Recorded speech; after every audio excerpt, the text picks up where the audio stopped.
What is up, YouTube, Facebook, Twitter, Twitch, Apple, Spotify, and everyone tuned in on the Texas Sports Unfiltered app? Welcome in to another edition of Bucky and BK, live on Texas Sports Unfiltered and on the free TSU app. Today is Wednesday, January 22nd, 2025, and the Buck and I are with you for the next 2 hours. On today's show, Texas basketball picks up its first home SEC win of the season. We will recap the Longhorns' victory over Mizzou at the Moody Center last night. Plus, the postseason AP and coaches polls were released. Did Texas get enough respect? We've got some Texas football to talk about. Which Longhorn will be missed the most going into next season? We've got the Pro Baseball Hall of Fame class getting announced yesterday. We've got the latest with the Dallas Cowboys coaching search and the entire coaching carousel around the National Football League, and plenty more to get to in the world of sports and beyond on a Hump Day edition of the TSU morning program. Happy Hump Day, my friend. How are you today? Good. It's fantastic. Beautiful. The sun's shining out here in Dripping Springs. It's cold, but I'm expecting it to be cold for the next couple of days, but there are no flurries. All the snow out here is just about melted. You know, everything on the streets is gone. I mean, I got out yesterday and it was different. You get on the back roads yesterday, you may have had some problems. I see there's still a car that's down one of my main streets here that went into a ditch, and that ain't coming out until Thursday or Friday, it looks like. But someone tried to make a turn and probably got up the hill and just started coming backwards, you know, spinning the wheels and turning sideways. But it wasn't a major problem. It didn't hit a tree. It's just sitting in the ditch. Sit there for a couple days. But other than that, it's okay. It's just cold. You know, my daughter's down in Jacksonville. I called her early this morning because down in that area, it was starting to happen last night. But she said she only got rain in Jacksonville.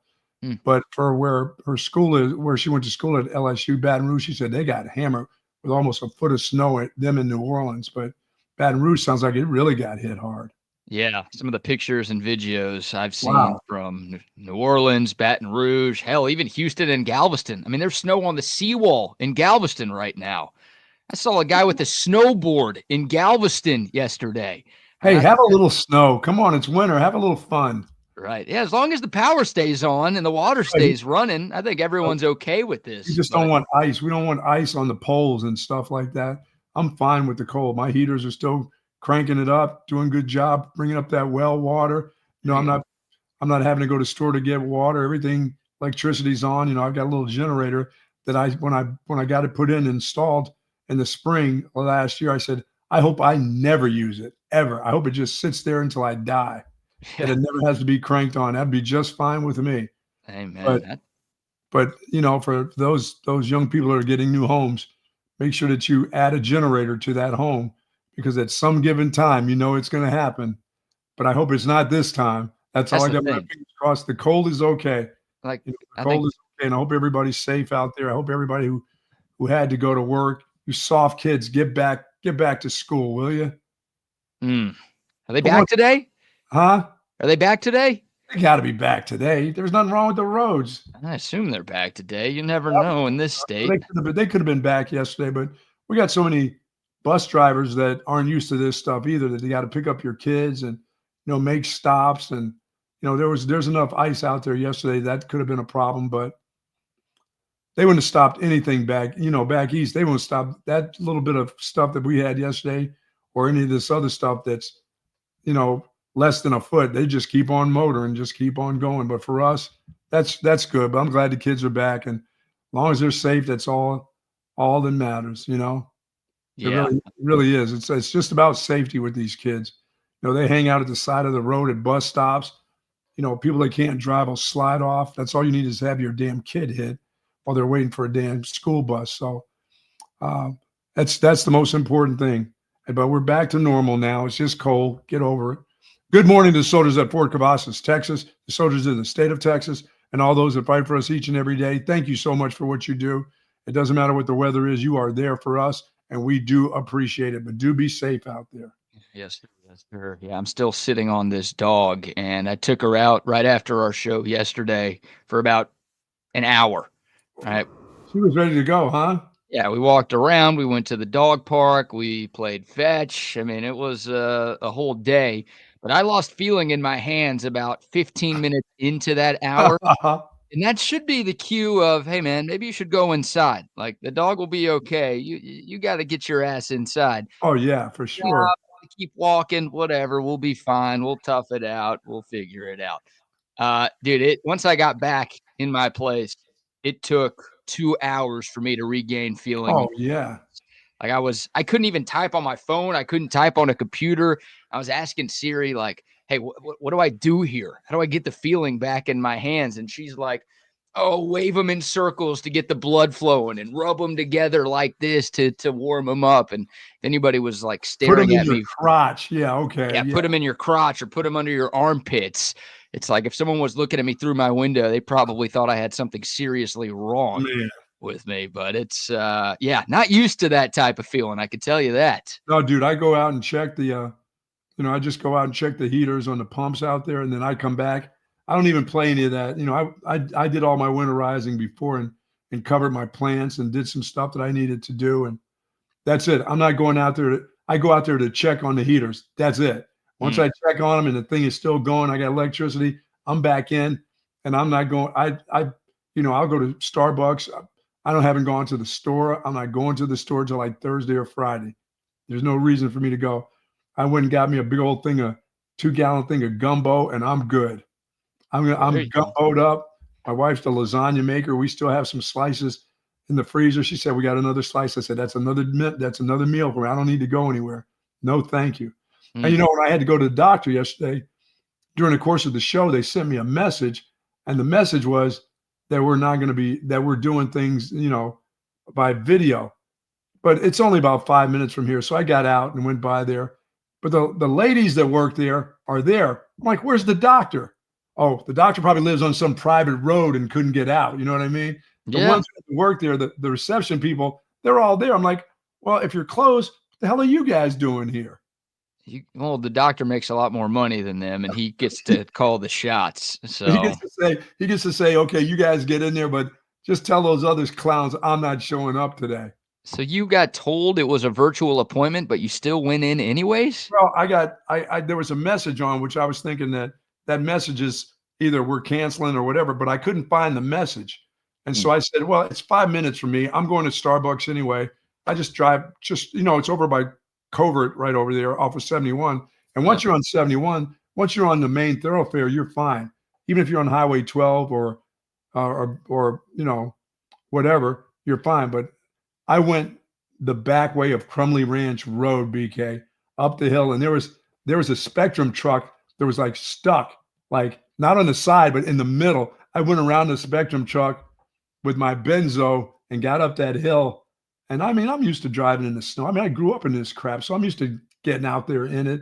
I understand about not braking on the ice and slamming on the brakes. I took my time. Once I got on 12 there. I mean, it's fine. And once you're on 71 and 29, everything's good then. Yeah. There's enough traffic there. So I went by and saw the ladies. They were there and they're saying, no, we'll see you on Monday. I'm like, that's good. I'm like, so all of you guys are here. I'm like, where's the doc? Doc called in. I'm like, great. Doc lives, like I said, on the private road and he can't get out. They're not coming to the private road until they get him out. He's not coming in there. No. And he's coming up with every excuse he can to not get out. Yeah. And that's fine. I mean, it's winter. That's all right. That's how she goes. Yeah. And that sun will be bright out. The sun will be out again today. So it'll warm things up. And over the next couple of days, we'll get warm. And I guess by Friday or Thursday or Friday, all this stuff will be, all the little spots of white out there will be gone. Mm-hmm. And I'm fine with it. We saw it yesterday. I've seen enough of it already on television. When I saw New Orleans, it looked like all the cars all snowed in. Those people really aren't going to. The ones I was feeling bad for was those people that chased me down living underneath that bridge. Oh, my God, is it cold? You talking about cold in the shade? In the sun, it's cold. Can you imagine being underneath that? No, I'm grateful to have a roof over my head. I always am, but especially this time of the year. Oh, my goodness. It's nice having that Woods Comfort Systems heating unit. Oh, it was cranking, and it is cranking up this morning. Amen. Amen. All right, we'll take your thoughts. The Coda text line is rocking and rolling this morning, 512-222-9328. How about this text? Speaking of soft, Buck, my doctor canceled my annual visit, which I had to wait 3 months for because of the weather. Now I have to wait another 3 months to get an appointment. I know it's not a buck off Thursday, but buck off to that doctor. That sucks. Yeah, I mean, unless you got some major stuff, I guess you can get on a video, tell them what's wrong, tell them that your pee is yellow, everything is good. You know, they ask you the same question. Unless you got some real illnesses that, I haven't got mine yet. I haven't got my yearly freebie, but I don't even have that thing even scheduled yet. I'm feeling good. I've just got my doctor is the guy who makes sure that I'm not driving, forget where the hell I am. That's the dude who wanted to see me. So it's not that important. So they figured everything's been good for the last year, so I think he'll survive it. That's okay. But yeah, man, don't forget you got those yearly appointments. Get them in while you can. Yep. Because those are the freebies. Those are the ones that don't cost you anything to go in. They give you that yearly checkup. I'll get mine in, but I'm not in any rush. I'm feeling pretty good. Well, they say they're free, and then you get slapped with a bill in the mail like 3 months later. Maybe that's my crappy insurance. Looks good. There you go. That's good. Thank you, Tom Herman. Appreciate that. That's exactly right. Get that urine chart going. I did. I had a lady who does check on me like every couple months with my urologist and stuff. She wants to know how's it working, and she wants to know is everything still good down yonder. I'm like, yeah, it's the same as it was last year. Nothing spectacular. Nothing's grown. Nothing's shrunk. Pee's the same. She goes, How about your pee? She asked me about my pee. It's so funny. I'm like, yeah, it's still coming out. And then they ask you about, is it consistent? Do you have the good stream? Once it starts flowing, does it stop? I'm like, no, it stops when I'm done. It's really funny talking to a young lady, and she's young, and you can tell she's young. Talking to some young lady about how my stream is. That's modern medicine, I guess. So I got to tell her all those things.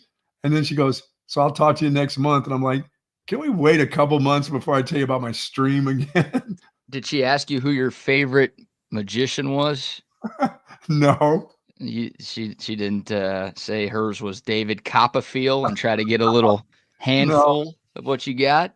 No, that's and her boss is a young guy. He's one of the best around. And he's a guy who surprised me 2 times ago with the bend over. We got to do this. I'm like, huh? I said, we didn't do it the first time we met. Why is this such a surprise? Well, was it a finger or was it something else? Hold on now. Oh, it was like, we got to check that. I'm like, so he says to me, he goes, we're going to check that at least once a year. I'm like, okay, now I know that every time I see you, I've got to make sure that this is going to happen today. Because I want to expect it. I don't like the surprise and hear you running from the other side of the room, hear your steps banging away on your way to me. I'm not into that one. Yeah. That was for Dr. Jelly. That was for my old doctor, and he was old. I don't even know if he's alive anymore. And he didn't even put jelly on there. He just raw dogged it. Dude didn't even use gloves. What are you talking about? What do you mean jelly? He didn't even use gloves. This is old fashioned, dude. He went Charlie Strong with that big finger in there, huh? God, he was amazing. That's why I kept going back once a month. Forget once a year. That guy was fantastic. Yeah, you don't have another appointment for 11 months. I don't care. I need to get checked again. That dude was part Aggie, part Longhorn. Half of his room was Aggie stuff, half of it was Longhorn stuff. Oh, and you trusted that guy? What a loser! Yeah, he was a funny. What was Amari Nyblack was your proctologist? He was a funny dude, man. He just came with the jokes. He had all the jokes. I was like laughing. I bent over with a smile on my face when that guy was around. That is maybe the gayest thing you've ever said. I'm going to cut that. I bent over with a smile on my face when that guy was around. I don't know. He just had a way about him. Some doctors are really good, and some guys are just awful. You just go in there, and all you want to do is say yes, no, and get out of there as quick as you can. You got to have at least a sense of humor when you're sticking a finger in a guy's ass. You know what I mean? Yeah, I guess. I don't know. I don't like the too serious. I mean, I tell you I always tell the story about the very first time when I came to Texas. I was trying to find, a urologist, and so I got a female. It was up north, and I got this female, and it was the last female doctor like that I had, and I was like, And she had this long, freaky hair and stuff. Hmm. And she says, well, I got to check your prostate. And I'm like, huh? And I'm like, and she goes, well, lay on the table over there. And it was that cellophane kind of that wrap, that easy Sure. wrap, whatever the hell that's called. And I sat up there and she goes, now, when I do this, it's going to feel like you have to urinate. And I said, let me tell you something. If you stick your finger where I think you're going to stick your finger and you're not, putting any Vaseline or something, I said, I'm not going to do just to urinate. I said, I'm going to pee all over this wall if you do that. And so she was the one who did that. So I never had a female after that. That was the first female doctor really I ever had in all these years. So John says I'll be back around 10 o'clock. Yeah, if you think Wags and Rodney are giving you more normal than this, then man. It's life, man. It's it. And as you get older, you got these experiences. But I've not had a female doctor in that area. I've had, my head stuff when I start figuring out that my mind is nuclear and I can't get home from the airport and stuff. I've got a young lady that does that. She's well qualified. All she does is hit me on the knee with that little hammer. I almost kicked her in the face. Yep, the classic bit right there. Yeah, you want to check my reflexes? Go ahead, hit me with that little mini hammer again and see where this foot's going. Yeah, she's well qualified to be a doctor, just like this woman was qualified to be a driver. A race car driver. All right. It's still hard to believe that one, isn't it? Oh, it's amazing. We'll get to the sports. We're having some fun. It is a hump day edition of Bucky and BK. Can you tell it's the Texas football offseason? Now, we'll be talking plenty of Texas football today. I did watch some of that basketball game. I'll tell you what, I started to fall asleep when it was 7-6. And I'm like, is this what I'm in for? 10 minutes in the game, it's like 7-6. Nobody can do anything. Guys are falling all over the floor. Nobody's hitting anything either side. You're talking about a game of, hide the basketball. My goodness. Yeah, the first point in the game didn't occur until the 16-19 mark of the first half. So both teams almost went 4 minutes without a point to open up the game. The first field goal of the game didn't happen until more than 5 minutes in. It was ugly. And the game was on SEC Network, and they didn't show tip-off because the game before between Vanderbilt and Alabama went a little long. By the way, the dudes that call that game on that network, they are horrible. On which game? The SEC, whatever network that is. The Texas game or the Bama game? The Texas game. Do you know who was calling the Texas game? Who was that? That was Lowell Galindo. Oh, okay. I'm sorry, Lowell. But that wasn't good. Well, I mean, that's like, he's a Longhorn guy. He's been calling Texas games for years. I'm not saying I disagree with you a whole hell of a lot. I'm just making sure you know who you're calling out there. I didn't get anything out of that broadcast. No, it was Lowell Galindo and Damian Fishbeck, I think, were the two on Lawrence the call. Fishburne? No, not Lawrence Fishburne.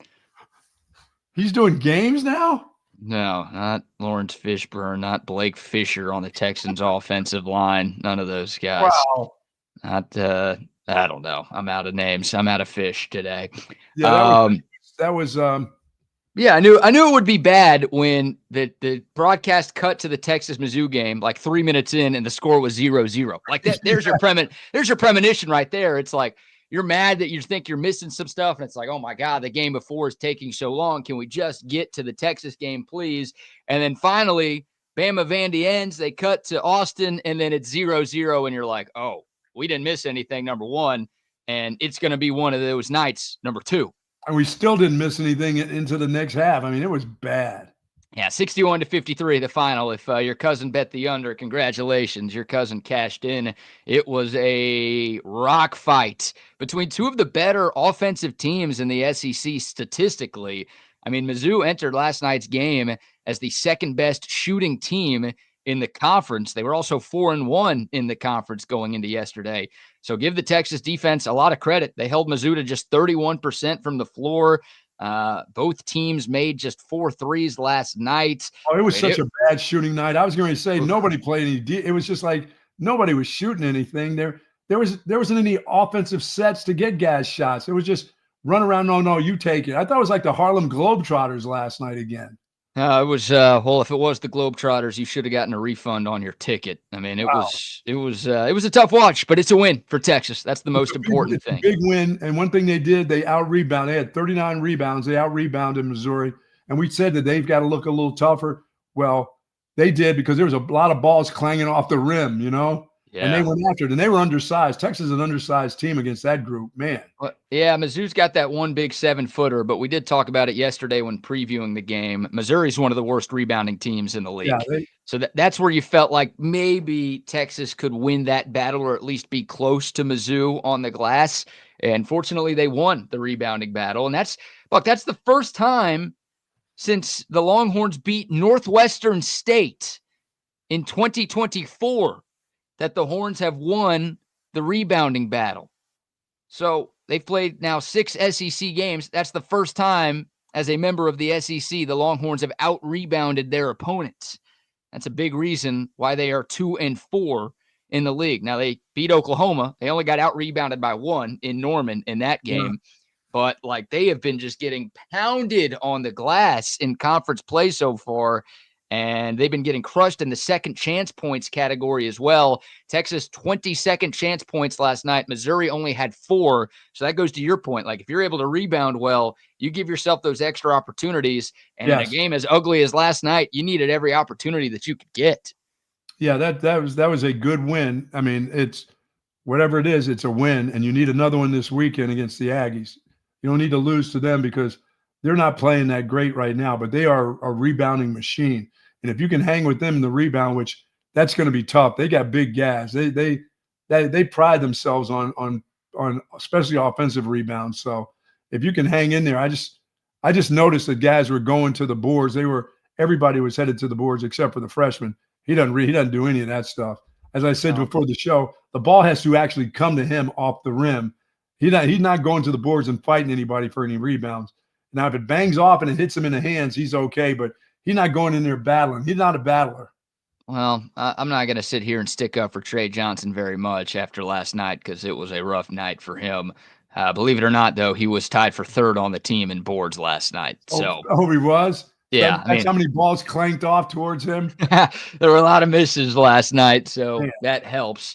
And, he's kind of a point forward, but still a guy who's 6'6". I'd like to see him have more than 4 rebounds in 35 I'd like to minutes. see him average about 6 a game at least. The ball's going to come off 3 times your way, or if you just put a little body on a guy, you're going to out-jump him. Yeah, well, we'll get more into Trey Johnson in a moment because Trey Johnson's got to fix the attitude. That's a huge problem right now. Was that showing again? I mean, I didn't because once again I was done about after halftime. It's just so the basketball's so ugly. You know what I mean? Yeah, no, it felt like a chore. Look, it's a win. Again, it is a win. And Yes, Texas needed it. It's the first win against a ranked opponent for the Longhorns this season. It's just their second quadrant 1 win of the season. And I know it's only January, but we're already talking about tournament resumes. Right. And what the Longhorns are going to look like come Selection Sunday in March. There's no such thing as a bad win. There's a good win. There's a good win category, and there's a bad loss category. There's not a bad win category. So that one was just that was fine and dandy. And the kid Pope, I thought was going to have a big night. I saw when he had 2 threes, and then you told me by the end of the night he had a full 8 points. I thought he was taking some good shots. I said this guy's going to light it up tonight. Yeah. And he did light it up for 2 shots. Right. Yeah, he had 8 points, made 3 shots for the game. Only took 7. It's not like he was ice cold. I mean, Jordan Pope was horrible in Florida. He was better and more efficient in this game, but he almost looked like a dog with his tail between his legs after how bad he was in Gainesville. He wasn't super aggressive last night, and Texas just wasn't getting a lot of clean looks. I mean, it was bad half-court offense both ways. You credit both defenses because they were a part of that, but there was a lot of ISO ball being played by both teams. And it's nice to see somebody else do that. We're so used to seeing the Horns do that. Yes. It's nice when someone else stoops to your level and just stands around for 25 seconds on offense and just thinks they can win 1-on-1 instead of, 5-on-5. I caught some of that Alabama game where they scored a hundy again. I'm like, whoa. Yeah, that's like if you watch that Bama Vandy game, that was 100 and something to 80 something, and then you stuck around to watch 61-53 rock fight in Austin. about as opposite of games as you could possibly get. Yeah, that guard for Bama, that All-American Sear is like out of this world. That guy is going to the hoop. He's going to pull up. He does it all. He's not afraid to go in there and mix it up. He's not afraid to rebound. What a player he is. Yeah, 103-87 was the 103, final score. like an NBA game. Man. I mean, the second half of that Bama-Vandy game, that was the starter of the doubleheader, 56 points for Vandy, 55 for Bama. Both teams scored more than Mizzou did in the entire game at Moody Center, which testament to the Texas defense, but also, again, just goes to show you how much of a struggle offense was. And, they interviewed Rodney Terry after the game on the SEC Network, and is like, it was cold. It was freezing here today. We had to thaw out for a little bit. It took us a while to get going. It's like, well, it feels like your offense is still thawing out, Coach. 61 yeah, points. They're going to have to work to get – I mean, there's going to be a lot of teams from the SEC in this tournament. Texas, they've got some work to do. They definitely, once again, they needed that last night. They got it. It's a win. They need the game this weekend against the Aggies because it's the Aggies and you need the win. Yeah, well, you talk about your coach, and Rodney Terry's seat is hot. I'm not breaking any news to anybody here. When you're a coach on a warm seat, rivalry games are important. Yes. Right? Like every game is important, and I think at minimum Rodney Terry has to make the tournament to return as the head coach next season. So, like Texas could lose this game, but they could go on a bit of a heater. They could make the dance, and that might be enough to keep RT around.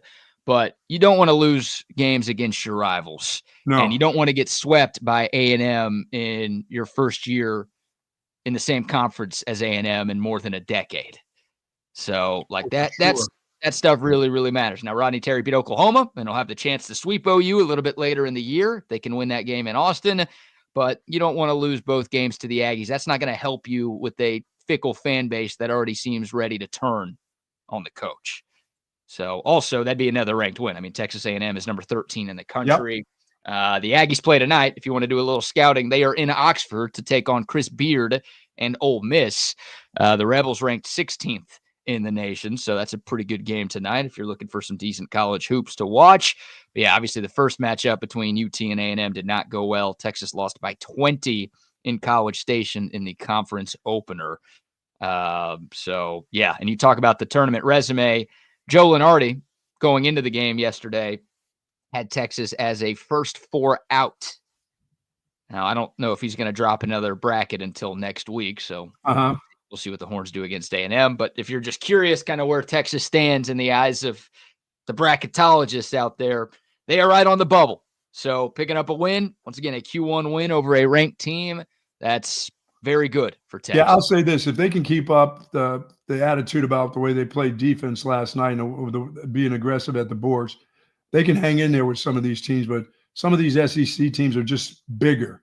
You know what I mean? No, I think they all are bigger. Like yeah. There's not a team that they're bigger than. No, I don't believe. No, and we talked about that in the offseason. We knew that was going to be an issue for this team, and they tried.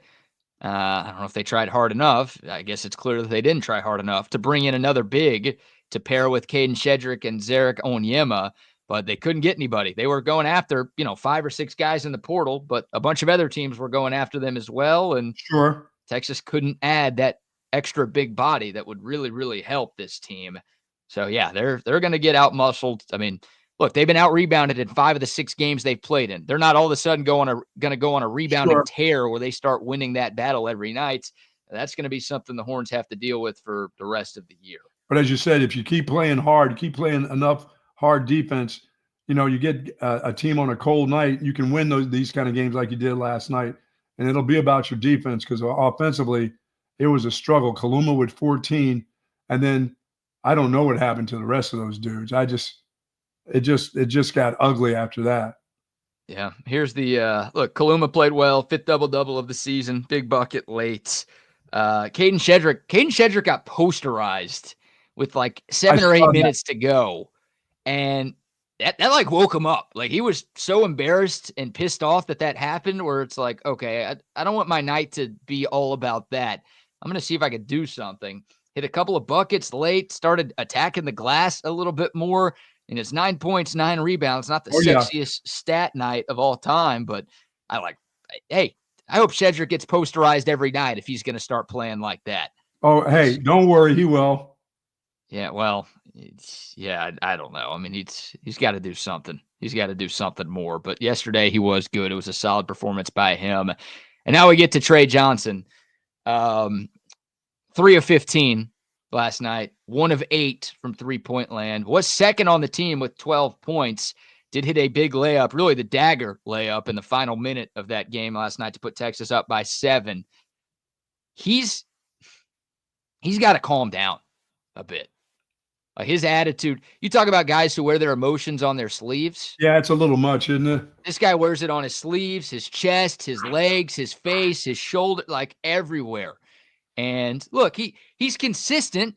Like when he's playing well, he's very emotional. He's very loud. Yes, you're right. When he's playing poorly, he's very emotional. He's very loud. But like this guy's still a freshman. And when you're playing poorly and you're yelling at your teammates for stuff and you're shooting 3 of 15, I just don't know if your teammates are going to like that a whole hell of a lot. I don't think that's leading. I think that's lead by example. He leads by if he's scoring. And if he's not having a good night, he's not a great leader. Yeah. No, and we've heard stories about him skipping practice or not skipping practice, but yelling at the coaches in practice, getting kicked out of practice. Like that shit ain't leadership. That's immaturity. And that's like this guy is your most important player on your team. And he can't be doing that at practice. And he can't be doing that in the games, especially in close games, important games like last night. He can't just be like pouting and yelling and complaining and bitching about his teammates. He's a little bit about me, not a little bit about me. He's a lot about just him.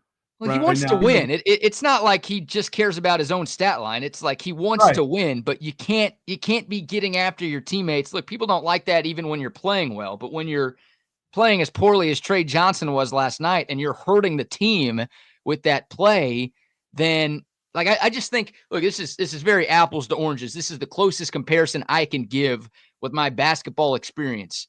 If you're playing pickup at a gym, and there's a guy on your team that you know is very good. You've seen him play before. You know he's good, but he's having a horrible night. He's jacking up a bunch of shots. He's missing. He's not passing the ball. He's being selfish. He's hurting your team's chances of winning. And yet you mess up one time and he gets in your face and starts bitching about this.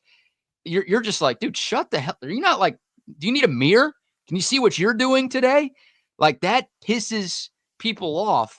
And I can't imagine Trey Johnson's teammates were thrilled by his attitude when he was in the middle of a 3 of 15 shooting night. Yeah, that guy could be such a positive influence on other players, but he doesn't know how to do that. He's never been taught how to do that because he's been able to do what he's doing all his life, and nobody's ever put the stopper on him. They've always just kind of coddled him and said, you know what, you'll get better. Everything will work out for you. Screw us. Don't worry about us. Yeah. We just got to make sure that you're good. I mean, I know obviously he wants to win, but he can bring people up. Instead, he brings them. If he's not up, he doesn't know how to bring others around him up. He doesn't know how to do that yet. That's where I wonder, Trey Johnson's a supreme talent. There's no Remember, he debating was that. always going to be a one and done. So he wasn't going to be around your team to help build your team for years to come. You know? No, but there are plenty of one and dones in college hoops that don't do what Trey Johnson's doing. Like, around the country. They got to quit comparing him to Kevin Durant. That's the one thing. He's not anywhere close to that dude. Well, yeah, Kevin Durant's one of the best college basketball players this world has ever seen. So you're right. Look, he's the highest touted recruit that Texas has brought in since Kevin Durant. So that's where a lot of those came from. But I agree. Those comparisons need to go to bed because Trey's not as good, and Kevin Durant didn't have this type of attitude that Trey Johnson has right now. But forget KD. Just look at other freshmen around the country. Like you're not seeing this stuff from some of the other lottery picks, and it's got to change. And I do wonder once again with Rodney Terry being on a hot seat. He knows Trey Johnson's his most talented player. He knows he needs to win games, and Trey Johnson, more often than not, is going to give him the best chance to win games. Sure. I wonder if Texas had an established coach who was safe and secure in his post. I wonder if Trey Johnson would be seeing the bench when he does stuff like that. Right? There was no punishment when reports came out about Trey getting kicked out of practice. He wasn't suspended for a game or two. It was like, shit, we need you, dude. Go play. we'll let this slide. That's all right. And then last night when he's just freaking out the way that he was, it wasn't, hey, we can put you on the bench. You got to learn a lesson. It's almost like Trey is the pouty kid who knows he can get away with it right now because nothing's happening to him when Sounds this a lot happens. like society, doesn't it? Yeah. Yeah, I guess so. So, look, I'm a Trey Johnson fan. I don't want this to come off as like I don't like the kid or I'm rooting against the kid. I want him to be the kid shows great. you what his true colors are. I mean, it's nothing that you're not making, you're not taking dead aim at the guy. He's showing you what his true colors are right now. Yeah. That's the way he's built right now. And those things hopefully will change in his life as he matures, but he's not a mature kid right now. No, we're not seeing enough of it, and that's got to change for his sake and for the team's sake as well. I mean, when the going gets tough, the tough get going. No, it almost feels like right now for Trey Johnson, when the going gets tough, the tough get bitching because there's too much of that going on, and it's an issue. So hopefully it gets turned around, and hopefully Trey Johnson can play better, and hopefully the attitude improves. Because I mean, he comes across as a me guy right now. Yeah, no, you look that way when the cameras pick you up complaining like that. Then it looks like you're about yourself and not about the team. And, I mean, I'd like to see him put his arm around a guy and say, "Listen, you take that shot. You don't have to give that shot up. You take it." Say to one of these other guys, go down there and pick them off the ground. I mean, this guy is right about him, and he's got to be on in order for him to do some other good things around his teammates. But I mean, there's a lot of immature kids. I mean, they're around, but this one right here, this is one that they truly need, that really could help them out. Yeah, he's the best player on the team. So, like, you need your best player. By the way, that's physically. Not good. Not all kids are like this. Young kids that are stars are like this. Right. But that doesn't help Rodney Terry out to recruit another one like that. Somebody's going to look and say, wait a minute, that guy can't control this guy. I'm not sending my kid to go play for this guy. This guy, look at his attitude. Look at the way he is. They don't do anything about it. I mean, I don't know if they did anything about it in high school or whatever it was, but I'm pretty sure his coach had some things to say to him, or he would have never made it in school as long as he made it in school with a particular coach, Yeah. Yeah. Those high school coaches tell you, go sit your ass over there.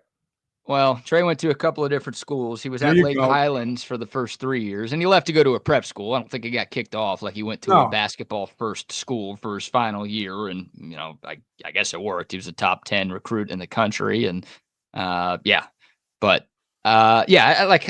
Johnson's the best player on this team. So Rodney Terry, the rest of this coaching staff, and Trey Johnson, they've got to find a way to figure this out. Because this team, if Texas is going to make the NCAA tournament, a lot of it is going to have to do with Trey Johnson's being a more consistent player. And part of that consistency isn't just on the stat sheet. It's mentally, emotionally as well. Yeah. And hopefully we see a better performance from Trey Johnson in a number of different ways, because once again, he is vastly important to the success of this team, which means he is vastly important to Rodney Terry remaining the head coach in Austin. And he does show it on his sleeve, dude. If he misses, it looks like it's the end of the world. That's it. I'm not going to make another. I mean, it's not like, hey, I'm going to make the next one. It's like, damn, I'm not going to make another shot for the next 3 games. He has that kind of look on him, There was a moment last night where Texas was on defense, and Trey Johnson got beat on a backdoor cut and left a guy pretty open for a layup, but he recovered and got back there and contested the shot, and he thought it was a clean block. The refs called a foul, and Texas huddles up like every team does after a foul is called before free throws are about to get shot, and the camera zoomed in on him, and you could see him say, "That's a bad call," like yelling it really loud. And it's like, Trey, don't get beat back door. If you're paying attention, doing what you're supposed to do on defense, that doesn't happen. And it wasn't a bad call, by the way. He fouled the guy. So he's yelling about a call that was the right call. Because he wasn't in the right position, And his teammates in the huddle, I'm sure they're like, dude, you effed up. You don't pin this on the refs. This is your fault that we're giving Missouri 2 free throws right now. You didn't do your job. Stop blaming other people for your mistakes. And he's doing that right now with teammates, with refs, with coaches. Like, that's not leadership. This guy was at SEC Media Days, remember, as a true freshman. Yeah, they thought he was going a leader. He is not being a leader right now. No, that hurts right there. That's the part that hurts you. You took that guy to media day because he's a superstar. He could have cared less probably about media day as it is. He gets enough attention, but you brought him there and put him out there in front of people, and this is what you get. No. That ain't on the kid. No, that ain't on the kid. So look, Texas gets a win. We keep bringing it up. The Longhorns win, first ranked win of the season. It's one that they needed last night. Hopefully they can use it to build, get a little momentum with the Aggies coming to town on Saturday. That'd be another ranked win for Texas. That'd be another quadrant 1 win for Texas. That'd probably have the Longhorns inside the tournament field. Now still a ton of basketball left, so things can change seemingly every night. But, Texas, they had to get it last night. It wasn't the prettiest, but a win is a win is a win. Buck. I mean, can you imagine that kid acting that way if he's with UConn, with Hurley? No. Danny Hurley would fight the kid. That wouldn't. Like physically, he would. You're right. I think of Coach K. I think of Bill Self. I think of Tom Izzo. I just think of, the best coaches in the sport or in the history of the sport. And look, comparing Rodney Terry to that is unfair because those guys are Hall of Fame coaches, and there's obviously a big gap there. But, the best coaches, if you're asking me, would they let that shit fly? Absolutely not.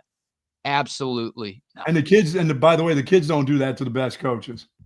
No. You think Trey Johnson would do that to Coach K? No. Come on, he knows better. I think you might be right. Trey Johnson knows he can get away with it here. And again, Rodney Terry's coaching for his job, so he's almost has to succumb to the kid because he knows he's got to make the dance. You're right.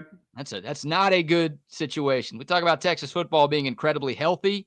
Texas basketball, men's basketball, women are doing great. Men's basketball, not the healthiest right now, safe to say. All right, we'll take your thoughts. The code to text line 512-222-9328. The YouTube, Facebook, and Twitter live chats are rolling as well. Are they good enough to get on a roll, BK, and make the tourney though?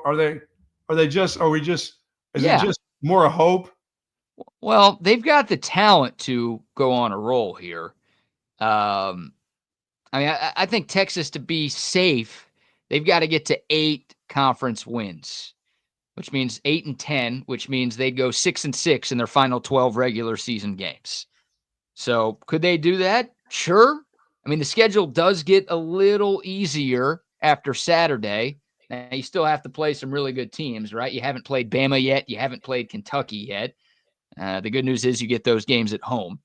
And you still have to play teams like Ole Miss and Mississippi State, who are also ranked. Are you playing Florida twice? No, you're done with Florida. Okay. But the good news is, you haven't played – there are 2 winless teams in the league. That's South Carolina and Arkansas. You haven't played either of them yet, and you get 2 against Arkansas. Oh, good. You haven't played LSU yet. LSU is one of the worst teams in the league. You haven't played Vanderbilt yet. They're okay. You haven't played Georgia yet. They're okay. So, Texas has the talent, and they've got the schedule to – I don't know if get on a roll is the phrase I would use, but do enough to get into the tournament. Sure. Is something that is feasible for this team right now. So, they could go 500 in these last 12 and get in. But it's not going to be easy because this league is very, very good. And even the bad teams in this conference. The other guys around this young man have to play well. Yeah, it's a team effort, right? Don't want to pin this all on Trey. Everyone's got to up their game. Tremont Mark was terrible last night. Jordan Pope, the last 2 games, has kind of fallen off a little bit. And this is a talented roster. You can't just have one guy every night showing up. That's true. You're right. You need everybody to bring it in this league. Okay, before we shift gears here, we got some Texas football to get into. We've got some NFL coaching carousel to discuss. Before we talk some gridiron, let's give our first round of sponsor shout-outs. Still to the folks over at 34 Wine and Spirits, 4601 Southwest Parkway. All your spirit needs, whether you're getting ready for your Super Bowl party and you want something delivered to your corporation, they are a wholesale distributors. They can load it up in their vans and get it to you. But if you want a nice bottle of wine or some Allstat beer, you can go by 4601 Southwest Parkway and pick up. They have a wonderful looking store. They've got all the spirits that you need from beer, wine, and liquor. It's right there at 34 Wine and Spirits. Yes, indeed. Get you some of that Altstad beer at 34 Wine and Spirits, the best beer that you can find all throughout the great state of Texas. It's award-winning beer. Don't just take my word for it. Take the experts' word for it. The U.S. Open Beer Championships, the Great American Beer Festivals. Altstadt has taken home numerous medals over the last few years. So the people who get paid to drink beer for a living are telling you how good Is that you? Altstadt is. You I get paid? wish. I love this job. Don't get me wrong. Talking about sports and getting paid for it ain't too shabby, but there aren't a lot of jobs I would trade this one for. Drinking beer and getting paid. That might be one I would trade this one for, especially when it's Altstadt beer. They've got a bunch of different brews, something for every beer drinker out there. Next time you're at 34 Wine and Spirits, or the next time you're at the grocery store shopping for beer, make sure you pick up a 6-pack or a 15-pack of Altstadt beer. No impurities, no regrets. Tell our friends over, a good friend, Ashish over at 7-Eleven. My wife is out the door, so I know she's not listening now. Little Debbie Day, Wednesday. Yeah, it's dry outside. I'm going to get on the road and get me some Little Debbies. I can't hide them in the car or the house anymore. All my hiding spaces have been invaded. So for all my bad foods. And now this is not including it's not just the Little Debbies. It's the oils that I use for cooking. It's what it's inside of my foods. You know what I mean? I got to get out there. Sorry, that's right. I'm going to be Trey Johnson. I'm going to get out there. I'm going to be deceptive. And I'm not going to be a team player. I'm having a Little Debbie's today. I've been locked up around here, eating good food, eating good lasagna. You know what I'm saying? Shouldn't I have a Little Debbie's? Don't I deserve a little dessert in between all this? Yeah, I'm with you on that. BK. That's all I need. I need just for you to say it. I don't need anybody else on the text line to go, no, just because she's not around doesn't mean you can eat bad. Yes, it does. You think our TSU agents want you to be healthy? No, they want you to enjoy life. There you go. Get you those Little Debbie snacks. Get Little Debbie's cream pie. All that stuff at 7-Eleven. I'll get myself a little pizza over there, too. Get you some Olipop there while you're at it. Hell yeah, I'll have something good while I'm at it. I'll wash it down with something good. How's that? There it is, a great tasting soda that's actually good for you. Get you some Olipop. It's going to get back to her anyway, so what the hell? Yeah, well, now that you've said it on the air, it will definitely get back to her. You only live once. You know what? I'm not coming back as a duck or one of these dogs out here. Once I'm gone, I'm gone. YOLO. Huh? As the kids say, Buck, YOLO. You heard of that? YOLO? What does that mean? You only live once. Thank you. YOLO. Good stuff. I don't know if the kids are saying that. That's what the kids were saying when I was in high school. So I don't know if that's. They're probably not saying it anymore, old man. No, if I walked up to a high school kid, number one, they'd yell stranger danger and probably kick me in the nuts.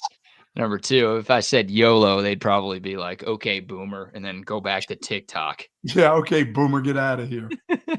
Oh, man. Shout out to Olipop. Shout out to all of our great sponsors. Quick love to centextickets.com. Hey, the Texas women back home tomorrow night, taking on Tennessee. It's a top 20 matchup. The Longhorns and the Volunteers at Moody Center. If you want tickets, centextickets.com has you covered. If you want tickets to any Texas basketball game, any concert, any festival, any show, any comedy show, I guess that counts as a show, they've got you covered. Centextickets.com. Use the promo code CENTEX10. You'll get 10% off of your purchase at centextickets.com. Okay. Let's get into some Texas football conversation. Buck, sad news. Texas football losing a great yesterday. Bobby Winch has passed away. He was an offensive lineman for Coach Royal. 2-time first-team All-American, was a part of the 69 and 70 national championship teams at Texas. An all-time great, a Longhorn Hall of Honor member. I saw the Texas X's Foundation, or the T-Ring Foundation, tweeted out yesterday that he has passed away. So the loss of a Texas great. Thoughts and prayers to the family and friends of Bobby Winch. He was 77 years of age. Yep, captain of that 69 national championship Texas football team.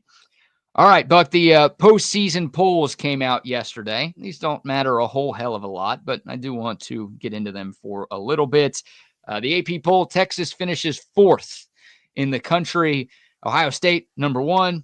Notre Dame, number 2. Oregon, number 3. Your thoughts on the Longhorns coming in at number 4? I think it's okay. I mean, they're still trying to pump Oregon up. Oh, Ohio State really wasn't as good as Oregon, but which we saw that second game. Yes, they were. They were much better than Oregon was. They still want to put Oregon in there. They could have switched those. That would have been just fine, but they didn't. That's fine. I think that if you're in the top 5, you're fine.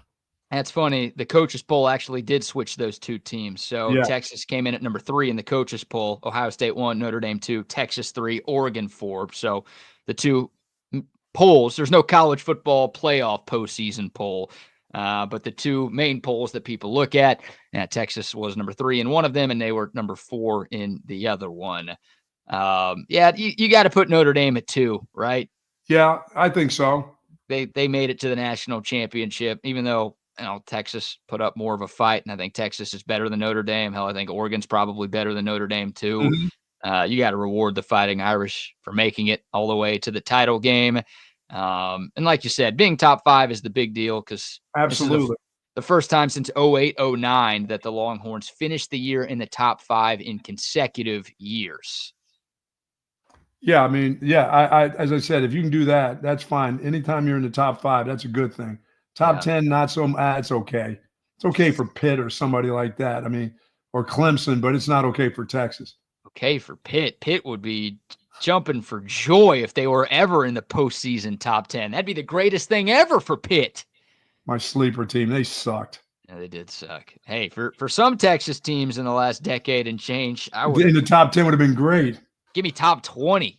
Yeah. Give me top 25. Give me top 30. Any of those I would have signed up for compared to some of the years that we had around here. Yeah, this is a different program. It's different expectations now. And as I said, you're in the top 5. That's good stuff. That should just keep you pushing on, push you forward right there. Yeah, and that shows that, this thing is sustainable and Texas is built to last. The fact that they have put together consecutive great seasons. Sorry for the bad news, but remember, Texas, the last time the Longhorns had a great year and finished in the top 10 was after that Sugar Bowl year where they beat Georgia in 2018, and everybody was optimistic about the future of the program, and things completely fell apart, and the coach got fired 2 years later. So I don't think Texas has to worry about that right now. Congrats to the Big Ten, by the way. First time ever the Big Ten has 3 of the top 5 in the postseason AP poll. Ohio State 1, Oregon 3, Penn State 5. So, people are saying that the Big Ten is maybe pushing the SEC. Maybe they've overtaken the SEC as the best conference in college football. I'm not getting there that quick. No, not quite. That's great for Ohio State and Michigan, but you're going to have to get 3 or 4 of those in a row for me to feel that way. Yeah, it's back-to-back years where the Big Ten has won it all. And obviously this year they had, 2 teams in the Final Four and 4 teams in the college football playoff. The SEC had 1 in the Final Four and just 3 in the college football playoff. So it was a better year for the Big Ten than it was for the SEC. I'm not making any excuses for the Big Ten, but when you lose the greatest college football coach from a team, that makes a difference. Oh, Nick Saban? Yes.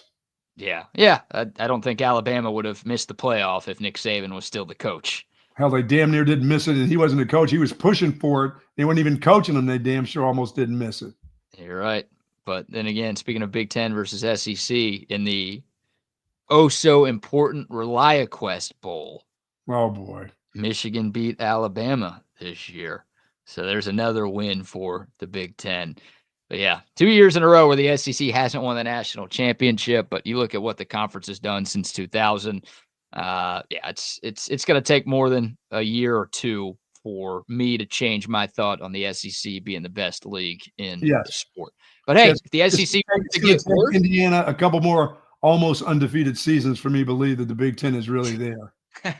Hey, if the SEC wants to be worse, all right, fine. Make it easier for Texas to win. I'm cool with that. There you go. I'm not the guy who roots for the conference. Well, they don't trust Texas anyway. They don't think they're any good. They don't play anybody. No, yeah, it's funny. Texas comes in here now. The SEC sucks. That's how it works. Because, like you said, they don't play anybody. And I can't wait for them to say that next year. Even though Texas is playing at Ohio State and at Georgia, that's going to be very fun to hear that Texas hasn't played anybody when they're getting into another college football playoff. But we digress. So there you go. There's your postseason poll. Texas at number 4. Look, I got no problem with Oregon being ahead of Texas. Like, Oregon did beat Ohio State once this year. They also were undefeated. They only lost once this season. Texas lost 3 times this season. So putting a 1-loss team in a major conference ahead of a 3-loss team in a major conference, I don't have too many qualms with that at all. So Texas being 4, I think, is the right spot for them, and still a very successful season. Obviously ended 2 wins short of what we all wanted, but the Longhorns on the right track, and they proved that again this season. Speaking of Texas football, Buck, I want to ask you this. Okay. This could lead to a good discussion. This was tweeted out on the Texas Sports Unfiltered Twitter account and posted on our Facebook and Instagram accounts as well. Make sure you follow those if you don't already. Which of the following Longhorns will be the most difficult to replace? Obviously, Texas losing a lot to the NFL. I think they're going to have double-digit draft picks for the second consecutive year. Which of the following Longhorns will be the most difficult to replace? I'm going to give you a list of 7 names here. Quinn Ewers, Matthew Golden, Kelvin Banks, Cam Williams, Andrew Makuba, Jahdae Barron, Gunnar Helm. Which of those 7 guys do you think will be the toughest for Steve Sarkisian and company to replace? Well, I have to say Quinn Ewers because losing a veteran quarterback is always going to be at the top of the list. No matter what you think of the young guy coming in, I still haven't seen it. None of us have seen enough of that. We believe, we have all this faith that Arch Manning is going to be something special. He's going to be great. But I've seen enough of Quinn Ewers that guy could have taken you to a championship. So that's something that's not going to be here. That's one of them. I thought, and Jahdae Barron was another one. Well, you get one pick. What are you doing? One pick? Can I pick a defensive guy? Oh, I guess you can now. You've already started it, but I asked you. I'll take Barron on the backside. As much as I liked Andrew Makuba, and things changed when he got here, I had to pick Barron as the Thorpe Award winner. To lose that guy, that's gone out of your secondary.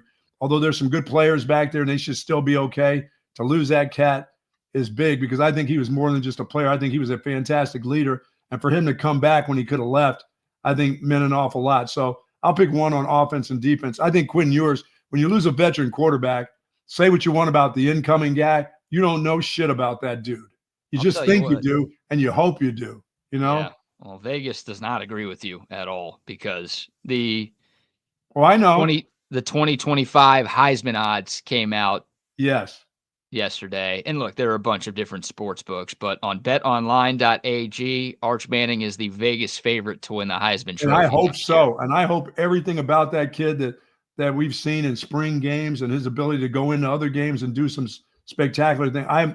I hope that would be my biggest wish is he's everything that everybody presumes that he is. But until I actually see it on a consistent basis, I can't. I saw enough of Quinn Ewers to make me think that guy could have got you where you needed to get to. Yeah, and he is a big part of Texas getting back to national prominence over the last 2 years. Yes, even though he got banged up and he's had his days here and there like every quarterback does. That you'll miss. It's just crazy to me that Arch Manning. I looked at 4 or 5 different sports books yesterday, and he is number 1 or number 2 for Heisman odds on all of them.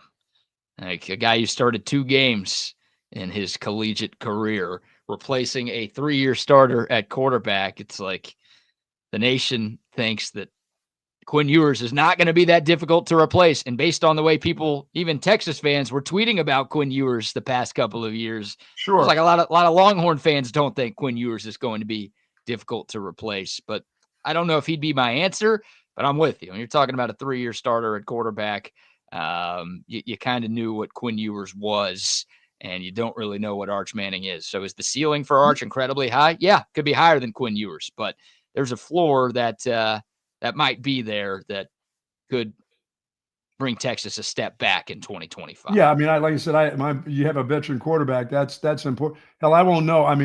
I know we're going to miss Kelvin Bang. There's no doubt about missing your left tackle. Well, let me. We won't know about that until we get into the season more. Yeah, he's my pick as the guy Texas will miss the most. Yeah. Because you talk about reliable. Like, look, Quinn Ewers was inconsistent. We touched on it. I won't change what I said now that his Texas career is over. Wish he was a little bit more consistent. Kelvin Banks was as consistent as a player could possibly be, regardless of position. That guy, a 3-year starter. Like, I'll never forget what he did in his freshman season when Alabama came to town in 2022. He was going up against Will Anderson Jr., who's dominating the NFL for the Houston Texans. Also, Dallas Turner was on that Alabama defensive front. He was a first-round pick this past season. Like Kelvin Banks in his second career college game dominated those dudes. Yes. Like, not only, it's not like, oh, he held his own. He dominated those guys. Like, Will Anderson jumped off sides 8 times in that game because he couldn't beat Kelvin Banks without trying to cheat. And then literally from that moment on, it was just every single Saturday, Kelvin Banks was going to look like the best left tackle in college football. Like, he went like seasons without giving up a sack. That guy at a very premium position, protecting Quinn Ewers' blind side, was elite. Oh, day no in doubt. and day out. And that's you're like, going to see that by his draft, where he gets picked in the draft. That's going to tell you everything. Bingo. Yeah, it'll be the first Longhorn off the board come April. He could be a top 5 pick. I think he'll be the first offensive lineman picked whenever that is. Yeah, he's huge, and he was huge for Texas. And look, could Trevor Goosby be very good? Yeah, like Goosby showed us a lot down the stretch when he had to come in and play. But to expect Trevor Goosby to be what Kelvin Banks was, no disrespect, Trev, that's a lot to you're ask. going to take a little bit of a step back, but I've seen enough of that kid now, Goosby, to know with this coaching staff and that offensive line coach, he's going to be very, very good. Yeah. If he stays healthy, he'll be very good. I think you're right. But to the level of the other guy, that's All-American first team, top 10 pick. That's hard to do. Outland Trophy winner, Lombardi Award winner, like that. He did pretty much everything you could do as a collegiate offensive lineman. And he's going to be the first O-lineman drafted in the first round out of Texas since Mike Williams in the early 2000s.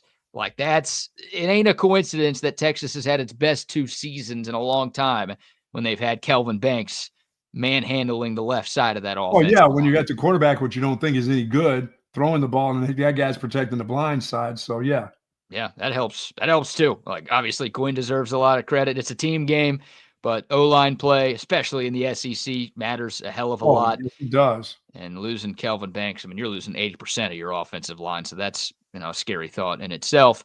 But losing Kelvin Banks, it's like, damn, those guys are generational types of players, and they don't come around often enough. So, and you can survive with good ones, but that guy's a great one. Yeah. Oh man, great. And if I'll steal your bit now. I was only planning on picking one. I want the record to show that. Okay. But if I go with the defensive guy, I'll go with Andrew Makuba on defense. Jahdae Barron, I'm not going to dispute that. I will say Jahdae Barron was with the Texas secondary in 2023 when it was dog crap. Yes. Now, Barron was playing a different position, and the guys around him were not very good, but he was still a part of the team when Texas had a secondary that ranked in the 100s in college football. They were all in the same barrel, were they? Yeah, doesn't take away from the Thorpe Award season Jahdae Barron had. I know I'm talking out of both sides here. I just don't want anyone to spin this as I don't think Jahdae Barron was great. But my point is, Andrew Makuba was a new guy. He wasn't a part of things last year. He comes in here, and all of a sudden Texas has a top 3 secondary in college football. It takes a village. It takes everybody elevating their game. Stabilizing force back there, I thought. But yeah, like the leadership he brought, the experience he brought, the talent he brought, the hitting he brought. Oh, yeah. Like he was the biggest change with Texas from last year to this year. So he will be missed. Now, Texas is in a great spot at safety with Michael Taft coming back, with Derek Williams coming back, with Jelani McDonald coming back. So maybe if you say, they're not going to miss Makuba because they've got enough waiting in the wings at safety. All right, I can get down with that argument. But, man, what Andrew Makuba did, I know I've mentioned this before. It usually takes, 2, 3, 4 years to become a fan favorite. Oh, yeah, absolutely. That guy in 1 year became like he's one of my favorite Longhorns ever, and he played in 15, 16 games at Texas. Oh yeah, I mean he came in the spring and he was something special. They just thought he was something immediately. Yeah, I mean I thought he was special since I saw him play in high school. No, he was. Played all kinds of positions. I mean he was just he's just a football player. He understood angles and things like that. I mean that's like you said, that takes a couple of years as a secondary guy. He understood that the day that he got to Clemson. And it's a shame that he never got to be here for a couple other years. So, right. Yeah. And Texas recruited him, right? This wasn't a case of Texas tried to recruit him as a different position. Oh, no. They recruited him. He just, Texas wasn't in a great spot. Clemson was. They were competing and winning national championships. Absolutely. And look, it worked out well for Makuba, and Texas got a very polished, experienced version of Andrew Makuba. So just like they've gotten a polished, experienced version of these wide receivers that are coming in. That's important. Yeah, not all of them have made it, but they've when you hit on one that's like they've done in the last 2 years, and then you hit on a guy like Makuba. Now that's how you go to the portal. That's how you go to the transfer portal, and that's how you get players to come, not just people taking up space. Yeah, you're right. Yeah, early on in the Sark era, it's like, oh, we just need bodies. We don't have enough. We got to bring in numbers here. And, oh, we'll take a chance on this guy. Oh, they played at Alabama. Oh, we'll bring him in. Like, well, maybe we can turn him. Now it's you could be selective with the portal players that you bring in, and Texas has done that. Obviously, Andrew Makuba was one of those guys. Matthew Golden was one of those guys. Isaiah Bond was one of those guys. Like, these are guys that Texas would not have had a chance for a few years ago. Of course, some of it's NIL. We won't deny that. But, hey, Texas could have had all the NIL money it has now with Charlie Strong or Tom Herman as the coach, and they're not landing these dudes. So it makes a difference who's running the show. And the development of the players. Amen. Yeah, that's the word. Like, these guys saw Texas have 11 dudes drafted last year, and they're like, yeah, I would like to get drafted next year. So I'm going to go there and do that. And by the way, it's going to work out for all of those guys. That's the thing. Texas is going to have more players drafted this year than they did last year. And they had 11 last year. I mean, the single season record in the modern era is 15. Georgia had that in 2022. Texas has the all-time record with 17, but that was back in the 80s when the draft was a lot longer. I don't know if Texas gets to 15, but they'll get close. I mean, they've got a shot. They've got like 19 or 20 draft-eligible players. So to think 15 of them could actually have their names called, I don't think it's too far-fetched. No. So that's where we're at. I'll throw in two more names that weren't on the list. Alfred Collins and Vernon Broughton, those guys will be missed. Because talk about positions that matter. They did something fantastic after losing the guys that they lost last year. So I guess the high expectations are things aren't going to change on that defensive front. But as I said, that's why I have them losing another game this year, because you think you can continue to do it every year, year in, year out. There'll be a year where it doesn't quite fit the same. You know what I'm saying? Well, yeah, the hope is like Texas is at a place where Georgia is, because I thought this was that type of year for Georgia, where it was just like they didn't have the talent they have had, and things just didn't click the way that it had been clicking. Sure. They still won the SEC and were the 2 seed in the college football playoff. Like, you'd love to be at that point, or even on a down year, you're still very much in the mix. But you're right. I mean, you're losing 80% of your offensive line, and you're losing your top 5 defensive tackles. Yes. So that could be the thing that, I don't want to say derails the season, but like you said, causes Texas to maybe lose another game in the regular season in 2025. Yes. But why, I know it's not the Big Ten, but it's pretty hard conference. Well, it's hard when you're not playing Texas. Every other team in the SEC has a hard schedule, but Texas, the league's easy. Might as well be the MAC. Come on, man. Might as well be the MAC. So let us know. Y'all have been sending some comments in. The Dakota text line open, 512-222-9328. I mean, look, you could make a case for all of these guys. Gunnar Helm just had maybe the best individual season a Texas tight end has ever had. He's going to be tough to replace as well. Is. Matthew Golden, I know we talked about him for a moment there, but how great was that guy for Texas? I mean, he was far and away the best receiver the Longhorns had, and this season doesn't go the way that it went without Matthew Golden coming in from Houston.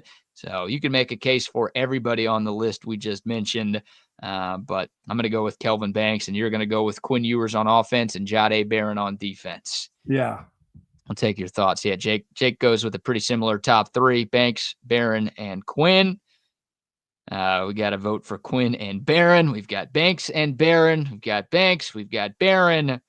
Yeah, that's sensing a theme here with our comments and texts. And one thing, once again, man, I hope the quarterback situation is going to be fabulous. I mean, but once I know people are saying stuff to me like, what do you mean you don't know enough about, Arch Manning?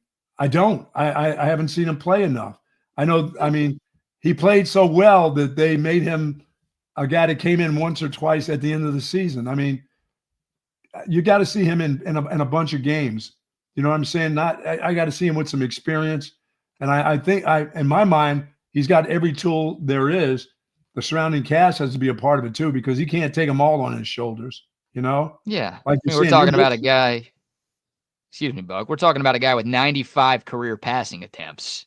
Yes. Like that's not a lot. I know you look at Arch Manning's Football Reference page and it says he's appeared in 12 games, but like you said, some of those appearances were just 1 or 2 snaps as a runner/gimmick guy. So really, there's 2.5 games that we have for Arch Manning. It's, the second half against UTSA when he came in relief of Quinn Ewers in the game that Quinn got hurt. It's the 2 games after that. The starts against Louisiana Monroe in non-conference play, and they're not very good. And then the start against Mississippi State in the SEC opener, and they were the worst team in the SEC this season. Well, outside of Oklahoma, maybe. Yes.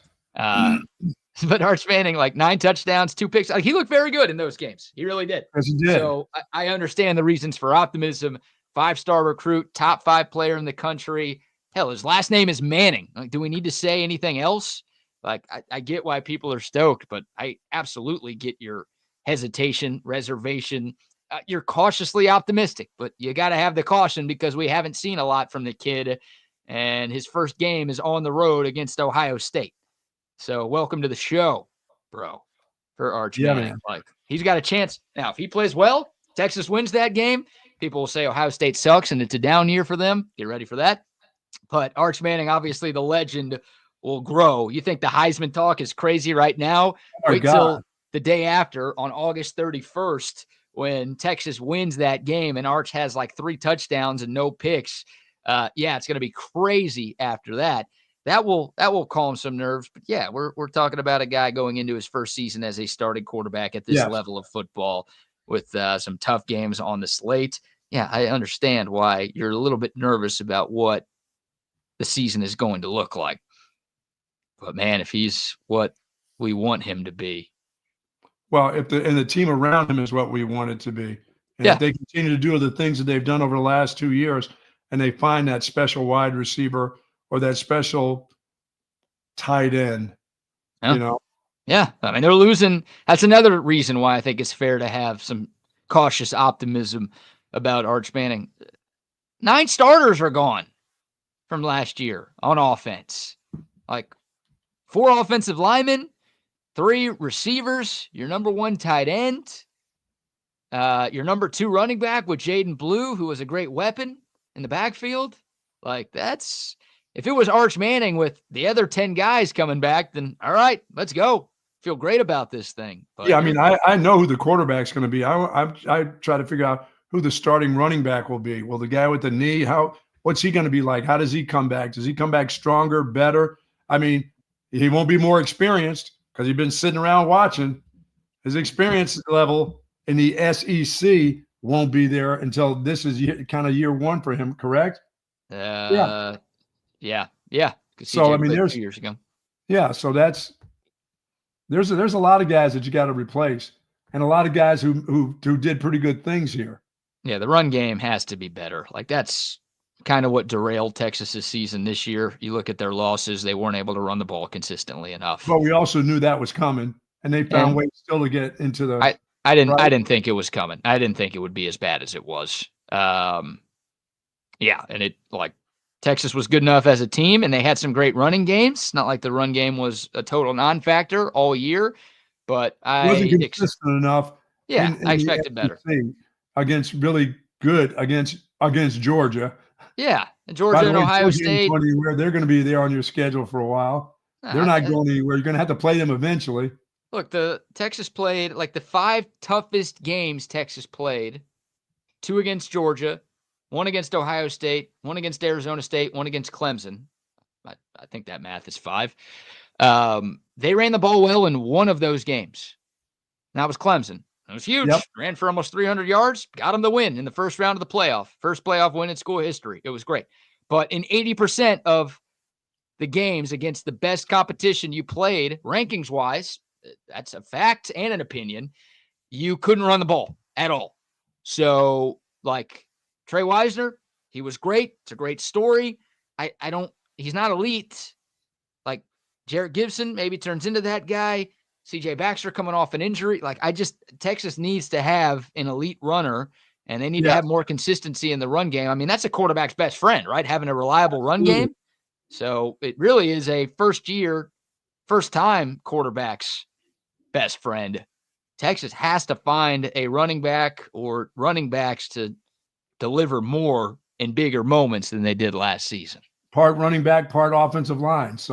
And it'll help. Your run game will be better by the fact that you've got a mobile quarterback, but you're not going to run the dude like you ran Riley Leonard on Monday night. I certainly hope not. No. I know for Texas fans, it'll be like, we don't care. Run them like that if we can get to a championship game. But, woo. Oh, I will care. If you want to run them like that in the national title game, be my guest. But if, you're playing Ohio State, the same team Notre Dame just played in week 1, Arch Manning can't have 17 carries and 9 on one drive, please. Dude, Riley Leonard wasn't the same, although he came back. After that first drive, it took that guy 2 other quarters to get himself back after that long drive. He couldn't get his breath. You're right. And that guy was he throwing up on the sideline, pulling a Cam Scadaboo? Yeah. And coming back in the game, you'll have a running quarterback, which should help the red zone offense, and it should help the run game, which is great, but you can't, just rely on your dual threat quarterback. You've got to have consistency from the tailbacks. You guys know this. Everyone knows this. All right, we'll take your thoughts. Good stuff. Texas football conversation here. Again, we said it yesterday, the Longhorns, the current favorite to win next year's college football national championship, and Arch Manning, the current favorite, at least on one sports book, to win next year's Heisman Trophy. So the country is drinking the Kool-Aid. It ain't just Longhorn Nation drinking that burnt orange Kool-Aid. It is Vegas. It is the college football world believing in Arch Manning, believing in Steve Sarkisian, and the rest of these Texas Longhorns. All right, before we get to the latest with the Dallas Cowboys coaching search and the NFL coaching carousel, how about a few more sponsor shout-outs, Buck? Say hello to our good friends at Texas Orthopedics, folks. Now, if you're seeking that specialized patient-focused orthopedic care, contact the experts and our friends at Texas Orthopedics. Their physicians believe in surgical and non-surgical orthopedic care for children and adults, spinal care, sports medicine, rheumatology, joint replacement, and more. Dr. Christopher Danny, Dr. Christopher Stockton, they are dedicated orthopedic surgeons. They are good dudes. And folks, their goal is to get you right back into good health and the great quality of life that you deserve.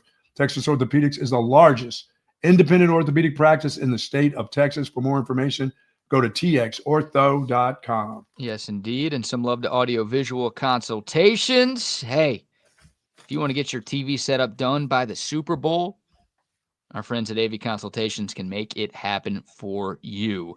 All you have to do is get on the schedule before the end of January, and they will make sure that you are hooked up and ready to roll for Super Bowl Sunday in February. That's right. And they've got 85-inch TVs in stock. They've got 98-inch TVs in stock because size matters, Buck. Indeed. You know that. Absolutely. You've been bent over by your doctors before.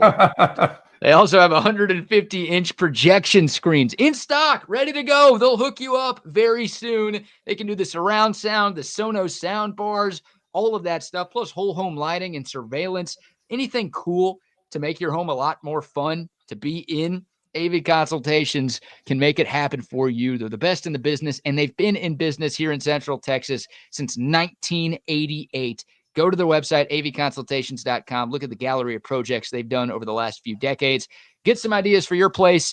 Make the call to AV Consultations, 512-255-8678. That's 255-8678. Tell them you heard about it right here on Texas Sports Unfiltered. Also, so how are we doing, BK, in the cornerback situation at the University of Texas? Got enough corners for next year? That's definitely got tons of safeties, but are there guys that play cornerback? Well, you've got Manny Muhammad back, and remember there was some thought that he was going to enter the transfer portal. It seems like the tides have calmed for that one. Somebody ponied up. Yeah, I think that was probably a part of it, and I think cooler heads ended up prevailing there. So Manny Muhammad will be back at cornerback, which is great. But yeah, you lose Jahdae Barron and you lose Gavin Holmes. Those were two of your other, top 3 guys at that position. We'll see. I mean, you've got Kobe Black, 5-star going into his second season. He's obviously a part of things. You've got guys like Wardell Mack there as well. You've got Warren Roberson there as well. We just got names. Yeah, Not so not much a lot of proven. Right. Yeah, not a lot of proven commodities back there. I mean, those guys played some this year, but you're losing 2 of your top 3 snap getters in that cornerback room. So I'm not worried about Manny Muhammad. I know he had 2 rough playoff games against Clemson and Arizona State. I saw enough good from that guy, and I've seen enough good from that guy over his 2 years in Austin to where I think he's got a chance to be one of the better corners in the SEC. He's going to be thinking about the NFL now too, because so he'll get a little bit slicker. He'll pay a little bit more attention to detail. He'll get better, for this season. I expect for him not to be.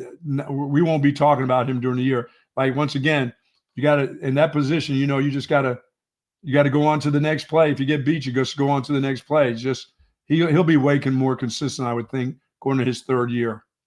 Yeah, and he's got an extra challenge because Jahdae Barron was going up against a lot of number 1 wide receivers. Yes, because he was the number 1 corner, and now that's Manny Muhammad. So his workload will be tough. I mean, week 1, Ohio State, Texas has to come up with a game plan to stop Jeremiah Smith again. Now, they did a good job of that in the Cotton Bowl, but that guy's not going anywhere. Emeka Ibuka's gone, but I think Carnell Tate is back, and it's Ohio State. They always have receivers coming out that what. Yeah, they'll find 3 more. That'll be a big-time test for the Texas secondary to open up the 2025 season. But, yeah, they're going to need – I mean, maybe they go to the portal after the spring to try to add in another corner. But as it stands right now, they're going to be relying on some younger, inexperienced guys to play corner opposite Manny Muhammad. Now, they've got Jalen Gilbo back at nickel. He's experienced, and they've got a ton of talent and experience in that safety room, so that will obviously help. Yeah, and Gilbo he's not a guy that can play corner. He's a safety mostly. He's got that body type. He's a slot guy. That's what he played this year, so okay. I assume he'll stay there. Yeah, if need be. Yeah, maybe he can play. I like the way he played. I like the way he moved. Yeah, he's solid. He was pretty solid for this Texas defense, and look, him being good enough at nickel allowed Jahdae Barron to play outside corner for most of the season. That allowed Barron to win the Thorpe Award. That's going to allow him to maybe be a first-round pick, and that was a big part of Texas having a top 3 secondary in America this season. So yeah, Jalen Gilbo, I feel pretty good about him with what he did this year, and obviously you think about the step he could take next season. I'm like the old timers. I always think of safeties or guys that can take backs out of the backfield and tight ends. A guy over the top of the slot is a cornerback to me. I mean, he just as well be a corner out there all alone, Well, that's, a lot of guys argue that that's the toughest corner to play because you don't have the sideline as an extra defender. You just got a bunch of traffic and a bunch of dudes all over the place. Right. So, yeah, if you're an outside corner, then, okay, the guy can't go that far left or right because he's going to be out of bounds. But obviously, if you're in the slot, then the guy could use the entire field at his disposal. That's why you're seeing a lot of teams put their best receivers in the slot these days to get that extra space. But, yeah, that's another question mark for PK, Terry Joseph, and Blake Gideon is what does your cornerback room look like outside of Malik Muhammad? Who knows? All right. Yeah. I'm glad, they've done such a good job at linebacker. They've got guys that can run and hit and understand what the defense, the scheme is. So over the last 2 years, they've done pretty well there. Yeah, they have. And they've got their 2 starting linebackers coming back with Hill and Lafau, and they've got a lot of edge guys coming back. The defense is getting 7 starters back. So the defense is in a much healthier spot, or at least a much safer spot, I guess, than the offense is right now because you've got more proven commodities and more production coming back on that side of the ball than you do on offense. And the defense was better last year than the offense was. So more things to clean up on O than there is on D. Buck, the NFL coaching carousel continues to turn. The Cowboys made it official yesterday. They have completed an interview with their offensive coordinator, Brian Schottenheimer. He is still the Vegas favorite to win the job, according to Jane Slater, who covers the Cowboys for the NFL Network. They talked about everything, and the interview lasted for more than 3.5 hours. Oh, that's scary. Wow. What do you have What to would talk to that dude about for 3.5 hours? He's been oh, around. He's been around for a year. There's nothing you can do for 3.5 hours with him except for sign the papers. right. And oh, by the way, for those of you, because there are some Cowboys fans who are like, all right, if it's got to be Schottenheimer, that's fine. But like, go hire a really good offensive coordinator and a really good defensive coordinator, and let those guys call the plays. So Schottenheimer can just be like game day coach, which I'm not really bought into that, anyways. But that's better than him calling the plays. Jane Slater also reported this morning that no, if Schottenheimer gets the job, he plans on calling the offensive plays for the Cowboys. Oh yeah, of course. And that guy, we ran down his track record of being really a coach at any level, quarterback coach, coordinator, you name it. And, well, his offenses have not been good at all, anywhere. So Man. this thing has some legs to it. I hope this is just the Cowboys like trying to make Kellen Moore sound like a better candidate. Hey, let's interview this piece of shit to make it seem like Kellen Moore's the best thing since sliced bread. And now our fan base. So when we hire him, everybody will be just, yeah. Yeah. Yeah. Hey, nice strategy there. If that one works, good job, Jira. Way to go. But it's not like they're not going to keep Schottenheimer around if he doesn't get the gig. He ain't going anywhere. You might be right, because the Cowboys aren't going to let their next coach pick the staff. That's got to be Jerry and Steven calling those shots too. And that's a big part of the appeal of Kellen Moore, I would think, is like, hey, Kellen, we're giving you a gig that nobody else would give you, which means you've got to let us pick your assistants here. Does that mean Zim gets to stay around again? I don't know. Yeah, like I don't know if Zim wants to stay around. I don't know if the Cowboys want Zim to stay around. I think there's a very good chance that he does, especially if Schottenheimer's the coach. The Cowboys defense was bad this season. Yeah, Zim seems the only one who can put up with Micah Parsons anyway, even though the Parsons will talk bad about him eventually. Yeah, well, I mean, Dan Quinn did a good job of that, I thought. Like, you're right. The problem isn't all on Zim. The problem is the Cowboys just don't have a lot of talent on the defense. Like, they've got some elite players with Micah Parsons and Trayvon Diggs when he's healthy, but there's not a whole lot outside of that. And, I mean, you've got Overshown who's hurt again. You've got Trayvon Diggs who's hurt again. Those guys might miss the starts of next season. Overshown will for sure. And that's like, those are two of your better pieces right there who you don't know what you're going to get. So I don't know if there's any defensive coordinator in football that could give the Cowboys personnel a chance to be a top 5, top 10 defense in the game. They've got some serious, we know when it's spending time, Jerry ain't going to go out and spend anything on them anyway. Oh, you don't think he's going to bring in more than one free agent this year? No. You think, or maybe Jerry goes cheaper. Maybe he thinks one was too much, so he goes with 0 this year? Could go 0 and say, no, we got enough. Yeah, that would hurt right there. That would hurt. Anybody else? They've talked to Leslie Frazier. They've talked to Robert Saleh. They've talked to Schottenheimer. They've talked to Kellen Moore. I think those are the 4 coaches that they've completed interviews with. Out of those 4, Buck, is there a guy that you would like to see the Cowboys hire more than any other? Not really. As long as Jerry is Jerry. I mean, I like not Schottenheimer though. I mean, I'd take a shot on Kellen Moore. Once again, I think he's maybe the safer of all the bets. I would go with Robert Before Saleh. Schottenheimer. Yeah, I'd go with Robert Saleh out of those 4 names. I don't know if he's a great coach. Didn't do great things with the Jets. From Woody Johnson. You think he wants to go there with Jerry? I think he wants a job. Yeah, like that's no one else is.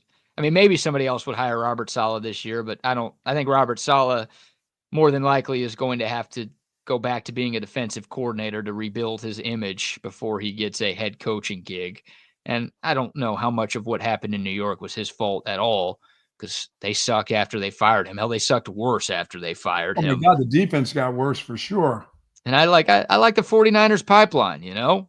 Like, I don't know if you could call him Shanahan Tree because he's not an offensive guy, but he did coach with Kyle Shanahan. You look at the job D'Amico Ryans is doing in Houston as a former Kyle Shanahan defensive coordinator, and that guy has done a tremendous job. I mean, Robert Saleh was looked at as a huge get for the Jets when they got him. He was one of the top candidates, if not the top. But then they got their number one get. That was Aaron Rodgers. And then, they got Aaron Rodgers, and it's like, well, it's Saleh's fault that Rodgers sucks. Let's blame the defensive coach. Yeah, like, no, maybe Rodgers just sucks right now. By the way, that's been quiet. None of what's going on with that? I don't know. I've got some bold NFL statements I want to ask you here in a moment, and Aaron Rodgers is on the list of one of those. Yeah, like Robert Saleh's been a head coach before. He's the guy that I want. Obviously, you'd have to bring in a very good offensive coordinator. That would be his most important hire. But I like Robert Saleh coaching up the defense more than I like 2025 Mike Zimmer coaching up the defense. All right, well, send that dude send Saleh to Jacksonville. Let him start there with that owner. Yeah, maybe. I mean, I bet he would take that gig because, again, it's one of 32. You're right. But that's of the people the Cowboys have talked to, he'd be number one on the list. I think Aaron Glenn's going to be in New York. Yeah, it sounds like he wants to go there. It seems like they're just kind of finalizing the details. I know he interviewed with the Jets yesterday. They flew him out, in-person interview, and it sounds like things went pretty well. So it feels like a matter of when, not if, Aaron Glenn gets that gig in New York, but nothing finalized just yet. Wow, what are the Lions going to be like? You lose your offensive coordinator and defensive coordinator? I mean, I don't know. Like, it matters. I don't want to sit here and say it doesn't matter, but remember the Eagles lost both coordinators after they made the Super Bowl 2 years ago, and they're one win away from going back. And I don't think Nick Sirianni's as good of a head coach as Dan Campbell is either. Like, talent wins in this league. Sure. Good talent can't overcome bad coaching. I agree with that, but shit talent can't do anything with good coaching either. No. So the Lions have one of the most talented rosters in football. Big reason why they lost is they had 50 guys get hurt on defense. That's why they gave up 45 to the Commanders last weekend. The talent on that roster is not going anywhere. They've got to get the hires right, but the Lions aren't going to take a big step back. I don't think so either. I think they'll be okay. So, but they are likely losing both. They've already lost Ben Johnson. Seems like Aaron Glenn is going to be off the board as well. Those were two guys I wanted the Cowboys to look at, and the Cowboys interviewed. Whatever's the easiest, Jerry will do. What's the easiest thing to do? Yeah, I guess. I don't know. I don't think Mike McCarthy was the easiest person to hire. He had to go find him in the barn with the rest of his staff watching film. Yeah, Jason Garrett was the easiest because he was on staff. He was the interim. They fired Wade Phillips. They made him the head coach. So that was as easy as it gets. Mike McCarthy was not the easiest thing they could have done. So I don't know. Like, maybe they do, and that would be Brian Schottenheimer. Yes. And Kellen Moore is probably your second easiest. So if that happens, then all right, you'll be right. But I don't think Jerry's only done the easiest thing. As I for some reason defend Jerry here. Good job. Ugh. So you don't want him dead. You want him alive and well and making great decisions. That's not what I said. If those things could be synonymous, him being alive and well and making good decisions, then you wouldn't be talking about him now. I wouldn't want him to die if he was good at his job. I want him to die because he's the biggest threat to America in the country. He's the biggest threat to America's team. Yeah, absolutely. Can't have that. We can't have that. Wow. So there's the Cowboys coaching search. By the way, your Vikings have extended Kevin O'Connell. Yes. Despite the playoff loss, and I don't think he has a playoff win. He's had two great regular seasons in his 3 years there, but hasn't won a game in the postseason he's a good regular season guy so far.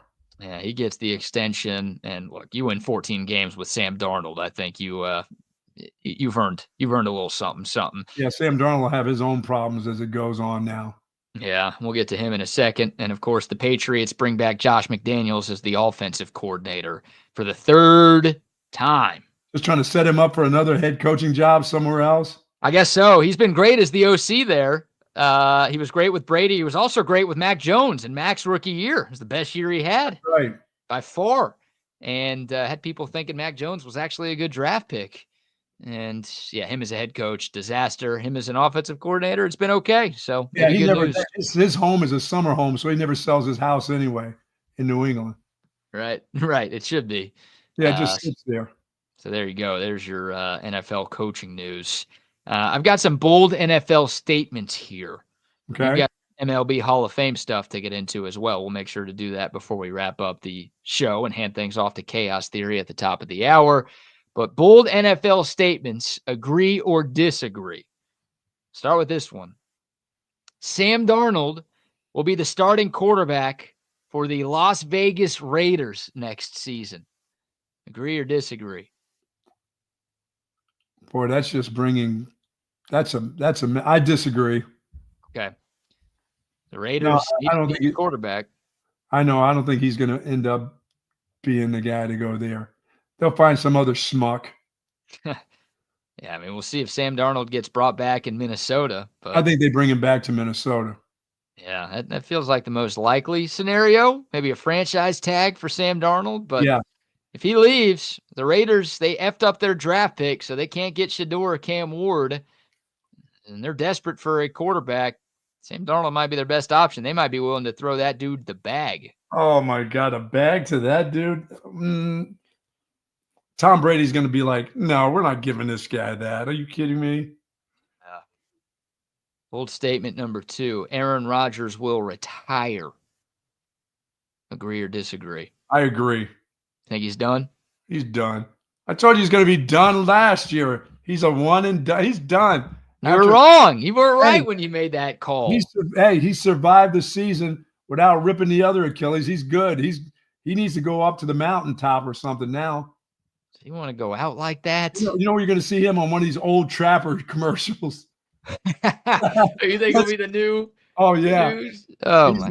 He's going to be that dude pulling sleds, eating beef jerky. Oh my gosh! With the Davy Crockett hat. Yes. Oh, except for he'll have a pipe in his mouth for sure. Gosh, yeah, that would be something. Aaron Rodgers, what does he do next? He'll make sure we all know about it. Of course, we'll know. He'll stay in the news regardless of what his next job is. Number 3, the Pittsburgh Steelers will let Russell Wilson walk, and they will re-sign Justin Fields to be their starting quarterback next season. That one's hard. I mean, did Wilson, did the experiment work? I mean, they got. They brought him in, I think, to win in the playoffs because they've been making the playoffs. Yeah. They just haven't been able to do much there. And, Russell Wilson and the Steelers just got wrecked by Baltimore in Wild Card Weekend.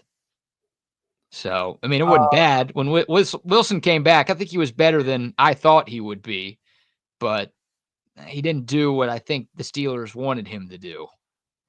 Yeah, they couldn't get Pickens going. That guy, he's like Trey Johnson. He's one of those dudes. If I don't get the ball, I can't make the team better, kind of guys. And he's been in the league. And there's a guy who's been around for a couple of years. That's not some kid coming out of high school. That guy's just like him. You're talking about a pouty dude. He's another one of those guys. I don't see Russell Wilson coming back. You think Fields comes back? Yeah, I think they just make him the quarterback and move along. Well, they got to sign him too. I think both guys are free agents, so they've got to go out of their way to bring one. I don't think they'll do both again, but somebody just go ahead. Russell Wilson's made enough money. His wife has enough money. He ought to just go into coaching and get a coach's salary and not play. Just be on the staff, Oh, you're sending everybody to the retirement home, huh? It's time for Russ to be assistant. What do you want to be, a player coach or something? Get Rodgers and Wilson to the old people home. Absolutely. God. Okay. It's time to let Fields swimmer sink, Yeah. Well, I think I already know what he is in this league, but maybe he'll get another chance. First round picks always get more chances than the other guys. So maybe someone will take a shot on him. Maybe it'll be Pittsburgh who gives him a full year as the starting quarterback. All right, 2 more of these left. Number 4, Tyreek Hill, who wants out of Miami, will be traded to the New England Patriots. Patriots pretty desperate. New coach, new coordinator. They got Drake May, who looks like he could be something in this league. They don't have a lot of receiver help. Maybe New England is pretty desperate, and they make a big move to go get Tyreek Hill. What say you? What's going to be too cold there for him, though, isn't it? Well, he was in Kansas City, so he knows what cold is. Yeah, that's true. But he loves Tua. Nobody better than Tua. Nobody throws a prettier ball, Tyreek. Oh, what happened to that, Tyreek? No. Well, maybe he still feels that way, but Tua gets hurt every season and misses Yeah. like half the year. Yeah, Tyreek seems like a guy who would sell you down the river. You know what I mean? For the next quarterback. So he's got one. He's got a big arm. I say that sounds good. I can buy that one. Yeah, I mean, he's not a free agent. Yeah, he's got a couple years left on his current deal, so it would have to be a trade. And I could see New England saying, "Hey, here's our second-round pick, Miami. We need somebody to help our young quarterback." Yes. And yeah, intra-division trades, you don't see those very often, but I think it's something that could make sense for both teams. Patriots might not be very good, so it's a pretty high pick going to Miami. Miami gets to get rid of the headache, and New England gets its wide receiver. That one could work. And last but not least, agree or disagree, bold NFL statements. The Houston Texans will make the AFC Championship game next year for the first time in franchise history. No, they'll do exactly what they did again this year. They'll have a nice season. They'll lose. You're saying 3 straight years they'll lose in the divisional round? I'm saying they're going 3 of those. Oh, they've won playoff games in each of the last 2 years. They've gotten by weekend 1, but they haven't gotten by weekend 2. They'll get by weekend 1 again. Okay. Yeah, I mean, they obviously – 4th year, they'll have it done. They'll have it all set. They've got to beat at least one of the Chiefs, the Bills, and the Ravens to get there. Maybe the Bengals too, if they figure things out. Wow. You got to be one of the last 2 of those teams standing. Yes. To get to the AFC Championship and take that. Love their division though. Great stuff. Yeah, they'll win that one. It's a bold pick to say the Texans won't win the AFC South, because that is, I mean, the Texans were bad for large portions of this year, and they still won that thing going away. So, yeah, the Texans got some things to clean up. I'd like to see them take that next step and get over the hump, but that AFC is very, very good right now, and I don't think the Chiefs are going anywhere. I don't think the Bills or the Ravens are going anywhere. And as much as I like what the Bills are doing, they're not winning this weekend. Oh, you're feeling it now? You're feeling the Chiefs? They're not beating Patrick Mahomes at home. No. Come on, man. Right now the line is 2. That ain't enough.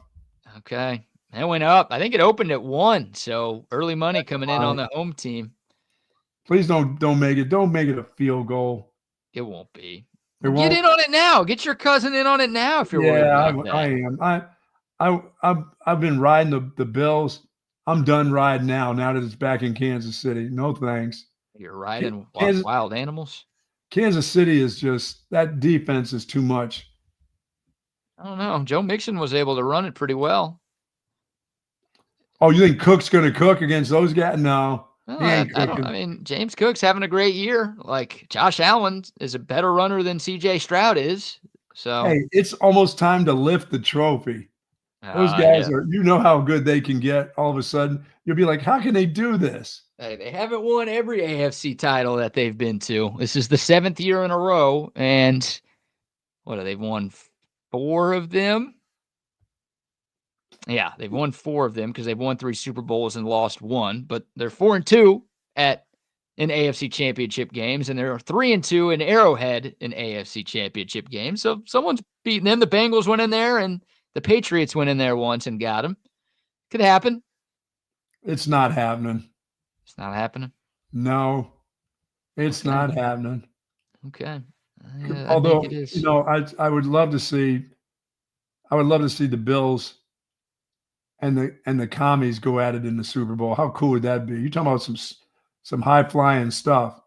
That would be something else. All the Cowboys have just got to be hating this. I mean, every Cowboys fan is rooting for the AFC in these Final 4. Oh, of course they are. I think every Cowboys fan is rooting for the Commanders over the Eagles. Like, both teams are division rivals, but if you surveyed 100 Cowboys fans and asked them, 98 would say, yeah. I think it might be 100. I legitimately think all of 100 Cowboys fans would say they hate the Eagles more than the Commanders. / Redskins / football team, whatever we're supposed to call them, Guardians, Indians. Well, you want to get the Guardians / Commanders on a roll right now? No. Again, I'm also rooting for the Chiefs. Like that's where I'm from.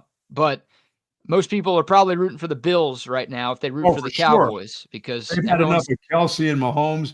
They've had enough of seeing the Kelsey commercials and Kelsey catching touchdown passes and Taylor Swift and Patrick Mahomes and Andy Reid doing commercials. They've had enough of that. I don't like to tell people how to fan at all. You fan the way you want to fan. I always get very confused and borderline annoyed when people criticize other fans for rooting for their team. But I think if you're a good Cowboys fan, you'd rather the Chiefs win than the Eagles or the Commanders, right? Like you have to. You can't ever root for one of your rivals. It's people are tired of the Chiefs and you want new blood. I get it, but you don't want that new blood. No, you don't want you don't want the Commanders. You don't want that new blood. That new blood is around for a while. Yeah. So there's a lot of the country rooting for the Commanders out of these 4 teams, I would guess. Great story. Jaden Daniels seems like a likable guy. Dan Quinn, a likable guy. Dan Snyder sells the team, so that POS is finally out of the picture. Sure. Like, there's a lot of people will be rooting for the Commanders. No one's rooting for the Chiefs. Nobody's rooting for Nick Sirianni. No one's rooting for the Eagles. And yeah, it's Commanders and Bills around the country. And if you're a Cowboys fan, I think it's Bills and Bills. Yes. That's the lesser of these 4 evils, I guess. Now, is the MVP voting in now? I mean, they keep talking about like Lamar has already got it. Oh, the voting's done. The voting was done before the playoffs. I mean, yeah, I know it's in, but it hasn't been talked about, hadn't slipped out yet. No, they do the NFL honors show in between conference championship and Super Bowl. So we'll know soon, but we got, I think February 6th is what I'm seeing, which is 2 weeks from tomorrow. So the day before, or the week of the Super Bowl is when we'll get the MVP, Rookie of the Year, Defensive Player of the Year, Coach of the Year. All that, BK, most likely to me, I think Aaron Rodgers will hang it up. This year was it for him. I don't think he will. I think he should, but I just don't think he wants to go out like that. I think he believes that he's got more in the tank. Okay, well, he doesn't have to go out like that, but he can go out very similar to whoever he goes with now. Hey, he's got to go to your Vikings. He's got to finish the Brett Favre. No, not that again. Yeah, he's got to do the whole experience. I've seen that act before with the Vikings from somebody else, some old dude coming to the Vikings. Yeah, well, he's got to do it, man, just like Brett Favre. Then he's got to send D pics to Jen Sturger. Oh. And then he's got to steal a bunch of money from the poor and give it to the rich. It's all coming. He was doing that for his daughters for volleyball, right? Right. He was supporting his kid and the other students there. Right. That's what he wants you to believe. Way to go, OAN. Way to go there. All right. We'll take your thoughts. Dakota text line 512-222-9328. Ryan Day okay from the accident? Was Ryan Day okay? There's no lawsuits for the people at the stadium for him getting whiplash or anything, right? I haven't heard about any injuries from Ohio State head coach Ryan Day. I haven't heard of any firings from the broad who was driving that golf cart. I should hear about that. So look at that. She's cracking up. Oh, let me grab my phone. And let me, wasn't me. Oh, my boyfriend's over there waiting for me. Hey, we got you on camera, Shaggy. It was you. Okay? It was you. Saw it on the counter, on the sofa. Everyone's seen it. It was you. I don't know if anybody's asked him that question. How was your golf cart ride yet? You know that's coming up eventually. Oh, my God. Oh, if I'm like a friend of this girl, like, yeah, absolutely. I'm calling her right away and being like, so, about that golf cart, huh? Hey, you want to go golfing? I'll drive. I got it.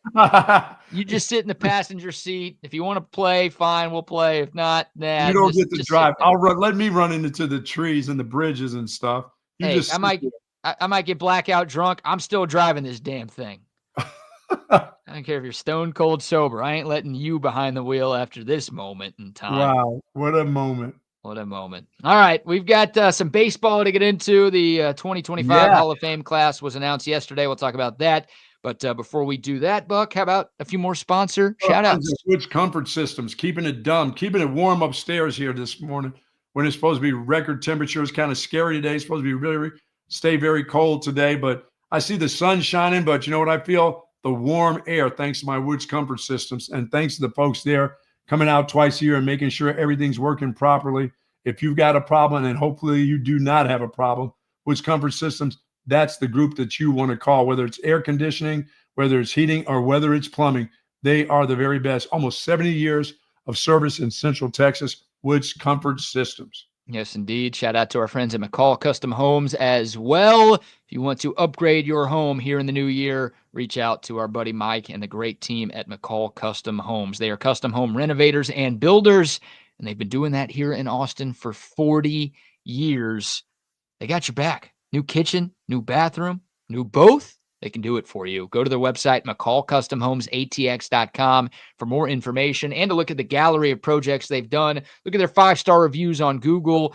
Look at their pictures on Facebook and Instagram. Just search McCall Custom Homes and then reach out to them, McCallCustomHomesATX.com, or call or text our buddy Mike, 512-633-9580, 512-633-9580. It's McCall Custom Homes. We build value into your home. Folks, you can live pain-free like the Buck at Relax the Back. These folks are fantastic. Sitting in my chair right now. I know it's been a cold couple days, and you old dudes out there are feeling it in your back. But if you've got a comfortable chair from Relax the Back, you're going to feel fantastic. An office chair, recliner, you're going to love the things that they have to offer you. If you've got thoracic problems, lumbar problems, if you've got hip problems, you need to go by Relax the Back. And if you have friends that are suffering and you know, and they have been looking for the comfort that's going to give them the relief that they deserve, do call on our friends at Relax the Back, and BK's at the Hill Country Galleria across from Whole Foods, and in North Austin at the Gateway Shopping Center right across the street from the Container Store.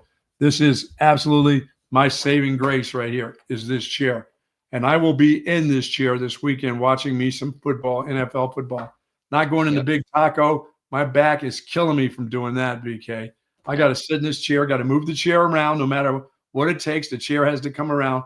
And I got to get a recliner eventually from Relax the Back instead of sitting in that Big Taco. I heard these recliners are absolutely fabulous. So I need to have one of those. I can fall asleep in a recliner just as easy as I can in the Big Taco over there. Oh, for sure. And I did watch that golfing event last night again. I can't do it. It's too hard, too difficult. Really? I had it on. I had the sound on for a little bit, then I flipped over to college basketball and hockey, and yeah, I mean it's all right. I don't know. The guys talk, but I know they want to drop F-bombs and everything else, and they can't, because those guys. Justin Thomas is dropping F-bombs all over the place when he's on the course playing with his boys. Yeah, I'm surprised nobody's done that yet. At least I don't think. Before they say stuff, you can tell they're thinking about, okay, I better not say this. There's some things that they want to say that guys say on the golf course at the tee box and stuff. They think about it. It's not all as natural as it sounds. You know what I'm saying? Right. It's all thought about before they say anything. They know they have to be careful. They got a lot of sponsors out there, and so they have to watch their tongue. They're at the tee box at the club. It just comes out. Oh my God! Practice rounds for those dudes. Oh yeah, that's true. I can't even imagine a practice round with some of these people that sponsor them. I bet you there's something else. Oh my goodness! Some of the skins games those guys play with their friends, heck yeah. Yeah, that's a different experience for sure. It's all right. But yeah, Relax the Back. Shout out to them. Shout out to Sue Patrick as well. Absolutely. My shirt. Hey, got that stain off. There you go. It's gone. Don't have to go buy a new one. My wife, who knows how to use the washing machine, got it out. Me, I'm in there hand scrubbing it, and it wasn't coming out. So she just put some Tide to Go on it, and then that was it. What was the stuff she puts on that? I don't know what it is. The favorite juice or something that she puts on it. Not that juice, but she puts something on these things, get rid of these stains. So she puts her own personal juice on there. I don't know. I don't know how to use the washing machine, so I wouldn't know. I have to go take it to the laundromat for me to use. There you go. I do know how to use laundromat washing machines, so I'm good at that. I've done that before. How do you not know how to use your own washing machine? I've not been taught how to mess with that. I'm not allowed to put my hands on that. Once again, I don't do the stove. I can turn we have electric. We don't have propane. So the electric stove that we have is one of these fancy ones. You have to watch what kind of pot that you put on it. Special pots. I'd be taking the stuff from underneath the sink, those pots, and sticking it on there and screwing up so I can't use that. Hey, microwave. I know how to microwave. There you go. All right, look at you. 7 decades on this earth, and you've learned how to use a microwave. And the air fryer, I don't mess with that. That thing gets too nasty because I don't want to have to clean it. That's her deal. Put some foil on the bottom. What? Yeah, that's what I do. I don't put foil in the microwave too. No, don't do that.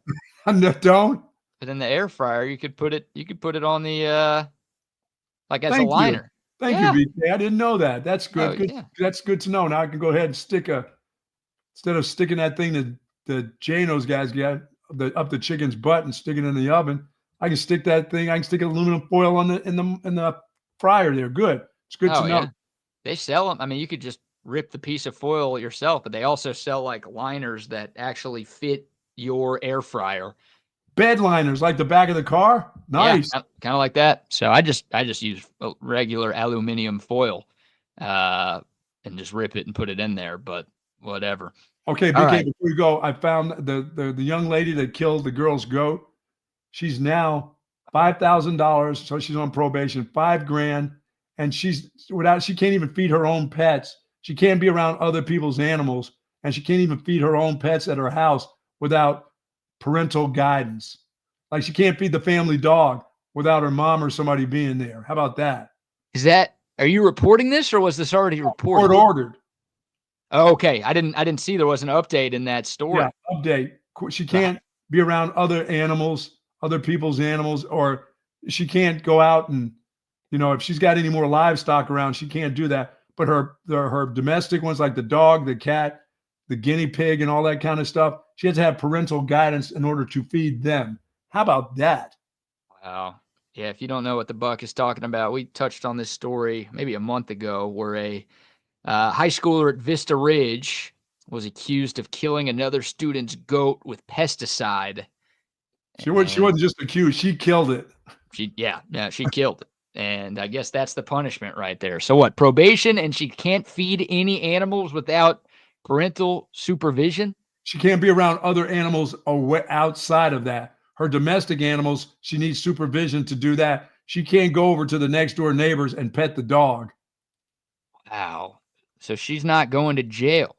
No, I don't think so. She's just probation, $5,000. $5,000. Okay.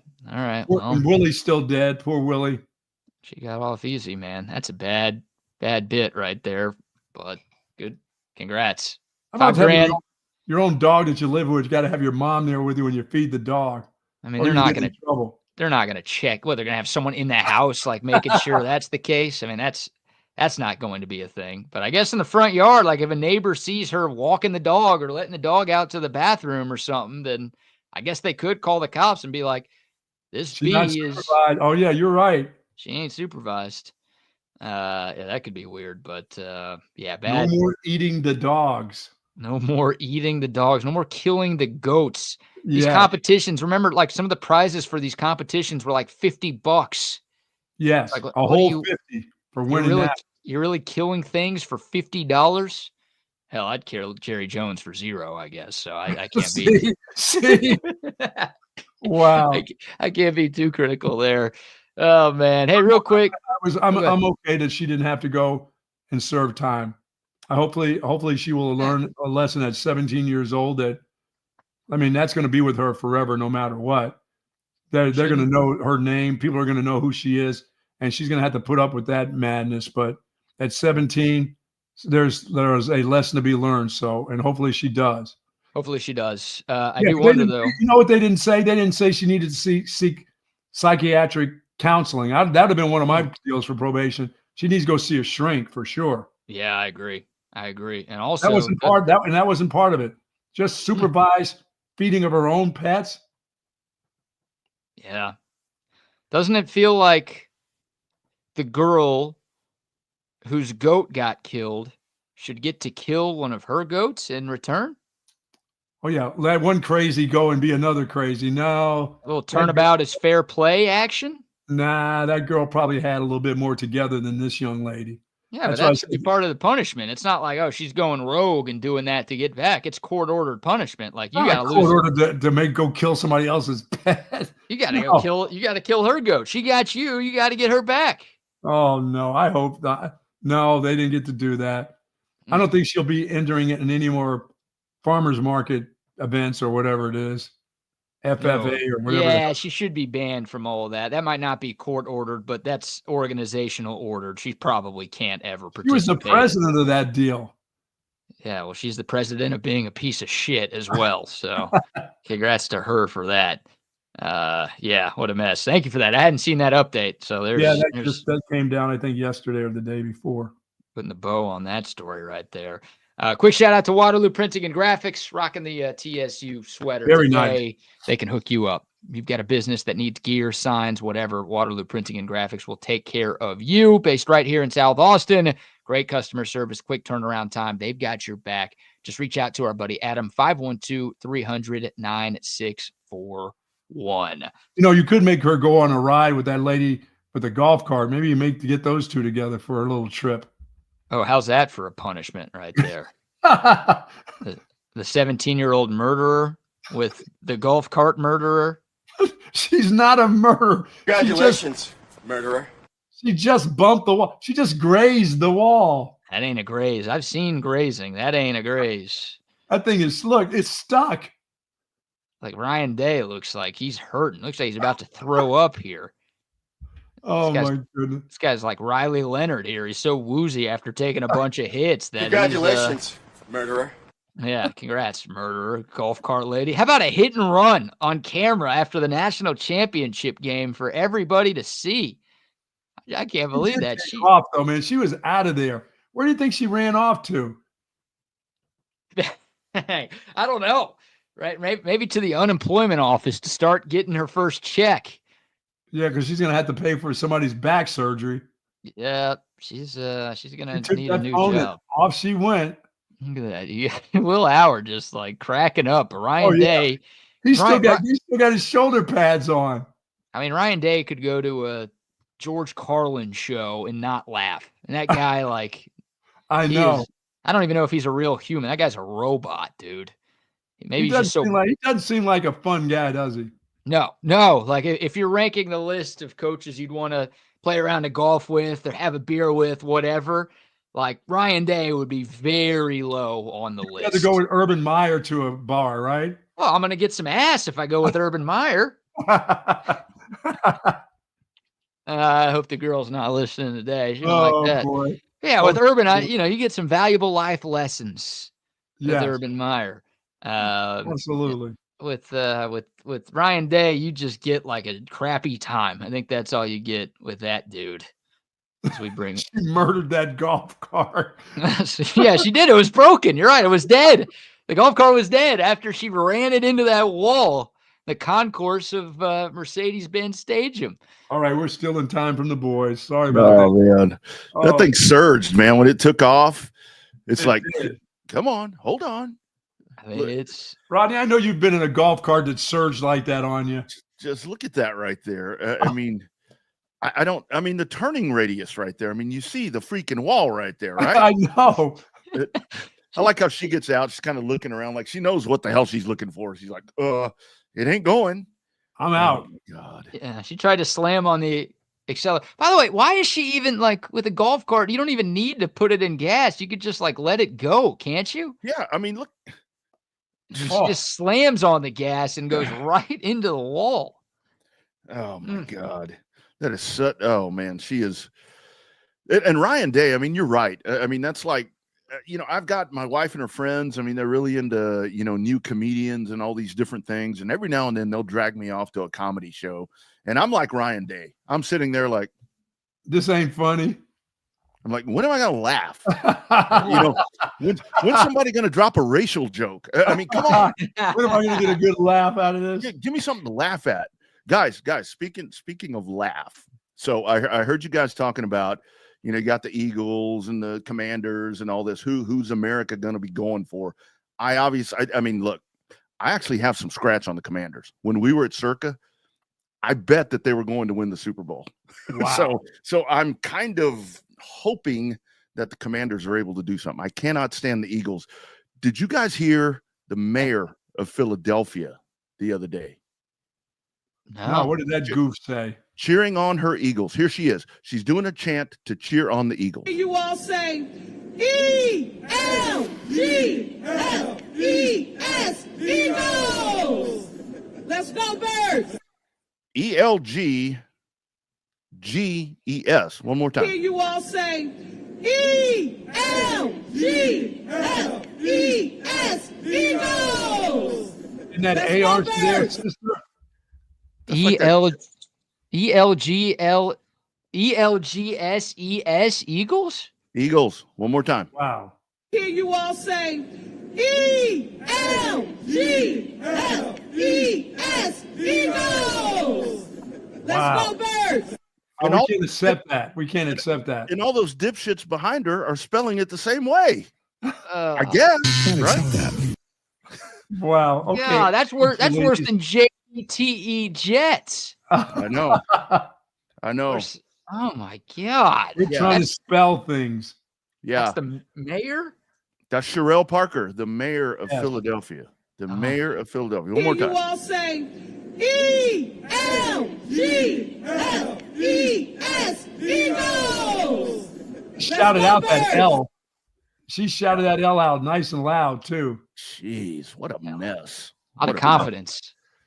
A lot of Yeah. confidence in that one. Wait, hold on. But going back to what you said earlier, what odds did you get the Commanders at before the season? I don't even remember what the odds were, dude. It was when we went down there to work. Yeah. And I had told Wags, kind of just some of the discussions that we've had. I'm like, dude, I'm pretty high on this Washington team. I like the cleaning house. I like that Snyder's gone. I like what they've gone and done. And yeah, I bet $25. $25. Okay. Well, still, they I mean, would- you're probably Could get you plus a couple grand. It's going to pay off extremely well. I think it's going to Yes, be it somewhere is. around $1,200 if those commies can win the Super Bowl. There you That's- go. That's $1,200 I don't have, guys. I will So take it. what do you do? I was going to say you're a big Cowboys fan. Are you now rooting for the commies? I mean, you kind of have to, right?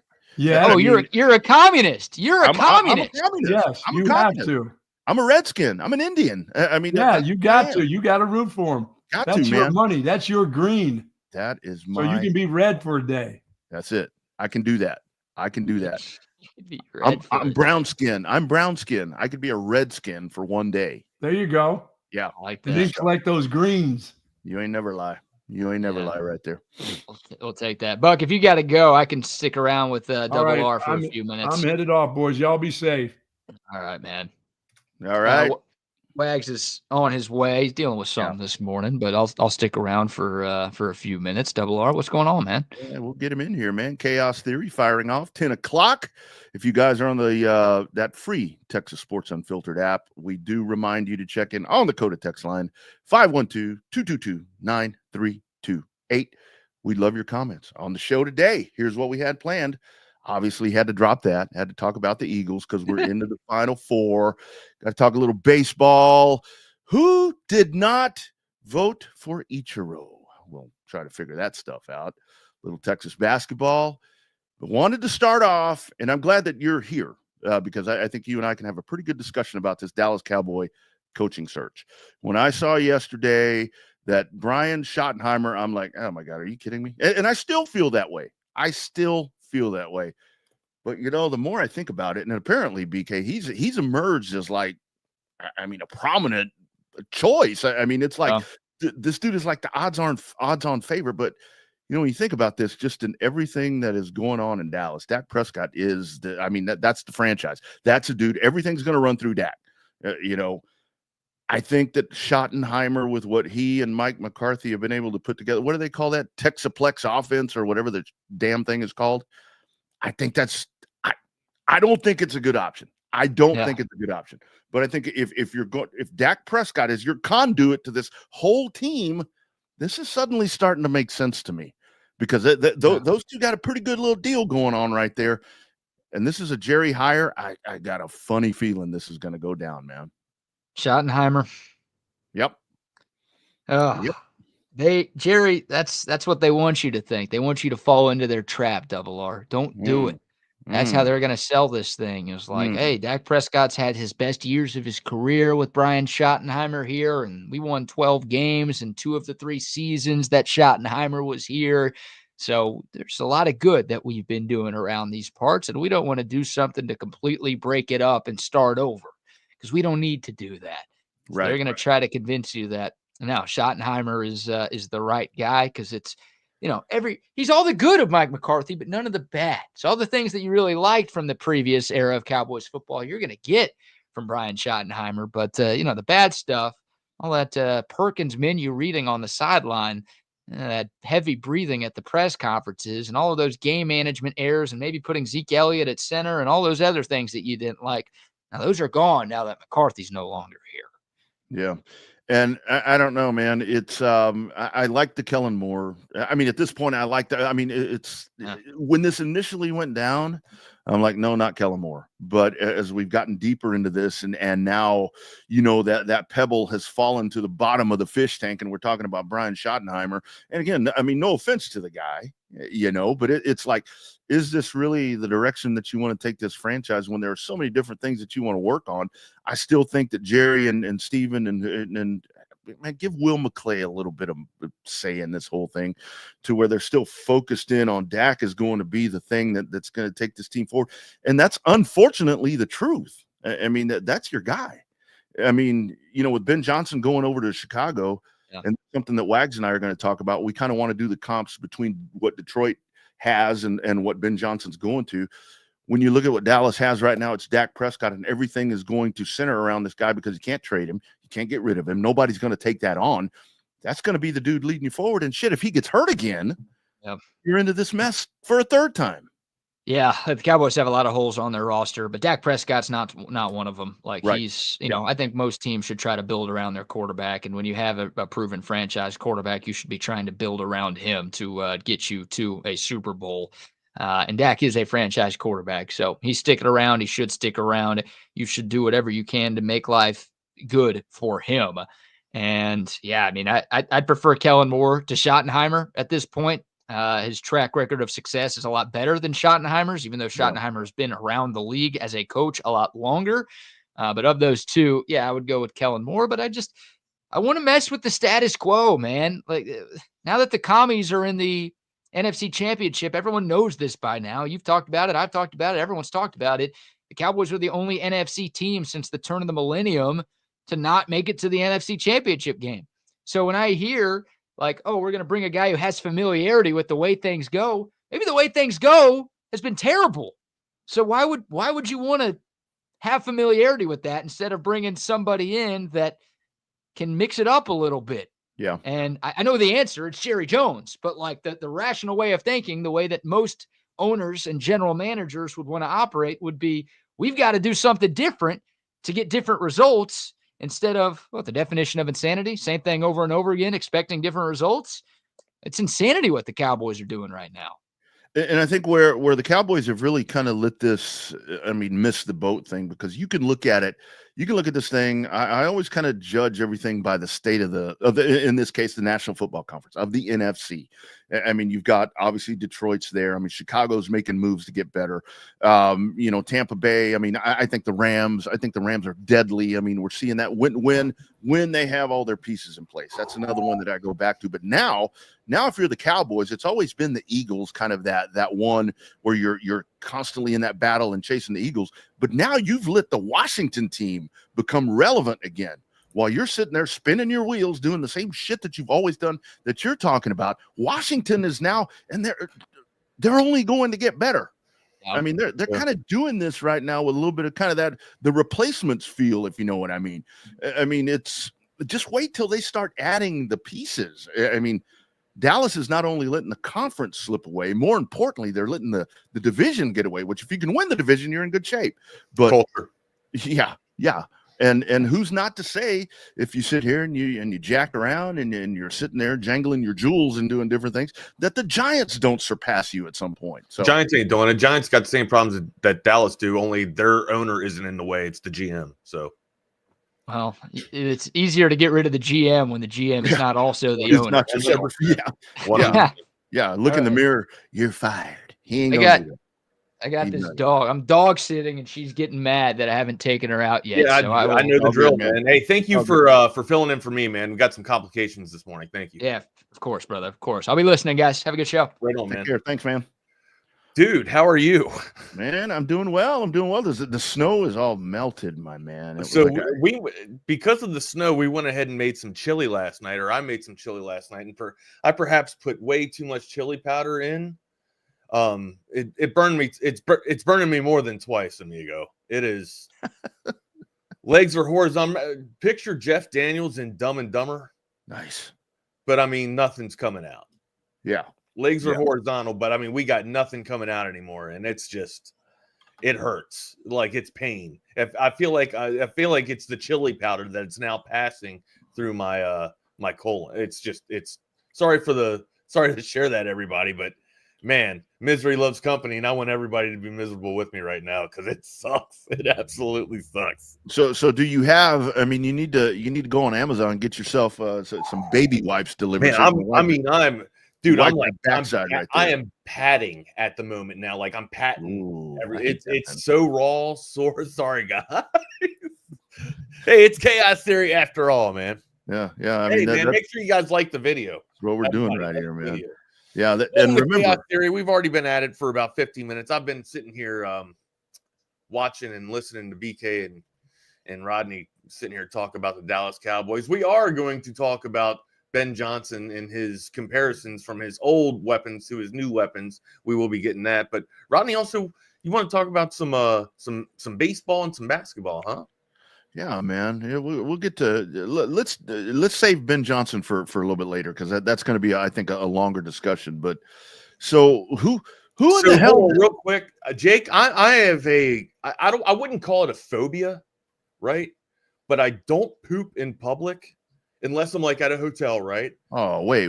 You're one of those guys. You can't shit in public? Not even that, man. After I take a shit, I got to take a shower. Are you serious? Yeah. Oh my God. Like, if it depends. Like if it's a good clean wipe, you know what I mean, and it's not I don't feel dirty or I don't feel messy. I'm all right. But usually, after I go to the bathroom, I take a shower, man. I like staying clean, dude. I don't like smelling myself. I don't like my crap. I just don't. I don't know. I don't like it. I don't like my ass crack having stuff in it, man. I just don't. Oh yeah, man. I wipe everything out.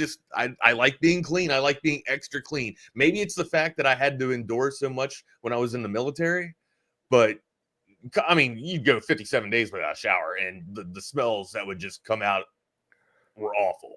I don't like to be reminded of that. So, and I would never go anywhere near to that, but still, like I have got to bathe almost every time. It's weird. I know it's weird. It's not a phobia, but it's I guess it's just a condition. Oh man, I will take a dump anywhere. I mean, it's I don't know what that is. I mean, I guess it's just maybe the urges that I have that I randomly have to go take a crap, even if I haven't eaten something. Maybe you're just comfortable. I know, like I've read the book Everybody Poops. I've read that book. Yeah. But I don't like being in public. It's also for me, a lot of it is the facilities that you have to use when you're in public. A lot of people will just sit there, piss on the floor, piss on the seat. That's what I don't like is when you like, pull. Why does it happen? Like, what? You're a grown man. Why can't you hit the damn? Do we got to put Cheerios in a damn toilet for people to aim at? Yeah. That sucks when you go in there to take a shit and you drop your pants down, and like if you're wearing shorts, you pull your shorts up and they're dripping wet from piss on the floor. I mean, yeah, that's a little frustrating.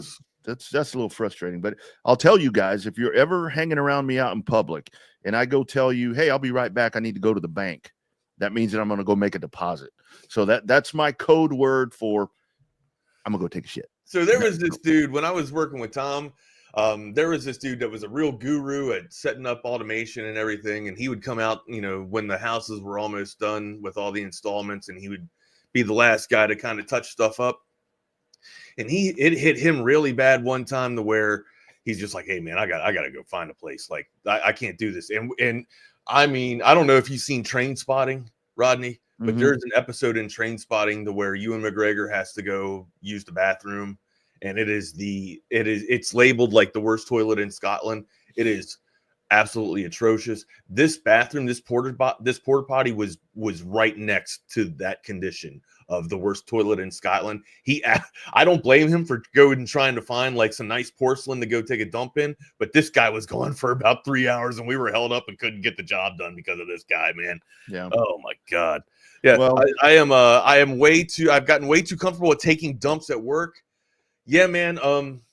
Good on. Like I'm one of those guys that literally hold it the entire day and wait to get home and then blow it up. I'm so grateful that I work from home. And I think that's one of those things, like when you're in the workplace, like if you're in an office environment, even a warehouse environment, I think it's one of those things where you kind of go out and you pick the stall that's going to be your one. I mean, the one that you go to. I typically like to try to find a handicap one. If there's not a handicap person that's going to be around there, I want to go in there, a little bit of elbow room and shit. You know what I'm talking about? You can take that away from somebody that's on my mind.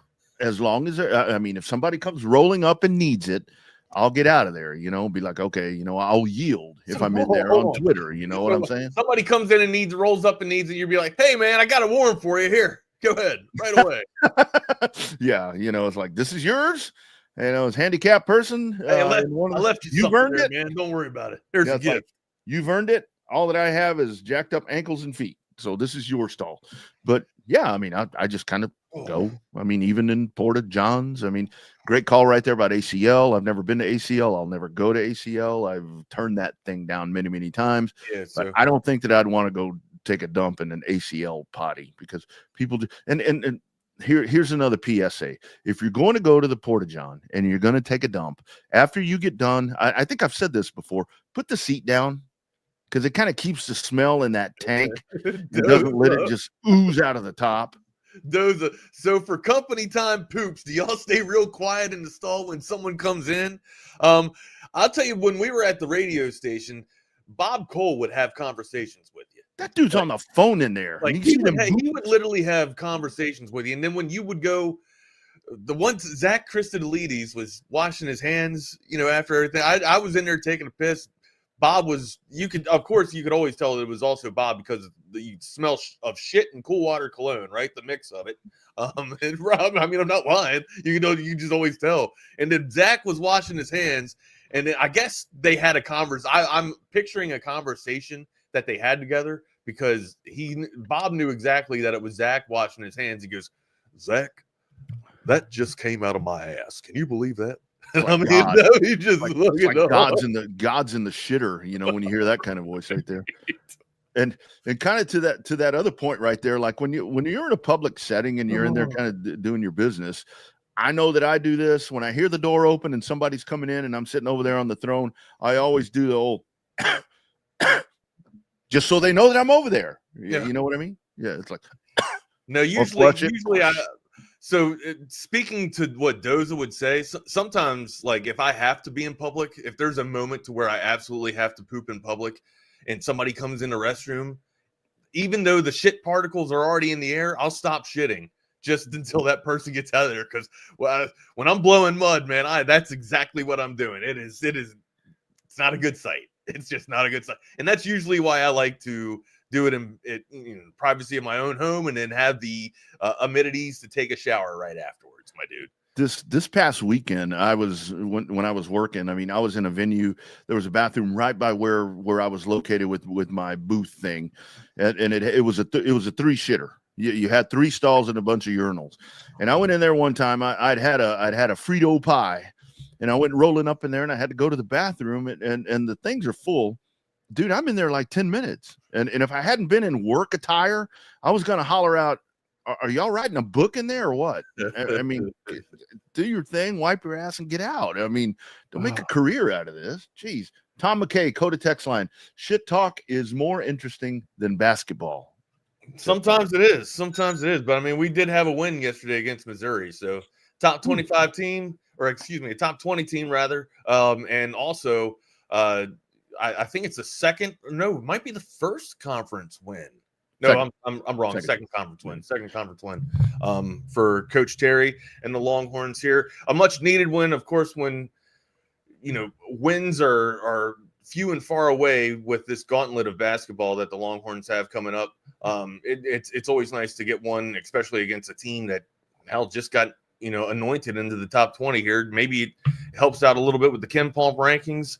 But yeah, these are absolute games that the Longhorns need to capture, because it's going to be daunting going up against like Bama and Auburn and Texas A&M again. Yeah, I was watching that. We got to split with I'd love to take Arkansas, both games at Arkansas, but you got to at least split against Arkansas. For one thing, I turned that game on, or when it finally came on last night, I'm looking at it, and I was like sitting there trying to rewind or fast forward. I'm like, what did I miss? Took them forever to even score the first bucket in that game. And that really set the tone for the entire contest right there. And I was kind of thinking about that and laughing to myself, because, I mean, if this Texas defense, with the basketball team, if this defense could do what they did last night, I mean, I think that they maybe could go on some sort of run right here and get to the tournament and maybe make a little bit of noise. I saw Zay posted that on X, which is good, because if he says something, I'm thinking it. I'm like, okay, that's good when it comes to basketball. Yeah, Zay's the savant of basketball here for man. Texas. Yeah, for Texas Sports Unfiltered, rather. So here's the thing, too. Like, Trey Johnson didn't really have a great game last night either. Mm-hmm. But we talked about contribution from the Cogs, and hell, you want to talk about just some big time battle plays there. Kaluma's offensive rebound with the closing minutes or in the final minutes of the stanza there, huge, right? To give the Longhorns another offensive possession or another opportunity. And then look, being able to hit your free throws at the in the final minutes to close out the game. That's what you're going to need. You're going to need good defensive basketball like you saw last night. And Shedrick, for as much shit as we give Shedrick all the time, he actually, going out and winning that jump ball and getting that extra possession, that extra. Kaluma did it as well, and then Shedrick also got another extra possession for the Longhorns. Again, we beat them up pretty badly on this channel from time to time, and rightfully so. But you got to give the roses when the props are due. Man, Kaluma, 12 rebounds, 14 points. I mean, really good night for him. And with Trey Johnson, I mean, when you think about that dude, I mean, you immediately start thinking about scoring. But I mean, that dude got 4 defensive boards last night, and that's like, I mean, if you can get that, I mean, because it really seems like, I mean, kind of feel like I'm reverting back to the football team right here, where it's going to be your defense that's what's going to drive you. You absolutely need it. Like, yeah.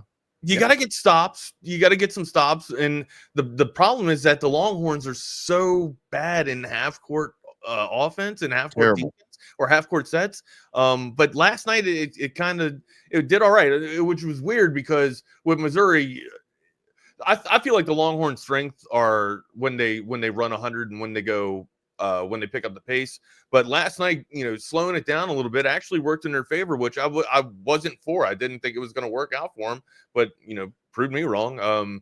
They played a fantastic game. I wouldn't say fantastic, but really good for Longhorn standards or for where this team's at right now. And if you can keep this up, there's a chance that you could be dancing. I mean, I don't know how long you'll be dancing, but at least you can get a ticket to the floor.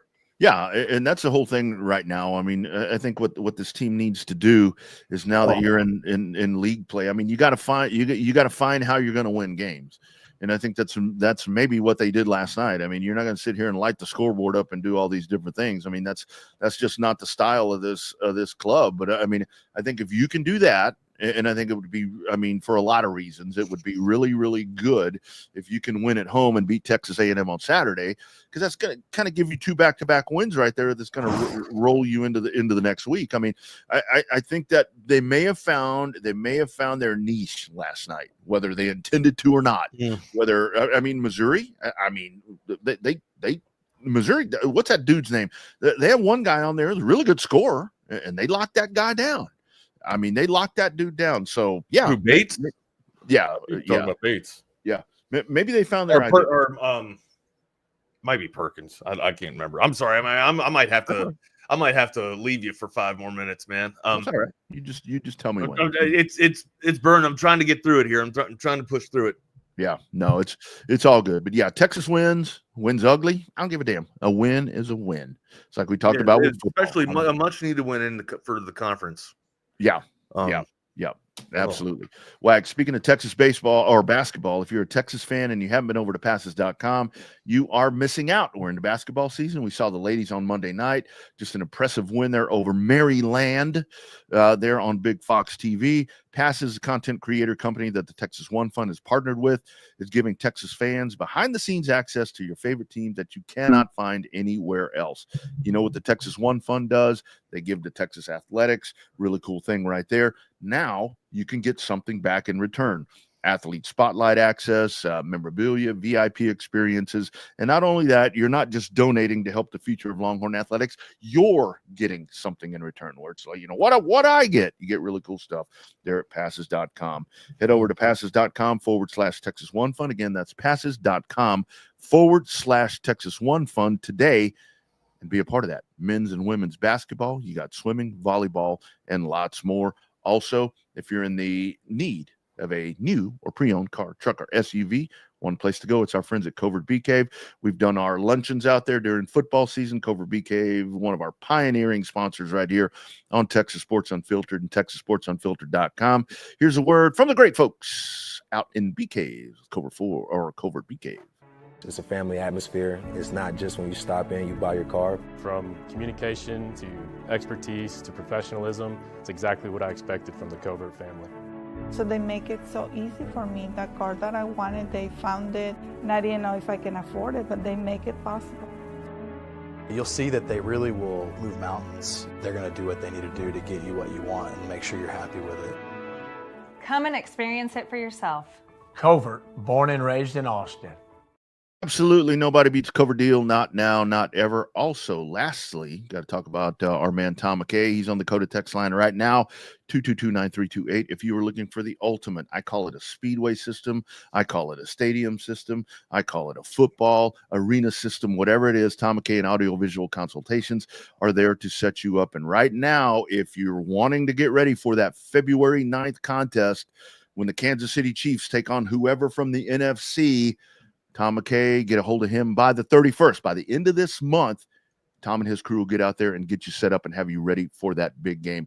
Gallery of projects. Check it out at avconsultations.com. You can have the setup like I have. Wags has an amazing setup right there in his place as well, as does BK, as does Jeff Howe, as does Chip. I mean, so many of us right here at TSU, we have the Tom McKay setup. avconsultations.com, 512-255-8678. Check him out today. Get a hold of him by January 31st, and he'll have you set for the big game. Love it. And real quick, before we get off the Longhorn basketball. Again, I was mentioning free throws before. I had to kind of take a little bit of break there for a second. Free throws. If you can get to if the Longhorns can continue to get to the line as many times as they did last night, it puts them in better situations. Gives you bunnies, of course. That's a no-brainer right there. But you're also being aggressive and getting the opposition in foul trouble, right? And you keep their better players off the floor. You don't allow them to get into a rhythm, and that's one way how you, I guess, neutralize your inefficiencies in the half court sets, right? Mm-hmm. It's being aggressive, getting to the line, and putting them in free throw or in foul trouble. And hell, who knows? By the time you're at the 12-minute whistle or the TV timeout, you could be sitting there in a double. So or in the bonus at least. So again, that works out well. Usually, it gives you a good winning recipe for success there. Just continue to be aggressive and get to the line. And here's another, and like we were talking about the other week, where it's like once you get into conference and the losses start happening because you are going to lose. I mean, I think we're not sitting here trying to predict the weather like everybody else. When we said once SEC play started, Texas basketball was going to hit some stumbling blocks right there and lose. Yeah, we saw the gauntlet ahead. We knew what was coming. Absolutely. And our man Matt McCall checking in again. McCall Custom Homes and Remodeling. They can set you up. Again, another proud partner here with Texas Sports Unfiltered. We suck at basketball, is what he says. Can't have the same expectations as football or baseball. And I think that's so. Where would you put Texas as? Where does basketball rank amongst the school or amongst the sports at the university? Is it in the top 5? I mean, of course, like no one watches swimming, but swimming is dominant, right? That's what I was going to say. I mean, if you really want to be real about this thing, I mean, I think you go swimming, volleyball, probably baseball, women's basketball. I mean, baseball in there in the top 3 somewhere. I mean, even football. I mean, I don't. When it comes to winning championships, I mean, based on history, recent history, I mean, you don't put football in there. I mean, because it's turned around, but I mean, basketball. I mean, bottom part of the top 10. I think. I mean, or I guess to re-articulate the question and pose it better, what is Texas known for more?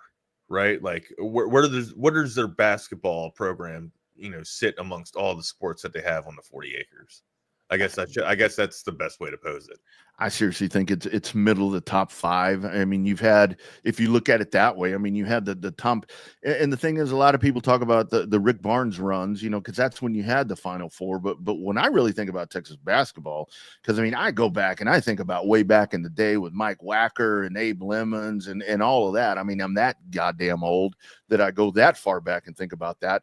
But I think about when Tom Penders came here and you had the BMW package to where you really had Texas as a relevant basketball program with the great Lance Blanks and Joey Wright and these guys. And that's really, to me, when I go back and think about this, that's when I really remember Texas.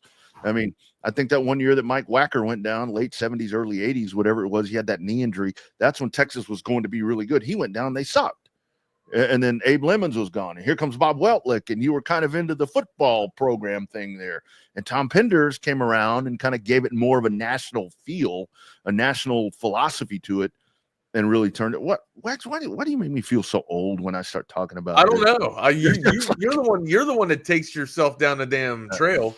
I didn't tell you to go down the trail. You went down the trail, amigo. Yeah, it's kind of one of those things. I'm sitting here just, doing Lamaze, waiting for my damn. You do it. You got the bubble guts, like Rod B used to say. You got the bubble guts. They're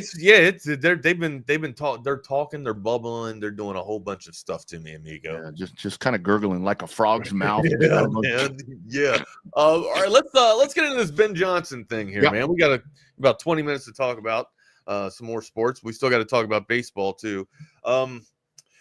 So Ben Johnson, first and foremost, I don't know if you guys saw the news, but Cohen is also staying in Tampa Bay. So another very highly touted offense coordinator is going to be staying with Tampa Bay instead of taking the head coaching position, or actually he withdrew his head coaching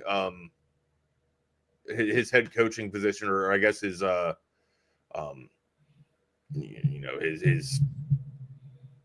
what the hell? I guess his position. He withdrew his position from the. He's going to stay in Tampa. He's staying in Tampa. He wants to stay in Tampa Bay as the offensive coordinator. But yeah, I mean, hell, you want to talk about another offensive coordinator that was highly touted? It's Cohen, man, and it looks like if you are a Bucky Irving fan or a Mike Evans fan, or if you have Baker Mayfield in your fantasy draft or your dynasty draft, you're going to be okay. I know that was a little bit of worry for a few people out there, but look. Especially the people that drafted Bucky Irving. Boom. It's going to be good. It's going to be a good return on your investment there, as long as Cohen stays as the offense coordinator for the Bucs. And when it comes to it kind of bringing up and correlating over to the Ben Johnson thing, I mean, because I know what we wanted to do is kind of compare what he's leaving to what he's inheriting. New toys to old toys. Yeah. And I mean, look, Ben Johnson did some really, really good things with Jared Goff. I mean, he had Jared Goff with Jared Goff had a 64% quarterback rating. I mean, where he had only been in the mid 50s with Sean McVay. So obviously there's something here that Ben Johnson did to put him in the right system that we talk about, to where, he was going to succeed. And they have.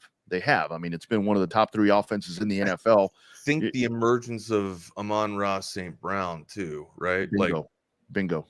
Well, Williams with his speed, and then I mean Laporta, the find there with the tight end, like Gibbs. There are some weapons that Ben Johnson is leaving behind at Detroit.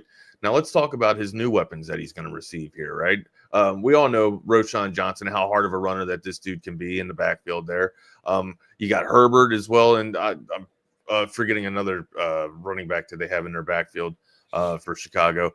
And then you go to their wide receivers. You got a very savvy DJ Moore. I mean, DJ Moore. Not DJ Moore. Keenan Allen. A very savvy Keenan Yeah. Allen. And then you got a Speedster with DJ Moore for a Caleb Williams, a young Caleb Williams. Romadunze. I mean, you've got Romadunze as well. So you have some talent. You have some studs on this Chicago offense. Are you able to connect the dots? Now, I would also argue that you had one of the better linemen, probably one of the best linemen in the NFL with Penei Sewell. I don't know how you supplement or replace that on your offensive line. Chicago definitely does not have a piece like that. So if you're Ben Johnson, you're probably addressing that into the draft this year, because you already got your franchise quarterback,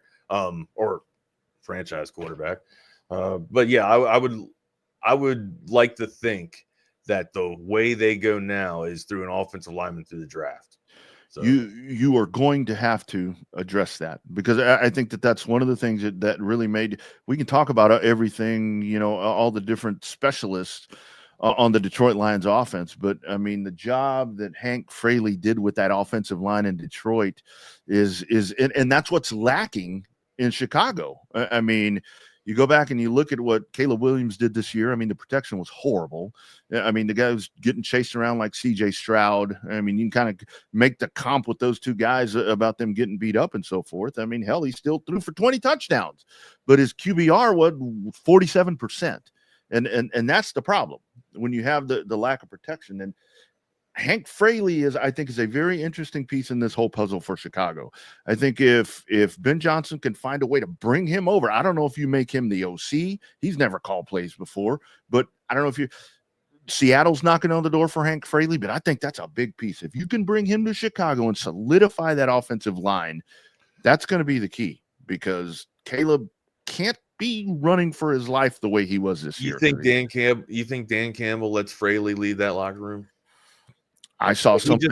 He just lost his offensive coordinator. You think he's going to lose his offensive line coach? That's, the thing about it is, and this is where we go back to, if it comes down to, if he gets a head coaching opportunity, wherever that may be. I mean, what happens right there? And Staley's name, now that Ben Johnson is gone, is becoming a little more relevant. And I, for one, am glad to see an offensive line coach start to get recognized for what they did, because big part of that, I'm serious, a big part of that Detroit success was what they did in the trenches. Sure. Don't we preach that all the time? Like their general manager, knocked it out of the park, drafting their pieces for their offensive line as well. Yeah. So, look, I've been saying it, man. Everything's got to come together. You got to have four things going right. You got to have a good owner. I think I actually talked with Jeff about this too, right? Got to have a good owner, a good GM, a good general manager, a good coach, and a good quarterback. And Detroit had those four checks in the box. Chicago, I'm reluctant to check the quarterback box yet. Of course, we know the talent and the potential that Caleb Williams has. What he was able to do with less, right, in his rookie season. I'm still reluctant to check that box. I'll check the offense. I'll check the head coaching box now, because Johnson's there. I'm still reluctant to check the ownership box for Chicago. And their offensive line, you cannot check. Yeah. So I'll give them one check in the box for the 4 out of the 3 that they, or for 3 out of the 4 that they need. Don't think there's going to be that much success for Chicago immediately.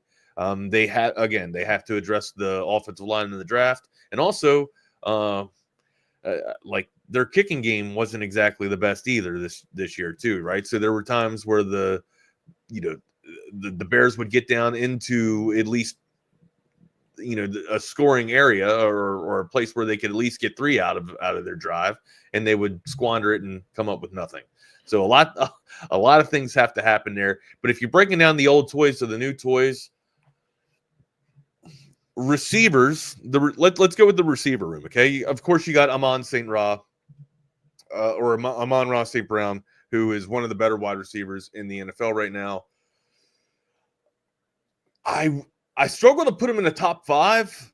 He's definitely top 10, but I would say he's the best wide receiver in comparing the two rooms at this point, right?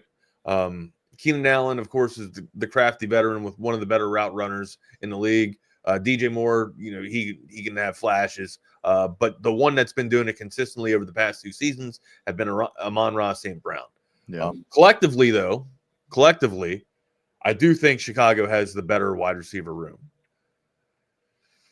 I think Detroit absolutely has the better running back room, and of course, we've already thrown this out there that they got the better offensive line.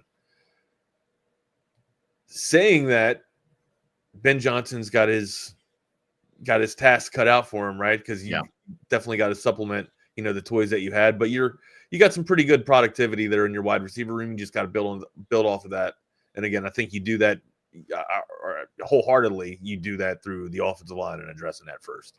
Yeah, and I mean, it's really not rocket science. Yeah, and his hires are going to be so important with this. I mean, because that's going to shape everything that happens here. I mean, he's got some really good pieces there on the offensive side. It appears he's leaning towards Dennis Allen, who used to be the Saints coach, for your DC, and that's probably a great move right there, because that defense, not bad. I mean, not bad. Again, that's the thing where Detroit. I mean, Detroit went and they were gonna, hinge their franchise on Caleb Williams. They did go make moves to kind of put themselves in a better position than a lot of other teams, but I think for Ben Johnson, it really is going to be imperative on this offensive coordinator hire. And I'm going to be harping on that all off season because Norv Turner's another guy, the success he had with that Dallas offense, with Troy Aikman and Michael Irving and all that. Then he goes off and he's a head coach and he struggles, because it's like a fish in uncharted water. Because I feel like a few people have done that too. Like a lot of people coordinators that kind of like, but Patricia has done that, right? Yeah. And McDaniel, a lot of the Bill Belichick tree has done that, where they've tried to go out on their own and with their head coaching position, and then just fell flat on their face. Whether it be a DC or an OC, they just fell flat on their face. I mean, and that's where I think, I mentioned Cliff the other day. I mean, I know a lot of people want to say what they want to say about Cliff Kingsbury, but I think the fact that he failed and has gone back and he's chartering this offense for the Redskins and kind of got himself back there again, I think if he chooses to be a head coach again, I think he will be better. But with this situation here with the Bears, whoever the OC is going to be, you got Thomas Brown in the building right there. And that's that guy. I mean, the relationship with Caleb Williams is there. That locker room has always seemed receptive to him. I know it's unheard of, but it's kind of a Dallas Cowboy move. Do you keep that guy around if you're Ben Johnson? Because Ben Johnson's going to be in a whole different world. Yeah. Yeah, Ben Johnson. That would make Ben Johnson's life a lot easier, wouldn't it? Absolutely. I mean, because you got that continuity there. You got the familiar. You know what I'm trying to say. Of that locker room. And I think that would be a really good move. I mean, that doesn't happen very often, but Ben Johnson's going to want his guys, right? Yeah. That's kind of, and that's a whole thing where I go back to like when we talk about Sark, after the national championship game, Zay and I were talking, it's like, you got to have an OC, man. You have got too much that you need to be focusing on. You are the face of the organization. You're the CEO. You're the whatever. Man, you got to have somebody calling plays right there. And I think that's where it's going to be so important here for Ben Johnson with everything that he's done, because he's doing something that he's never done before. To get that in place, to be able to operate all of this, because that's where Detroit excelled, is that you had Matt Campbell, you had all these other guys in the hierarchy of how that was done in the whole chain of the organization right there that succeeded really well. I'm taking notes for public restroom etiquette moving forward. Great stuff. Apparently, that was the highlight of our morning right there, was the shit talk. So, I mean, that's serious stuff, man.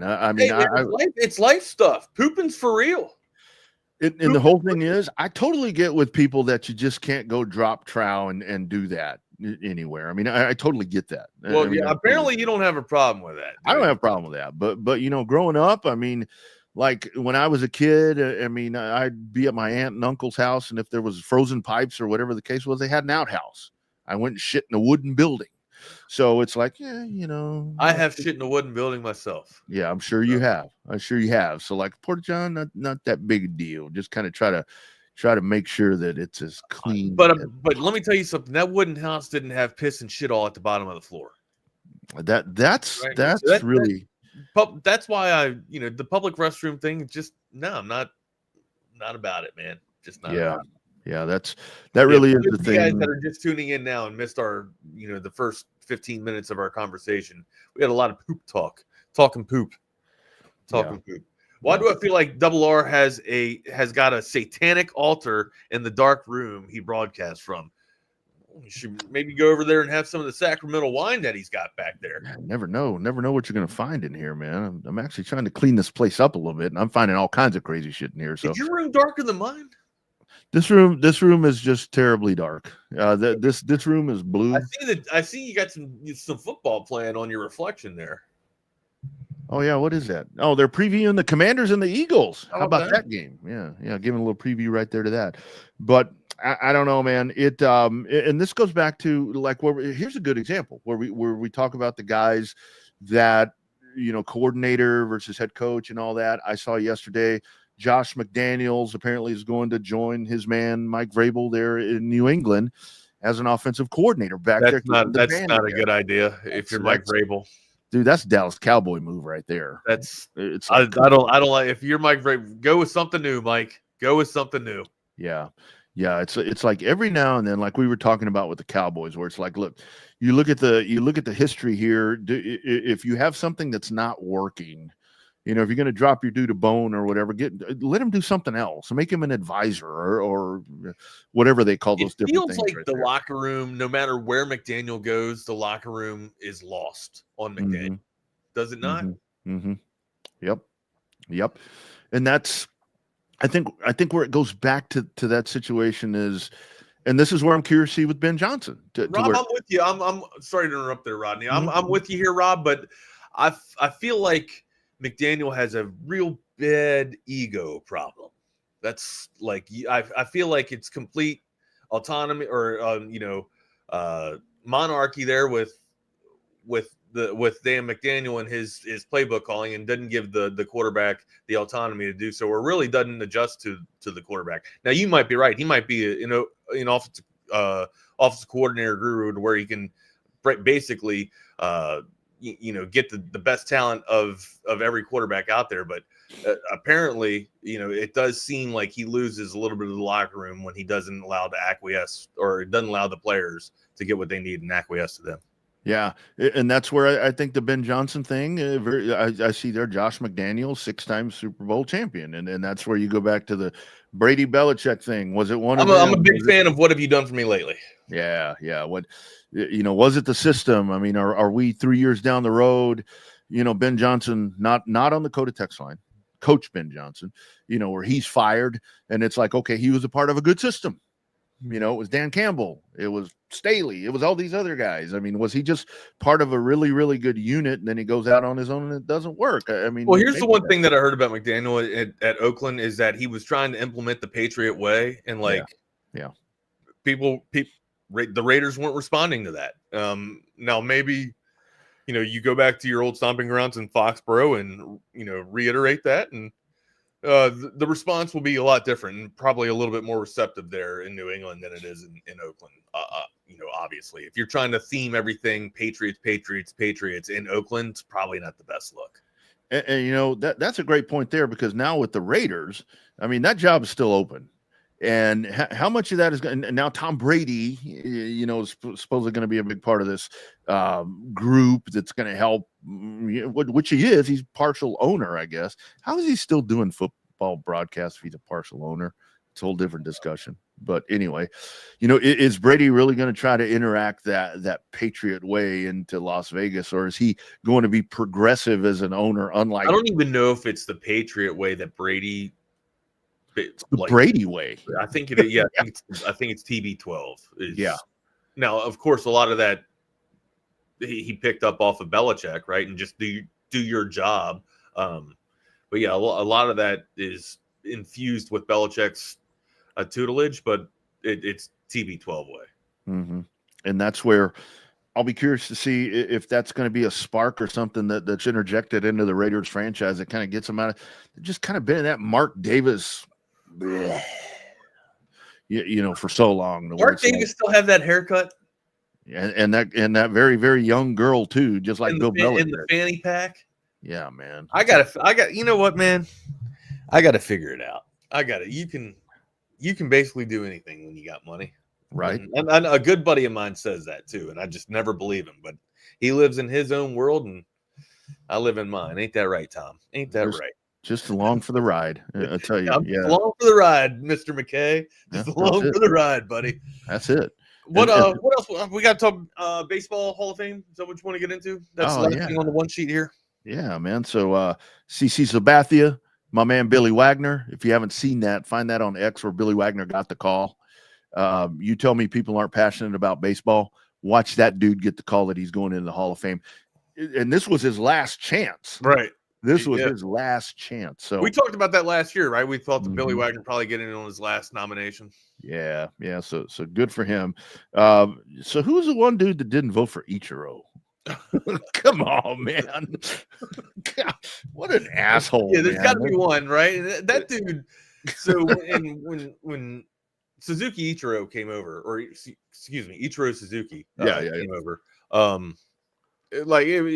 Took baseball by storm, right? One of my best friend's favorite players, and then of course everybody was talking about the way that he would get on base and his crazy batting stance. But honestly, I think for me, the thing that I took away from Ichiro was his defensive ability. Like, he was just an absolute god in the field.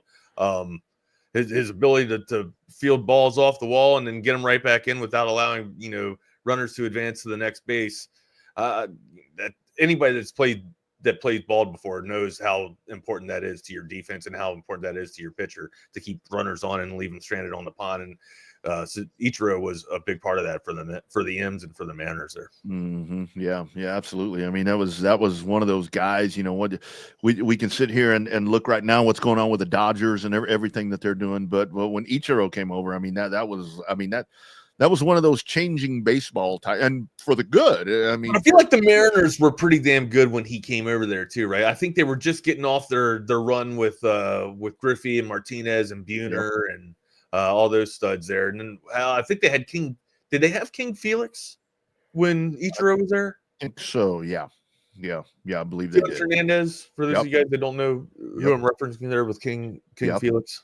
In the CC Sabathia, I mean, first time in, first ballot. I mean, that's another guy where, like him or not based on who he played for, he probably beat your team at some point in a clutch situation. I mean, that's just the player that CC Sabathia was. So, I mean, whether he was with the Brewers or with the Yankees there, like, he's just a dominating specimen, man.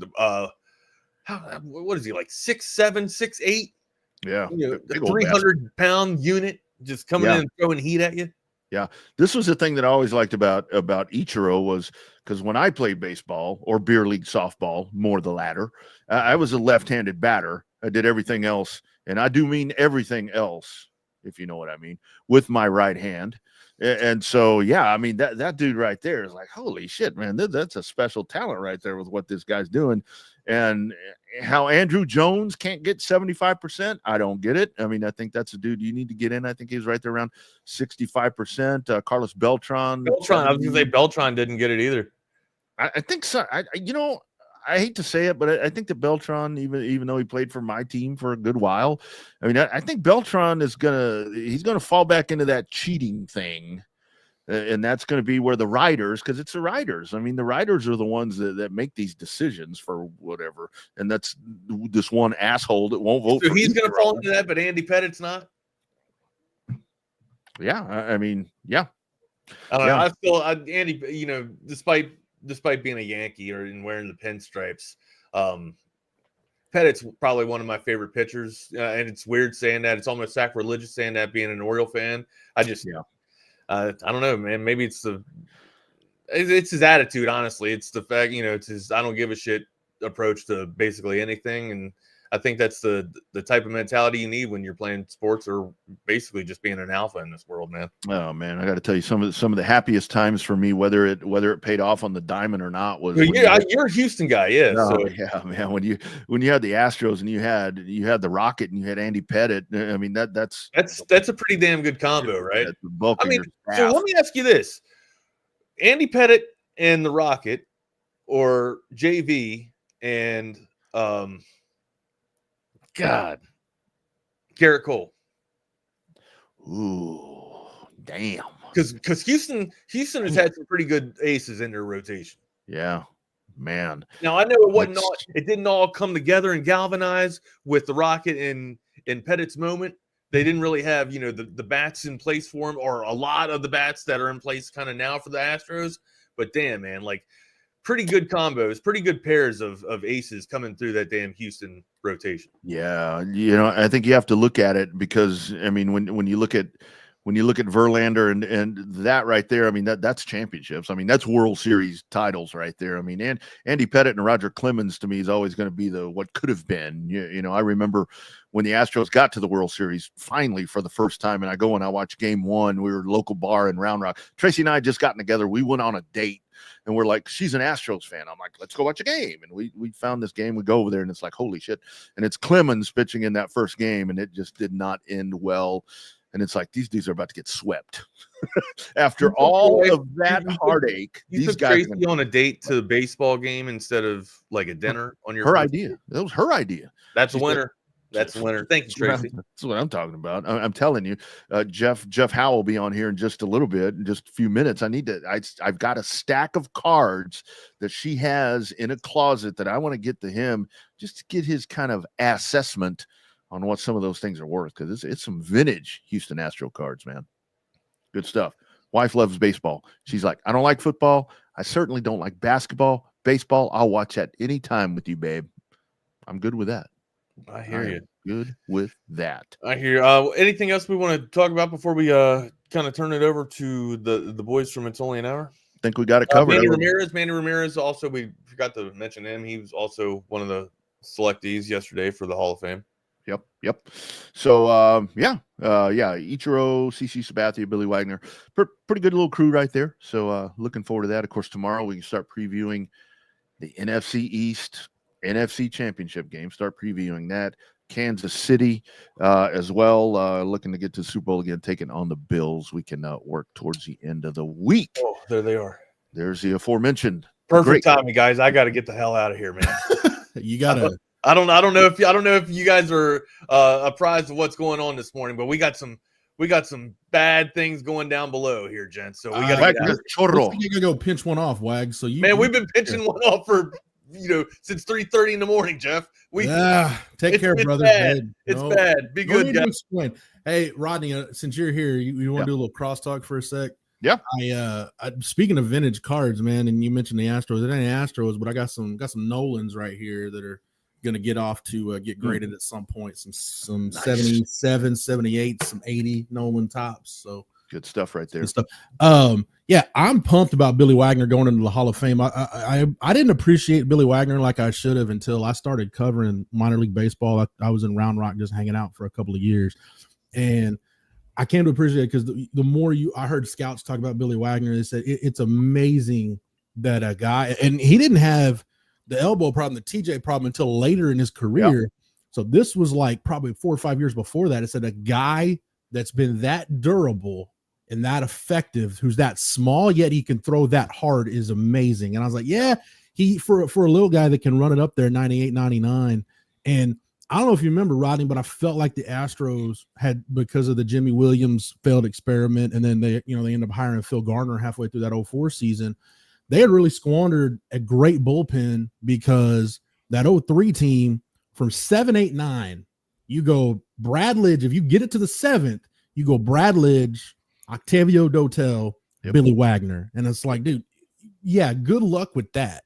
And unfortunately, they had to trade. Dotel was a piece they used in the Carlos Beltran trade back in the day. So yeah, I'm pumped. That's kind of my height of Astros fandom. So yeah, I'm pumped for Billy Wagner. Yeah, I'm really glad that he got in there, and it really is kind of with the Astros back in those times, a little bit further back, and even further back than then. I mean, you look at some of those guys like, Craig Biggio, Jeff Bagwell, Billy Wagner. I mean, those are the guys that you think about to where it's not all the flash and everything that they gave you, but when it came to durability and I always say like just junkyard dogs. I mean, these guys would get in there and just play, and that's kind of the staple that the Astros had back in that time before they became what people say cheaters. I used to another guy he was one of my favorite players. I used to marvel at Jeff Bagwell because I'd hear the scouts talk all the time. They're like, his shoulder is so bad, like we don't physically know how he's able to play first base.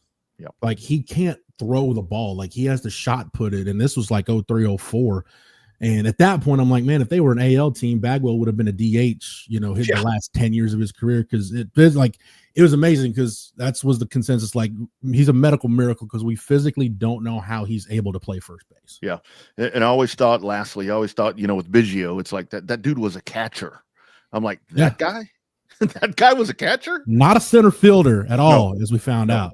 No, absolutely. Well, I compared it to needing to take old Yeller out when I was watching Craig Biggio trying to navigate Towles Hill at Minute Maid. So yeah, it was it's like Zeke Elliott being a center as well. Yeah, but Rodney, because thank you for reminding me about that Hail Mary play at the end of that San Francisco game. I appreciate that. Yeah. But hey, no, Rodney, get those cards to me, man. Hit me up, email or whatever, and I'll figure it out for you. No problem. We'll do it. All right, guys. Chaos Theory back tomorrow, 10 to 11. Turning it over. Jeff Howe, Jordan Scruggs. It's only an hour. Take care, boys. Thank you, Rodney. All right, there goes the Chaos Theory portion of today's programming. He is Jordan Scruggs. I'm Jeff Howe. It's only an hour. Jordan, you want to rip the Band-Aid off real quick and just set the table? Yeah, Okay. we can go ahead and tell a bit bittersweet. Yeah. But today is our last show together. Yeah. So I said on social media, I had two big announcements today. The first one I'm going to make here on Texas Sports Unfiltered at the top of It's Only an Hour. Today is the last day of It's Only an Hour in its current form. I can't express enough how thankful I am. First of all, to BK, after the Horn debacle, I was completely soured on doing anything live broadcasting, radio, video, otherwise. But BK, what he's done and what he's got going with Texas Sports Unfiltered, and Bucky and Zay and Chip and everybody that's a big part of it, they revived me, and Jordan has been a big part of this too, kind of giving me a shot in the arm and revived and renewed my hope in media bosses and media companies that it can exist, it can thrive, you can succeed without all the corporate backroom BS that gets dealt with. That, I mean, I could write a book on my last couple months at the Horn. I think we all could. But at any rate, man, I'm so happy. I'm so happy to be here, and I believed a lot in Jordan, and I hope you guys will too. This is going to continue to be Jordan's show. I know it's up to Jordan and BK in terms of what it becomes from here, but you guys aren't going to get better if you love recruiting. You're not going to get better recruiting information on this channel than you get from Jordan. So continue to support the channel. BK deserves it. All the guys here deserve it. I'm so thankful that Isaiah Collier's gotten a chance to continue to do what he does, and Zay gets better and better every day. And I'm thankful that Chip's back in the game, and the Eric and Keenan get to have their voices, and the Chaos Theory guys. I've known Rodney and Wags for a while now, so I'm just happy for everybody. I love the fact that guys here get a platform to have their voices, and Jordan, it's been fun to watch Jordan grow. So at the risk of getting all sentimental, Jordan, I don't know if you want to add anything, but that's it. Today's the last. It's only an hour as we know it, and we'll go forward and have a good show today. Yeah, it's been a fun year. I think we started last November, late November of 2023, not 2024. So been gone about 15 months, and it's been fun. Very thankful, grateful, appreciative of Jeff. He had an open time slot, needed a co-host, and he called me. He didn't have to call me, but he did, and I appreciate that. It's helped me a lot. Not just, with on-air reps, getting better at that, more experience, but just a lot of other things, talking on camera, live streaming, public speaking, different stuff like that. It's helped a lot. And, again, I wouldn't be here if Jeff didn't decide to reach out and call me. So I'm not going anywhere. Like you said, I'll still be around. some shows are going to get shifted around in the next few weeks, and we might be in a different time slot, but working to bring y'all, just as good of content. Not that, I don't know. We're going to have a different product, obviously. I think Jeff and I have a very unique, we're a very unique duo, work well together, but I'm excited for the future too. I'm excited to still be here. So, going to be watching Jeff, supporting Jeff at his next stop still. But, this is it for us. So, again, thank you for calling me.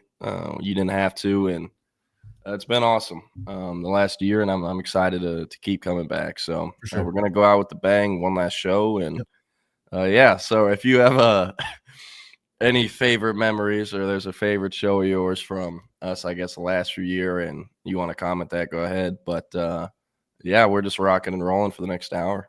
I can tell you this, looking at the chat, Rex, I can promise you, I'm not going to work for Texags. I know Billy Lucci a little bit. Jason Howell has been a good friend, but I'm not going to work for Texags or Sooner Scoop. Jose, I'm not going back to cover Baylor. Yeah, Jake. So it's I'm not crossing into enemy territory. So I can tell you guys that, and I'll leave it at that. But Jordan, I want to talk about Junior Day.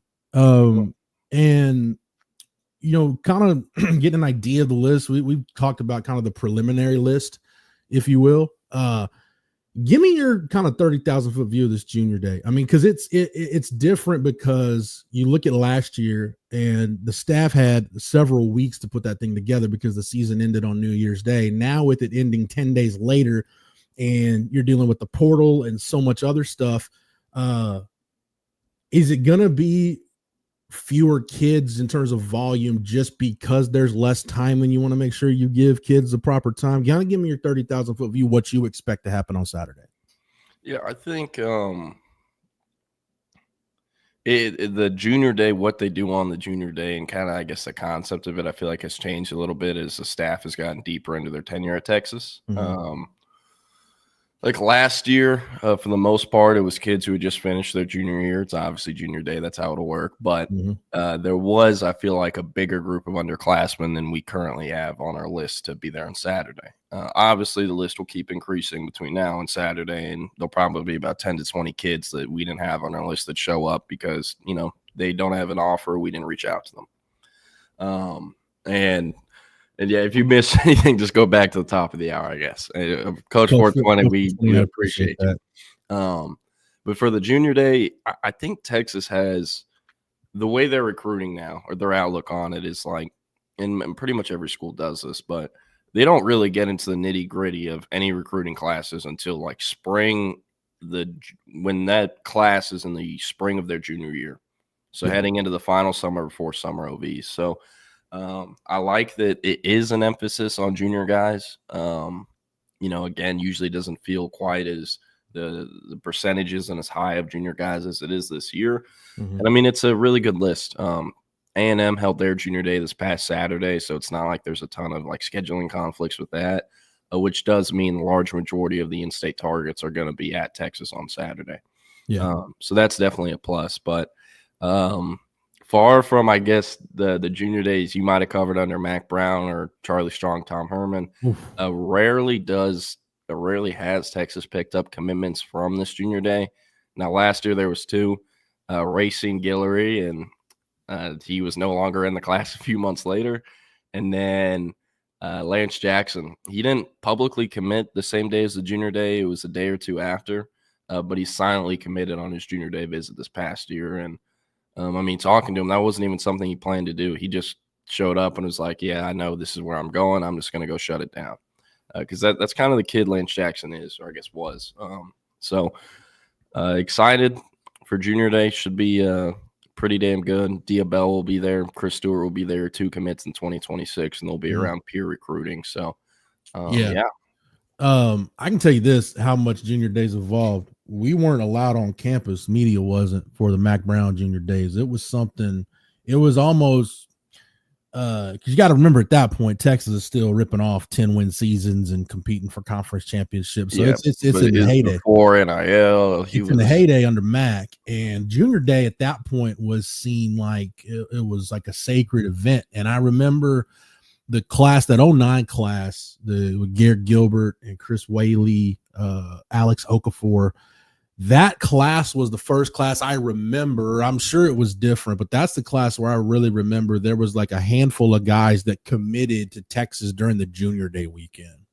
So it evolved from there to where if you got a Junior Day invite, it was almost a guarantee you were going to get an offer that day and you were going to commit. And I like kind of the height of it really was the 2011 class. As guys showed up, they almost staggered it to where guys would show up and make their commitments. Like I remember Jackson Shipley, I think, was the first one in that class. Shocker. And then like a little bit after that, it was Taylor Doyle. Then a little bit after that, it was Chet Moss. And then kind of as the weekend went on, you heard it. I remember that Saturday was the big one where like it was like David Ash and then Joe Bergeron and then Miles Onyebule, like boom, boom, boom, like almost 1 hour it felt like. And that was kind of the height of it. And then it really changed under Charlie Strong was the first time I saw it change, where you really weren't counting on getting commits, but the guys that you had deemed were, your priority offers were the guys that were at Junior Day. I remember like the first Charlie Strong Junior Day, it was like John Burt, Charles Menahu, Deshaun Elliott. I don't think Malik Jefferson was there, but it was guys like that, like, hey, like these are the guys that we're going to offer first and they're going to be kind of top of the board type guys. So, yeah, I mean, it has changed a whole lot. Do you know if they're going to go to the basketball game on Saturday? Because it is A&M at home. So, So last year they had a basketball game the day they did it, and they brought him over there for that. And that was the game Tyrese Evans hit a buzzer beater layup to beat Baylor. Oh, you Tyrese Hunter? Or Tyrese Hunter, my bad. Yeah. And I remember me and Hank watching that in the Pluckers and being like, holy shit, did that just happen? And it's funny because like the basketball game has absolutely zero effect on their recruitment or the Junior Day thing. 90% of them aren't even watching the game or paying attention. They don't know who any of the players are. They're football players, right?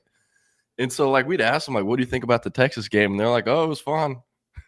Yeah. That's kind of it. But, they have a good time. And I do know last year, like, at least kind of how they were operating, they're sitting down and they have them way up in the nosebleeds. I mean, it's the Moody Center. There aren't really any nosebleeds, but they had them in like this standing room only kind of observation deck deal. Because I remember seeing photos some of the kids posted. And I know one by one, someone would go grab a kid and then he'd go meet with the coach at some part in the Moody Center if they didn't meet at the facility before or after the game. So I'm assuming they're going to go see that A&M game. I don't think they need a ticket allotment just because there's some observation deck deal somewhere in that arena that they used last year. So yeah, my assumption is to go to the A&M game, but I haven't reached out to a kid or a parent for the itinerary or graphic or whatever they send, families on where to park and what time to show up and everything. I don't know if they've sent that out yet, but I do assume they're going to be at the basketball game. Yeah, there's two sections above kind of the from the baseline area behind the basket on that second deck that's closed off for the basketball games. There's an area right there that's used typically for overflow student seating. If the corral fills up, that's where they send the overflow. So I would imagine it's probably you can probably have as many as you need for Junior Day. But I digress. Jordan, give me your give me like 3 guys in your opinion that like Texas has to either hold serve, kind of keep what they've got, or needs to make a move with. Give me like 2 or 3 guys that you got an eye on this weekend. John Turntine, the third, the easy, elite offensive tackle prospect, and elite offensive tackle is arguably the biggest need in 2026. So that's the guy. Texas has had an early lead for a long time. I think they've been the only leader in this recruitment, and there's a lot of ties to Austin here. As a sister at Houston Tilton, another sister at the University of Texas. Both are college students right now. And yes, his father was a TCU alum. TCU wasn't included in his top 10, and his father played at TCU before being in the NFL for a little bit. So he's taken a junior day visit to A&M. He took a few game day visits to A&M. A&M has closed the gap a little bit with Texas. I still think Texas leads. I just don't think the lead is quite what it was. And I mean, let's just be realistic here. This is a 5-star offensive tackle prospect. He's going to make over $1 million his freshman year, right? So that being said, this thing isn't close to being over. Texas has to get through official visits, and they have to get him by the end of the summer because I do think he's a kid who will want to be committed before his senior year starts. So, obviously don't push for a commitment this week, but just like keep the main thing, keep the lead, and, business as usual with him. Basically, don't screw it up is what you're saying. Yeah. Just keep things kind of where it's at with Texas in the driver's seat. Just don't fuck it up. It's not like, at least you might be able to think of some examples. You've obviously been on the beat longer, but like in the era of the Sarkisian staff that I've covered, I haven't heard of. Well, actually, no, I have. Outside of Riley Pettijohn, I have not heard of a kid where Texas was the leader and Texas messed it up themselves. I guess if you want to get kind of ticky-tack with it to an extent, like they took Colton Vasek for granted. I think they just kind of assumed that he was going to be there for them until they committed to Oklahoma. But, I mean, I wasn't covering Texas then yet. So. But once the staff kind of did the oh crap moment, then it was like, all right, let's turn the heat up. And then, there was work to do, but obviously they got it done. And now Colton Vasek's gonna, Lord willing, and the creek don't rise, he stays healthy, which is that's really the only thing that's gonna hold Colton Vasek. It's the only thing that's held him back so far is just his health. If all goes well in 2025, he'll be a big part of what. Shoot, Jordan. Does Texas have the best edge rotation in the country in 2025? I haven't looked at what everybody's got coming back, what people lost to the draft, what have you. But man, find me a better 4-man group than Burke, Moore, Simmons, and Vasek. Yeah, no, I mean, it'll be hard. And I was talking to my dad yesterday, and he's like, "There's no way someone from the edge room doesn't transfer out." And I'm like, "Look, I was saying this like a month ago, but let's look at what it is." Trey Moore, Colin Simmons, third string is Zena Yumi-Ozulu. On the other side, it's Ethan Burke, Colton Vasek, and I think the third stringer will be Lance Jackson as a true freshman. Yeah. Because there's only 5 returning edge guys from last year that were on scholarship. You brought in Smith-Arugbo and Lance Jackson at the edge position. Smith-Arugbo, I love him. I think he's really good. Problem with him is he was 220 pounds in high school and missed the last half of his senior year. He's basically a carbon copy of Zena Yumi-Ozulu, 6'4 plus 6 wingspan, but only about 220 to 230 pounds when he moves into Texas. Zena Yumi-Ozulu is now like in the 260s or 270s. He's put on a lot of weight quick. And that was always kind of what was going to happen, or I think a lot of people expected to happen. Arugbo's the same way. He can't play year one, just like Zena Yumi-Ozulu couldn't play year one. They have to physically adapt and take that next step. And I think that'll happen with Arugbo. But, man, if that's your 7-man edge room and you only have, I think Lance Jackson is going to play in more than 4 games as a true freshman. I do not think he's going to redshirt because, you can at least use his body on special teams. But if that's your 6-man edge rotation, by God, because, Colin Simmons, it's not like he's going to only get 25% of the snaps. I know he'll be the second stringer behind Trey Moore, but they're going to play I think a very similar snap count. And also there's going to be plenty of packages where Burke, Moore, and Simmons are all on the field together, especially third downs. Mm-hmm. Yeah. So, yeah. You can even you could sell me on a NASCAR package with all 4 of those guys on the field together.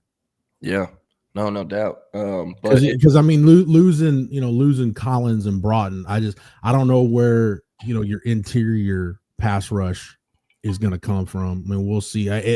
Look, I got a good look at Corey Brevard at the Cotton Bowl. He ain't there. My man from Purdue ain't there to rush the passer. No. He's there to occupy blockers. He's going to be Anthony Hill's best friend is what he's going to be. Travis Shaw could give you some of that. Give you maybe a little bit of pass rush.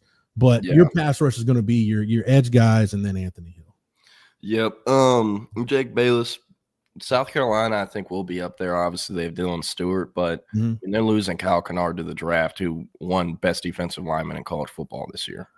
So I don't think they'll be as good as they were last year, but I mean, they're going to have Dylan Stewart, who will be up there with Colin Simmons for most impactful edge rusher next year. Yeah, he beat out Kyle Kennard beat out Jadae Barron for the. I get him confused. I vote for one. I don't vote for the other. I think he beat him out for the. It was either the Nagurski or the Bednarik Award. I forget which one it was. Pretty sure he won the Nagurski. Yeah. But then Kelvin Banks beat him out for the Lombardi Award and the Outland Trophy. So it all ended well for Texas. Like I said, I don't know where your interior pass rush is going to come from. Jake is right. Maybe Justice Terry, but here's my thing with young interior defensive linemen. I don't want to put too much on them because it's just like young offensive linemen. The adjustment is this is the first time that you're consistently going against guys. Like I guarantee you, the biggest guys Justice Terry will have ever gone against in football is whoever he lines up across from the first time they have some kind of inter-squad full contact drill in practice. Like when he lines up across from, Cole Hudson. He did do the elite camp circuit in Georgia where he's placing other kids that are signing to schools like Georgia and SEC programs. Yeah, I get what you're saying. Yeah. At least in pads. Yeah. Justice Terry, when Justice Terry playing high school ball, he ain't trying to get off of a block from a guard like DJ Campbell. No. You know what I mean? He ain't seen nobody like Neto. I would say Justice Terry, man, he puts fear in motherfuckers' hearts. Like at Under Armour Atlanta last year, when his ass is up next in line, dudes are moving to the back. And the dudes I'm talking about are top 247 offensive tackle prospects that are making $800K plus next year. And they're afraid of him and getting embarrassed by him. It's not quite. Now, I'll say that, and the guy I'm going to mention was the number 1 overall pick in the draft, but I remember the kind of presence Myles Garrett had as a high schooler. And it was like he walks in the room and it's like everybody look. It's kind of like, they talk about this with pro wrestlers, like, hey man, if you're gonna be the face to come, you're gonna be the champion. Everybody needs to turn their heads when you walk through an airport lobby. Like you see Hulk Hogan walking through an airport, like dude, that big 6'8" jacked up dude. That was me at the Arkansas game when he just walked on the field like 2 minutes after Jerry Jones, and I'm just like, what is going on here? But that's the kind of presence Myles Garrett had. So I'm not gonna say Justice Terry quite has Myles Garrett like presence, but it's when those guys it was Michael Terry, Corey Brevard, and Justice Terry. When I saw them walk on the field at the Cotton Bowl and they're walking the sideline, and Justice Terry walked by me, I'm like, that's a dude right there. Like, you know what I'm saying, Jordan? Like you just feel somebody's presence. Justice Terry is one of those guys. And it's really hard because we don't know exactly how many guys they're going to end up, going into fall camp with on the D line, right? Because they have to land a few more bodies out of the portal. But I don't think there's any way Justice Terry redshirts because, one, he's not really a 4 or 5 year guy to begin with. But I think he'll get more and more snaps as his freshman season goes on. And I also think I have one early prediction for him. I think he's going to have some freak show play like Alfred Collins did in the Alamo Bowl his true freshman year, when he caught that interception when he went up to get it on the line. And the hype and the Kool-Aid from Texas fans going into the next season will be ridiculous. Because going into the next season, if you are the number 2 D-line prospect, top 10 overall prospect in the country, number 2 prospect in the state of Georgia, and Texas paid what they paid for you, the fan base is going to expect you to be a starting level dude by your sophomore year. Mm-hmm. So I do think a lot of that hype and buzz would be created by him doing something freaky his freshman year, similar to what Alfred Collins did with that interception versus Colorado. And I also do think like he very much is he's a pass rushing interior D-line prospect. That's what he is, Justice Terry, in my opinion. He's sure as hell a better pass rusher than Myron Charles or Josiah Sharma is. So I do think Texas is going to try to use that on third down, at least in the first few games. And I think as the season goes on, depending on how he develops, he'll get more and more snaps. I was looking at. I just wanted to just double check something with Cole Brevard. Purdue lists Cole Brevard at 6'3", 330. 6'3", 333. Now the 6'3" part, he's not 6'3". Yeah, he's probably 6'1" and change. Yeah, he'll be like 6'1.4" at the combine, probably. The 333. That seems generous, and I'm not knocking Cole Brevard, but Jordan, he looks like he's probably like in the 340s, probably like he's just a big thick kid. Yeah, he's a big dude. He's around. What's that? He's a big dude. He is around. Yeah, like if we pushed him over, he might start rolling. Yeah, like you think like Sadir Mitchell, Sadir Mitchell's what, like Sadir Mitchell really is like 6'3", 6'4". So Sadir had a little bit of length to him, but Cole Brevard definitely is a stockier body type. Yeah. By the way, with Sadir Mitchell, just going to take a bit of a victory lap. I remember when he committed, and the entire Horns 24/7 message board was like, this is bullshit. Like the 24/7 scouting team sucks. They need to be fired. This kid is not a 3-star because they had him as the highest ranked 3-star possible. When I'm looking at his ranking, ESPN had him number 68 in the country. On3 had him 233 in the country. Rivals had him as an unranked 4-star, number 20 at D-line prospect. 24/7 had him as the number 50 D-line prospect. And I had no problem with that. Why? Because I watched the film, heard some other stuff about him, and I'm like, he's 6'6" and 300 pounds, and like that's the whole lore there. The testing data isn't great. The measurements aren't great. And yes, Texas beat out Georgia, but he was like the 6th D lineman on Georgia's board and the first on Texas's.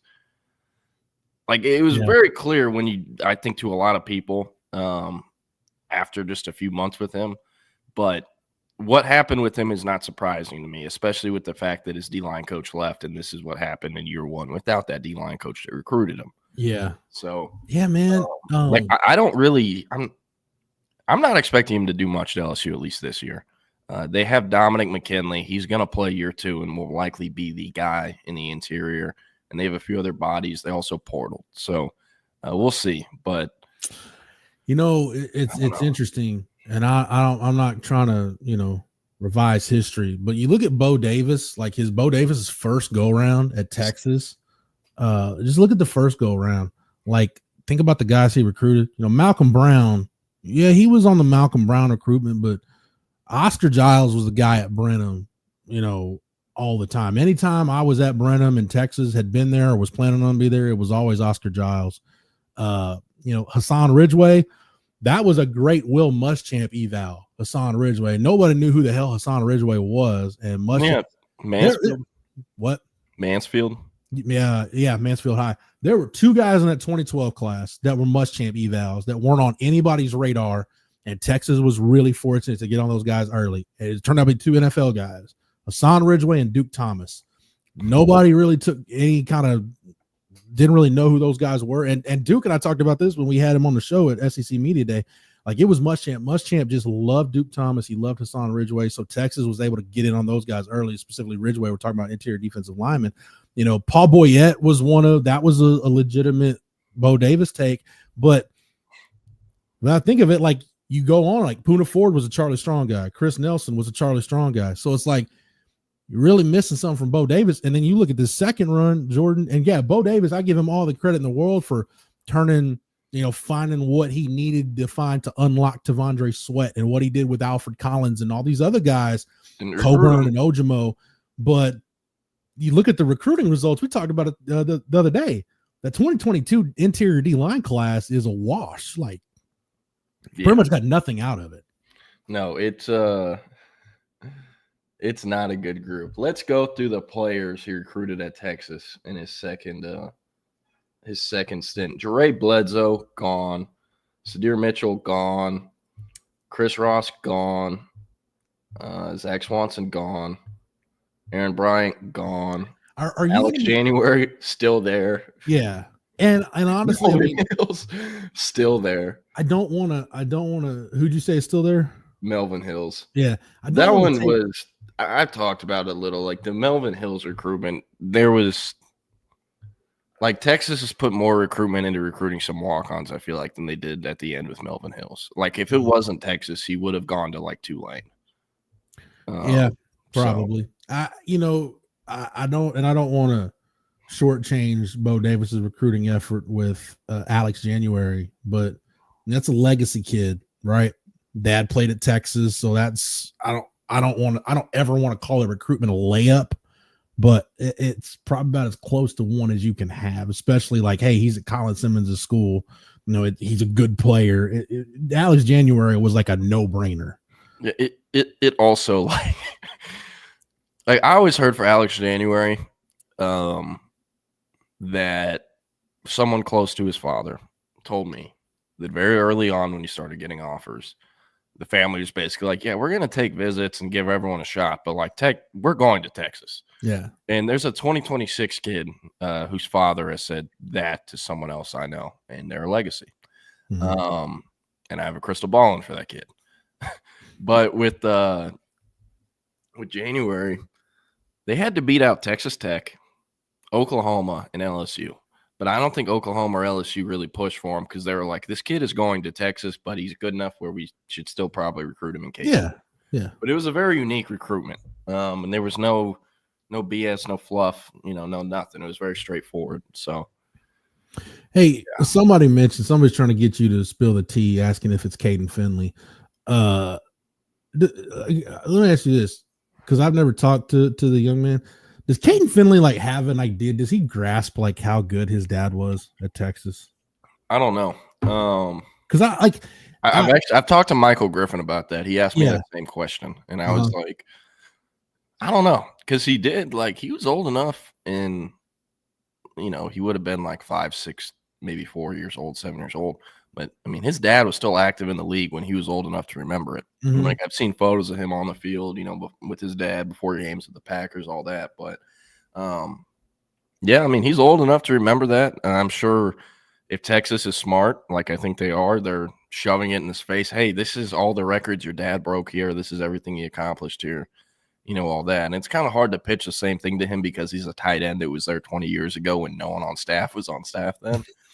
But still, it's falling in his footsteps. I will say, though, Mike Roach always brings us up with legacy prospects. Eventually, there comes a breaking point where the kid has to decide, am I going to follow in my dad's footsteps and do what everyone thinks I'm going to do? Or am I going to go against the grain and create my own legacy, start my own path? Mm-hmm. If Caden Finley doesn't go to Texas, I think it's because he's going to Notre Dame, Texas A&M, or another SEC school like close in the region. Yeah. I do think, because when you talk to him, he kind of, I don't want to say he talks down Texas, but he doesn't talk about Texas like you hear his interest level behind the scenes. I don't want to say he's pissed that everyone thinks he's going to end up at Texas, but I think he wants people to treat him as more of an open recruitment. That there's something to that. Yes. I've heard that over the years where it's like, hey, this guy's a Texas lean. And I think we've talked about this before, and kids will say they'll tell you off the record, I've had kids tell me yes, Texas is my leader, but I wish you guys would stop reporting that and people would stop thinking it because I want to see if there are other options out there. Yeah. Because it is a very real thing. There's college staffs that'll see a crystal ball go in and they're like, fuck, we're only giving 10% effort now. Yeah. Like at Baylor, whenever I'd crystal ball a kid away from Baylor, he didn't even silently commit. It would be 6 months before he's supposed to commit. I'm just like, there's no way the school doesn't get this kid. And Baylor would call me and be like, yo, what's happening here? We're going to stop talking to him if he's going to go here. And I'm like, dude, no, I'm doing my job. This is an early prediction, and there's other times where I'm doing my job. You do yours, trying. Baylor staff. What do you say?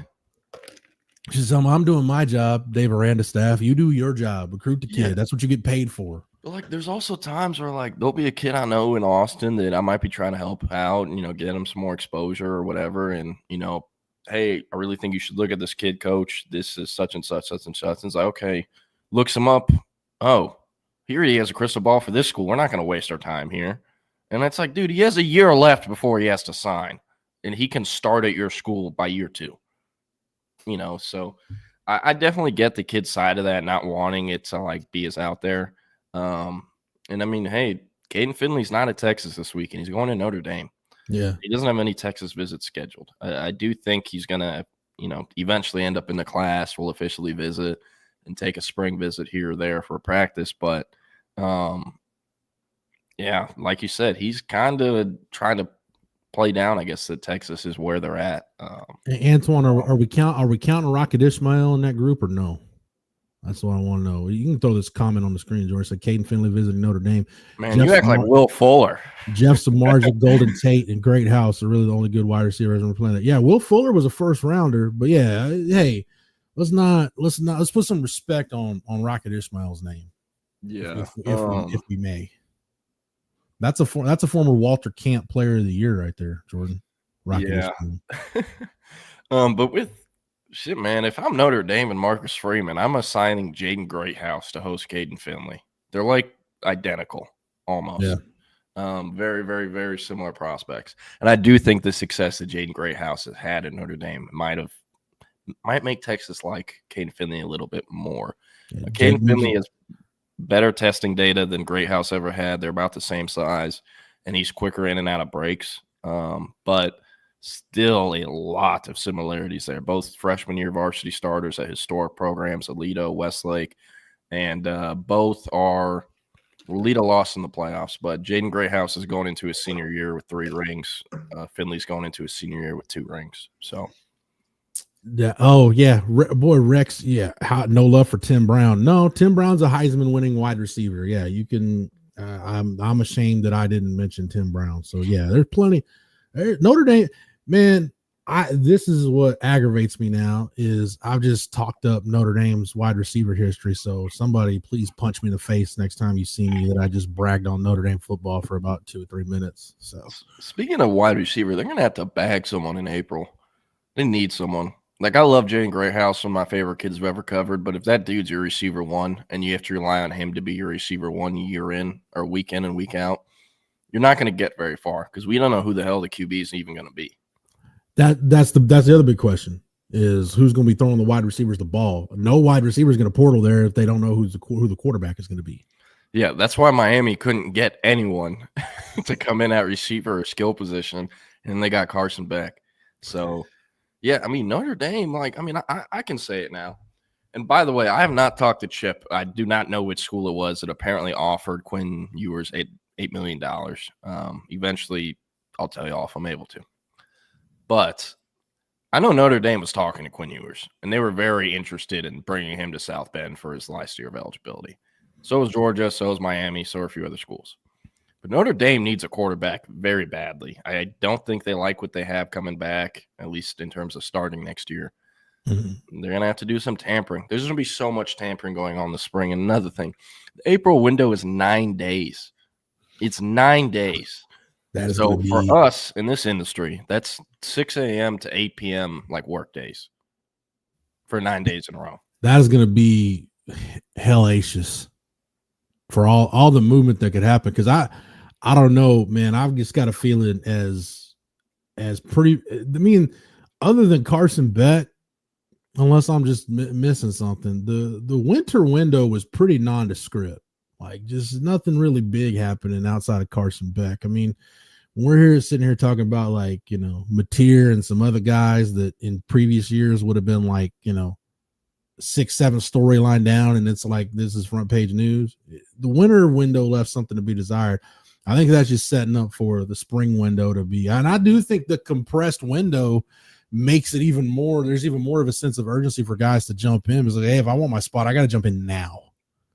And then start scheduling visits. The total numbers of players in the winter portal window this cycle is more than it's ever been. Each year, there's more and more players in the portal. It's kind of just the trend that this thing has been on since they created the portal, right? Mm-hmm.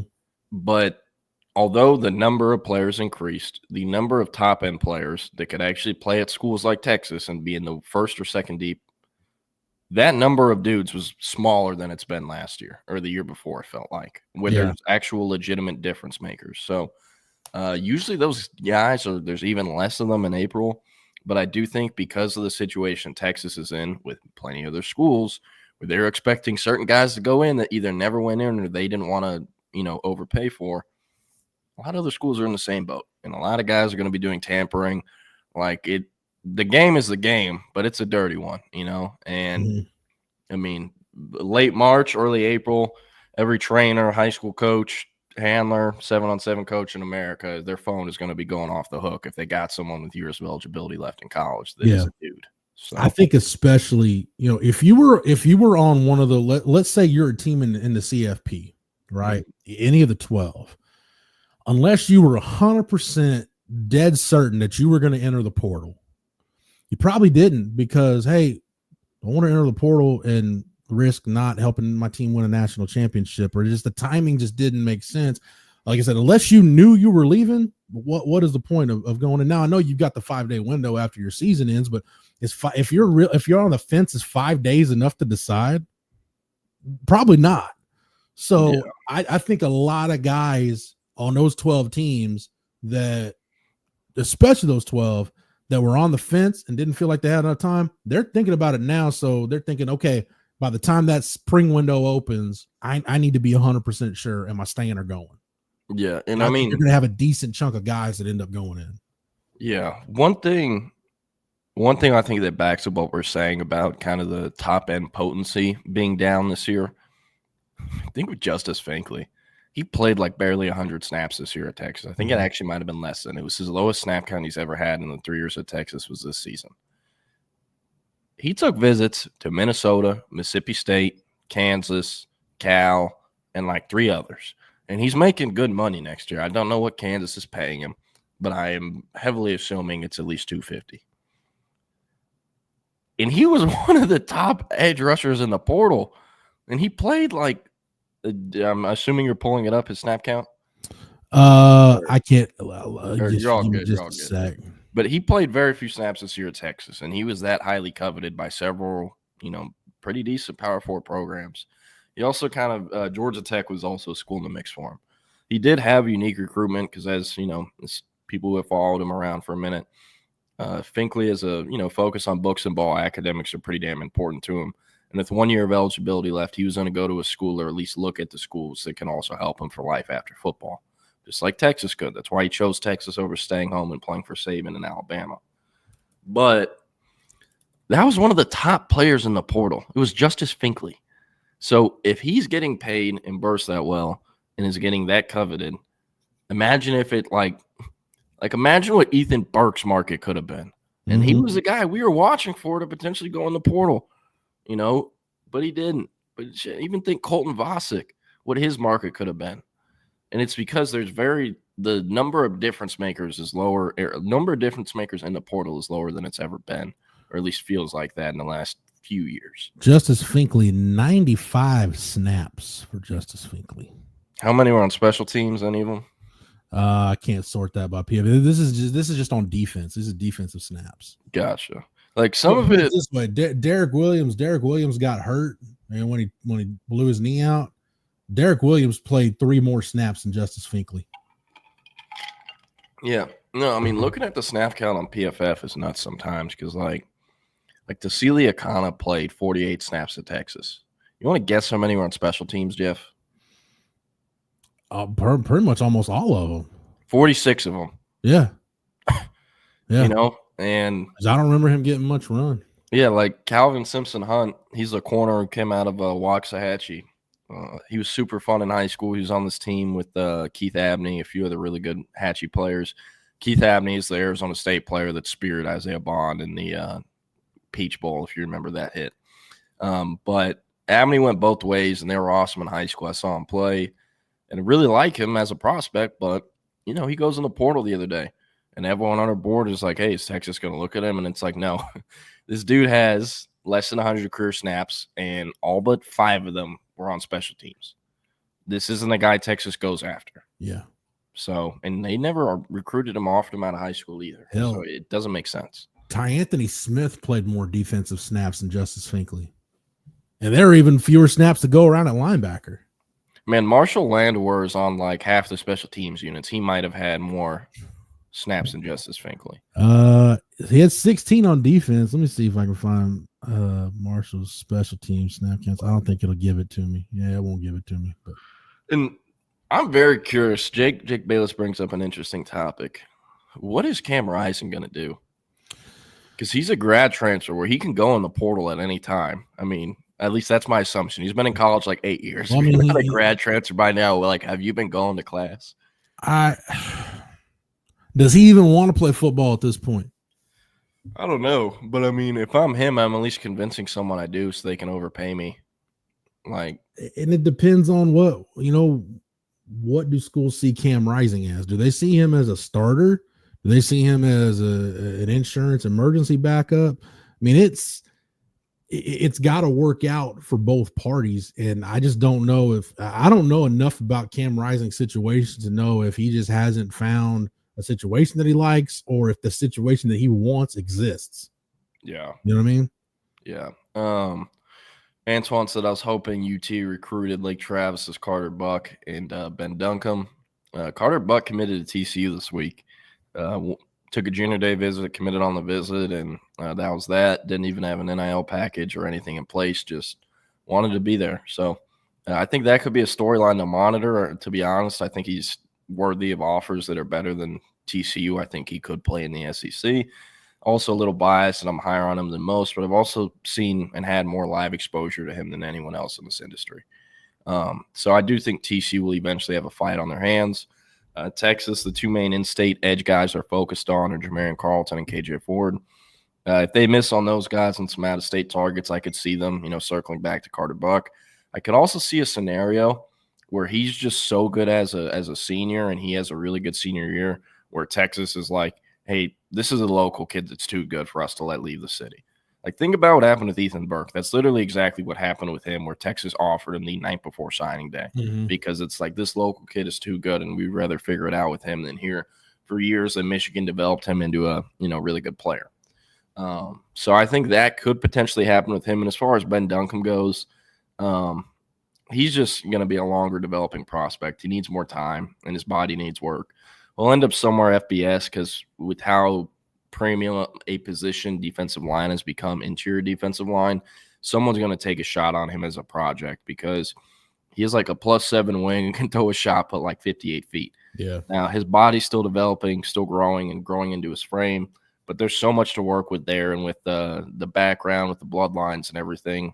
Older brother played at SMU, uncle played at Texas, dad played at Texas. Like, someone's going to bite on that, I really feel like. Tulsa's on the offer, and it came from the Tulsa staff that got fired months ago, but he's going to play FBS football somewhere. Yeah. There's going to be guys that pop up and start getting offers during the spring evaluation period. So there's that to think about too. You talk about Ben Duncombe as a developmental prospect, Jordan. Speaking of developmental prospects, I want to see whenever Texas and the SEC schools start planning out, okay, this is what our roster is going to look like at 105. What becomes of the developmental guys? Do guys that you would have as preferred walk-ons, are they now scholarship guys, or are you looking at taking maybe an extra guy that was a little bit further down on your board? In other words, man, your player personnel department, you'd better have a damn good player personnel department to be able to tell you. Because honestly, man, especially the full-time assistant coaches and your head coach, they don't have time to crush film anymore of prospects. No. You better be bringing guys to the table. Actually, I take that back. You better be bringing guys to people like J.M. Jones and Brandon Harris that can play. And it's like, hey, maybe not now for us, but 2 or 3 years from now, I think this guy can be a frontline player. Like, he's got that potential. So your guys in that personnel department, and gals, I'm not discriminating, they better be like top notch in terms of how they evaluate. Yeah, and I mean, the gambling on developmental upside players is going more and more out of style, I feel like. Like, at some positions, the premium ones like D-line, it's gone up the amount of, I guess, times it occurs. But, like, man, Jeff, think about how much roster churning there is each year. How many guys get pushed out each year because they upgraded in the portal and they're over the scholarship count? Who are the first guys to get pushed out? The dudes who were in the program 1 year and it's clear as hell they're never going to contribute unless it's year 4 or year 5. Yeah. So developmental guys can sometimes get caught up in that because they can't make that jump in year 1. And so they end up at a Power 4 school like in Nebraska and are pushed out, and a year later they're at Miami of Ohio because that's a school that can afford to gamble on a prospect like that. Mm-hmm. So I do think with how much money and business and everything has changed the game and roster construction that it is going out of style a little bit, or at least less time, or I should say this, less time is given to those developmental type, upside type prospects to develop than in the past, if that makes sense. Yeah. Because think about it, like, and one thing I try to tell kids all the time now, like, man, with the way this shit works, with how much these coaches are getting paid, how much pressure is on them to upgrade their roster, upgrade their position room each year. Like, you can't think, oh, I'm just going to go in and redshirt and, get comfortable, take my foot off the gas and adjust. Like, no, dude. Like, each practice you should look at as tryouts, because you can and will get pushed out after just 1 year. So take consider, I love stories like what we're seeing unfold with AJ Tuatele, the kid Texas just offered out of Vegas. Was a Washington State signee, had a hell of a senior year. This is numbers from his senior year at Mojave High School in North Vegas. 167 tackles, 46 solos, and 167 tackles in 13 games, 37 tackles for loss, and 4 sacks. Also had 189 yards rushing and 4 touchdowns on offense. 10 double-digit tackle games out of 13. So, and he's all of a sudden a commodity because, hey, maybe there wasn't anything in the portal at linebacker, but here's a kid that maybe, isn't that as far off of a developmental track as we thought. Now he's got an SC offer, just to go visit SC. Texas just offered. So I like there being room for the late bloomers. Yeah.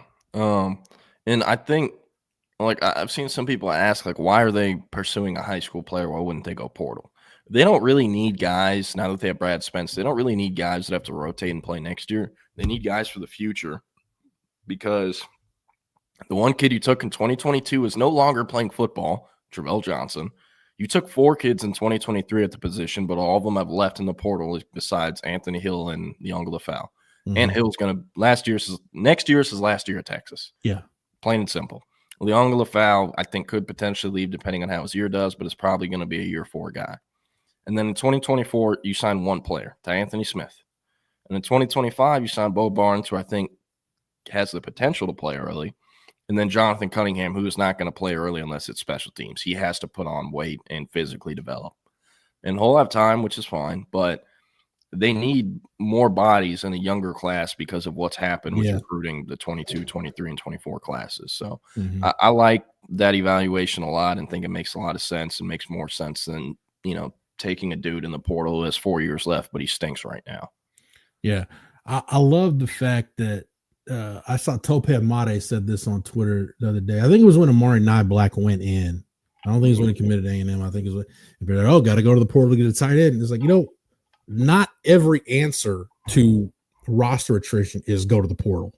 Yeah. Sometimes the best option is, grow your own garden, develop what you've got in-house, because that could end up being the best option for you. So it's not just automatically go to the portal. Like at linebacker, right? They went out and got Brad Spence, who is going to fill the David Benda role. A little bit different player than Benda, but you know what I mean? He's going to be your third linebacker, and he'll play in certain situations and be a backup to Anthony Hill and Leon Lafau. But so you don't need to go to the line. Like you said, Jordan, you just laid it out. You don't need to go to the portal to get into the linebacker. Get you a guy that can sit and develop. And then, in 2026, Leon Lafau will hopefully be back as a 4th-year senior.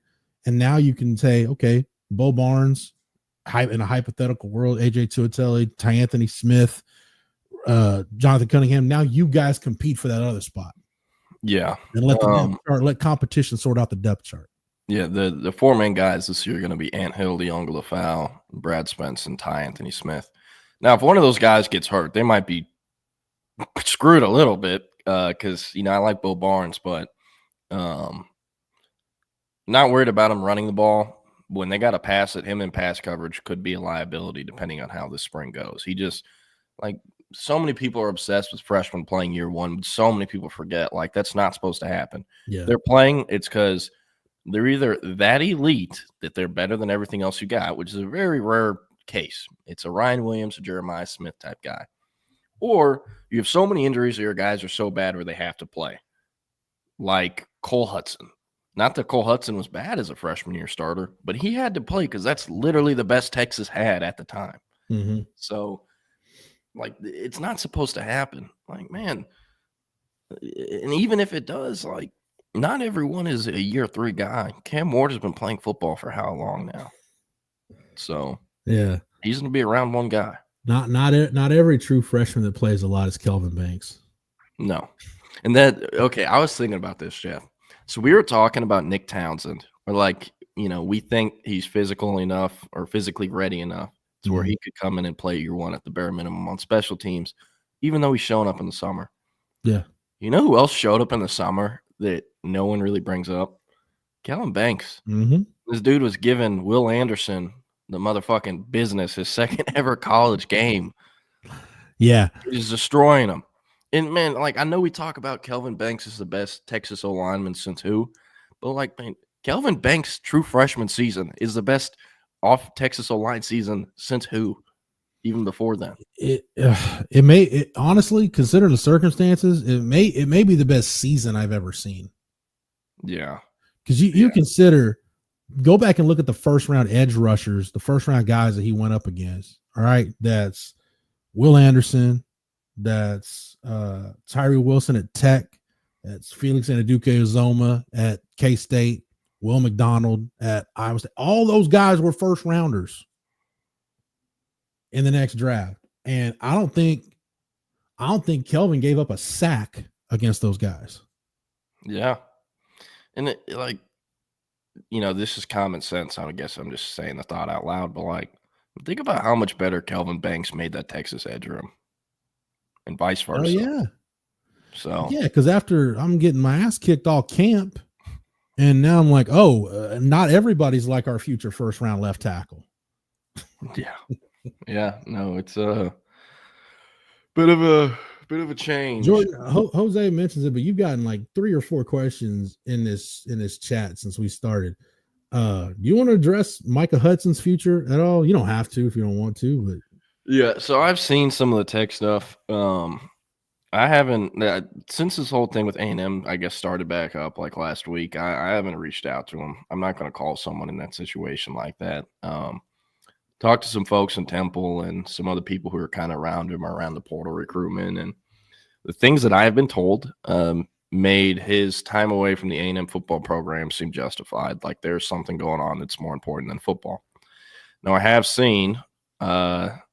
I'm pretty sure the deal is he was spotted on Texas Tech's campus this morning. If he's going to go visit a friend or friends up there, his 2 best friends from high school who are, what is his name? White running back out of Westlake that played at Texas. He's now a doctor. He played in the 90s. Brett Robin. Micah Hudson's 2 best friends are Brett Robin's sons who go to Texas Tech. So I'm under the assumption he's visiting some friends out in Lubbock. But yeah, I don't really think he's dumb enough, or Texas Tech is dumb enough for him to like go over to the football facility and just have conversations with them as an active A&M player. Like he might not be with the program right now, but he is still actively on that roster and everything. So yeah, but we'll see what happens. I don't know. I'm just like it's an unfortunate thing for me because it's it's an unfortunate thing for Micah, but like it's high tension with everything online. And also like, because I was the guy that I guess was close to him in high school, anytime something happens with him, everyone on our company is like, hey, Jordan, the guy that covers the school he was never going to, please come save the day and figure out what's going on. So like, and after a while, it just like when I'm focused on all this other shit for Texas, it's like I don't have the time or effort or want to do this. Yeah. And also, I'm not going to reach out to a kid that's going through the things I'm hearing he's going through to ask him, hey, is this actually happening? So, yeah. But I don't know. We'll see what happens with him and the Wed Waiters and the Sand Aggies. Hopefully, wherever he ends up, hopefully he just gets a chance to start to reach that ceiling he's got as a player. Yeah. Yeah, he should be able to. So, yeah, but I guess we're signing out for the final time together. Yeah, and hey, CB says sad y'all won't be doing shows together anymore. Hey, I have learned in this business to never say never about anything. So I don't close any door. I don't burn any bridge. So that's never say never. That's all. Hey, we're 22. Jeff's a shade over 23. Or we're two young cats. We got a lot more time left in this market. So that's right. Might not be the end, but an end of an era for now, I should say. So I've turned 25 for like 15 years now. So just keep turning 25 every year. Yep. All right. Yeah, I'll if you want to know what's going on with me, stay tuned to my on the Twitter machine is where I will be making some announcements here in a little bit, probably less than an hour. So yeah, hey, again, so appreciative to BK for giving me this platform and allowing me to be a part of the team at Texas Sports Unfiltered. And the fact that Keenan and Eric have voices, like I said, BK has given so many people opportunities to have a voice and to be seen and heard in a really competitive market where there's a lot of information available. I'm so appreciative of him for doing that. And I'll say this to everybody, it is a great time. There's never been a better time, I think, in my lifetime to be a Texas fan than right now. With the way things are going with the football program and as much media out there that there is for you to consume, whatever medium you prefer, audio, video, the written word, whatever it is, so much out there. And make sure you guys, I will continue to support Texas Sports Unfiltered. I hope everybody does to continue to support the channel and support Jordan. Because like I said, you're not going to find football recruiting information on the channel anywhere else like he's going to give it to you. So keep doing that. Keenan, Eric, I will. Jeff, real quick before you run, I'm not going to let you get out of here that easy. Since you've addressed the last few days, I'll go and say this publicly. I want to thank you as someone who I tweeted this out. A newcomer to Texas, didn't know my head from my ass about many things, Texas culture, Texas football, and I greatly appreciate. I'll say for the audience, one of the things Jeff did, he came down, to my apartment downtown, gave me a ride over to the DDS Fields, and that became the first of several rides where. Going to Baylor or going to A&M, just getting a chance to talk Texas football. And, like I said, Jeff, I know, kind of some of the turnover with the site has been a tough situation, not just, the past few days, but even, the past year and a half. So I can't thank you enough for taking the time, on a personal note, on a professional note. My background is in broadcast, right? So I never had a traditional editor, because when I got my first job working for SB Nation, it's not the traditional outlet where you get an editor and whatnot.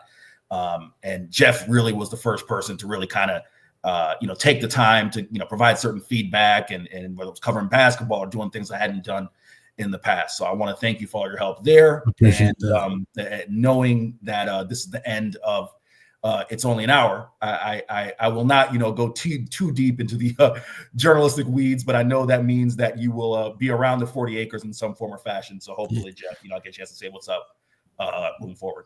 I appreciate that, Eric. It means a lot. All I would tell you guys, Keenan, I'll tell you this too. Yeah, I got something to say too when you're done. I try to do, I did for Eric and Jordan and other guys. At times, what I wish people had done for me when I got into the market, because there was really nobody there to do that stuff for me. It was kind of really like, hey, you're just, I don't know, man, it's walking into the hornet's nest covering Texas, especially at that time. It was not the most welcoming environment in 2009, 2010. So just pay it forward. Whenever you guys get a chance, somewhere along the way, you get a chance to pay it forward. That was something my dad always taught me, hey, somebody's going to help you along the way. Make sure you help somebody else. That's all I'll tell you guys. Just make sure if you get a chance to pay it forward, to do it that way. Jeff, you were one of my first friends on the beat, man. When I started 3 years ago, I remember talking to you the first game, sitting next to you. I sat next to you a few games, and I just really appreciate your friendship, dude, and all of the little pointers you gave me mid-game. You should look at this site. Here's the login. Here's the, just the general basic stuff that you taught me, man. I just really appreciate everything you've done, and you've been so good on this network. You're such a good journalist. Like, obviously, dude, you are the freaking man. Like, I have so much respect for you, and I just can't wait to see what you end up doing, man. I truly mean all of that. I appreciate it, Keenan. And, hey, I said this, excuse me, for all the people that I've, been a part of, whether it's Mike Roach, Trey Scott, Hudson Standish, Chris Hummer, even you, Keenan, people that I haven't even worked with that I know, to see you guys going on and continuing to do bigger and better and evolving your career, that just makes me proud, man. I say the same thing for Tommy Yarsh and Nick Harris and all the guys I know. I'm just proud of you guys that y'all continue to hustle, because it's tough. Like when you first start in this business, it's not, and Eric knows this from a pay standpoint, it's not the most glamorous job. I mean, you really got to rough it some years.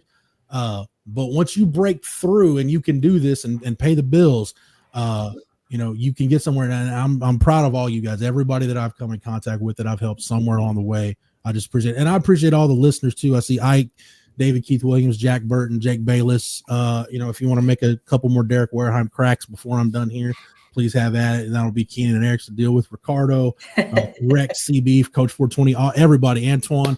I'm just so thankful, grateful, and appreciative of everything. So with that, I'm going to sign out. Again, stay tuned to my social channels. And, hey, continue to support Texas Sports Unfiltered. Support Eric and Jordan and Keenan and everybody here on the channel, all their projects as they got going on.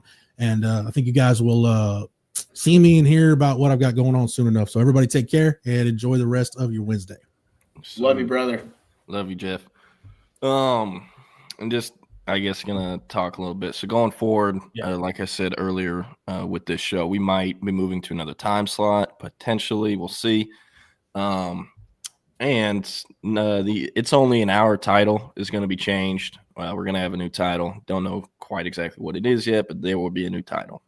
Also, obviously, going to have a new co-host, potentially 2 new co-hosts. We'll see.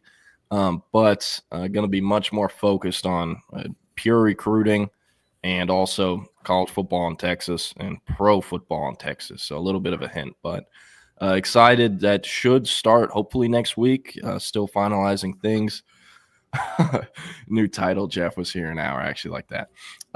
But gonna have some new personalities on here. Hopefully starting next week is when we'll have everything finalized by. So tomorrow and the next day will just be fill-ins. That's not in all likelihood going to be the permanent host, but we'll see. So just stay tuned, stick with us, bear with us. And Jordan, before you get out of here, I gotta Keenan, you and I, we're washed. I'm 33 turning 34. Keenan's age gives it a 3. I gotta ask Jordan the question, man. That LiAngelo Ball song, man, is that shit trash? Because I need to have the young people. Don't let me down, Jordan. Man, he's got the hook. he's got the punchlines of the hook. That's about it.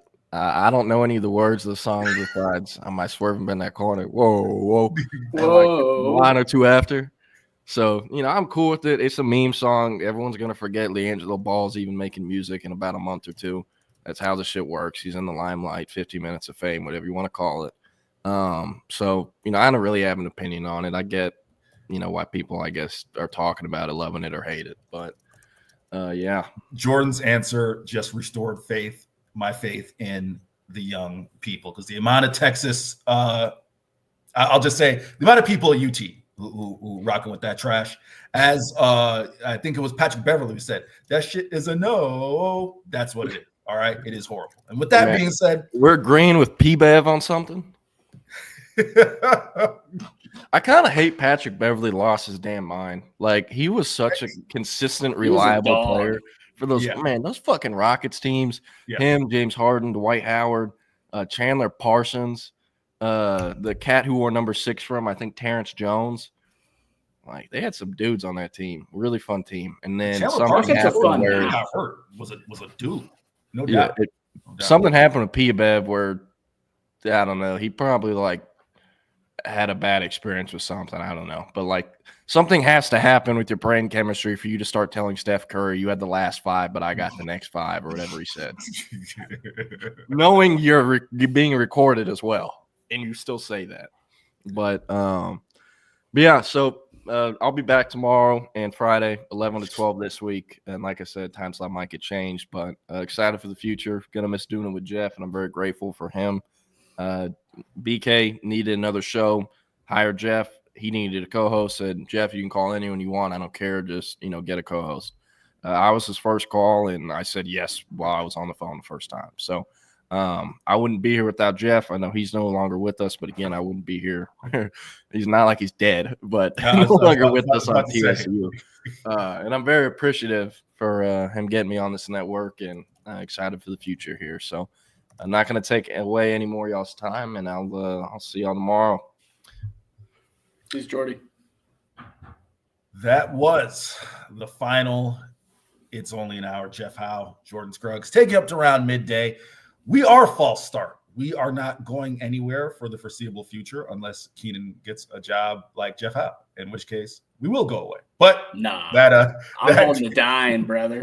Keenan says that's not happening anytime soon. I am Eric Henry of horns247.com. He is Keenan Womack. He is not in a Scandinavian prison, despite the fact that his background when he's at the office always looks as if he is being held hostage. K-Will, it is January 22nd, 2025. How are you doing on this Wednesday, my guy?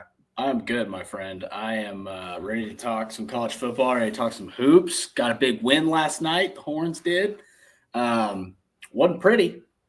Was not pretty. Was not a sexy game to watch, that's for sure. But hey, man, ugly wins and pretty wins count the same, so I'll take it. Keenan, saying it was not pretty is an understatement. If you were sitting in the front row, hopefully you were ducking because there were plenty of bricks being thrown up. The two teams combined 4 of 21 to start the game over the first 9 minutes. Both teams ended the game, Keenan shooting under 35% from the field, 20%. Both teams shot under 25% from three. I think Texas finished 20%. Dennis Gates' Missouri club finished well below their season average, which was wild considering the fact that both of these teams came into the game ranked top 40 in the nation. Again, just a reminder, there are over 300. I think there are 322 Division I college basketball 360. programs. There we go. So Keenan's got the exact number. So yeah, when you're in the top 40, you're that's pretty damn good. In 3-point percentage. They couldn't buy a shot last night. But, Keenan, let's not bury the lead. The Longhorns got a much-needed rock fight, as Rodney Terry referred to it as, 61-53 win over Missouri. Your thoughts? This team, for all its flaws, they defend hard, and they defend the perimeter pretty well. Missouri is one of the best three-point shooting teams in the country. They were 4 for 20, I believe. They shot, 20%, math brain. I was honestly impressed that they didn't choke it away because they had what looked like they were going to blow it with about 8 minutes left. And they battled back. And I think that is important. I think it shows resiliency. I think it shows some level of confidence that maybe I think this was really important for them to win this game, especially against a ranked team, get another quad 1 win under your belt. I know Trey was terrible for 90% of that game, but he had a very important bucket, and that clutch gene stays strong with him. And I think that is something that you can't overlook, is that he plays big in big moments. And he missed some wide open shots, but he also was attacking the basket last night, which I like to see. That play, that's the score he had at the end to make it, I guess, like an 8-point game or maybe a 10-point game. I can't remember exactly, but he drove the basket and laid it in. And I was impressed with that it wasn't like a fadeaway jumper or something like that. Like, he really put his handle down, put his head down, went at his defender and got to the rim, and he scored. And I'd like to see more of that from him this year. I think that he can boost his draft stock if he continues to attack the rim. I think paint touch is going to be important for him this year. They did a great job on Caleb Grill, who's top 5 3-point shooter in the SEC. I don't know. I don't have that statistically. That's just my opinion. I think he's shooting like 47% from 3 going into last night, or 48%, something crazy like that. The best shooter in the SEC is Kobe Bryant from Kentucky, but this dude's up there. They just defend really hard on the perimeter, and their rotations were pretty good last night. And they've been getting out rebounded all year. They won the rebounding margin last night by 8, and they tied Missouri in points in the paint. And I think those are 2 really important statistics. They showed some fortitude, I guess. And I was impressed that they pulled out the victory. I really was. Even though it was an ugly game, it doesn't matter as long as you win. Keenan, I'll give my general thoughts where we dive into some of the weeds here. As I said, let's not bury the lead. It's the old, a win is much better than a loss.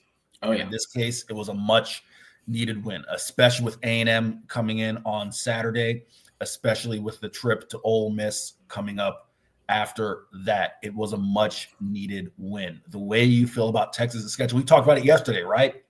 The next 6 games, you feel much better about it getting this one as opposed to going into it with a loss. I will say this, Arthur Kaluma, man, that dude, guts.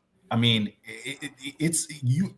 For those who've not been to Moody Center, and for those of you who are haven't seen a game, you're gonna fall in love with Arthur Kaluma. That's all I got to say, right? In terms of, he's what I listed at 6'7", probably 6'6". Yeah. The things that they're asking him to do, he is. Keenan, I'm not out of turn to say that he's undersized. The things they're asking him to do. They're not asking him to be on the block every play, right? But they are asking him to, in essence, be the 4 and be that primary rebounding presence. And it never lets up. Was banged up, battling the knee injury. Knock on wood, that thing doesn't get any worse, because Rodney revealed post-game that Arthur Kaluma did get a little banged up, and it was 50-50 to whether or not he was going to go back in the game. Left the decision up to him. Art, being the warrior that he is, battled it out. That's the reason why, quite frankly, I think we didn't get him for post-game, because he went straight to get some treatment, some rehab on that knee. Instead, we were joined by Julian Larry and Caden Shedrick. But yeah, 14 points, 12 boards for Arthur Kaluma. Jordan Pope hit a couple of threes early. I shouldn't say early in the game, in the first half, I should say, when Texas was really going through some issues scoring. Trey Johnson, we'll see what happens, right? Because Keenan, I wrote this in my 4 Downs column. Go check it out, horns247.com. I don't want to say that Trey's hitting a freshman wall, but I will ask for your thoughts after I make this point. Keenan, Trey Johnson, I talked about this on the flagship as well with Chip earlier. You go look at the second half of all of Texas's games in SEC play. There have either been, at minimum, a 6-minute stretch where Trey Johnson's either not gotten a shot off or his shot isn't falling. And I'm being very specific because we're not talking about the first half. We're talking about second half, right? Where maybe you get a little worn down. Maybe teams, you're just like, man, the shot's not falling. You're getting frustrated because it's not like he's not getting good looks, Keenan. That's why he's not forcing shots, right? This isn't Kobe circa, 1997 in Utah. Not right? Devin George. All right. He's not forcing shots. He's getting good looks, but they're not falling, right? And again, you are probably more equipped to talk about this from a basketball sense. I don't know if that's just, the legs getting a little weak and maybe the shot isn't as fresh. I don't know. But I do know when you're the team's leading scorer, you can't have, as last night showed, an over 16-minute stretch where you don't hit a bucket, right? In Trey's defense, he's getting to the foul line a bit. I think over the 5 games, now 6, he shot 9 free throws in the second half. Still not a tremendous number, but it made my ears perk up when you said that he put the ball on the floor and got to the rim, right? Because I do think that's going to be crucial for Texas. You talked about the past 2 days that Trey probably needs to be better at that. So that is certainly a takeaway for me. Caden Shedrick, as much as we get on him in the second half, 7.6 boards. I'm not saying it's great. It's not, he's not the kid, my man from UConn, whose name I'm forgetting right now, the forward. I'm forgetting his name. Nevertheless, he's not going to be, 15 and 14, but if you can get 9 and 7 from Caden Shedrick and he gives you timely defense when it matters, that's huge. And the last thing I will say before kind of asking your thoughts first on the Trey, what you make of Trey's struggles in the second half as far as getting his shot off and hitting shots. I thought the first half, both teams just couldn't buy a bucket. I don't think that was great defense. I think that's just, poor shooting. It appeared from my eye, Keenan, as if in the second half, Texas's defensive intensity really picked up and they just decided, all right, screw it. Our shot isn't falling. We just can't let them hit a shot. So A, you let me know if that's how you saw it. And B, what do you make of Trey's second half struggles? Do you see it as a freshman wall? What do you make of that? And CB has a comment here that I think is worth addressing. Yeah. So Keenan, take it away. Left you a couple. I'll hit all those. First of all, with Trey, he's struggling with physicality. That's just what it is. He's young. He's getting beat up. He's getting the crap beat out of him out there. He really is. He's getting fouled a lot. He has a free throw rate of about 19%, meaning 19% of the shots he takes, he gets fouled on, which is okay. It's not great. You look at a guy like Dylan Harper, and his is closer to 30%, from Rutgers. So yeah, ideally and that's where driving the basketball comes into play, right? Like that's where you want him to attack the rack more, because the more you attack the rack, the more you're going to get fouled, the more points you're going to get. And I think that has something to do with your rhythm too, right? If you're hitting shots from the free throw line, I think it really gets in your head in a positive way and gets you in rhythm and allows you to hit tougher shots and allows you to hit more shots and allows you to have more confidence. So I think attacking the rim is good for him in a lot of ways. And again, he's not an explosive athlete. He's not going to blow by people very often, but he can do it occasionally. He showed last night he can do it. He's just getting the crap beat out of him and he's tired. That's not an excuse. It's just facts, right? And the other thing he brings, or the other issue is, like, I watched him a lot at Link Prep, which is where he was his senior year before he went to Texas. And he played off LeBaron Filan, Alabama point guard, guy who's probably going to go in the top 15 of the draft as well, top 20. Inconsistent season so far, but he's flashed a lot of stuff. And what helped with him was LeBaron Filan is great at getting to the rim. And when you have a point guard that can get to the rim, it's so much easier to get open shots when you're the off guard. When you're playing off the ball and the point guard can attack the rack, that leaves you so much more space because the defense will collapse, get you open looks. Not that he wasn't getting open looks last night, but you get more open looks earlier and you waste a lot less energy trying to get to your spots. Because a big part of playing shooting guard is getting to your spots, finding where you can hit shots, and they're going to knock you off your route. It's like football, like where they jam the wide receiver. Like that's what they're trying to do with Trey Johnson. They don't want him to get to that mid-range spot and get open looks, right? So he expends a lot of energy trying to get to those spots. And I think that is a big part of the reason he's tired in the second half of these games and he's struggling. He was 3 for 15 last night. That's about as bad as you can play for him. He still managed 12 points because he gets to the line, but you have to be able to hit these open shots. And again, I think he's going to have an easier time in the NBA because every possession isn't lockdown defense in the NBA regular season. Playoffs, yes, but regular season, it's impossible to guard 100% every possession because you're just playing 82 games, 40 minutes. It's impossible.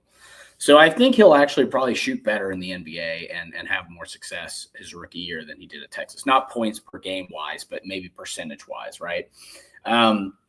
As far as his attitude, I don't necessarily agree with that. I think he's just fired up, and I think he got frustrated last night. And I don't have a problem with a guy expressing frustration. I don't think he's a bad teammate, and I think that's all that really matters is that his teammates respect him, and I think they do. I don't think he's a ball hog. I don't think he's taking bad shots. I think he's in a slump.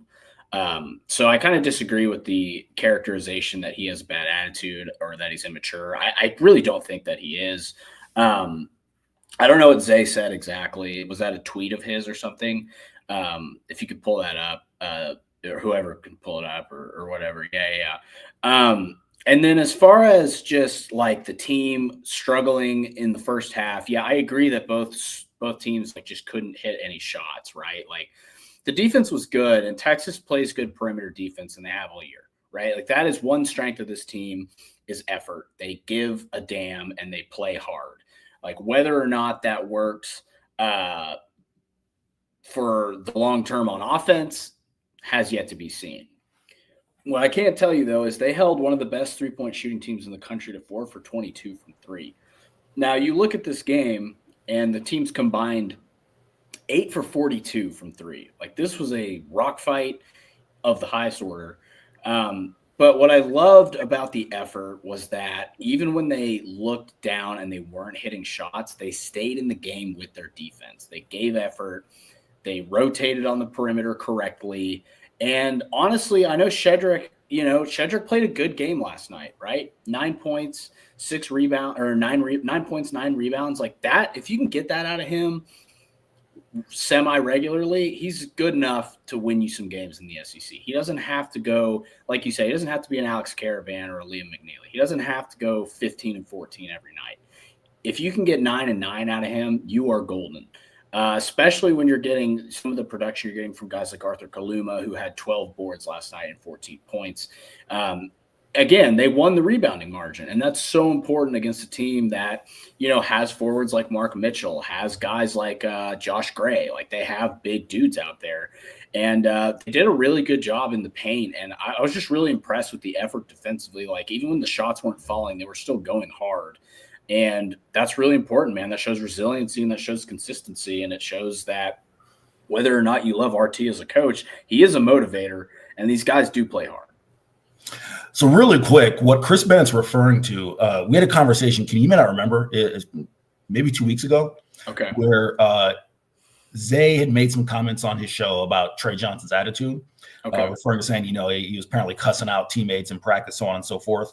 I will address this with Zay when we bring on the crosstalk at 1 p.m. I spoke with a well-placed source right after that, because I think Texas either had a game that night or the next day. And they said that, quite frankly, it was nothing out of the ordinary. Right? In terms of, it wasn't cussing out teammates like, hey, blankety, blankety, blank, you blankety, blank.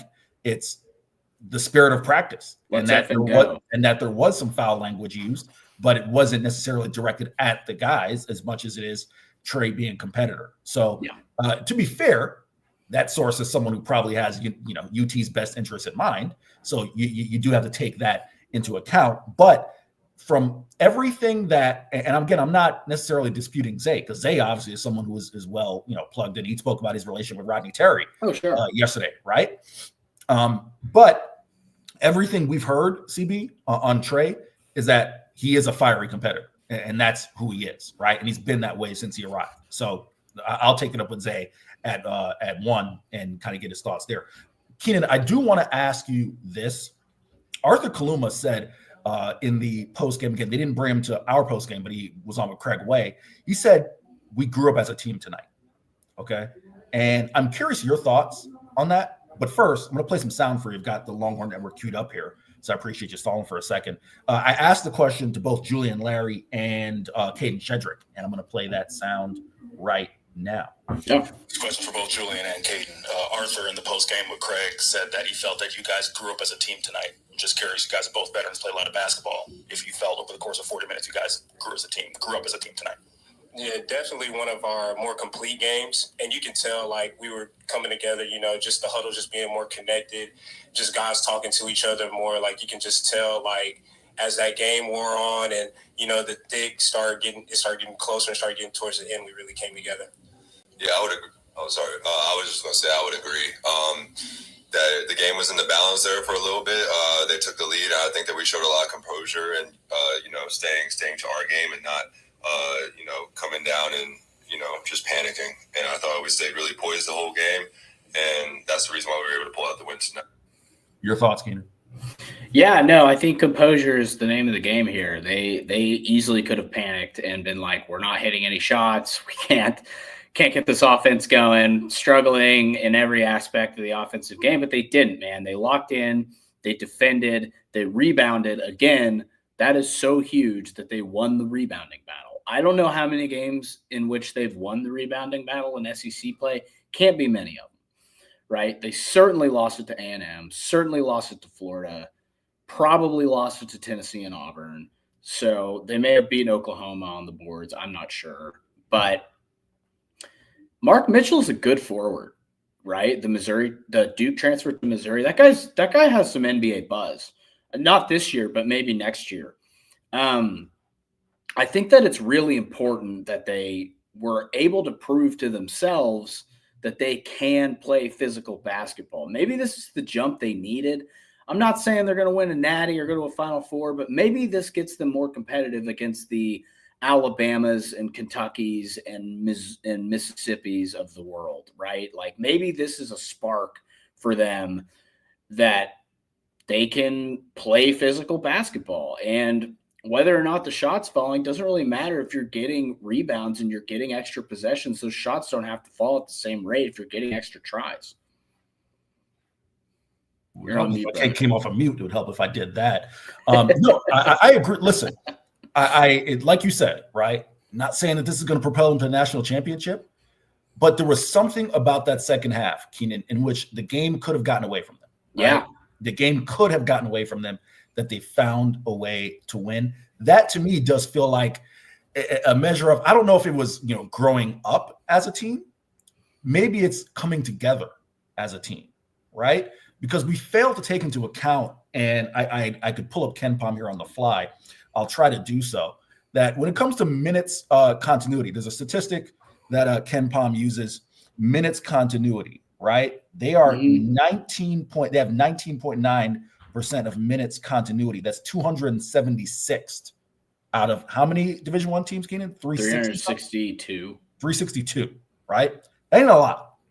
And you're talking about a group that hasn't played a lot of basketball together as is, because all their guys who were in the rotation are transfers, right? More or less, are new guys. Except Trey obviously is a freshman. And outside of that, everyone else, Weaver and Zarek, right? Yep. So there's that. Shedrick. So I think, and Shedrick, right? And even Shedrick, because guys been banged up last year. So I do think that is huge. If this can be just kind of a moment, I'm not saying, again, don't want to make too much out of the win, but if it can be kind of an inflection point in which at least the guys come together, and maybe, Keenan, this is the last thing I'll say before we kind of flip it forward to some other topics. Was there anything last night that showed you that maybe the guys are starting to use the old Rodney Terry cliche, understanding their role, right? Because that's huge. Because all these guys had different roles where they were prior.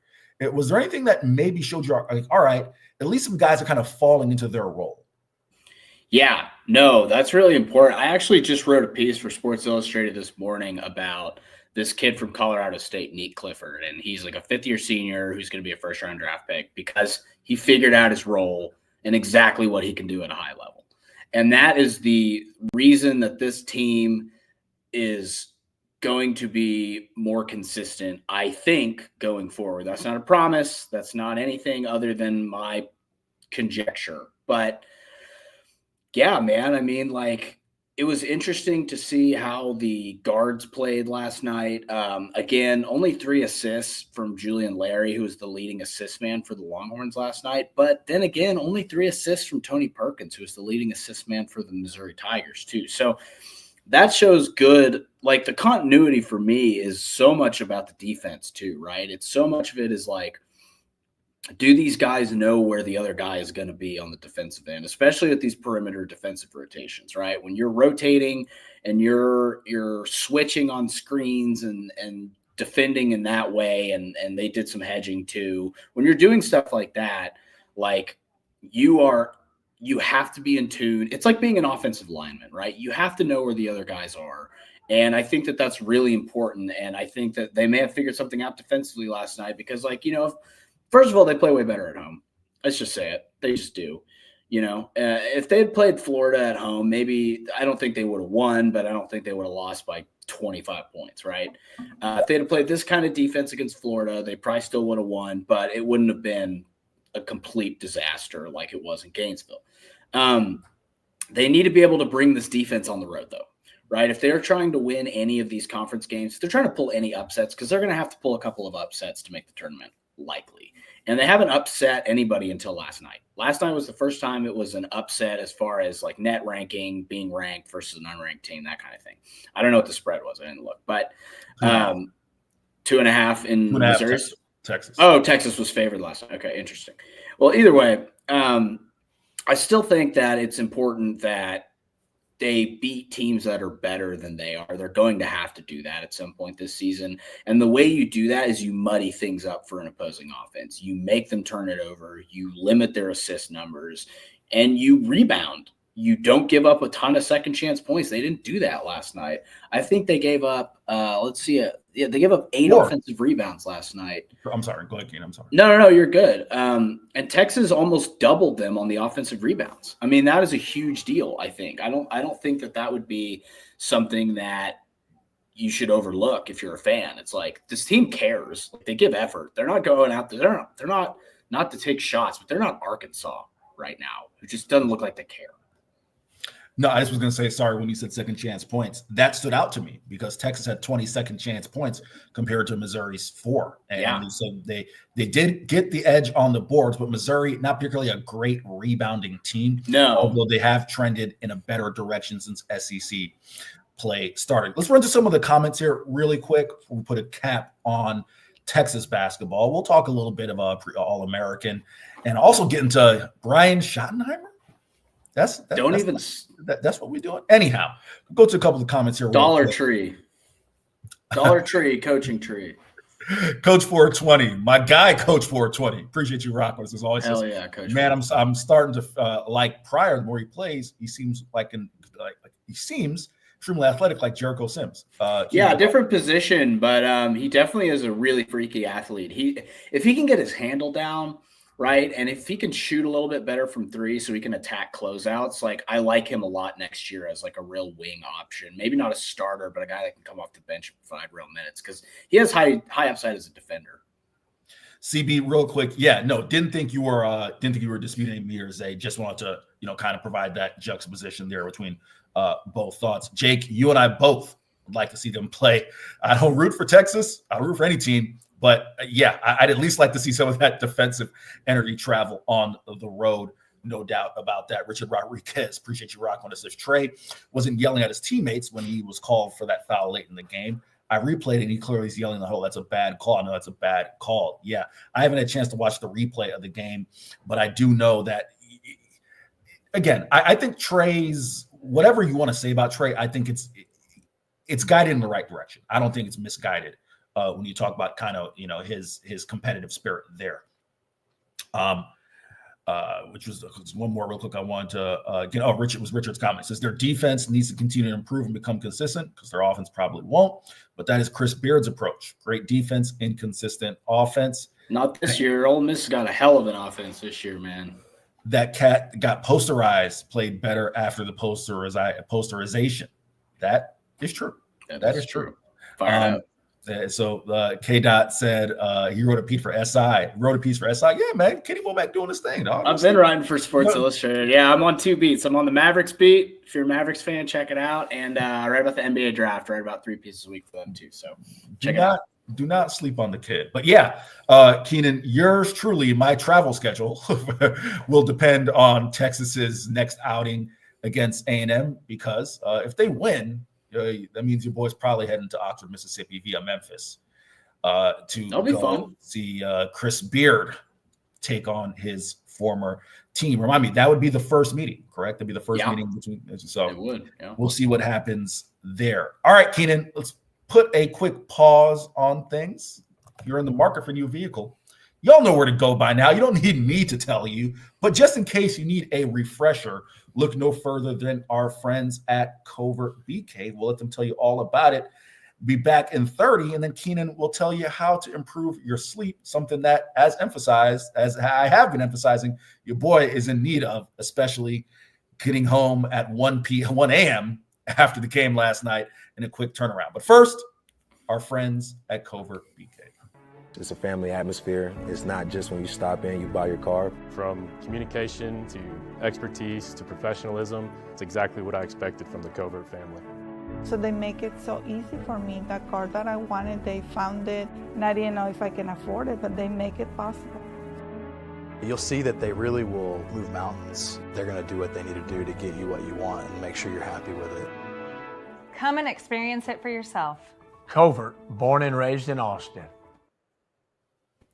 Keenan, for the folks who are looking to improve their sleep, get better sleep, just learn how to get, better sleep cycle overall, where should they go, sir? You should go to Sleep Cycle Center, Eric, the only medical sleep office in Central Texas that provides the most technologically advanced care in screening, at-home testing, evaluation of airways, and treatment options related to sleep and sleep apnea. Their focus is to educate on what is going on in the patient's body and to provide all possible treatment options related to that specific issue. Screening, testing, and treatment can be completed virtually or in person. They can eliminate snoring to sleep apnea. You no longer have to sleep in separate bedrooms. Individuals and families are welcome. 2 convenient locations, one in the Arboretum and the other in Lakeway. They see patients of all ages, 6 to 106. They are family-owned and operated. CPAP alternatives can be provided in most cases, though they do offer treatments that include CPAPs, as well as oral devices, epigenetic devices, weight loss, lasers, and radio frequency. They are networked with most medical insurances. So give our friend, the good doctor, Dr. Denman, a call at 284-6812 or visit sleepcyclecenters.com and tell them Texas Sports Unfiltered and False Start sent you.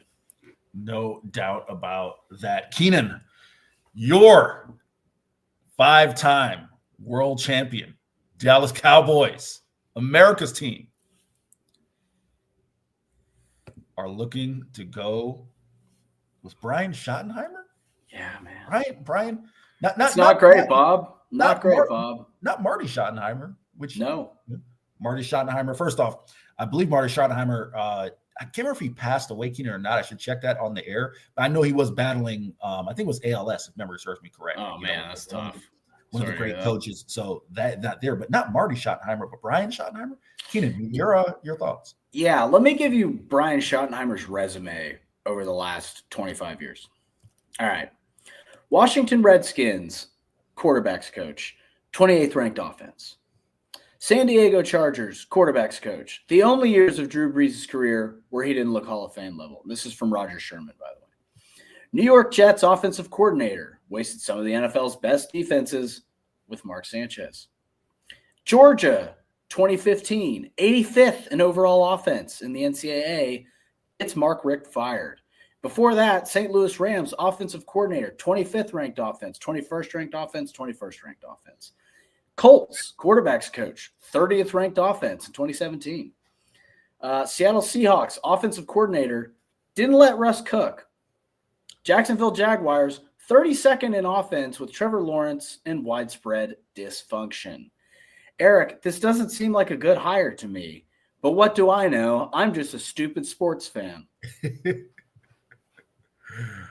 I don't know what to think. I don't know what to think. I don't know what to think. I thought they were just going to hire Ron Rivera. That's who I figured they would hire. You know, this is so much worse than that. Like, I was like prepared for that. I was like, it'll probably suck, but whatever. This is bad, dude. This is a bad hire. And they're going to put Jason Witten on staff. Maybe he'll be coaching waiting or something. I mean, that's what it looks like. It looks like they're just trying to tee it up for Jason Witten. And it's like, man, this roster is in such dysfunction. I don't know if there's any coach that could lead them out of the darkness right now, especially considering, like, I love Dak, but he's so injury prone at this point in his career. Like, the dude is just out a lot. And I understand why they paid him. I understand all that. Like, you can't waste the CeeDee Lamb contract, blah, blah, blah. But this roster sucks, dude. It's not a good roster. I mean, they have the 11th pick. I did a mock draft, which I actually checked with our boy JP Acosta. He said I did a really good job. So yeah. I had them picking Jalen Walker out of Georgia, the linebacker, because got to bolster that linebacker depth. But, like, if they had the top 10 picks in this draft, I don't know how much better they'd be, Eric, because there is so much dysfunction in this organization. It's hard to be a fan. And honestly, I've separated myself emotionally. You want to know why? Because I don't engage in abusive relationships, Eric, and that's what this is.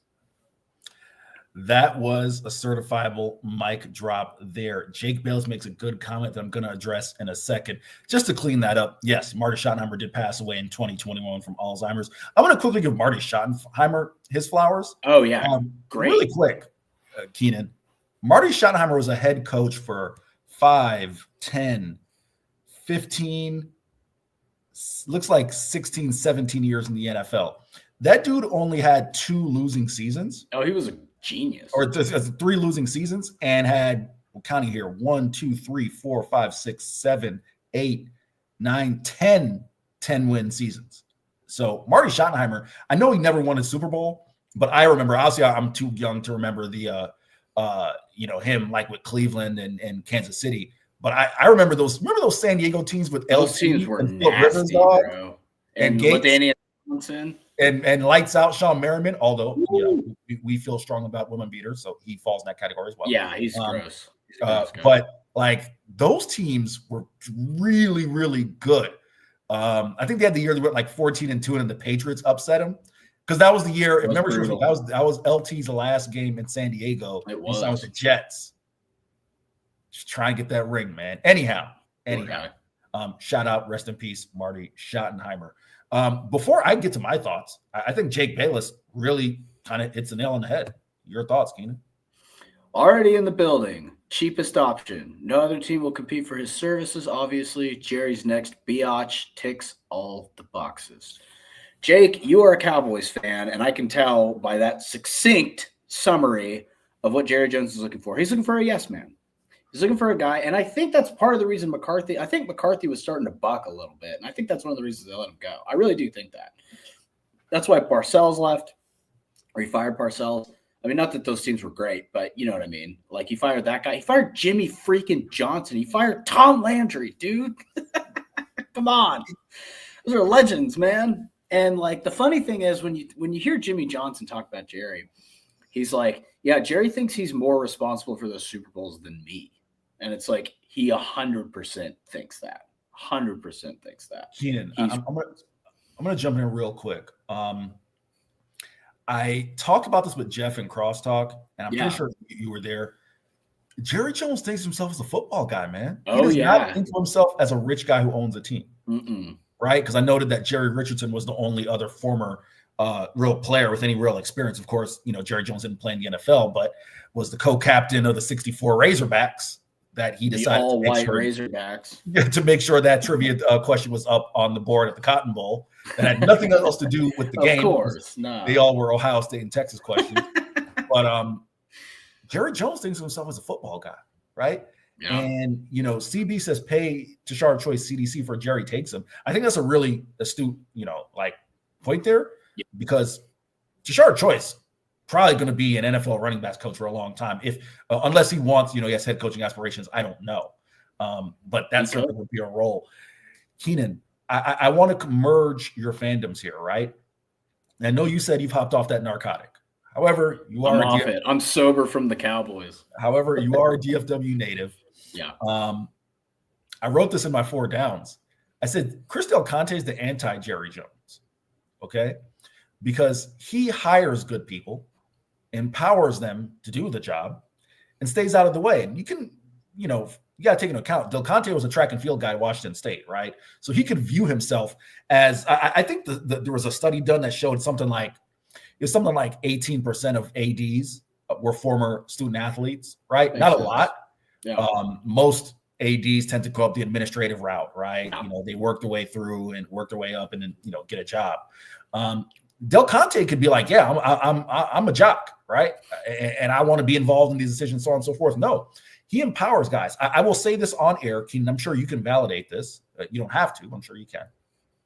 I was told that Rodney Terry basically was given, say, hey, here's a blank checkbook. Go hire whoever you want as your assistants, like in terms of big name, you know, guys. And Rodney Terry said, hey, you know, I want to bring in my guys, right? And he's, you know, made that decision, right? Yeah, but Del Conte didn't say, all right, no, you got to do this, right? Yeah. He said, I empowered you. Remember who I hired? Make that decision. Jimmy Johnson thinks that Jimmy Johnson has way more pedigree to be entitled. Jerry Jones thinks like, yo, I'm a football guy, man. I know what the guard's supposed to look like. I was a guard back when a guard was 180 pounds. I was a guard, right? Like he thinks he you know, he can tell Zach Martin how to He thinks he could go out there and play right now, dude. You know, what was that commercial back in the 90s, right? Where it's like Jerry is suiting up. Was that a 90s commercial, like a Pepsi commercial? Probably, yeah. Right? I can't Jerry recall, and Dion suiting up. So yeah, man, I thought that was super interesting there. Brian Schottenheimer, yeah, man. Like really quick, I guess we should address this. Keenan, if there were one name that you could hire as Cowboys head coach, doesn't have to be someone who's available. Could be someone who is a head coach right now that if you say, hey, you got to call for the picks. Not even close. Sean McVay. I would pay that guy $10 million a year and just let him run everything. Just screw it. Here's full checkbook, whatever the hell you want. I think that guy is amazing. So yeah, Sean McVay would be my. If I got to pick whoever the hell I wanted, I could just money whip them into being the Cowboys coach. Be Sean McVay, no question. Also, that guy's like 40 years old, 39 years old, so he could do it for a while. You know what I mean? So he would be on there. Shanahan would be on there. I think Shanahan wants nothing to do with the Cowboys, as does McVay. I'd take Tomlin over effing whoever the hell we're going to hire. I like Tomlin, but I would take McVay over pretty much anybody, I think, at this point. Ike, first off, appreciate you rocking with us. I was out in Lago last couple of days. I got snowed in, dog. I tried to leave Lago yesterday to get back to Austin, and I got snowed in when the roads were closed. So, you know, I gotta holler at my guy Ike. No doubt. I agree with you, Ike. I'm a Mike Tomlin guy. The only reason I say Mike Tomlin And McVay is also a good one too. I'm just saying, as this roster is currently constituted, I think, I could be dead wrong, but I think they're in position to compete sooner than later. I think the defensive line is too bad, man. The only reason I say that with Mike Tomlin, and you could be right, is Mike Tomlin, you're guaranteed, he's I don't want to say he's the Marty Schottenheimer because he's won a ring, but you know what the floor is. You ain't going, 3-13 or 3-14 with Mike Tomlin, right? The floor is 8-9 or 7-10. The ceiling, right, is that Mike Tomlin's going to get a few more wins out of his teams than, quite frankly, they probably deserve. And Mike Tomlin has done more with less over the last half decade with piss poor quarterbacks than anything else. To me, that's the issue, right? In terms of Pittsburgh, is that, and I said this, I can't remember where I said it, but the issue with Pittsburgh isn't Mike Tomlin.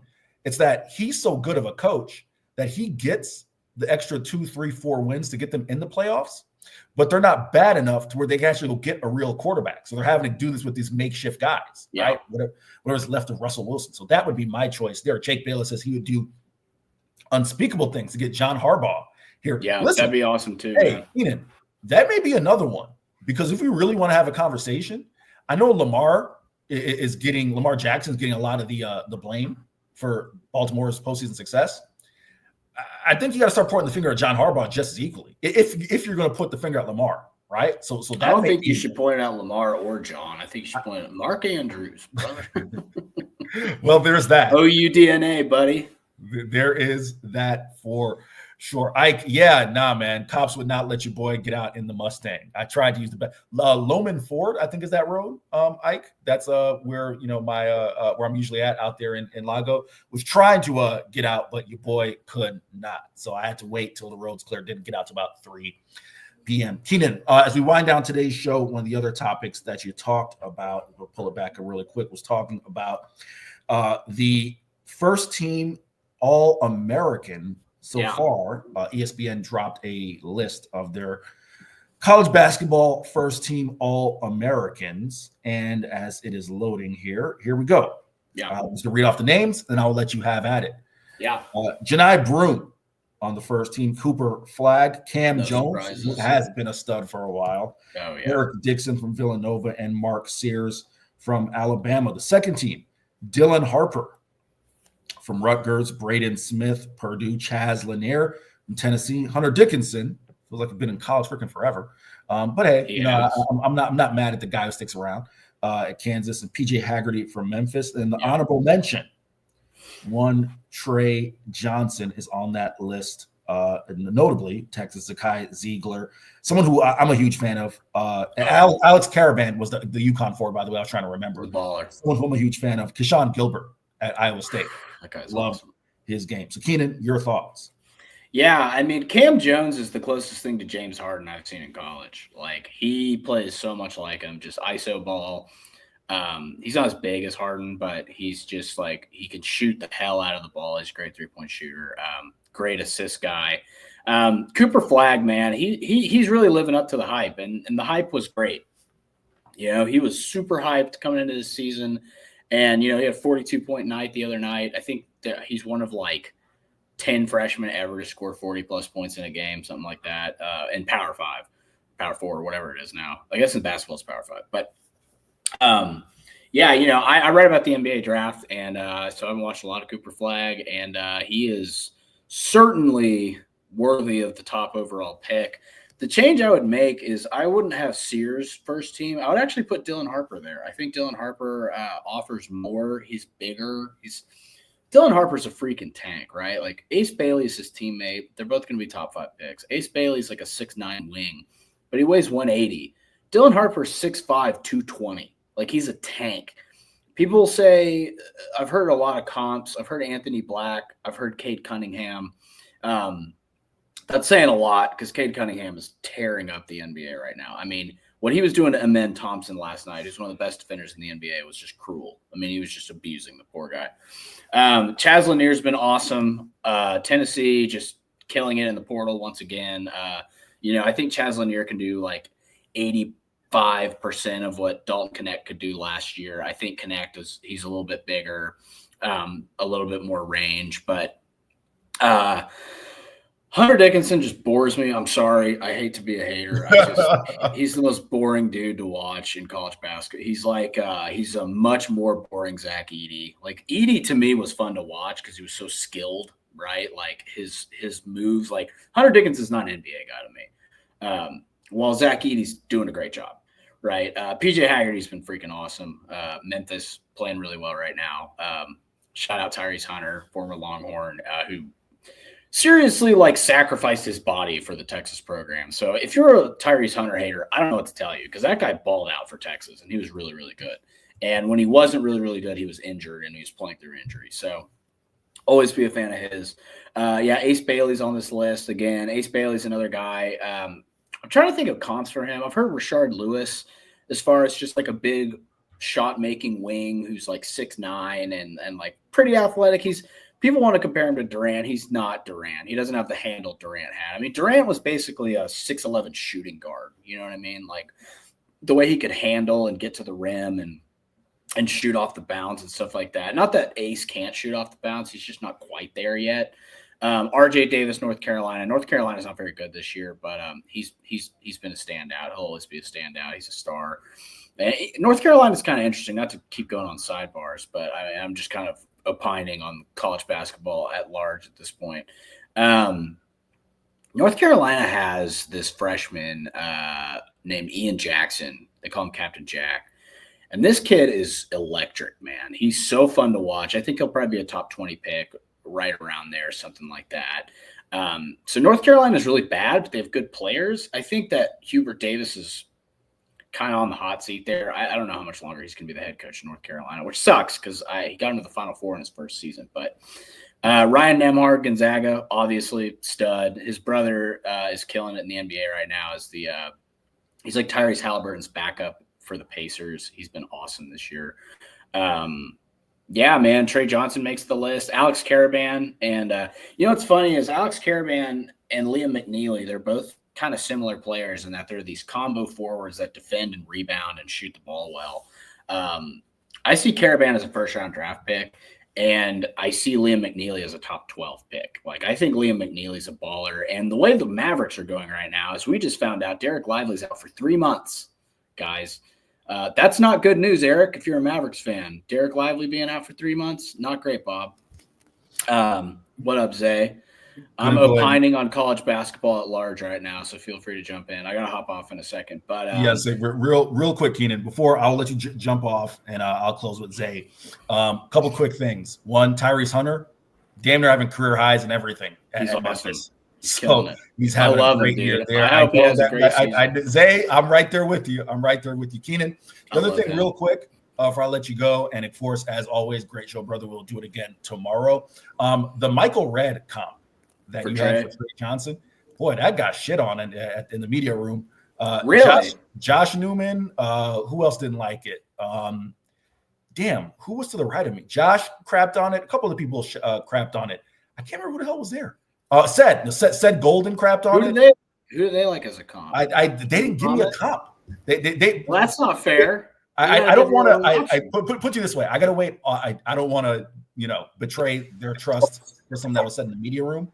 So I'll tell you off air their thoughts on Trey in the NBA draft, because obviously they didn't say that to be reported on air. I am the NBA draft guy after all. I'm just kidding. I'm sure you know. Keenan, get back to work, my man. We'll do it again tomorrow. Thank you, sir. Talk to you guys soon. Peace, guys. Appreciate you, Keenan. Zay Collier, my guy, appreciate you jumping on so Keenan can get back to work as we are. So let me get this straight. Keenan said Trey Johnson comparison is Michael Redd. Keenan. Okay, so this started because Danny Hurley, right? Danny, yeah. Danny. I always forget who the hell's at UConn. Danny Hurley. I think Zay said Jamal Crawford as the comp. I got to go back and check the audio. I think he said Jamal Crawford as the comp. For Trey Johnson? I got to go back and check the audio. I could be wrong. We'll be back tomorrow. I'll check the audio because he did give a comp. So that kind of spurred Keenan as to what would be the comp. And Keenan said Michael Redd. And, again, I won't betray the guy's confidence as far as what they said about Trey and his draft stock, because they didn't say it to report it. But they crapped all over the idea of Michael Redd I thought Michael Redd was a pretty fair comp, unless I'm misremembering first off. Okay, let me not betray too much stuff.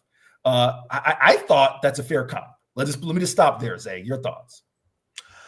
Yeah. I mean, it's always tough when you compare a righty to a lefty, I guess. Yeah. And Michael Redd, he brought that thing way back. Yeah. Fired it. They're not the best ball handlers. I think Trey Johnson, that's something that he really needs to improve. So I don't think that's a bad comparison one bit. There's a few for Trey, though. Like young Ray Allen, I could see a little bit of Ray in them. Nah, man, Ray had the explosiveness, though, Zay. Huh? Ray Allen had that explosiveness that I just don't see out of Trey. See, that's true. It's not everything. You don't got everything Ray had. Yeah. Like when Ray had hair, he could get up. Oh yeah, Ray was dunking on dudes, just like my man Caden Shedrick got yammed on last night. Like that wasn't even necessary, Zay. That was what not do you mean? necessary. That wasn't even necessary, dog. Chip. This is the man you work with, dog. Just throwing strays out of nowhere. That wasn't even necessary, dog. Oh, my man, that was nasty. King of strays. That was nasty. Zay, like that was vicious. King of strays. That was sick. That was guy rough. From Missouri didn't even stare him down. He like just posterized him and then turned around and walked off. With the left, it's filthy. It's filthy. And that's Trey Johnson's fault, by the way. Trey, you got to close out better. You can't be allowing guys to blow past you like that and then, go dunk on your partner. So that wasn't a good look there. But, hey, man, a win's a win. Can't clown it too much. You know who else Trey Johnson reminds me of? Who's also a former UConn/Husky. He has a little Rip Hamilton in him, too. A little bit of Rip Hamilton. He's not as urgent as Rip. No. See, man, like Rip was moving like he had to live. Like, if I stop moving, I'm gonna die. Rip was the most in shape guy in the league at one point. Yeah. So that was another name that came up as well when we were thinking about comps. All right, Zay, I will take it up with you tomorrow. I was going to do it for CB and Crosstalk, but I got to run. You had your commentary on Trey Johnson's attitude. Is that fair to say in a previous episode of Chip and Zay? Oh yeah, I usually do. I'm gonna have one today. All I'll say is this, and again, I'll take it up with you tomorrow because I got to run.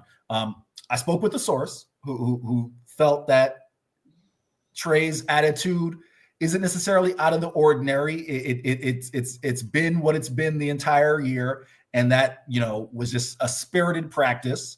But again, I got to run, so I'll tease it, and then Zay and I will come back to it tomorrow. Hit and run. Not a hit and run. Not a hit and run. Not a hit and run. That's a radio tease. That's a radio tease. That's a radio tease. Without further ado, let me pass it along to two of the best guys in the business at radio/YouTube/live sports talk. That is Chip Brown and Zay Collier. Y'all have a fantastic Wednesday. You're the man. Appreciate you, Henry. He's the man. All right. Hey, in the immortal words of Judy Brown, happiness is a choice. We're happy you're spending some time with us, Chip and Zay. So full disclosure, the Mark Henry will be joining us at 1:30. Oh. I'm going to my very, very first WWE event Friday night at Moody. And I once called people who went to pro wrestling booger eaters. Wow. Mark Henry called in to the radio show that instant and said, "Who you calling booger eaters?" And I was like, "Not the wrestlers, just the people who go to wrestling." He's like, "Man, you don't understand what you're talking about." So disrespectful. So Mark is gonna. Now we've come a long way. Mark and I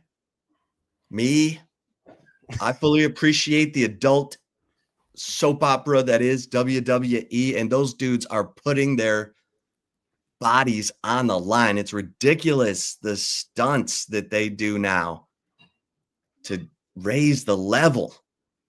So Mark Henry See, man, so disrespectful. It's always been like that. Like the era that Mark became popular, that's the era I grew up on. I've always been a big WWE fan, going back to when it was called the WWF, Stone Cold Steve Austin, The Rock, Triple H, Chris Jericho, man. I can start naming them off for you, man. Guys that Mark's been in the ring with. Like that's a legendary time. So I'm excited that you got my man Mark Henry jumping on. And yeah, man, you gotta respect those guys and the folks that watch. I get it. It might be a different crowd. You know what I'm saying? But man, maybe turn it up. Yeah. Long time ago. I've come to fully appreciate it. I've since gotten to interview Stone Cold Steve Austin. And that was thanks to Mark Henry. And that is a world that is unbelievable. Yeah. Undertaker. Big time Texas fan. Texas guy. Yeah. Right there in Spanish Oaks. Yeah. Yo, Texas has the greatest wrestlers of all time. Easy. The greatest wrestlers of all time have came out of the state of Texas. Undertaker, Stone Cold, Booker T, Shawn Michaels, obviously Mark Henry. I gotta ask Mark about that because they get down here in the Lone Star State, man. I remember CeCe took me to an event back in 2002, I want to say, down there at the Drum. And it was popping. Like, CeCe kind of felt like you a little bit. He was looking around and be like, what the hell have I got myself into? But I was in my element. Like, it's like I still watch it from time to time, even though I don't know all the wrestlers' names and stuff. And I see Logan Paul doing this thing and Bad Bunny. Like, women love Bad Bunny. And he be wrestling his ass off, man. It's fascinating how athletic these guys are and yeah, how incredibly talented they are. Yeah, I'm excited. Love me some Mark Henry, one of the great guys, first of all, and one of the first crossovers from another sport into pro wrestling. He came from weightlifting, obviously, the world's strongest man. And then Mark became a mentor and sort of a liaison to many who crossed over to wrestling from other sports, including The Rock. So we'll get him to tell that story too. And who his favorite guy to wrestle in the ring was. Yeah. Might have been, I don't know. Yo, Eddie Guerrero, RIP, legend, absolute legend. I remember Mark was faking retirement or something. And then I think he slammed the hell out of John Cena. And it was like, y'all think I'm retiring? I ain't retiring. I'm still here. It was classic. Mark's had some classic moments, man. He's a legend. I'm glad that he's jumping on. Got pictures with him, talked to him a few times, came on my show back at the old station. Like, yeah, he's just a great guy that loves his Texas sports too. And yeah, that should be a fun interview. But how you doing, man? How you living this Wednesday? I don't know. I'm hurting. I'm hurting watching already.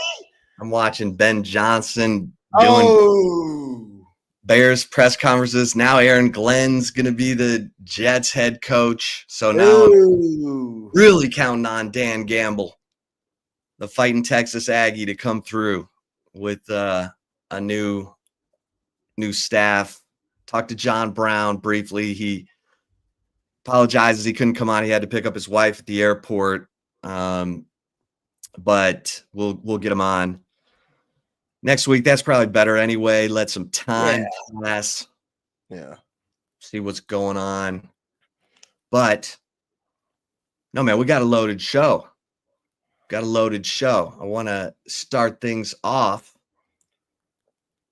Zay, by talking about your level of excitement when you sort of look at the Texas Longhorns,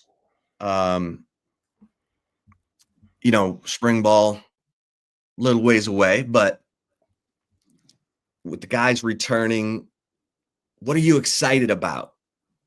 What gives you hope that Texas can do it again, get to the CFP again, get to the Final Four again? Just the leadership that they're bringing back, from Michael Taft to Anthony Hill. I think Trey Moore is going to showcase himself as a bigger leader this upcoming season on the offensive side. DJ Campbell is going to have to be the anchor of that offensive line. He's going to have to get out of his comfort zone. And I think that's something that Kyle Flood is going to have to do a good job of challenging him to do that early because, Jake Majors and Hayden Connor, Kelvin Banks, all those guys were the big time leaders of this offensive line here in the 2024 season. And now when you got 4 starters leaving and DJ Campbell being the only one coming back, I guess you could throw Cole Hudson in there a little bit because Cole Hudson got a lot of reps too. He's going to, have to take on that leadership role also. But yeah, I still think that this team is crazy talented. I think there's a big overhaul with everybody in college football. Talking to Hummer yesterday, he said something that I said after the first college football playoff game when Texas played Clemson. Like, Clemson's going to be good next year. Florida's going to be good. But at the end of the day, you still got to showcase it on the field. And, this Texas team, they have everything it takes to still get back to the college football playoff and make some noise and make it back to the ATL, hopefully playing for an SEC championship. Now, the schedule is a little bit harder than it was last year, especially what we've seen in October and having to go to Athens and whatnot in Gainesville. But yeah, man, I still think that this team could make some serious noise. I'm excited to see CJ Baxter come back, to see what that's going to be like with him. You know how I feel about the Louisiana native Derek Williams. What is he going to bring to the table when he gets back? I'm sure that he has a point to prove that, hey, even though the secondary room was really good last year, we could be really good again. So, Arch Manning, that's obvious. Excited about 16 and what he's bringing to the table, especially with his versatility, being able to run the football and that beautiful arm that he was gifted. But yeah, a lot of things to be excited for this 2025 season. And like you say all the time, football never stops here at Texas Sports Unfiltered. So yeah, it's a lot to be excited about. How about you? How you feeling? Yeah, I think you look at some of the key position groups, quarterback, running back. You've got experience on the offensive line. Cole Hudson started every game his freshman year and in 2022 and did it with a torn labrum in his shoulder. Tough guy. I think he's got a huge role to fill if he's going to get the first crack at center. So let's see how he handles that. And Daniel Cruz is probably the center of the future. Not sure how intense that competition will be, but that's a huge position that you've got to fill. And they got guys. So I like the offensive line. I'm a Spencer Shannon guy and a Jordan Washington guy. It may be similar to 2 years ago where you've got a very clear inline blocker in Gunnar Helm. Spencer Shannon was the backup to Gunnar Helm this year. Didn't need to come in because Gunnar Helm was amazing and he stayed on the field the whole year. And Jordan Washington is more of the JT Sanders who's learning to become a complete tight end, a blocking tight end. And then you've got early enrollee freshman Emery Winston, who Jeff Banks told me at Peach Bowl Media Day is a ready-made, ready-to-go H-back, big guy, tough guy, can block at walk-in weight of 247. So I like that. I think the wideouts are going to be fine. Texas will, you got Ryan Wingo, you've got DeAndre Moore, and now let's see what the younger guys have. The Jamie French, Kalik Lockett, Michael Terry, bigger guys. Defensively, look, Travis Shaw and Cole Brevard are central figures now in this defense, probably your starters. So let's see if they can elevate, and love the edge position. Love that. Ethan Burke, Colton Vasek on the strong side, Trey Moore, Colin Simmons on the other side. And then at linebacker, Anthony Hill. Guy could be defensive player of the year in the SEC this upcoming season. Leon Lafau, Ty Anthony Smith, Brad Spence. Really like the Brad Spence pickup from Arkansas. And then let's see what Elijah Bo Barnes has. And hell, they offered another linebacker yesterday in the 2025 class. So that they're looking to make sure that position is where it needs to be. Johnny Nansen finds dudes. Like if Johnny Nansen is offering a guy, yeah, it's a guy who's going to develop. And that's the one thing we know about Johnny Nansen. He finds diamonds in the rough, and those guys go on to do big things. So I think he's as good of an evaluator as there is. And then safety loaded. Michael Taft, hugely important, his leadership. Manny Muhammad. Look, everyone's focused in on Kobe Black, but Wardell Mack has something to say. I mean, Wardell Mack had the best interception of the year in the opener to preserve a shutout. That was a layout catch, toe tapper. You're right. It's up there, but Ty Anthony Smith has something to say about that too. His interception. What game was that? Kentucky? Yeah. Like Ty Anthony Smith, he's got a little juice, man. I don't know if they're going to need him to pack on more weight or if he's just going to fit as that Mo Blackwell, Swiss Army knife linebacker. But I'm interested to see what he looks like once August comes around, because not many guys are making plays like that. You're right with Wardell Mack, man. Like Wardell Mack, Xavier Filsaime, Kobe Black. There's a lot of guys in waiting. Warren Roberson. Yeah, Warren Roberson. If he could stop making mistakes on the special teams, which he cleaned that up as the season went on. But I think the development that Terry Joseph and Blake Gideon have made with those secondary guys, you should see that. You should see the next step. Like, that's what you want.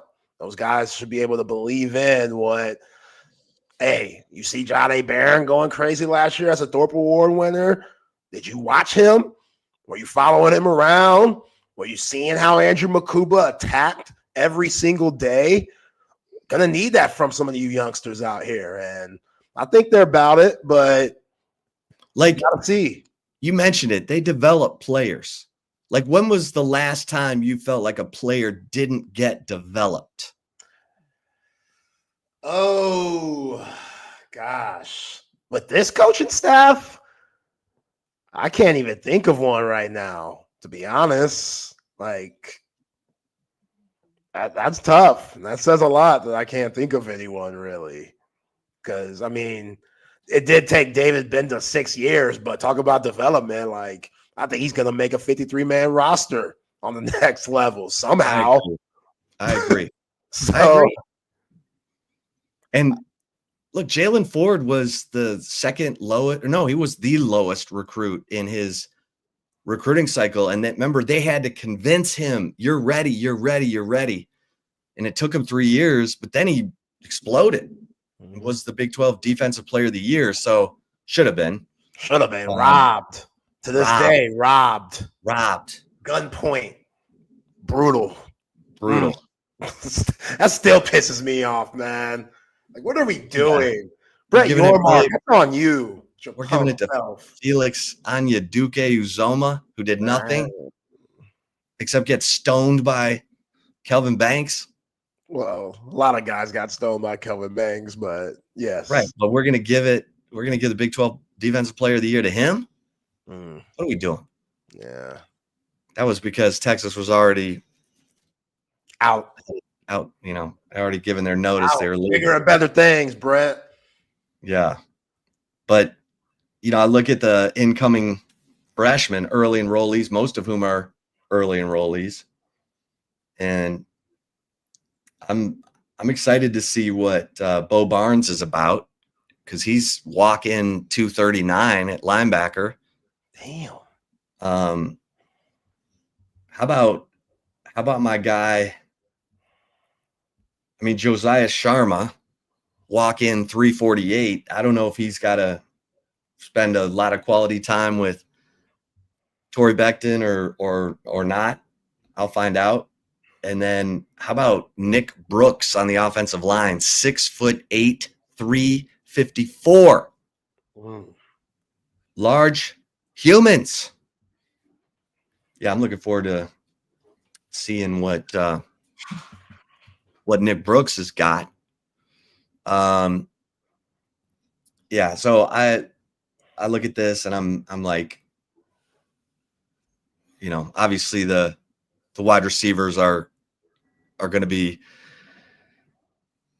that's going to be a huge storyline, because depending on how those three perform, Khalil Lockett, Jamie French, Michael Terry, I don't want to leave out Dalen someone. Yeah, McCutcheon. Dalen McCutcheon, because he's a burner and might surprise everybody. But why are you leaving out them freshmen that've been there going into their sophomore season or redshirt freshmen? Oh yeah, Parker Livingstone. Yeah, man. Freddie. Yeah. Oh God. Someone's got to convince me Freddie DeBose is actually a football player for the Texas Longhorns. What does that mean? Because he was like not in practice last spring, and then I heard he had an injury, whatever. Yeah. Guys get hurt, Chip. I want to see the guy. All right. He gonna show you something? When's the spring game? Do we have one? We don't know yet. Okay. They haven't announced anything about spring football. All right. But I'll be right there with you. You and I are going to the first practice, and we're going to look for Freddie DeBose. We're going to come back and break it all down for everybody. Yeah, that's what I'm talking about. Yeah, I believe in those guys that have been waiting. Like, I had no idea that DeAndre Moore was going to show out like he did this year. That was a big, pleasantly surprise right there. Like, DeAndre Moore showed me a lot this year. Go back to the Georgia game, SEC championship. Like, DeAndre Moore, he was getting busy, man, him and Matthew Golden. And I always talk about just his mindset of, I just followed Jordan Whittington around all year. Like, that's the guy that you need to follow. Like, that's the guy that gets it. That's a team guy. There's a lot of selfish MFers running around in college football, hell, pro sports. Everybody thinking about themselves, thinking about, I need this catch. I'm not getting enough touches. What's going on? And then it makes you not try as hard. And Jordan Whittington said, nah, damn that. Like, I'm all about this team. If I'm not getting touches, I'm going to force the coaches to give me the ball with how hard I block and how good of a leader I am and what I show when Torrey Becton is getting us going in winter camps. You know what I'm saying? Like, you got to do the little things to get you what you deserve or what you feel like you deserve. And DeAndre Moore, I don't think there's a bigger example of that. So who's going to be that guy? Who's going to have that DeAndre Moore type of mindset that's been in waiting? Because I'm sure Parker Livingstone, Freddie DeBose, Aaron Butler, they see Khalil Lockett. They see Jamie French. They see them boys coming in. They see Sark probably looking in the portal, trying to seek out another wide receiver if there are some. They see that. That must piss you off a little bit. Yeah, you want the University of Texas to do well because that's your team, but this guy's coming to take my spot. This guy's coming to take my reps. Nuh-uh. Can't have that. So, yeah, man, those dudes in waiting, I'm excited to see what's going on with them. because, again, it's what Chris Jackson and Sark have done at the wide receiver position. Like, they make it fun. You know, they make you want to be that next Devontae Smith, guys like that. So, yeah, wide receiver room, that's going to be interesting to follow all year long up until that first game at Ohio State. Yeah, man. Let's go. Got a season opener at the Snake Pit in Columbus. Got to play at Georgia. Get that rematch with Gunner Stockton. Gonna be letting that fool run around and make plays. Yeah, man. Come on. Notre Dame had him bottled up and stuff. You got to worry about Nate Frazier. Nate Frazier, don't sleep on him. Nate Frazier could have a offensive SEC player of the year season just because Kirby likes to do crap like that with guys in waiting. Like Etienne's gone off to the league. Nate Frazier, you like Nate Frazier. That dude, if he can figure it out, look out. Yeah, it was Trevor Etienne and it was tough. That 10-yard touchdown run he had where he kind of dragged Makuba into the end zone. Yeah. He ran hard. And that's what we need to see from. And Quintravian Wisner ran hard. CJ Baxter is going to run hard. And everyone's like, we need a big back. Well, the dream back for Steve Sarkisian is a guy like Najee Harris, who's like 225, but can catch like a receiver. Najee Harris was filthy. Filthy, I tell you. That 2020 Alabama offense has set all those records. The reason they did that was because of Najee Harris. All right, I see the WWE Hall of Famer in the green room. The sexual chocolate. I mean, the Mark Henry. Mark Henry, you're looking oh, baby. How you doing? I'm doing great. Hold on a second. Let me turn my mug this way so you can see how we doing over here. Oh yeah. Oh, I like that. I like that. Who we got there? I can't. That's Mark Henry, Mark. the Undertaker. No, it ain't Undertaker. That's not the Undertaker. I got that. Oh yeah. Busted Open. Okay, yeah. That's your show on Sirius XM. Yeah, man. Okay. Trying to do some things. So, Mark, I was so excited. A buddy of mine invited me to go to the WWE SmackDown at Moody Center Friday night. I have never been to a pro wrestling event. And so I had to get the WWE Hall of Famer to educate me in the ways of how do I handle. Are you gonna take Zay? You gonna take Zay with you? Because the people gonna think that he's me. Nah, man.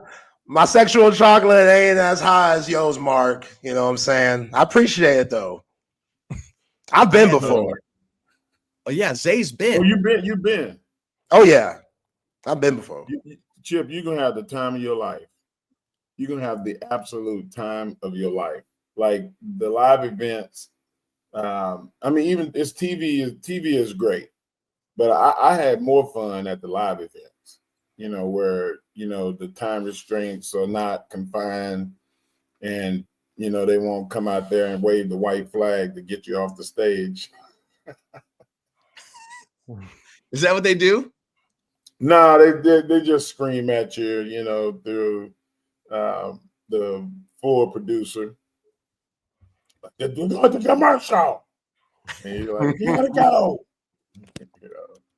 It's a complicated thing. Man, I love this surrounding, like with the sponsors and Man, look at you.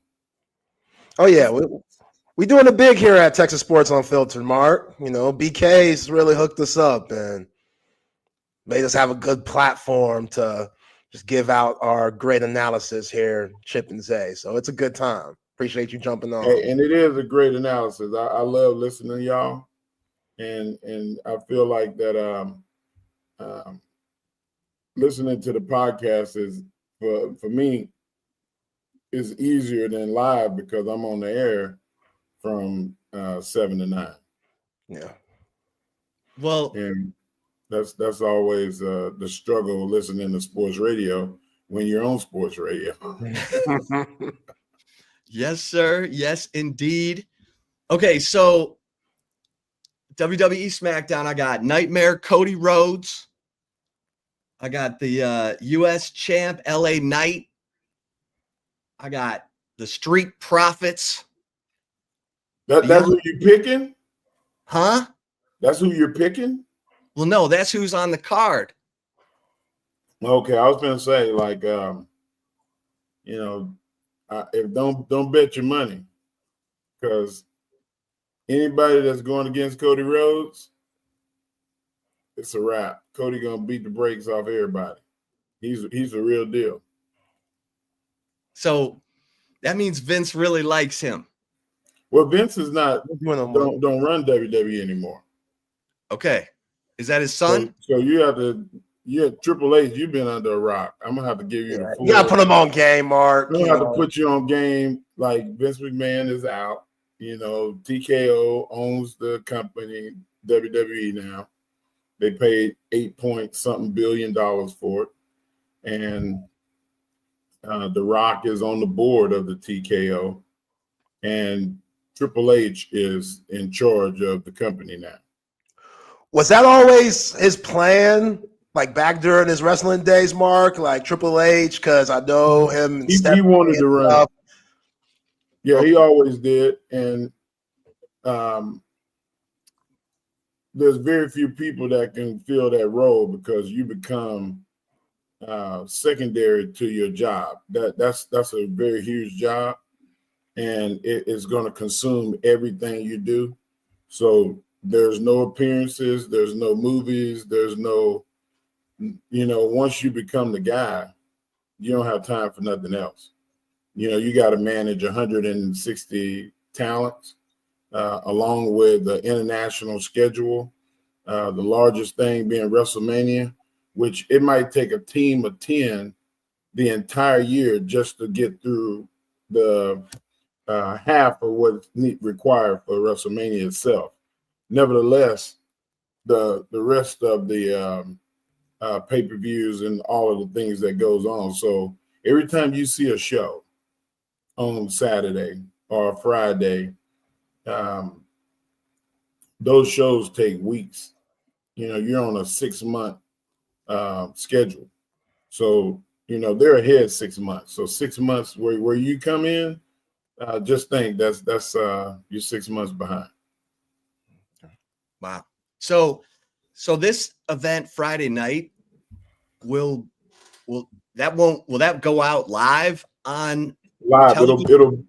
It'll be on television as we watch it. Every time they go to commercial, everybody in the world is going to see it the same as you. They just won't get to see the commercial breaks. So in the commercial breaks in the arena, there'll be people saying, look at the signs in the crowd, and they'll show the crowds and all of that stuff.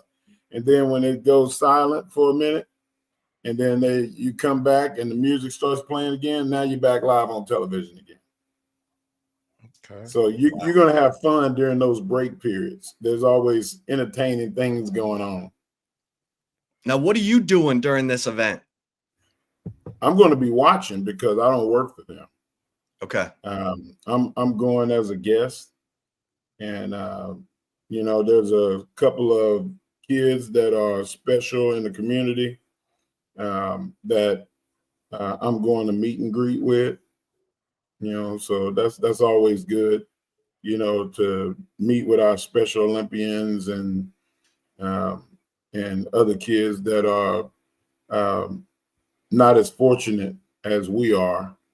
I'm always the guy that's trying to go do the most. That's what God put me on this planet to do. Are you still doing work with AEW? I am not. I took over the administrative duties for All Caribbean Wrestling, which now I'm the CEO of. You can go on Instagram and look up All Caribbean. We're on Roku. You can join the membership and get all of the shows. We do shows once a month in the Caribbean, whether it's the Nassau or Jamaica or Trinidad or somewhere in the islands. We're trying to touch everywhere. For the first time, we're going to go to Dominican Republic, and we'll be in Puerto Rico pretty soon. We're in talks with the brass there in Puerto Rico. So we're moving around. We're making big moves. We also have a relationship with the ministry or the government in the Caribbean. And there we go. And we're doing good, man. Like, life is great. That's awesome. That's awesome. And hey, listen, listeners, viewers, if you got questions for Mark Henry, jump in. Because we did have it's gonna cost you. Who is your favorite wrestler to be in the ring with? Oh, to be in the ring, that's Rey Mysterio. Mysterio. Man, everybody loved him. It made my job easy to beat him up. How many pounds did you have him on? Oh my gosh. At least I was triple body weight. Yeah. If he was 145 and I was 410, 415, yeah, it was three of him. Yeah. Was he the smallest? Was he the smallest? Yeah. Wrestler ever? Not ever. We also had little people, and he even though Ray was small, he wasn't a little person. Yeah. I wrestled Hornswoggle, who was 4'10" and 4 feet 10 and 205 or something like that. Damn. He was like a little bowling ball. Yeah. Now, Mark, I was telling Chip before you jumped on, I think the state of Texas has the greatest wrestlers of all time. Yourself, no doubt. Stone Cold, Booker T, Undertaker. Yeah. Give me your top 5 Texas wrestlers. The top 5 all time?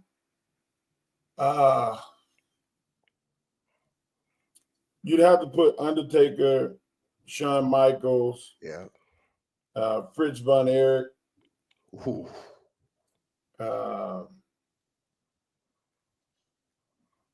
Me and Booker would be on there, but I think it would be gratuitous to just put us up there in the upper top, even though we both were world champions. There's been a lot of world champions, like all the Von Erich boys. Jose Lothario, the Lothario family, the Guerreros, Eddie Guerrero. Yeah. Chavo Sr., classic Guerrero.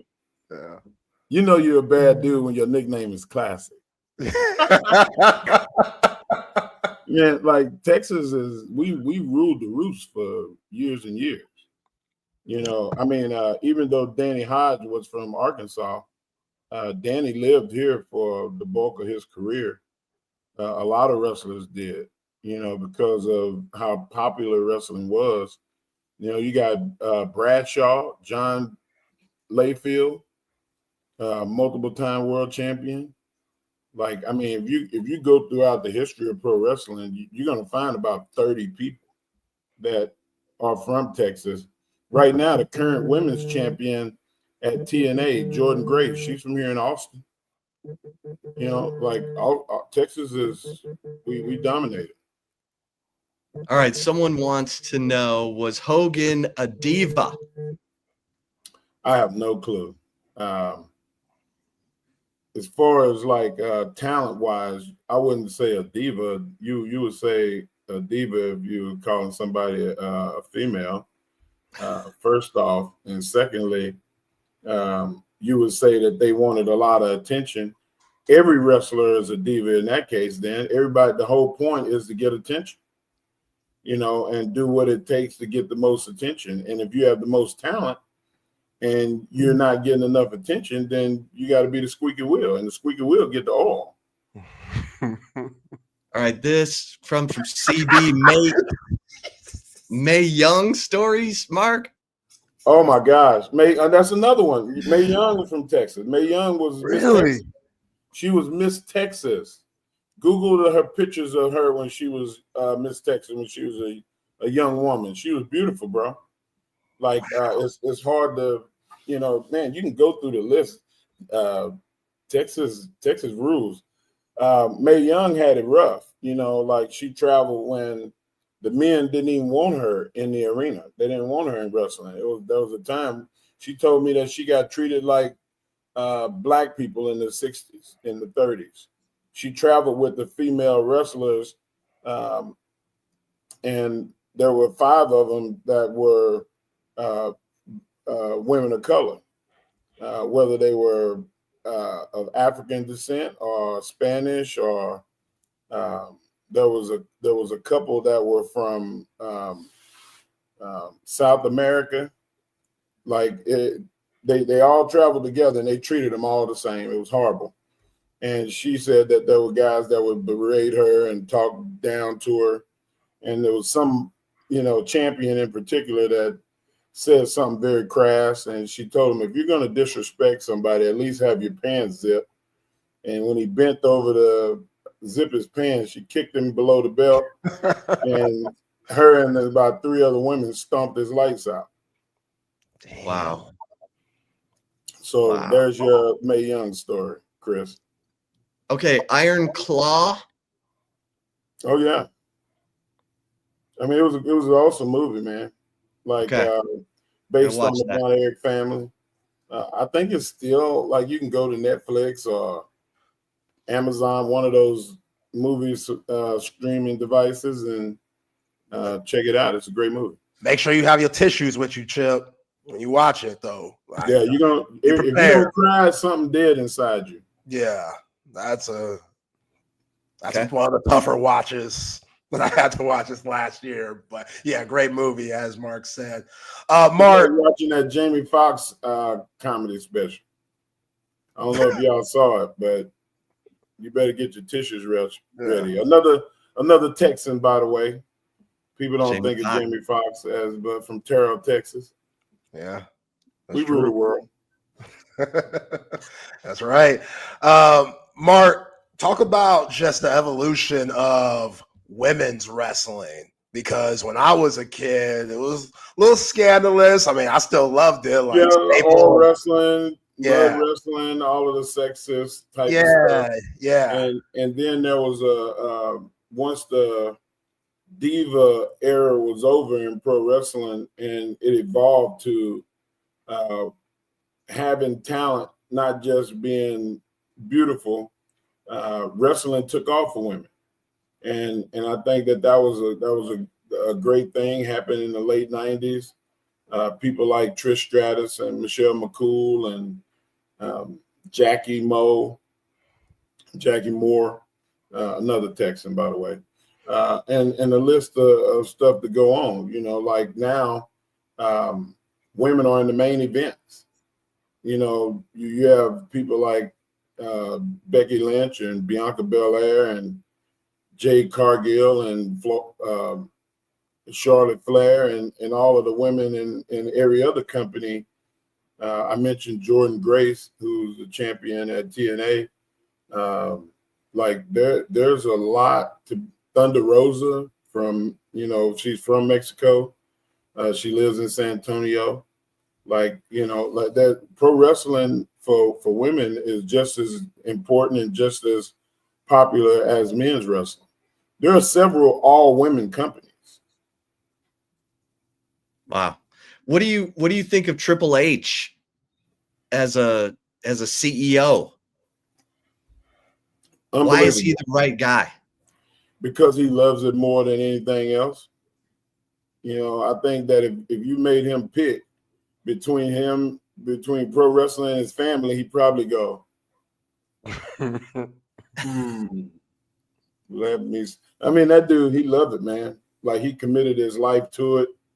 I mean, he married into the family of the McMahons, like, not because he wanted to take over in wrestling, but because they have something in common. They both love wrestling more than anything else in the world. And, you know, when you are willing to work in wrestling 24 hours a day, I think that's pretty good grounds for communication. Like, him and Stephanie, I feel Stephanie is one of my favorite people on earth. So, you know, it was only fitting that you dedicate yourself not just to the pro wrestling world, but a family that's going to do the same thing. What's a long career in wrestling, Mark?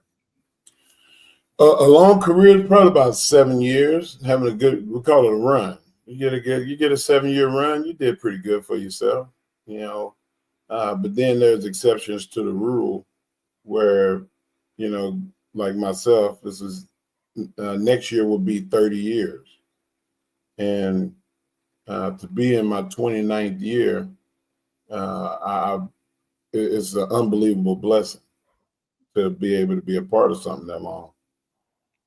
Well, and I was telling the folks before you got on that you were one of the first crossovers from another sport. You came from weightlifting, and then in the modern era. What's that? In the modern era, in the modern era crossover. And then you became a liaison and recruited people or helped mentor other crossovers like The Rock. And tell us, you know, some more. I'm not responsible for The Rock. The Rock came in. Right, you just helped him out, but yeah, he just was at the same school that I was in, learning to wrestle in the WWE warehouse, and didn't have nowhere to live, you know, because he was broke, and he spent pretty much the last of his money in Calgary when he was up there playing football, and it didn't pan out, and he ended up, you know, damn near homeless, and you know, he went home to his folks. His folks said, you can't live here. You got to get a job, which I would have done the same thing. And he said, well, I'm going to start wrestling. And so he did. And he ended up in Connecticut with me, and he moved in with me. So he lived with me for a year and a half before we both ended up getting shipped off to Memphis, to the Memphis territory with Jerry Lawler. So, but as far as like crossovers, I was, you know, one of the top modern crossovers in wrestling, but you can go back in history, man, and look at people like Ernie Ladd and Junkyard Dog. Both of those were NFL football players that switched over into wrestling. There were rodeo guys that came into wrestling. There was Olympians like myself and Kurt Angle. You know, you had Danny Hodge, who was arguably the best MMA wrestler, boxer that ever lived. He's the only man to win the national championship in wrestling and the AAU national championship in boxing in the same year. It's never been done before. It will probably never be done again.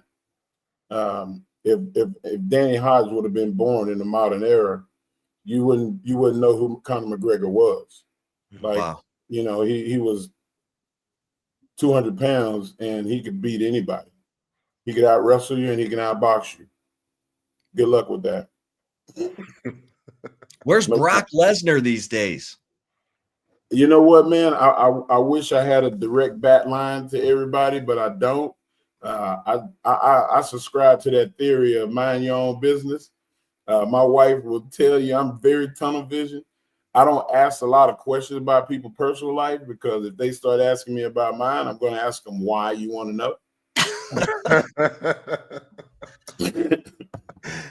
Hey, Mark, someone asked on the Coda text line, who was your favorite wrestler to get the Hall of Pain in? Oh, Batista probably. We had a pretty good competition. He beat me twice. I beat him twice, and we never got to get the rubber match. We never got the rubber match. He went Hollywood, and then I got old. So it'll never happen. There will be no Masters rematch. There will be no Masters rematch with me and Batista. Even though that was a really, really good. Me and Randy Orton had some good ones. Me and Big Show, me and Sheamus, me and Undertaker. Like, man, that was some. I wrestled the cream of the crop. Rey Mysterio. Like the list goes on. I got the blessing of wrestling Undertaker, who's on the Mount Rushmore, Shawn Michaels, Triple H, Ric Flair, who's on the Mount Rushmore. Like to wrestle, say you wrestle two guys on Mount Rushmore is pretty damn awesome. Yeah. What do you think of WWE today? Like, because when you were in it, it seemed so big and the personalities were so big. How do you compare today's scene? I think that the business of pro wrestling today is way better than it was when I was wrestling in my prime. I wish that my prime was now because of how much money they're making. I mean, there's people that are in the middle of the card that make the money that I made. I mean, the elite of the elite guys are making $2 and $3 million a year now. You know, like that's incredible. Like the business of it is unbelievable and undeniable. And if you want to know success, follow the money. Yeah. But as far as like the homegrown, time true talent that were produced, when you have a name like the Undertaker and Triple H and Shawn Michaels, Mark Henry, like those names still permeate today because of the attention that we brought to ourselves and that we brought to the business of pro wrestling. And there's not as many people that have that cachet now because wrestling is so rotational. And it takes about 15 years for these people to become ingrained in your mind as, wow, that's the guy. Roman Reigns and Cody Rhodes will be guys like that. But, you know, it takes a while to establish that. How did you take care of your body back in the day when you were constantly wrestling every other night? Because I see guys like Jeff Hardy now, and I'm like, how is Jeff Hardy not in the wheelchair? Well, every one of us have some kind of damage that we've done to our bodies. And, you know, the icing, you know, like now my daughter's wrestling. I tell her JoJo, one of the biggest things that in sports is recovery. And, you know, you have to, do everything it takes to keep the body upright. She goes and gets cryo freezing and, trigger point therapy and ART work. And you got to fill it up with good, with good vitamins and nutrients and food. Try to limit the sugar, like all the things that you could do to make the body a well-oiled machine. And, we're trying to get JoJo now her and Jacob both get them deals with one of these restore type companies, so they can get some cash off of that. But like, it's important to have a recovery system in place. All right. This is from Coach 420, Mr. Henry. In your opinion, the best tag team champions ever, or your favorite? Ooh.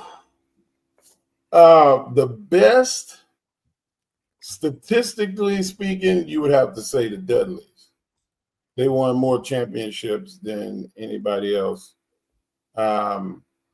fan wise, like everybody loves the Hardy Boys. My favorite tag team growing up was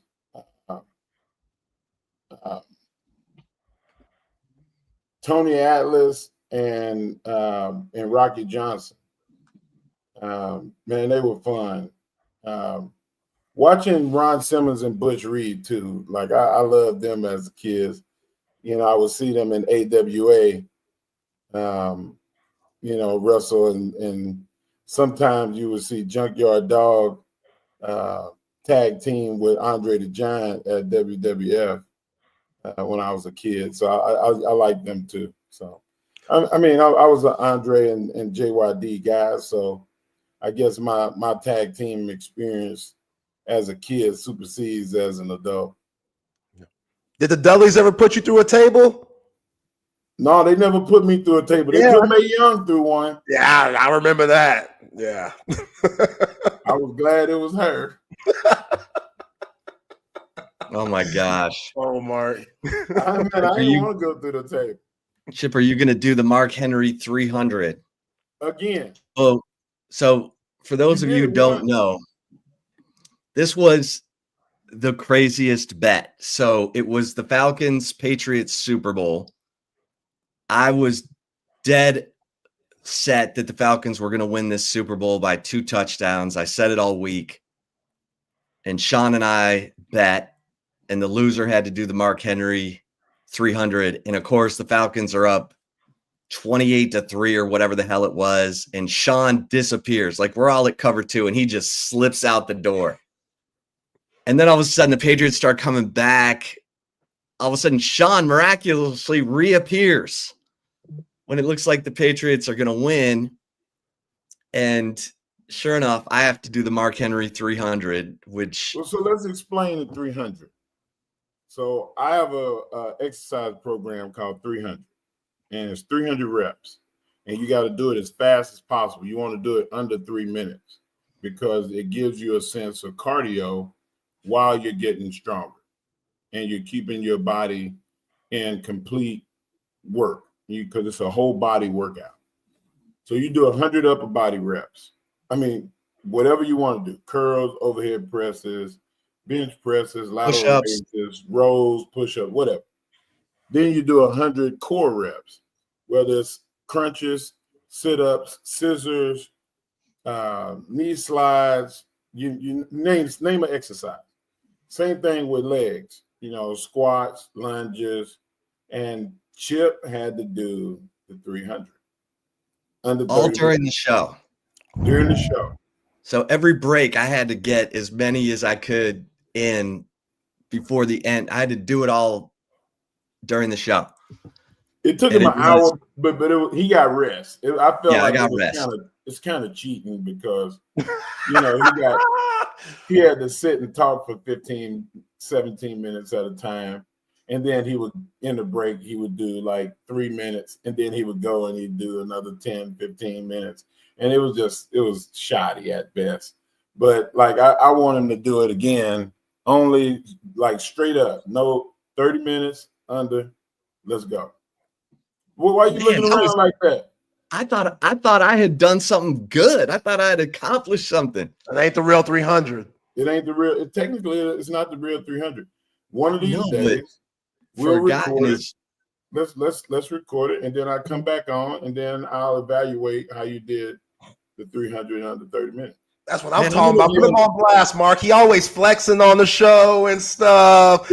Showing how he be working out and in shape. With no pressure. Yeah, let's put it to the test now. I'm interviewing doctors. I'm interviewing doctors to do a knee replacement.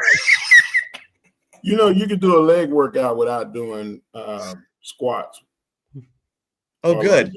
That's good to know. Oh, great. You can do leg curls. That's not going to hurt you. Leg extension. So light.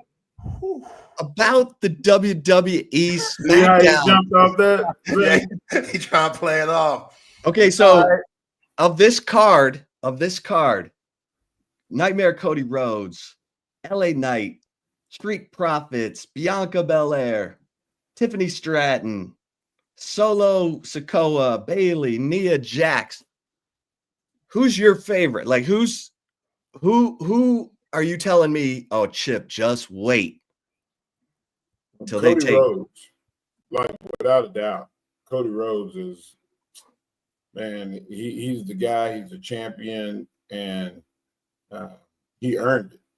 You know, this is oh man, how in the world did I leave this guy out as a Texan at the cream of the crop? The American Dream, Dusty Rhodes from Austin, Texas. Yeah. How did I do it?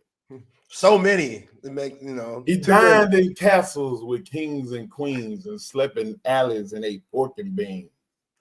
Son of a plumber. Son of a plumber. Rhodes.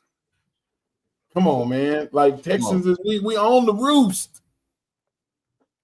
I'll never forget when was it Peter Jenkins did that whole thing in a team huddle for the Texas football team. I was like, I mean, he did the whole thing. And I was like, whoa.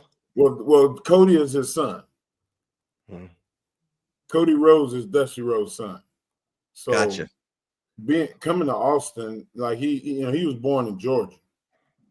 You know, I'm not gonna hold that against him. But, you know, the fact that he's coming to Austin, I guarantee he's gonna be emotional. He's the home where his dad was born, like it's gonna be a big deal.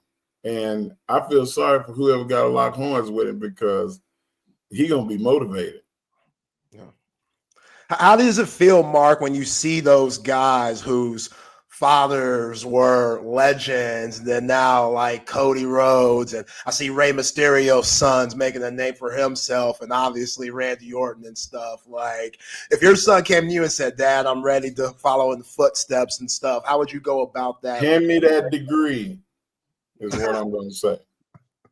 The day that he hands me the degree is the day that he starts training. Okay. He's already got a contract with WWE as a NIL, which is pretty cool. But I don't want him to take one rep until he hands me that degree. And because once you start making money, it's going to be hard to go back to, you know, labs and trying to make 8 o'clock classes. It's just hard to do. And I know what kind of money he's going to make because I see what people are getting paid now. And if he's half of what I think he's going to be, you know, he'll be making millions and millions before he's 24 years old. So I want him to establish himself as a man and as somebody that achieved in this world before he just starts going and doing his, which is, I think, his gifting. He's a born entertainer. Anybody that know that kid, like he's a ham. He is a ham. People hate on him because, like, damn, why he needs so much attention? That's him. And that's who you need to be when you're trying to be Jamie Foxx, when you're trying to be The Rock. Like, they live for the moment that they get to go entertain people, even if it's a room full of 5 people. They want to be the star of that room. And that's who Jacob is. He wants to be the star of the room. He's going to be awesome. So he wants that. Yeah. Like, he wants to follow. If you go on his, what did they cancel recently? The TikTok. You go on his TikTok. Big Hen. He calls himself Big Hen on TikTok. Big Hen? Big Hen. And he's singing. Like, the dude could sing opera. The dude could sing big band music. But he's singing country. I don't know what the artist's name is, but I was just flipping through and looked it up the other day, and he was singing, and I was like, holy snikes.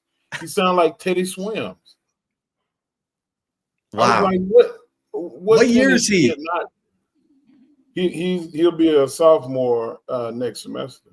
Okay. So he's trying to hurry up and get to school so he can go and wrestle. And I don't care. Like, if that's what you want to do, consume yourself with 15 hours, do it. But that's what it's going to take for you to start wrestling. I mean, he's going to be a success. How's he liking OU? he loved it up there. And, you know, he's hungry, wants to play football again. He's just never lost it. You know, he feels like he's got to play or at least give it one more shot. He don't want to have regrets later on. So we'll see how that turns out. So how is that for you? Long time University of Texas fan. Son goes to OU. What's that like?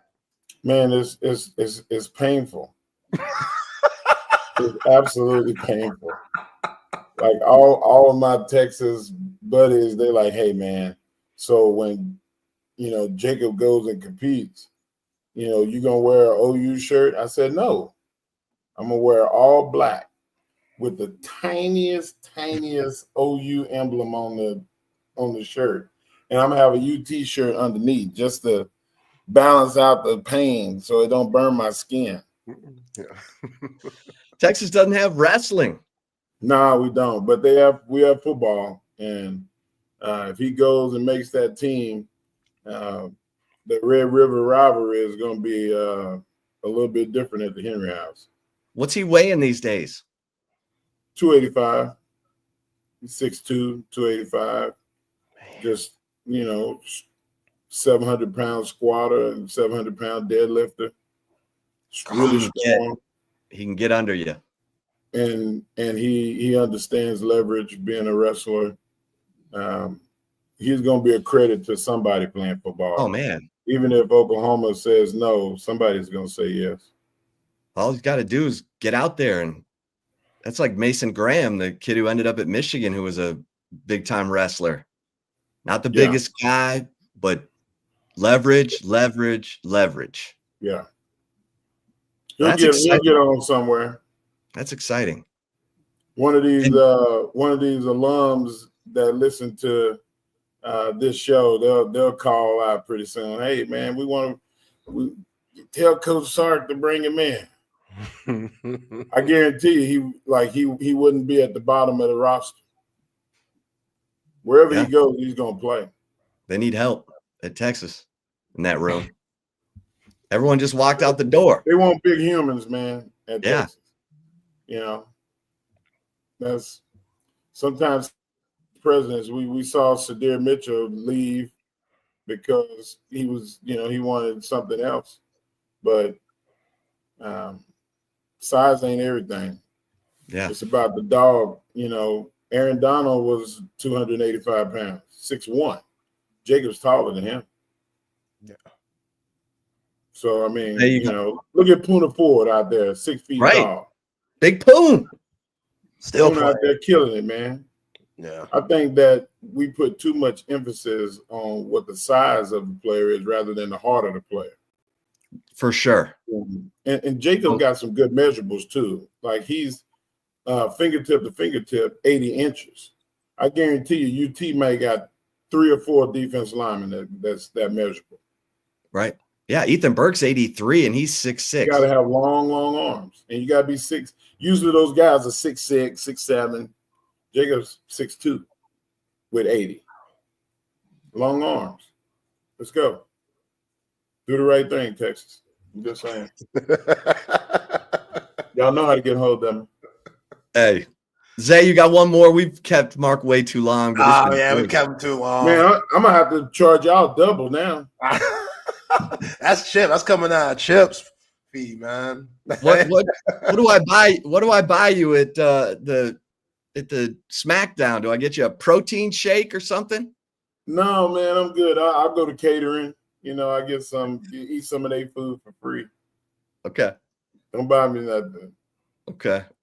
You can take me to one of these barbecue places here in Austin. You can't miss. Good deal. Done. Mark, meet at the soul food joint. Oh yeah, there we go. So I'm talking our spot on 620 still going. Yeah, Whip My Soul. Whip My Soul, baby. That's good. Yeah, that's free commercial. I'm gonna charge them too. Mark, you're the best. I hope I'm gonna text you Friday and maybe I can catch up with you. Yeah, Friday man. night. I appreciate it. Come on out, man. We'll see. I'll call you when I get there. I'm gonna get there probably about an hour and a half early. Actually, I gotta ask you real quick before you go. You and I were at the Cotton Bowl. We were hanging out, and then the game happened. Texas could have won the national championship this year. That's a hard You know, one. I can fix it. I can fix it with one comment. Go out and find one of the coordinators to the like of a Georgia Tech, an Army, a Navy type of coordinator, and create a 20 to 25 play roster of inside the 20 plays that you can run straight at people, and you fix Texas' problem. Texas has got to get 1 yard, 2 yards consistently over a period of 5 plays a game. There's going to be 5 plays where you're going to be 3rd down and 1 or 3rd down and 3 or 4th down and 1, 4th down and 3. You need a guy that's going to say, hey, I'm going to draw up 20 plays. 10 of these 25 plays going to work 90 to 100% of the time. You get that guy that can put that offense together and help Sark inside the 20, that's what coaches' jobs are to do, to accentuate and to enhance what you already have.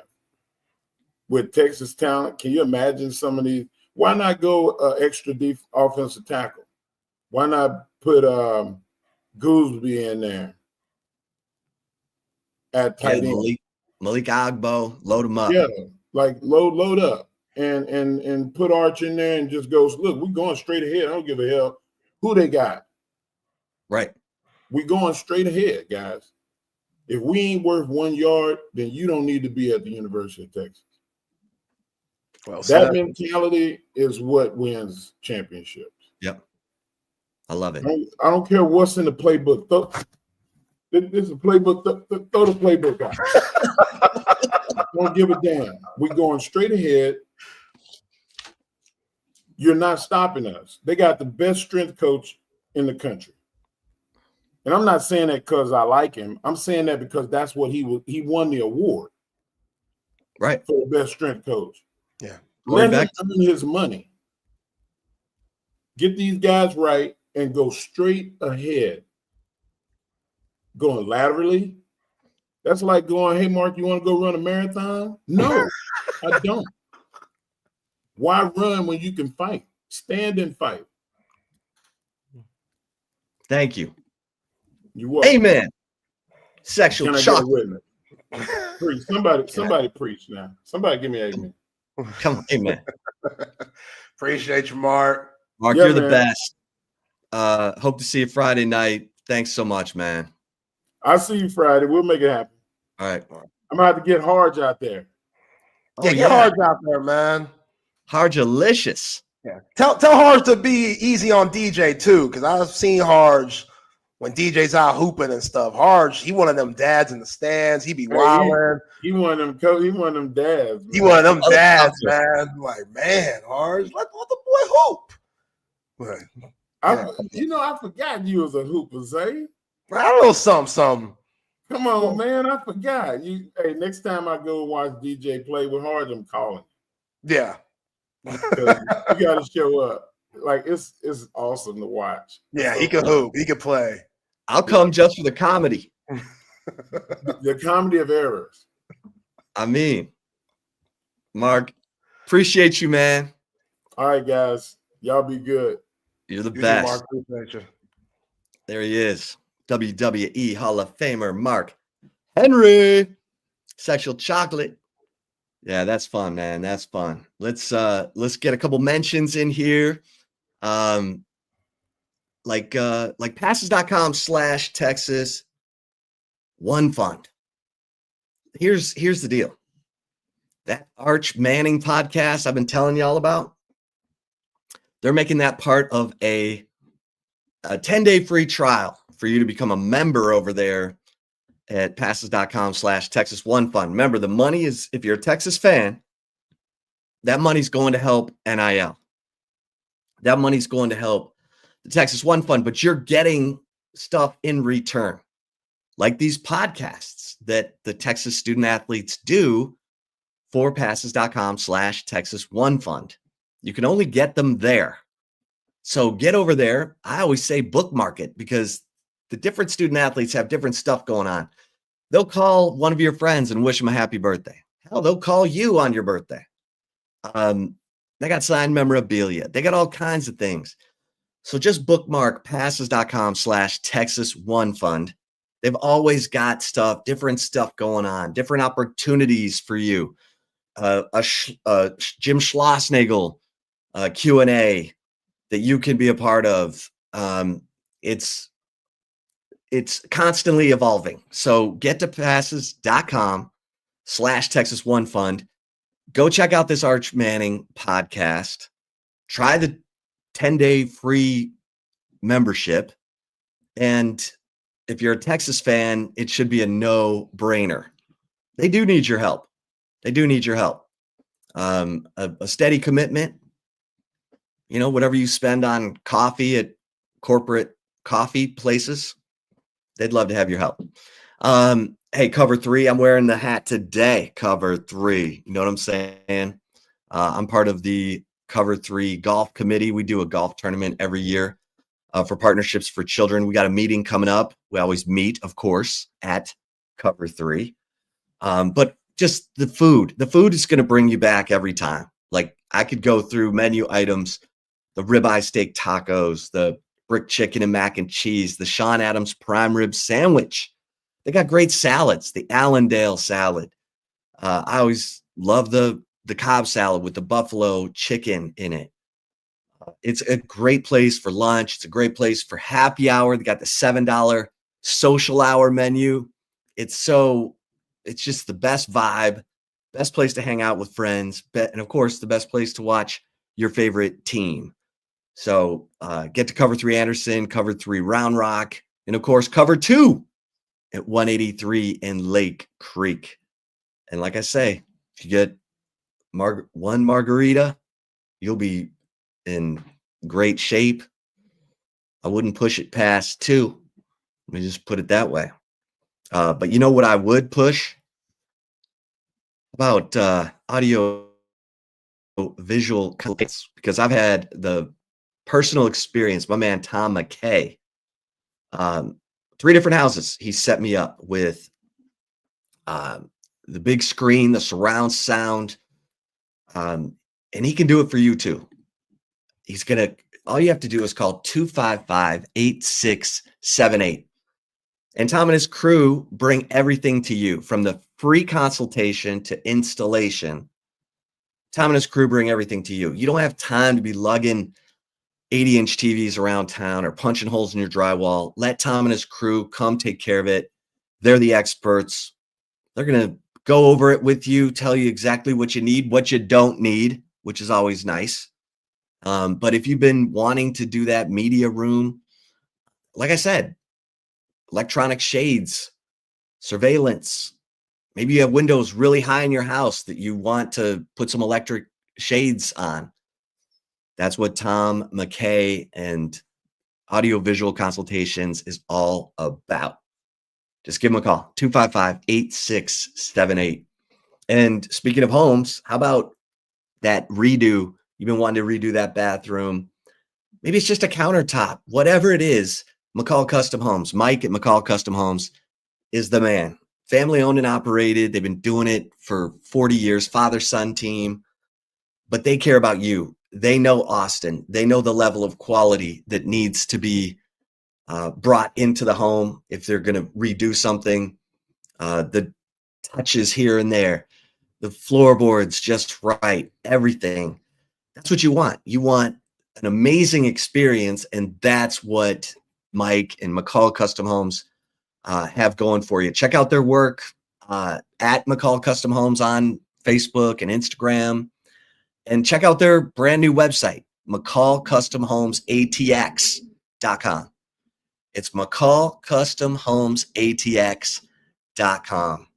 McCall Custom Homes, building value into your home. And hey, Salt Traders Coastal Cooking, I'm just saying, make sure you're getting the best seafood in Austin. You may think you're going to a place that's the best seafood, but go to Salt Traders. I always say, go to Salt Traders Coastal Cooking right there at Zilker, Rolling Wood and Mopac, up north in Round Rock off Old Settlers. And just go in for happy hour and start on the beginnings menu. You get $5 off the beginnings menu, and the beginnings menu has the crab cake, the mussels, the New Orleans barbecue shrimp, the grilled oysters. And you're going to be eating like a king or queen for next to nothing. I'm talking high-end food here. This is the best seafood in Austin, Texas. It's Jack Gilmore, restaurant legend in Austin. He's been part of some of your favorite restaurants. He's got Jack Allen's Kitchen. Jack is the best. Salt Traders Coastal Cooking right there. Zilker up north in Round Rock off Old Settlers. Tell him Chip Brown sent you. All right, Zay. You know what? I'll get to the chip shot because we got some basketball to talk with the men playing last night. So for the chip shot today, I'm a little busted up. There's no question about it. A little busted up. The Lions are in some transition. Ben Johnson's talking about how Chicago's where he always wanted to be. Oh, man. Aaron Glenn, who was a New York Jet, is about to probably hold a press conference as the new New York Jets coach. Yeah, he said, I'm home. I'm coming home. Said he's coming home. But Zay is always the one questioning if their head was in the game going into the big game against the Commanders. I have to say it was not. It looked a little messy. But hey, it is what it is. I think Jaden Daniels is amazing. I think Jaden Daniels could win the Super Bowl. I'm not even calling him the Commanders. I'm calling him the Jaden Daniels. Because that dude is a reckoning. So I'm excited. I'm excited to see what we get in these championship games. I'm busted up. I'm waiting to see what my man Dan Campbell comes up with. But little just feeling beaten up, run over, backed up over. Because my man Zay's always like, how is he focused? And he's interviewing with these other jobs, thinking about these other jobs. And usually I'm like, okay, that's Zay being petty. But today, Zay, I'm not going to ask you, what you mean? Because I know exactly what you mean.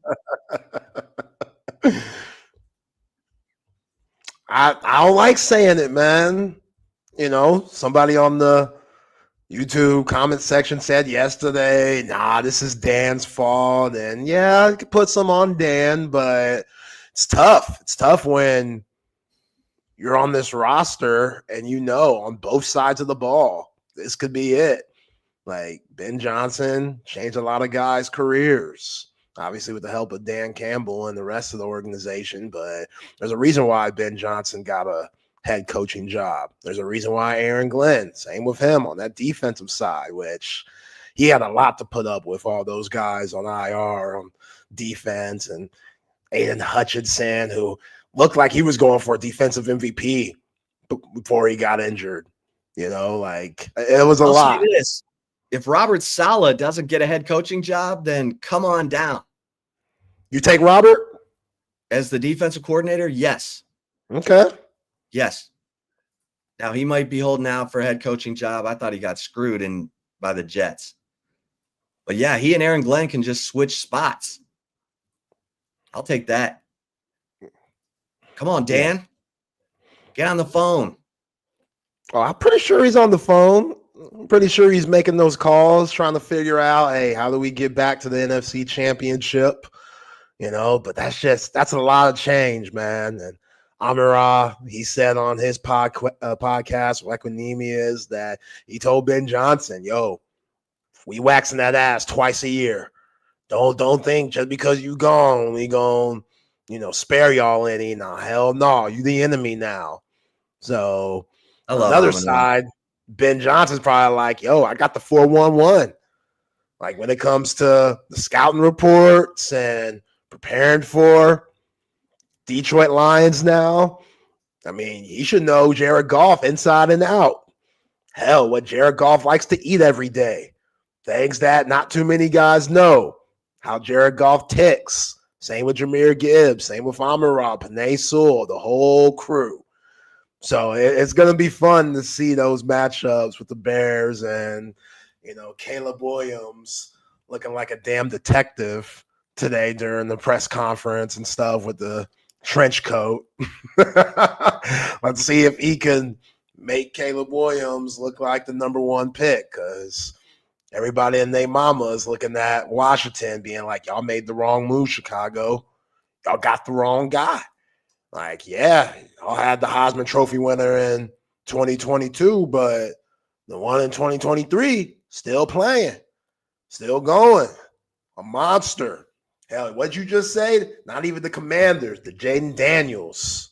That's what you call him. Jaden Daniels. Yeah.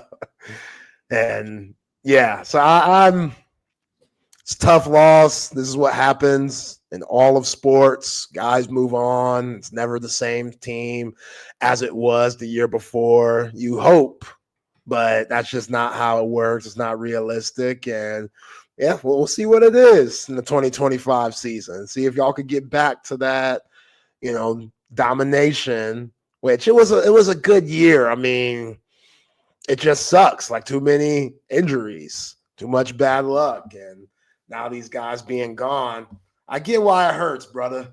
I get why it hurts. I feel for you. I really do. Also, CB sent us you doing the Mark Henry 300, and yo, man, it looked tough. I ain't gonna lie. It looked tough. I know I couldn't do it. It was tough. And Sean's just sitting there cracking jokes.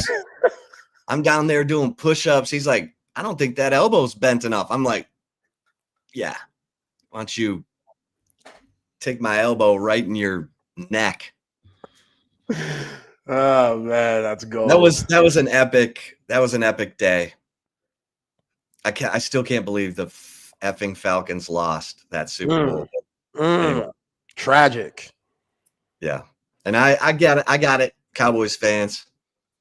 I feel for you. I really do.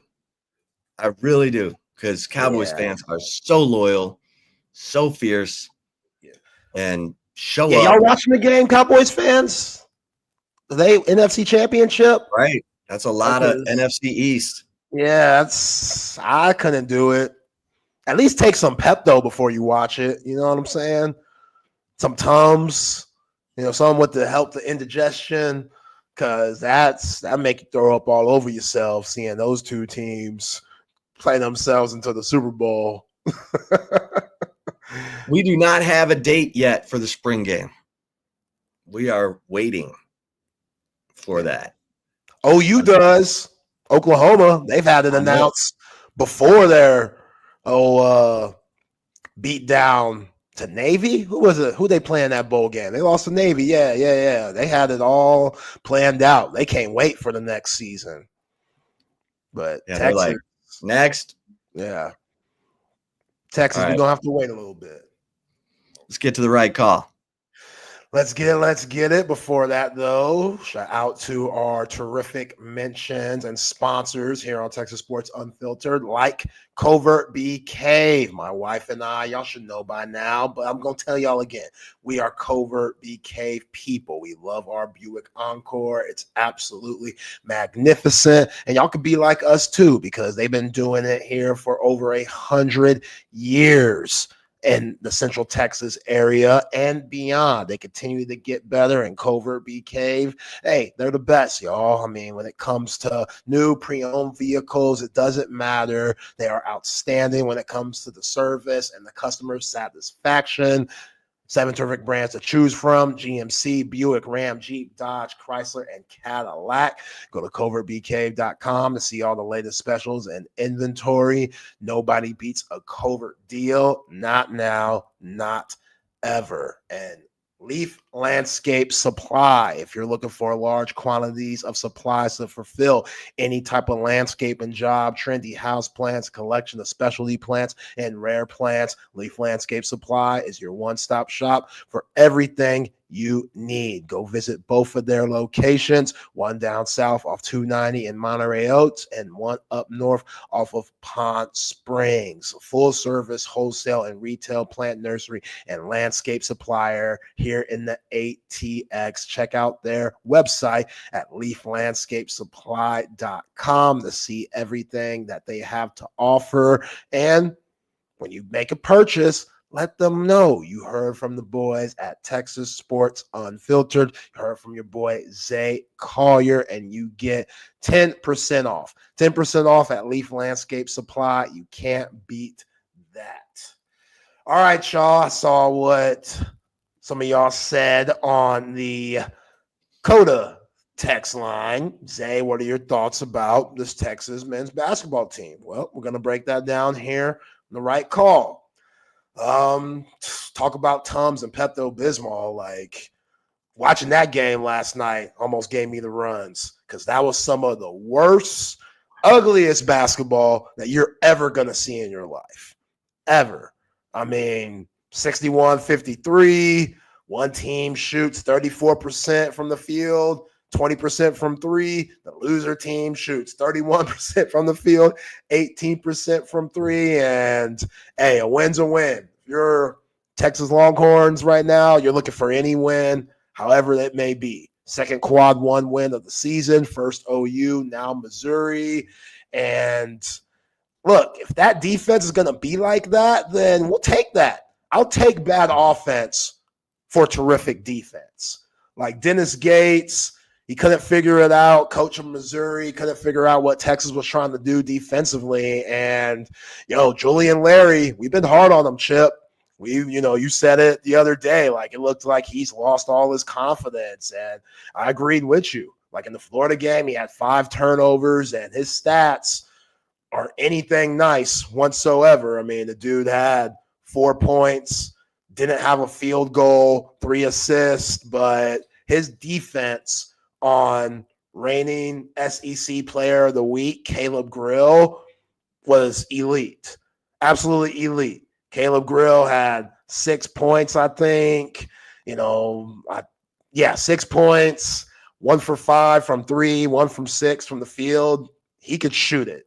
He really can. Like, I don't know if the NBA is going to be calling him anytime soon, but that dude, he could flat out shoot it. And Julian Larry's defense on him really took them out of their groove. And remember when Grill undercut Dylan Mitchell?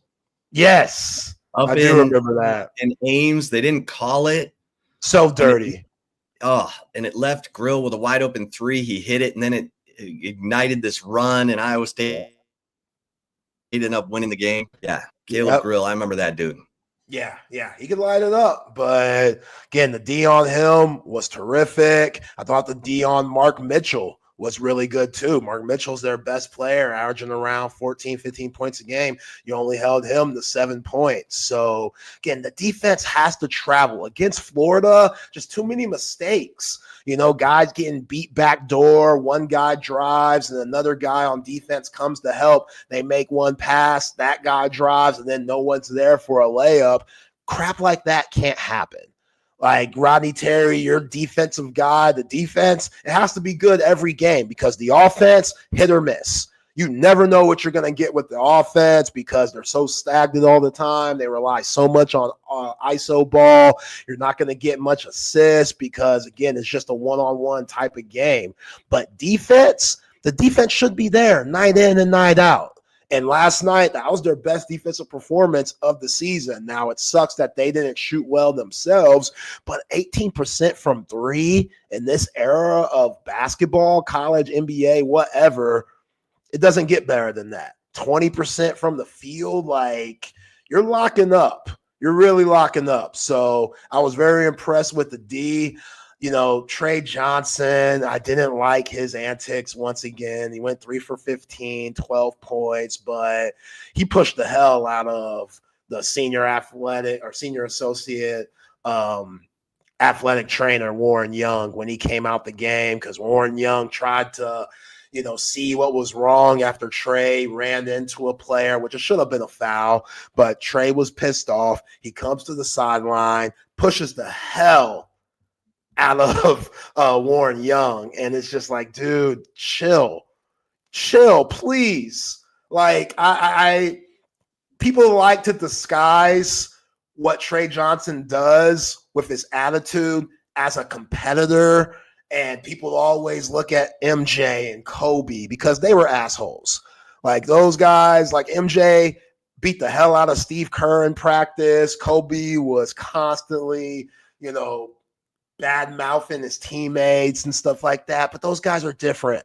Like, sometimes you get exceptions. I'm not saying what Kobe and MJ did was always right, but Trey Johnson ain't even close to that level yet. He'll get beat back door chip, and then they'll get in the huddle, and he'll be yelling at guys. Like, no, that was your man.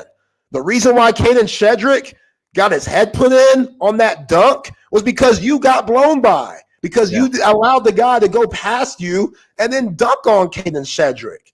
You know what I'm saying? Like, we talked about Trey Moore owing Anthony Hill dinner all week for messing up that pick 6. Yo, Trey Johnson, you owe Keenan Shedrick dinner all week for him getting his head dunked on, because that was on you, dog. And it kind of ignited a fire for Keenan Shedrick, which was really interesting. But, yeah, man, just hearing things about Trey Johnson getting kicked out of practice and, just seeing his attitude at times, he has to change that. Like, he's a terrific player. He has amazing upside, but, dude, I get it. You haven't dealt with losing before. You won a state title at Lake Highlands. You went on to Link Academy, where there were a whole bunch of really good players around you, and you didn't lose much there. And now you're, 2-5 in the SEC. You got to fix that. You got to fix that. And RT and those guys, they're good about not making it a big thing or making it a big deal. And again, saying that, he's just a competitor, he wants to win. But he's got to flip his attitude. Because let's say he goes to Golden State or something like that, and Draymond Green, he'll knock your ass out. Ask Jordan Poole about that if you try to get testy and think you're a big man around here. Like, these guys in the NBA, they don't care where you came from. Everybody was a 5-star. Everybody was a one and done and stuff like that. Like, you're not above anybody. And just because you are getting all this attention from the scouts and you're a projected lottery pick doesn't give you a right to push the athletic trainer who's coming in to help you, bro. He's coming in to make sure you're okay. He pushed the hell out of Warren Young. Like, that was bad. Like, him and Chris Boyd, they might have called each other up and be like, hey, bro, the way that you pushed your, coach, special teams coach, you see me push him tonight? Like, that was a bad look. And the scouts see those types of things. So I got to see better attitude from Trey Johnson, man. I really do. But, again, you got the win. Jose asked why Julian Larry's so hit or miss. Sometimes he looks like the ball handler we need. Other times he doesn't look like he needs to be on the court. I agree. Like, it's a part of the offense. Julian Larry is a traditional point guard, and if there's no real offense that he has to orchestrate, he's going to look like how he does sometimes, and it's just like a fish out of water. He's going to struggle, and that sucks, man, because he does have talent. And even yesterday, he did some really good things, but just the offense doesn't fit somebody like Julian Larry. The offense, it's all ISO ball. So it's all about just taking your man one-on-one. They run some early offense stuff, but then when that stops, it's just who has the ball in their hands. Let's try to take their man and see where the matchup is. Now, the offensive rebounding, that was really good, because even though they're such an ISO-friendly team, you can still give your squad second chance points or opportunities by getting 14 offensive rebounds this game. Kaluma, he was great on the boards. Double-double, Like, he's your best rebounder, which shouldn't be a thing. It should be Caden Shedrick, but we know how Caden Shedrick could be. He could be very inconsistent also. So if the offense is going to continue to look how it does, which I don't think it's going to change much, you just got to hope that these guys are hitting and, knocking down their one-on-one matchups. Crash the boards. Crash the boards. Have everybody crash the boards and then see what you could do when the defense gets a rebound and try to get back the best you can. But, yeah, they needed this win.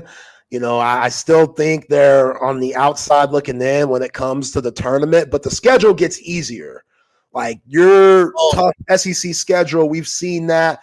Even though the SEC is still tough, I think they could beat LSU. Arkansas just lost one of their best players in Boogie Flan, and they look horrible right now. I didn't think that would be a dub. You got to play them twice still. I think they could get both of those games.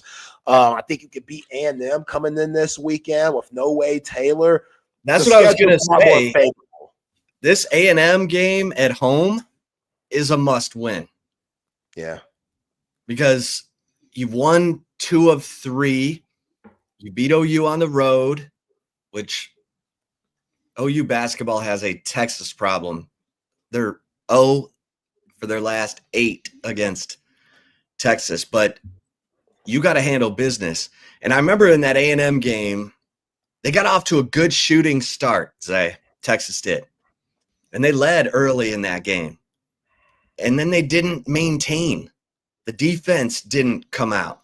Like, offense gets you the lead, defense retains the lead. But you got to be committed to it. You can't just keep thinking that your shots are going to be falling all game. And they took their foot off the gas defensively, and they ended up getting flipped in that game. So, yeah, they got to learn from that first loss. The reason why they struggle defensively is because they allow a lot of second chance points. They don't get that first rebound when it's a miss. And teams know, hey, we saw A&M do it, crash the boards on Texas. Like, even if you're struggling shooting. They turned that around last night. They turned that around last night. They rebounded. They got the second chance points, not Mizzou. And look, getting humiliated by 24 at Florida will get your attention. But, yeah, this team, and RT said it last night on the SEC network after the game. He was asked, what's the identity of this team? And he's like, well, we're evolving. He called it a one-year team, which I thought was interesting. He's like, let me get the exact quote. Because he's like, when you have these 1-year teams, what the hell does that mean? I guess since there's just so much change every year with the transfer portal and one and done guys like he has in Trey Johnson, I guess that's what he means. But so he said,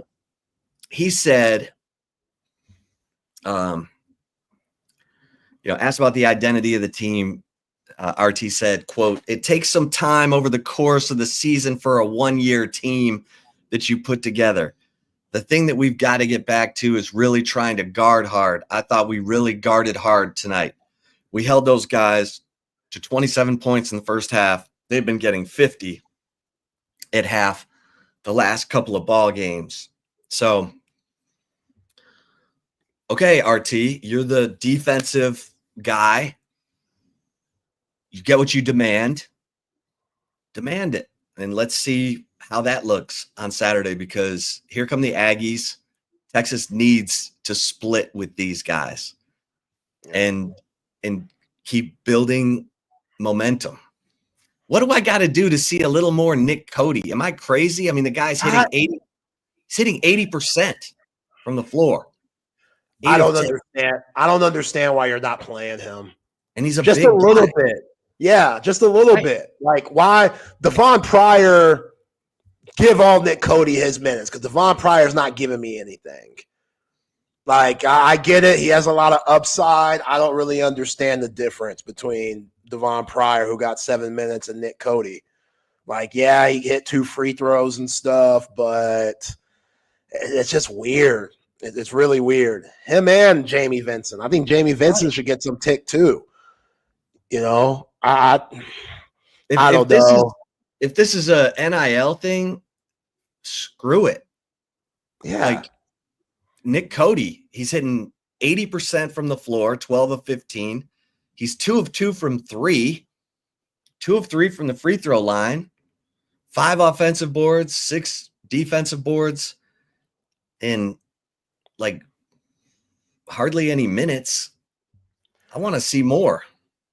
Yeah, you got to give him some love. Like, I just, especially for size reasons. Yeah. Like, you got to give some of these bigs. And Jason Kent was better yesterday. Both Indiana State transfers, Larry and Kent, they were solid. Jason Kent had a steal and a nice little pull-up and, you know, jumped on the floor for a loose ball. And they won the 50-50 balls yesterday. Like, you got to win those too. You can't get out-hustled. And, you know, I hate seeing Tremont Mark struggle. See somebody on the, you know, Coda text line say that RT's leadership is on display. Tremont Mark ... And, you know, he's really struggling to find his way consistently just because, again, last year for Eric Musselman, he was the man.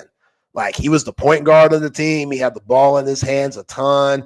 Now the point guard is technically Jordan Pope and Julian Larry, so he has to play off the ball, but Trey Johnson is getting all the off-the-ball love, and then you got Arthur Kaluma. So Tremont Mark, what do you think of his defense? What do you think of Tremont Mark's defense? It's good. I think his defense is good. If he could settle in and just make that a priority, then he's good. But it's hard for guys. It's hard to tell guys that. Like, nobody likes playing D. D sucks. Like, it's not fun. Like, if you could make it fun, that's when you could be something special. But there's not many, you know, Tony Allen guys running around in this era. Like, it's just NIL money doesn't get handed out to guys who want to play defense. It gets handed out because this game's all about a bucket. So if RT won the lottery, he won the Powerball, and he's like, I'm moving to an island and drinking umbrella drinks for the rest of my life. Would it make sense to see if Kelvin Sampson would come to Texas? Ooh. He's 69. No, I don't think so. I think he'd come. He's really established something in H-Town, man. Like, those guys, maybe. I think that's a big if, though. Getting 69. Like, I don't think he's coaching anywhere after U of H. Like, I mean, you could make him an offer he can't refuse, but I don't know. Do you like him? Do you like him as your coach? I wouldn't mind it. He does some really good things, man, and he brings the best out of guys who are undersized and that are just tough and physical. Yeah, look what he did with Shed. Yeah, and he develops them. Yeah, Jamal Shed was a 3-star guy coming out of Manor High School, and Jamal Shed's getting big-time minutes for the Toronto Raptors now. So, yeah, the dude could coach. He could develop, but the age, you know, he's had some. Barnes is 70. Yeah. I mean, who would you want? I mean, love me some Nate Oates. I think he does a terrific job. Otzelberger, I think he's good too. A guy that I like that's pretty underrated, St. Mary's coach, Randy Bennett. That's a dude. I love those St. Mary's teams. They all have white. They always just have a lot of white boys. Them white boys could hoop. They could hoop. And it's the WCC. It's the same conference as Gonzaga. But Randy Bennett, man, and he's right around 60s, late 50s. So he doesn't have much coaching time left. Is he part of the Tony Bennett family? I don't think so. I mean, they don't look alike, so I'm just going off that. Maybe. But I give Tony a call. What's he doing? I give Tony a call. Tony's chilling right now. Like, yo, Tony, wow, what you doing, bro? Is somebody on the Coda text line who's the ISU coach? I think that's Iowa State. That's Otzelberger. That's Otzelberger. Yeah, it's Otzelberger. Royal Ivy proved a lot, too, to what Sal's saying here. What Royal Ivy did with South Sudan, I know he's young. I know the experience isn't crazy, but I take a look at that again if I'm CDC. I know the first time around it didn't work out, but him taking them brothers from South Sudan and having them one shot away from beating KD, Steph, LeBron, that's tough. Like, you're coaching your ass off. I get it. Team USA, they weren't really, formed yet with the camaraderie and stuff and the chemistry just because they just made the team and those guys just started playing together. But it's still KD, Steph, LeBron, Tatum, and the rest of that ridiculous crew that won the Olympics this past year. Like, I look at Royal Ivy again because he bleeds burnt orange too. That means something. And I think he will go to Africa, obviously, because he knows them South Sudan brothers, and get one of them just to come down and block shots. Texas is a horrible shot blocking team. Horrible. Y'all saw Caden Shedrick get dunked on yesterday. Nobody fears Texas going down low at all. Where's Nick Cody? I don't think Nick Cody's that either, but Nick Cody needs more clock, though, to what you're saying. Like, I'd give Nick Cody more minutes. Devon Pryor, nah. And they're missing Kendall Weaver, too. Like, Kendall Weaver brings a different type of toughness and athleticism that they could use right now in the SEC, but they're just so guard-friendly inside the front court. That's going to be a problem for the rest of the year. But I'm telling you, Otzelberger, I know he's got his thing going on in Ames, but you give that guy a call for real. Like, Mark Few, like, I don't, he got the DWI. That wasn't good, but I'd call him, be like, yo, this Gonzaga thing, ain't it getting a little tired? Aren't you, Spokane's like the edge of the earth. That's what I'm saying. Like, it's not what it used to be. He still gets good players, but that team that went to the championship game, Jalen Suggs and Kispert and Drew Timme. You're never going to have a team like that. Yeah, you're never going to have a team like that again. So, Dan Hurley's crazy ass. Did you see Dan Hurley yesterday? No, what did he do? Oh, my God, man. He's the most entitled SOB I think I've ever seen when it comes to coaching. He told a ref, and you could read his lips when he was getting after a ref. He was like, don't walk away from me. I'm the best effing coach in the business. Who do you think you're talking to? He said something along those lines. I don't think I'm quoting it exactly right, but I'm in the ballpark. He said something along those lines, and it was just so ridiculous. Like, bro, who do you think you are? I get it. You're back-to-back champ, but yeah, he told the ref, don't turn your back on me. I'm the best coach in this effing sport. Nuts. Rex, you're right. Lunatic. That's what I call legacy prison. Once coaches start thinking their stuff doesn't stink and they can't learn and everybody owes them and the players owe me, and how could you do me like this? When that stuff starts happening, instead of it's my fault, then there's some turbulence coming. It's bad, man. Does that mean I hope his pops called him? Legendary Bob Hurley, legendary high school coach, New Jersey. I hope he called him like, dude, you know better than that. Like, come on. You represent the family. You represent UConn. Like, again, one of the best coaches of all time. You won back-to-back championships. Like, okay, but don't be Bob Knight. Yeah, don't be Bobby. Like that's don't be a great wild coach and a total a-hole. I mean, don't be a great coach in a total a-hole. That's a wild thing to say, Dan. I can't believe he said that. Like this. Have you seen what Tyrese Hunter is doing at Memphis? Makes me so mad. What on earth? Yo, like, I call Penny if I'm CDC. Like, yo, Penny. I get it. That's your alma mater, Memphis. Back in your time, Memphis State, but y'all ain't got the money we got around here. Like, come on now. You still got the Nike thing going on. We could give everybody Nikes. You and KD have a good relationship. And who knows?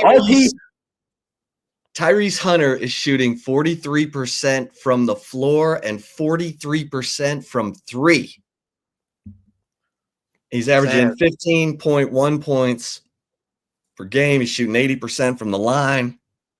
Hey, 3.4 assists.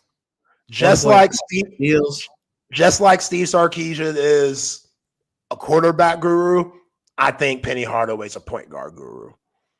Like, he knows, but the dude was 6'7" playing point. Like, you kidding me? Penny. Like, at an elite level. People forget how good he was before the injuries and all the knee surgeries and stuff like that.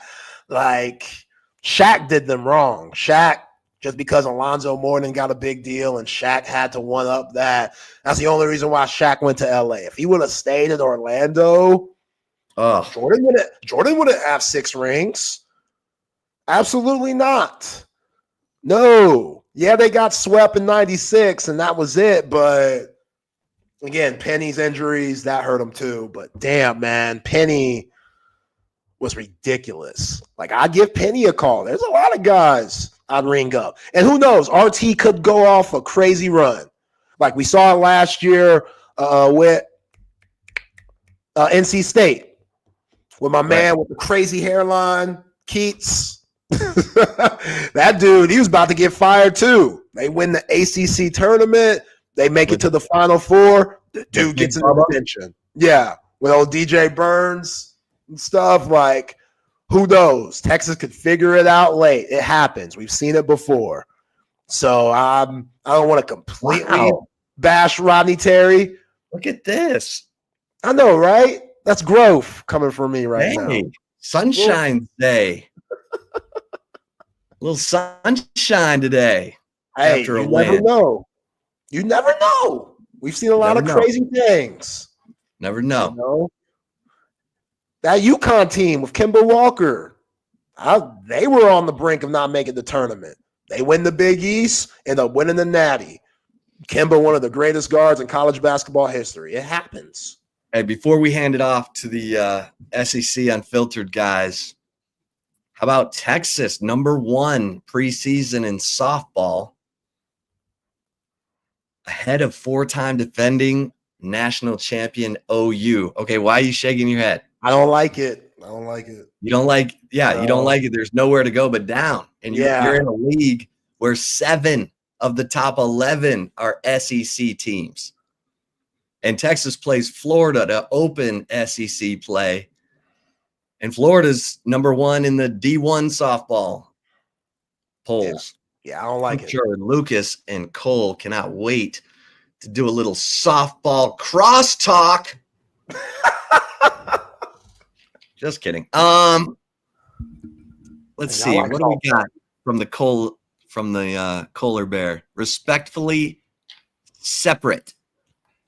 Separate. Oh, respectfully separate. Is that sure, Shad Khan. That's what we're gonna call it these days, right? When everyone decides to say, no, I'm not working with this guy. I'm not coming into this building. I don't care that you got a quarterback that I believe in. I don't care that you have a lot of money. He's still here. I'm not here. Yeah, respectfully separate. Oh, you definitely respectfully separate, because anybody is going to leave their job as a GM of one of 32 NFL teams on their own terms. They're easily just going to walk out the door and say, you know what? I want to do what's best for the organization. I don't care about my money or my assets or what's going to happen with me. No, I'm going to do it for the team. What's best for the team. Translation. You have ruined my life. Nobody wants to come here because of you. Get out of the building before you touch something and turns it into crap. That's what happened. But Jacksonville is awful. Like they can't get out of their own way because of who was in the way. You took the building block that was in the way and you removed it. It's like passing a kidney stone. You can finally feel the flow come on through. You got about course in the vein. It's all coming back in. It's really good for you. You remove the kidney stone. That is Trent Baalke. That is awful. That's been awful for years. See, I've always thought it was Shad Khan. That he's a closet Jerry Jones, Danny Snyder meddler. But hey, we'll get out of y'all. What do you want to say, though? That's the problem, is that he's the owner. He ain't going anywhere. I know. That's the problem with a lot of these teams, like the Bears, the McCaskey family. They can't get out of their own way. The Ford family couldn't get out of its own way till Mama Ford stepped in and said, hey, Tommy boys, sit down. I'm taking over, like Jeannie Buss. Martha put her foot down. Good for her. Put her foot down. Somebody's got to do that out in Las Vegas. Somebody's got to step in for Davis. We talking about Jeannie tomorrow. I got something for you, Chip, but we'll save that tomorrow. A little teaser. Cole, Lucas, y'all be cool. Appreciate y'all. See you tomorrow. What up, Lucas? Hey, Cole, is it still snowing outside for y'all? No, what about you? Oh, yeah. We still Is it really? Yeah. Is it really? I'm kind of annoyed because literally all did y'all get yesterday? 6 inches, about 5 inches. We got about 10. Yeah, I heard. I've seen the videos of what's going on out in southeastern Louisiana. It's freaking awesome. I love it. I wish there was like that here. Like it's already sunny and about almost 60. Like that's the problem. It's gonna get hotter again. This is really annoying. It was one day, but you're gonna have it for like what, 3 more days or 2 more days? I think we'll be in the 40s, most kind of a good bit of today, and then we'll be back in the 60s for, I think, by Friday or so. Welcome to the Southeastern region, and welcome on into SEC Unfiltered. He's Lucas Hill. I'm Cole Thompson. Today we talk college football, as we always do on this program. Real quickly, make sure that you like the video, hit the ring notification, subscribe to the channel here and also over at SEC Unfiltered, because we're on the race to 20,000 subs. Make sure that you download the podcast version, download the Texas Sport Unfiltered app. That way you get constant coverage from Texas Sport Unfiltered. Follow Lucas Hill at Lucas_Hill23, me at Mr. Cole Thompson. Check out all of our great work found at SECUnfiltered.com. And of course, make sure that you like and follow us on all the social channels. We are everywhere, and we're going to be everywhere. Jam-packed show today. Nick Saban said something that I think has pissed off Alabama fans, but also pissed off LSU fans at the same time. The Senior Bowl is right around the corner. A handful of SEC talents are going to be in Mobile. Lucas Hill is going to be on site. We're going to break down who are going to be some of the standouts. My way too early top 25 rankings going into 2025. And who are the top 10 quarterbacks going into 2025? Let's not waste any time. Lucas, we're going to start off with my top 25 for 2025. It's a good year. Texas is in a good spot. The SEC is in a good spot. The Big Ten is in a good spot. I've gotten a lot of flack from people saying that I'm high on some teams, I'm low on other teams. I'm going to let you judge in the comment section. I also want you to judge. Tell me where I'm wrong on these teams. Do you want me to start with 25 or do you want me to start with number 1? Let's start with 25 going up. Okay, Georgia Tech comes in for me at number 25. Do you have a problem with that? Nope. You are good with that, brother. 24, Missouri.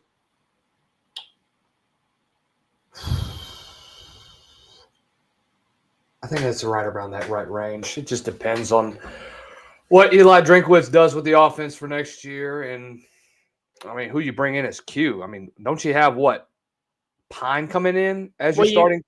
You brought in Pabula, the kid from Penn State. So you paid him a lot of money. He's going to get, I think, like a little over $1 million. Kevin Coleman comes on in. I really like their defensive line. They brought in everyone in the portal. Zion Young's back. They added in Damon Wilson, who's going to take over for Johnny Walker as the Leo type role. They brought in a couple of secondary players.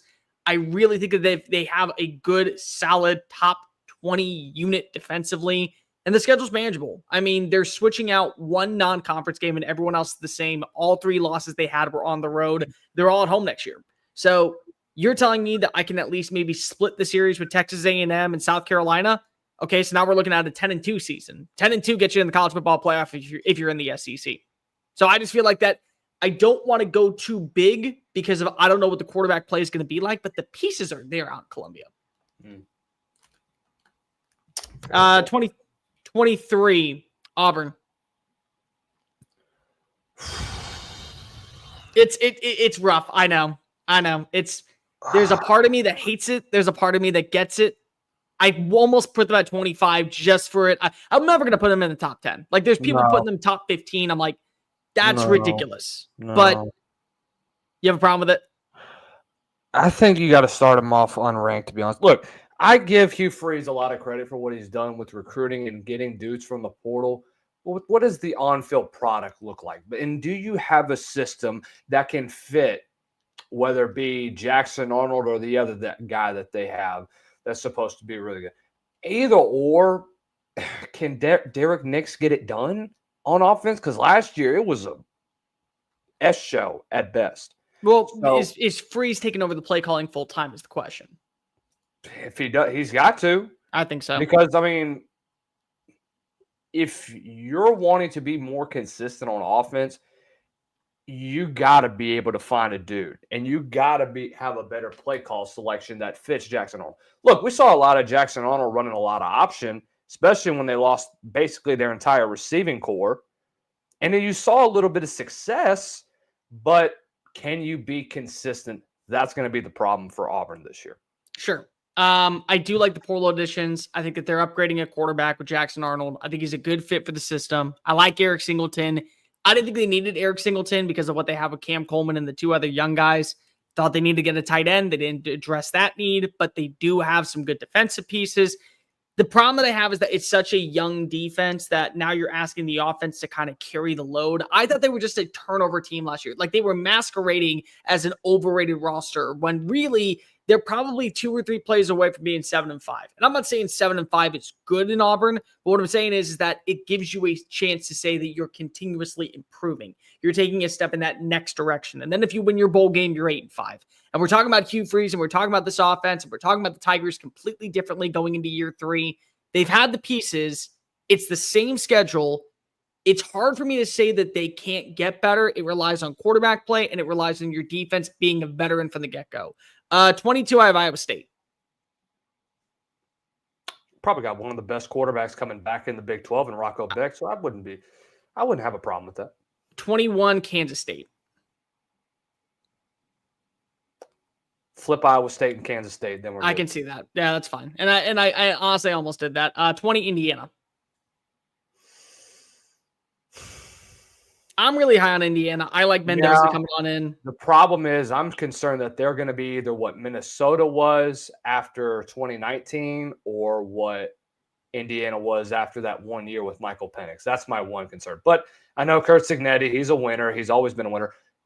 A good season for them after the year they had. I mean, 8 or 9 wins is still a huge victory for a pretty bad program in Indiana. If you told me that the consistency of Cignetti was going to be an 8-win year with every 2 or 3 years they get to 9 or 10 wins and they're in the hunt for the college football playoff, I think that's a victory. This is one of the more downtrodden, disastrous programs in the history of the sport.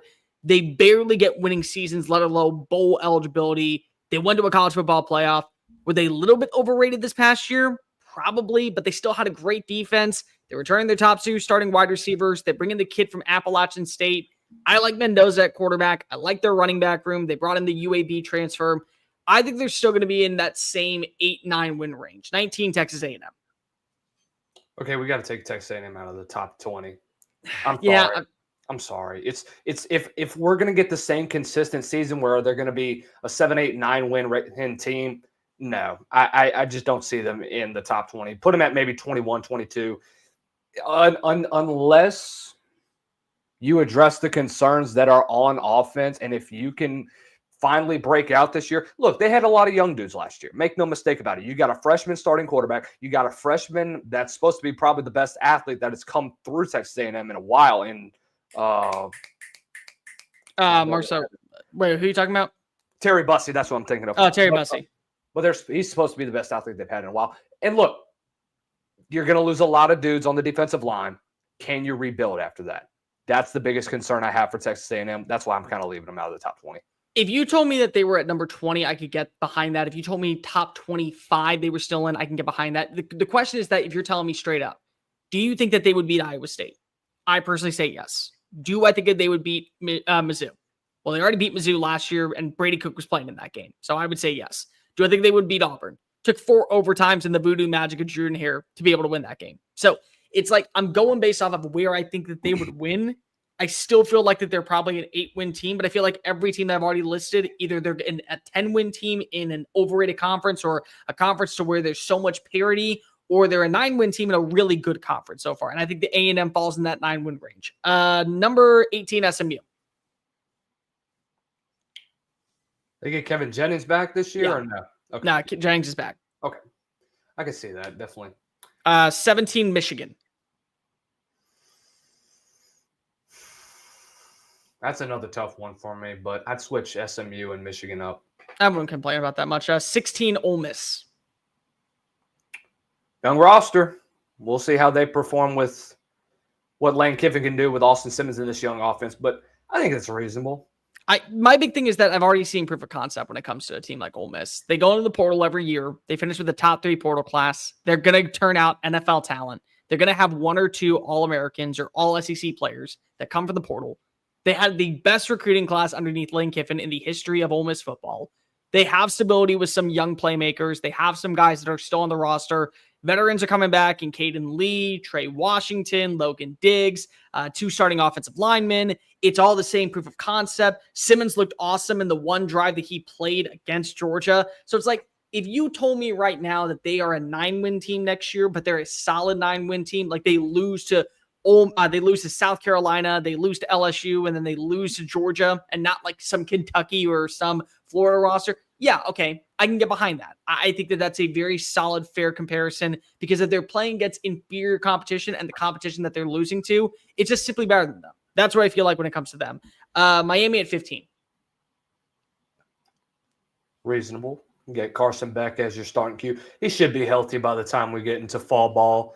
He's not going to have the same arm strength, of course, because it's hard to get close to maybe even 80, 90% of your arm strength that you had before you had that UCL tear. But I could see them getting there. You got a revamped receiving room and a brand new defensive coordinator who I've been very high on for a while. I like the addition of Featherman, the defense coordinator, top 10 defense last year at Minnesota. I like that they fixed the secondary. They brought in a lot of good pieces. Xavier Lucas from Wisconsin headlines that group. I think that they're going to be fine offensively. I like what they brought in with CJ Daniels. I like Alex Bauman, the tight end from Tulane that's going to take over for Marcus Arroyo. Mm-hmm. They still have a solid offensive line. Like, I think that we're going to really have to come back to reality and say Carson Beck last year, he put his team in harm's way, but it wasn't all just him. I mean, they still had a 10-win season and won the SEC with leading the country in drop balls. Like, that says something about your quarterback as well as it does about your wide receivers. Doesn't help, too, that your offensive line was injured most of the season as well. Which took a major step back, which I don't think a lot of people really put an emphasis on until they played it in the Notre Dame game. Okay, this is the one that I feel the least comfortable about, but I like what they have returning. Florida at 14. I was scared you left him out of the top 25 for a minute, Cole, but no. I get why, because of the surprise that you had last year, but I think realistically, outside the top 20 probably. Still in the top 25, but I just don't see them being a top 20 team as of now. Sure. My big thing with them is that if you're telling me straight up just quarterback play alone decides a conference and decides multiple games, I think that you got a guy in DJ Lagway that's a 3-win team. And what I mean by that is that there are 3 games that if you don't have DJ Lagway, it's an automatic loss. 3 games that are automatic win. That's DJ Lagway. So if you tell me that they get to split a series with Texas A&M, Ole Miss, and Georgia, and they go 1-2 or 2-2, and they can throw in Tennessee with that matter, to me, that's a winning season. I think that they're probably 9-3 at best. I think at worst they're 7-5, but also 7-5 with their record. That's better than most teams in the Big Ten. That's better than most teams in the Big 12. They still have a good offensive line. I like Jaden Baugh. I like their wide receiver room. I like their young up-and-coming talent. Top 10 recruiting class. Like, the way that I view Florida going into this year is I think how a lot of people are viewing Auburn right now, where they have such a good recruiting class, but if you don't do anything with the recruits, it doesn't matter. Billy's done stuff with recruits. Okay, pause. That's what she said. Gotta get that out of the way. Gotta throw that out there. Ellipses. But still, he's been able to prove that he gets the best version of this team. And there was always buy-in last year. There wasn't buy-in at Auburn. So, like, I can understand if somebody says Florida is a top 15 program. I'm not going to sugarcoat it. I think you're onto something. I would understand if you don't have them inside your top 15, but I also get it. Number 13 for me is Arizona State. Arizona State's going to have a good bit of their receiving core back. I think Sam Levitt is going to be a better quarterback. I think they're going to rely on him a lot more, especially with the loss of Cam Scadaboo. He showed flashes. I know he didn't throw. I know he threw for 20, 25 times throughout the season. I think Cam Scadaboo had a lot more carries over the last 4 or 5 games of the season, including the CFP. But I think that you're going to see a lot more of the passing game. I think Kenny Dillingham has a great system going over in Arizona State, and I think that they're going to continue to move on. I don't really have a problem with that. I like the addition of Army's Kanye Adua. I think that he is going to be a perfect replacement for the style. It's going to be a culture shock for him. I mean, he's going from West Point to arguably the biggest party school in the Southwestern region. So congratulations to him. Just stay on the field and nothing else. You're still, I think, a favorite to go win the Big 12. I love Sam Levitt. I threw some money down on him to win the Heisman Trophy next year. His odds are just way too good to pass on up. Tennessee at 12. I would argue and say this, Cole, this is going to be a make or break year for Josh Heupel in Tennessee. And Okay. here's why. I would say, please elaborate. Here's why. You're going into year 2 of Nico Iamaleava. Last year, it were very underwhelming. You had arguably the best a top 3 receiving core in the SEC. You had arguably a top 3 defense in the SEC. Your defense carried a lot of weight for you last year and helped you win a lot of games.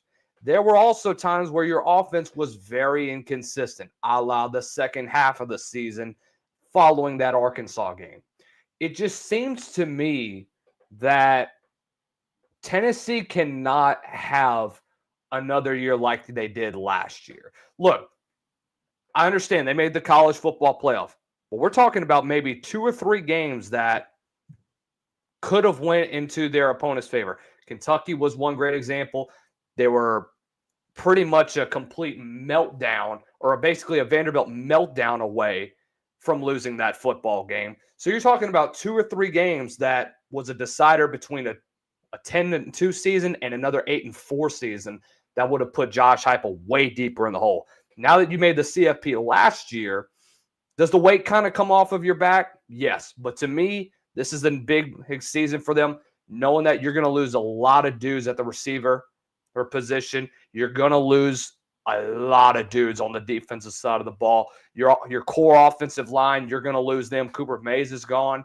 I will say this, though. Lance Hurd could be a first-round draft pick this upcoming season as an offensive Dude, he's got to lineman. get better. He was awful last year, in my opinion. I couldn't stand him last year. Trust me, he will get better. Okay. I promise you that.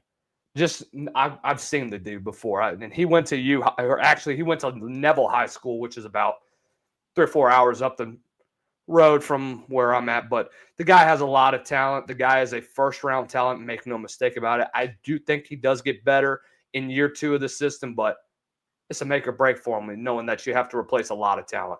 I don't think it's a make or break for Heupel. What I think it is that there's a ceiling for him. Like, there will be not fans in Knoxville that say, we're going to make the college football playoff every 2 or 3 years and be a first-round exit. Like, that will be the insinuation, if anything. But you got to remember that before Heupel arrived, they hadn't had a 10-win season since 2005. I mean, they had missed bowl games on 7 different occasions. They had 4 different coaches that all had 8 wins or fewer, and that was the new standard.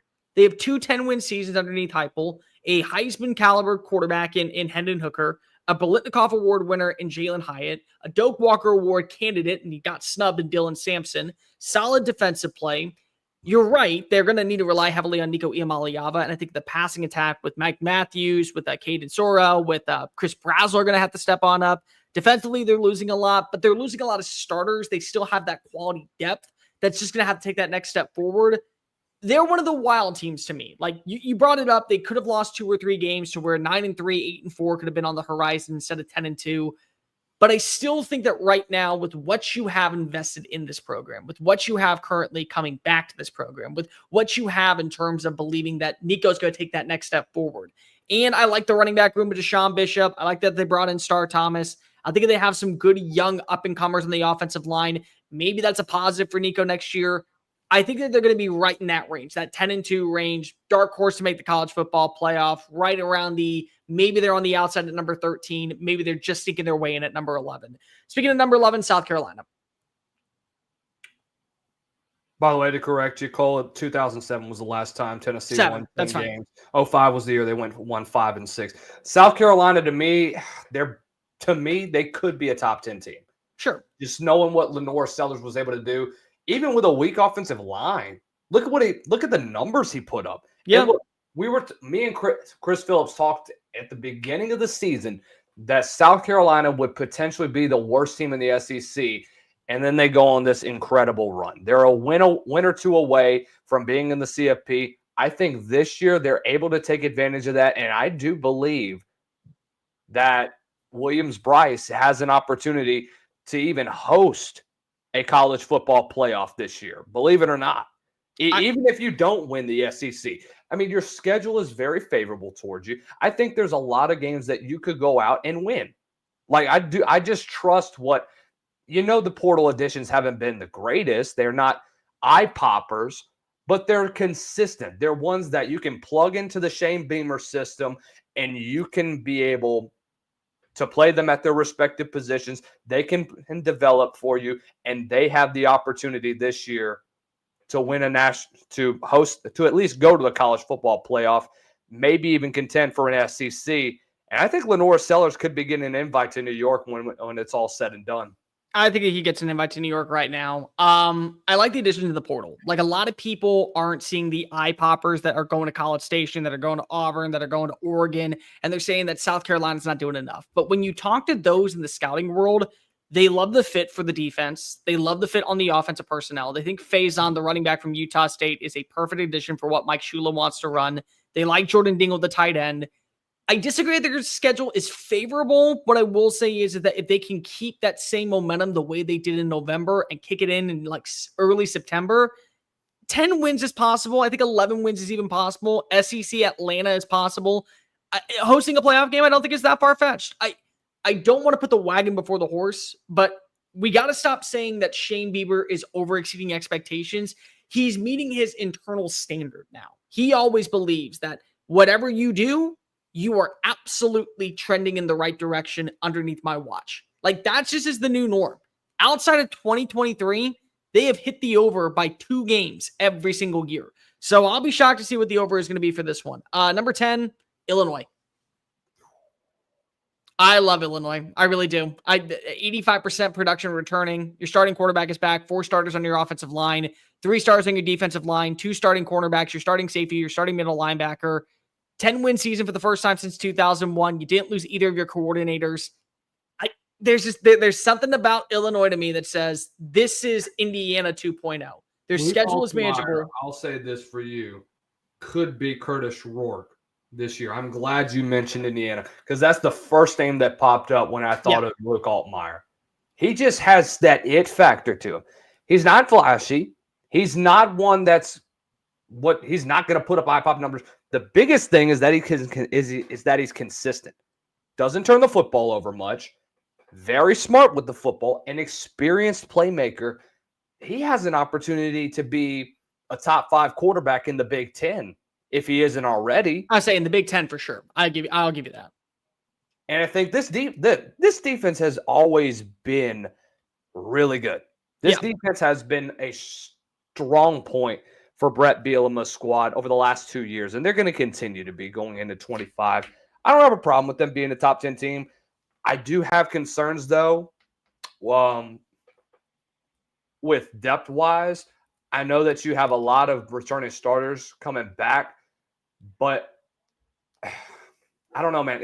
It's really interesting to see what Illinois is going to bring back. I know Barry Looney is a very good play caller.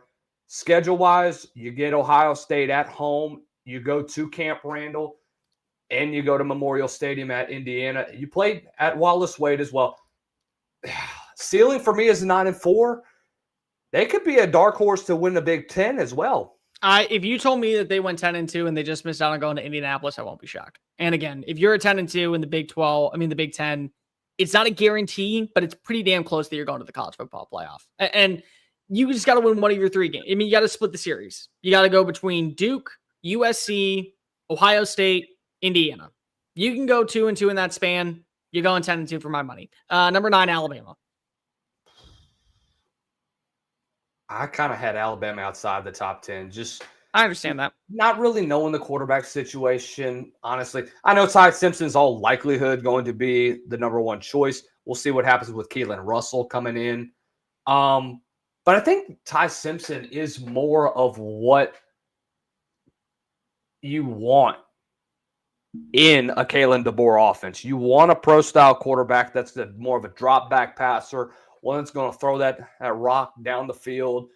You just really didn't see a whole lot of that in Jalen Milroe. And it was hard to mesh his skill set to what Kalen DeBoer wants in a quarterback. I don't know, man. It's Alabama for the first time in a while. It definitely is a question mark team for me going into this year. I can understand question mark, but question mark to me is, are they still in the college football playoff race? That's it. Because they have a foundation, and you realize that because of look at the names that they have coming back. Jaden Roberts, Jam Miller, Deontay Lawson, Keon Sabb, Damani Jackson. They basically follow the same approach as Ohio State, saying, no, you don't have to go pro. We'll pay you to come back and be our new standard moving forward. Top 3 recruiting class. They did lose out on several players. They have Campbell back. They have Keelan Russell. Jeremy Bernard and Jalen Mbakwe aren't going anywhere. So the culture's there. I agree with you. Ty Simpson, Austin Mack, Keelan Russell, whoever wins starting job. That's the quarterback that actually fits a Kalen DeBoer system. I think Jeremy Bernard being a wide receiver 1 this year, like he was hated by Jalen Milroe for some reason. Never could get open. Never could get on the same page as him. I think that he's going to benefit from it. I think Alabama, for my money, is 10-2 at the bare minimum. I think that they could be 11-1. I think they could be 12-0. I'm not ready to give up on Kalen DeBoer. If you want to say 1 season is enough for you to pull the plug, I think it's crazy talk right now. I can understand the trepidation. I can understand the maybe stallness, but still it's Alabama. And Alabama's not going to sell for anything less than being great Alabama. Number 8, LSU. They're a wild card for me. I mean, being a Baton Rouge guy. Look, this is probably one of the Brian Kelly got pissed off and absolutely crushed the portal this offseason. Yeah, he did. And he's not done. We still got the spring portal left. And just knowing what you can develop, especially at the receiver position, you may have lost C.J. Daniels. You may have lost Kyron Lacey. You may have lost your starting tight end. You got 2 capable tight ends at Bauer Sharp and golly, I don't remember the other one. But anyway, the receiving core is going to be it was Donovan Green. Donovan Green, thank you. But the receiving core is going to be Garrett Nussmeier's strength. There's a reason why he's the Heisman front runner with what you have in your receiving room. It's really deep. You have dudes that are going to be developed properly with what this offense is going to be able to do. I think that you do need to get more coaching personnel into your offensive room.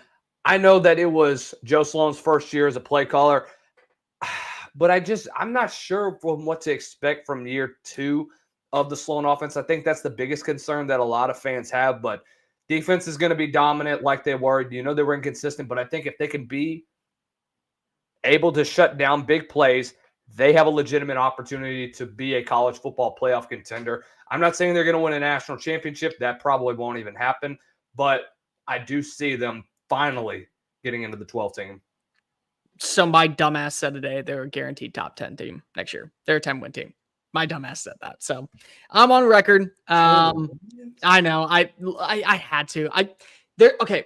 It's another year for Garrett Nussmeier. I think the Garrett Nussmeier stuff is overblown. I really do. I get it. He had some very terrible decision-making at times last year. I had a more bigger problem with the inability to stop the run and the inability to run the damn football. You upgraded your offensive line, at least in the interior, by bringing in Josh Thompson from Northwestern. The wide receiver core is lit. Like, the wide receiver core is great. Caden Durham, for my money, is the best running back to come through the program since Leonard Fournette, or maybe I'll go Darius Guice. Darius Guice probably feels, at least in terms of what I believe in him. I really do. I think that he is fantastic. I think that everything that he does is going to be on display next year, to where we're talking about him as a top 15 player at his position. The defense can't get any worse. They've spent so much money on the defensive side of the portal. I love the additions that they bring in the secondary. They got like 7 guys to play safety. 2 of them have to hit. That's all you're asking for. After that performance against Baylor in the Texas Bowl, they just said, all right, as many safeties as we want. Just go out and spend money. Corey Raymond, figure it out. You got it under control. Do whatever the hell you want. We're going to be fine. It's hard for me to doubt them this year. And the reason why is because Brian Kelly, I don't think, understands he has to hit a certain mark. Because if it's one thing to get 9-3 in the regular season, and then it's another thing to get 9-3 when you have a probably not generational, because Joe Burrow, I think, fits that bill, but a once in a blue moon quarterback and a personnel headlined by Jaden Daniels, Brian Thomas Jr., Malik Neighbors. You bring back in Kyron Lacey. You still have Mason Taylor, and your defense sucks. And the reason why, you had an offense good enough to win a national championship and a defense that kept you out of the college football playoff. You got to get over that marker at some point. It's LSU. And there is a standard that was set there by Nick Saban. Every coach has won a national title since him. It just feels like 10 wins has to happen. And it starts off by getting a win in week 1, which will be against my number 7 team. That's Clemson. Yes. I mean, if that game is going to decide LSU, both teams' fate this year. Because LSU hadn't won an opening game in a while. Clemson's just been dominated in opening games for the last 2 or 3 years or so. Who, LSU? No, I'm talking about Clemson. Clemson's been boat race for the last 3 years. That's what I thought. But yeah, this is a must win for both teams. I think this season is going to be basically the decider. Opening game is going to decide both teams' fate this year. And for Clemson specifically, look, I think Cade Klubnik got a lot of hate over the last year. And really this year, he went under the radar. Just steadily threw for 36 touchdowns and only 6 picks on the year. Lucas, is it crazy to say he's QB1 for me? For the season. Cade Klubnik is my top quarterback on it next year. Wow. No, really. I wouldn't hate you for it. I mean, I disagree, but that's fine. But it's not crazy to say he's number 1. No, not really. Okay. The guy's going to be in a great system. I mean, Clemson's going to be just fine. Garrett Riley is probably one of the best offensive coordinators in the ACC. There's a reason why he was a Broyles Award finalist with TCU, and he's going to continue to develop Cade Klubnik into having eye-pop numbers. I don't think he comes up with Joe Burrow-type numbers, but I do say this. I think the ceiling should be very high this year, statistically, for Cade Klubnik this year. I love the fact that basically at this point, Dabo Swinney has agreed to doing the adapt or die BS, where I'm going to adapt. I'm not going to be a dinosaur that stays by the wayside. Because remember, he would do all the internal promotions whenever a guy got hired somewhere else. Well, his offensive coordinator came from TCU. His defense coordinator came from Penn State. His offensive line coach came from Georgia. His defensive ends coach came from Duke. Like, he's added in pieces from the outside. They went to the portal. Nobody asked him to go add in 25 pieces. They said, just get a dude or two. Guess what? He got a dude or two. They have proven wide receivers for the first time really since 2019. I love what they bring back in Antonio Williams. I think that they have a better offensive line that we're giving credit for. I think Cade Klubnik, how you brought it up, Lucas. He flew under the radar last year. Like, really solid season. Also had 6 rushing touchdowns. Won the game against Pitt single-handedly with a 40-yard touchdown run. Like Clemson was not supposed to be good last season. They were supposed to be a solid team, but nothing crazy. I think that they have one of the best quarterbacks in college football. They have a stable offensive unit returning. They have good coordinators leading the show.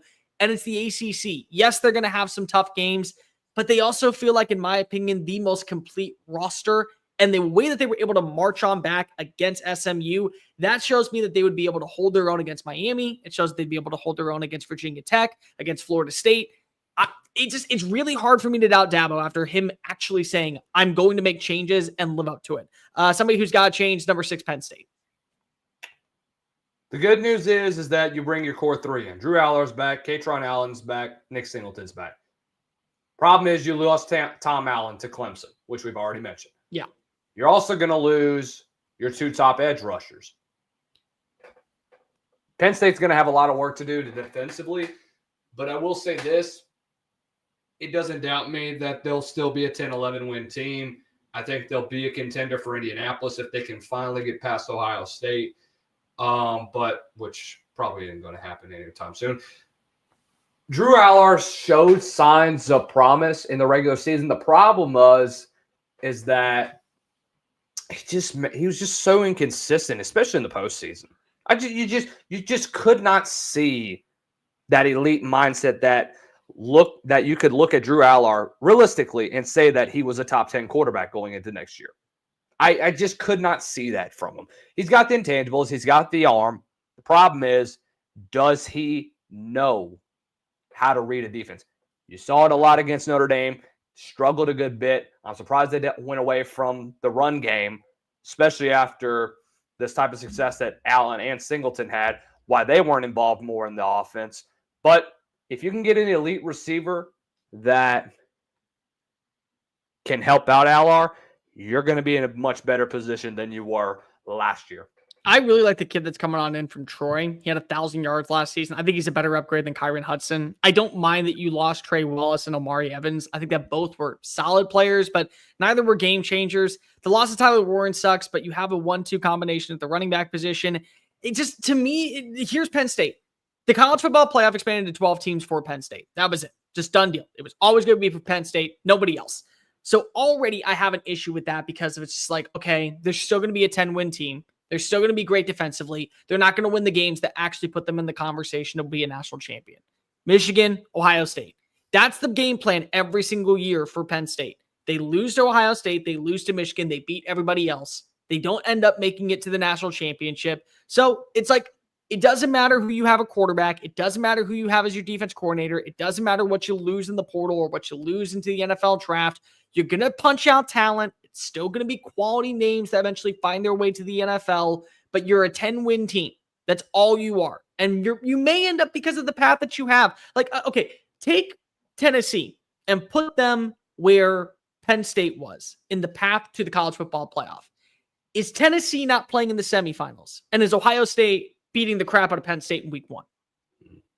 That's the point. Like, it's not like I came away saying Penn State was a top 4 team this year. They were a top 10 team, but they've been a top 10 team. They've been a top 10 team for a while. And it's like you hit this wall, and I'm not even surprised anymore because it's James Franklin, and it's the same nonsensical BS over and over and over again of you just saying that we're going to make changes and you don't.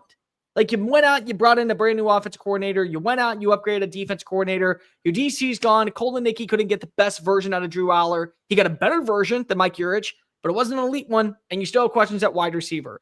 Speaking of wide receiver, this team shouldn't have it after what they added in the portal. Georgia at number 5. Yeah, I think that's the biggest issue that they had to address is the wide receiver position. You're going to lose Anaya Smith. Going to lose a lot of dudes. You're going to lose your 2 tight ends in Delp and Urasek. The problem is the biggest issue is, can you get dudes that can actually catch the freaking football? That's the biggest issue. How can Gunnar Stockton perform in year 1 as a full-time starter?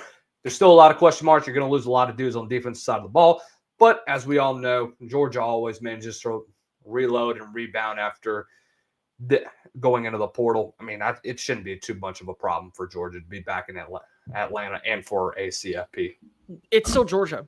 It's still Glenn Schumann. It's still Kirby Smart. It still is a great run game. It still is hopefully a better offensive line. It still is a top 2 recruiting class. It still is a bunch of pieces that are going to be developed properly in the offseason. It still is an NFL factory. I didn't think Gunnar Stockton was the problem in the Sugar Bowl. Didn't think he was the problem outside of that one throw to Jahdae Barron in the SEC championship game. I thought he was pretty good. And then you also have Ryan Puglisi that's sitting in the wings that may end up being starter by mid-season. Okay, so you got a good quarterback controversy going on right now, which again, sometimes 2 is better than 1. Sometimes it's a problem. If you keep pushing each other, I mean, Jalen Hurts and Tua Tagovailoa, they both saw reps in one season, and guess what? They won a national title because of it. So I'm not saying that it can't work. And I love the additions of Noah Thomas and Zachariah Branch. You still have a solid defense. I think KJ Bolden's in for an All-American year. If they were to go 10-2, I wouldn't be shocked. If they were to go 13-0 and win the SEC, I wouldn't be shocked. I'm not going to be shocked anymore about this team. Gotta stop doubting them. Notre Dame at 4. The CJ Carr era has begun. I think it's going to be better. Number 6 quarterback going into the class of 2024, sat behind a pretty good quarterback in Leonard. Look, the guy has a lot of talent. His arm is incredible. The guy has a lot of upside to him. I think that when you get a guy like Jaden Greathouse back, who absolutely broke out during the postseason, if you were a connoisseur of Notre Dame football, you would be the only ones that knew who Jaden Greathouse was. The way that he performed in the big-time situations, in the Orange Bowl and in the national championship, gives me a lot of hope that this guy is going to have a breakout season in 2025, and it wouldn't surprise me one bit if he's a top 5 receiver in the 26th draft. I like the addition of Malachi Fields. I think from Virginia, he's going to be a really good plug and play. Jeremiah Love's back there. You're not losing Mike Denbrock. I actually think CJ Carr is a better fit for Denbrock's system than you have with Riley Leonard. I think that you're going to take away the rushing, but you're going to add in more of the up-tempo passing and the vertical approach, which I think is going to benefit them. Marcus Freeman's a culture dude. Like, until you tell me that the culture is bad in South Bend and that people are turning on each other inside the locker room, this is a team that has now proven that with ratings being a factor in the college football playoff, they can lose 2 games. They'll be the 12th seed, but they'll get into the college football playoff. I don't doubt that. A team that's not going to go anywhere, and they're probably going to win multiple games and probably be back in the Big Ten championship. It's Oregon, number 3. The Dante Moore era has begun. Dante Moore is a dang good quarterback. I think he was a top 5 quarterback coming out of high school. Wasn't in a good system at UCLA. That's why he basically transferred. But a year behind Dylan Gabriel is going to benefit him. I think that he comes in immediately as the starter and he puts on a clinic. I think that the expectation for him should be not as high as they were for Dylan Gabriel. But I will say this, Dante Moore's a heck of a quarterback. You bring back Trey Johnson. You bring back some other big-time guys. I think Evan Stewart comes back too. Evan Stewart's back, yeah. Yeah, you bring him back.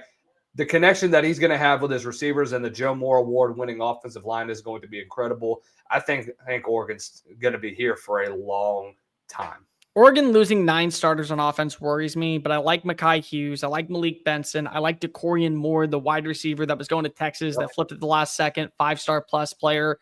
I don't think the cupboard's bare. I think if you told me that you're going to have to rely heavily on your defense more than your offense next year, that's a fair statement, but it doesn't mean that you're not going to be an 11-1 team that's fighting down in Indianapolis. Number 2 versus number 1 in week 1. Who do you think is number 2 and who do you think is number 1? Well, I can tell you Ohio State's the number 1 team in the nation, but I can't wait for Ohio State, Texas, dude. That's. Who do you think I have at number 2 and who do you think I have at number 1? Well, obviously Texas is going number 2. Ohio State's back in number 1. Yeah, that's fine. Yeah, dude, I mean, 100%. Dude, it's going to be a heck of a battle. I mean, 2 young Qs and Julian Sayin and Arch Manning. That matchup might be the best we've seen in a while. I think I would say that it's bigger than 2005 when Vince Young and a young Troy Smith met up, just because we didn't know what to really expect with Troy Smith going into his first full year as a starter. And the same goes for both squads. We don't know what to really expect from Arch Manning, but he has shown promise. The guy's an elite dual threat quarterback. Julian Sayin didn't get a lot of playing time last year, but I think he's probably going to be one of the best quarterbacks in college football. Both are Heisman contenders. Going to be an elite matchup. If you told me that we started and ended the season with Arch Manning versus Julian Sayin, I could buy into it. Like, so many people are freaking out about how much talent Texas is losing to the NFL draft. They have the number 1 recruiting class. They have 4 players that are number 1 at their respective positions. They landed ample talent from the state of Texas that have been in camps, that have been around Steve Sarkisian. He knows what they can and can't do, what they need to be developed on. And the same thing for Ohio State. For me, what it really comes down to, Lucas, is I look at duos in the NFL, college. and I say, okay, this duo is elite, it raises the bar. So the duo down in Columbus is Caleb Downs and Jeremiah Smith. The duo down in Texas is Colin Simmons and Arch Manning. And those are like the top two duos. If you want to throw in Lenore Sellers and Dylan Stewart, I can get behind that as well. But those are the duos that are the now staple of your team moving forward. And that's not including guys that you have coming back like Anthony Hill, guys like Trey Moore, guys like Ryan Wingo, DeAndre Moore. I think that when you already look at what Texas is, if you have them at number one, I'm not going to doubt you. I completely get the reasoning behind it. My only caveat is I am not one of these people that is going to oversaturate Arch until he's proven it. Like if you told me right now, where do you have Arch in your rankings? Because we're going to do our top 10 quarterback rankings. We may have to do it on another show because I want to get to the Senior Bowl. He's number 9 for me. He's just number 9. And it's not because if I don't think he can shoot on up into the top 5. He can shoot up on into the top 10. There was a lot to like about him in a small sample size. There was a lot to nitpick. And the nitpicking that we're going to do with a guy like Arch is going to be exploitedly more because of just the family name in itself.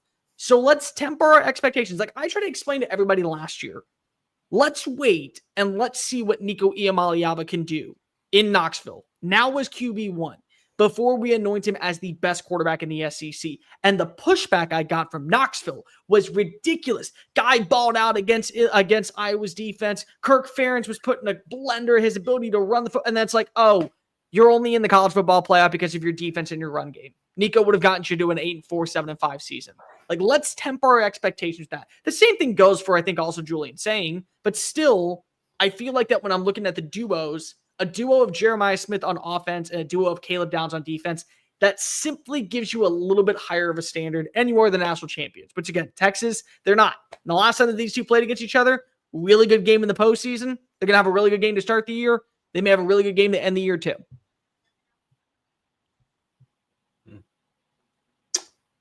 We're in for a good one, dude. I mean, I'm excited for both defenses. I know Ohio State's going to lose a lot on the edge, especially with JTT and Jack Sawyer going to the draft. But I've mentioned it before. Your top 5, especially with the new era of NIL, is reload and revamp, and you're good to go. Let me know in the comment section down below. What do you think of the top 25? Am I too high on anybody?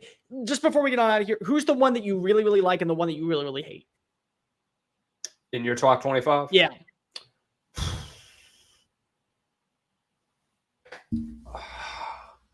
One that I really hate, probably Florida at 14. Just too high or not high enough? Yeah, it's too high, honestly. Okay. The one that I really like, though, I like where Notre Dame's at. I think, schedule-wise, they're able to go back to where they are. I'll say this, too. I like what Jake Bayless says about Clemson at number 7, too. But yeah, man, the biggest issue I have is probably Florida at 14. Other than that, I mean, I'm fine with everything else. Clemson was my favorite one. I think when you look at overall roster, when you look at who they have on the schedule next year, it's very winnable. LSU, South Carolina, Syracuse. Those are the 3 big games. And then you got to go play on the road against Georgia Tech. And Georgia Tech again. I don't know what Georgia Tech is going to be. I like the additions in the portal. I think there's some solid foundational roles. They still could end up regressing. They could be an 8-4 team once again next year. They could take a major step back underneath Brent Key because they don't like what the offensive personnel is and they don't have a solid run game. So it's like, I'm not ready to put them in either situation just yet. So like, you tell me that they go 10-2, I believe it. Like I can easily see, and also 10-2 when they're undefeated in conference play. Like I could easily see that for a team like Clemson this year. All right, Senior Bowl 2 weeks from now. Who are some names that you're looking at going into this from the SEC? So I looked at a lot, dude. This defensive line group is probably one of the best the Senior Bowl has put together in a while. And that's why Jim Nagy's been looked at a lot for a GM role. It's just his ability to put together these rosters and put together so many elite groups. When you look at the defensive line, you're talking about Nick Scourton, Shamar Stewart. You're 2 guys from Texas A&M that absolutely balled out this past year. I think both guys are first-round draft picks. Landon Jackson, Deion Walker, both have an opportunity to show up. Here's the one name that is going to get unnoticed a lot. And this may not be a little bit of SEC. Mike Green, I think, has a lot to prove. The Marshall kid? Yes. Very good kid. Very talented player. I mean, led the FBS in sacks, and hardly anybody really knew who he was up until the final stats came out. But Mike Green has a motor as a defensive lineman. I got a chance to look at a little bit of film on him. The guy is unbelievable with his first step. His handwork is incredible. The one thing I will kind of criticize is just his first step when he gets out of his stance. He has a little bit of a hesitation when he does. Once he gets that figured out, I think he's going to be a lot quicker coming off the edge, and I think he's going to have a lot more to show out for. Here's another guy that I'm really excited to look out for, not really SEC-wise, Elik Ayomaner. Here's a guy the Stanford kid? Yep.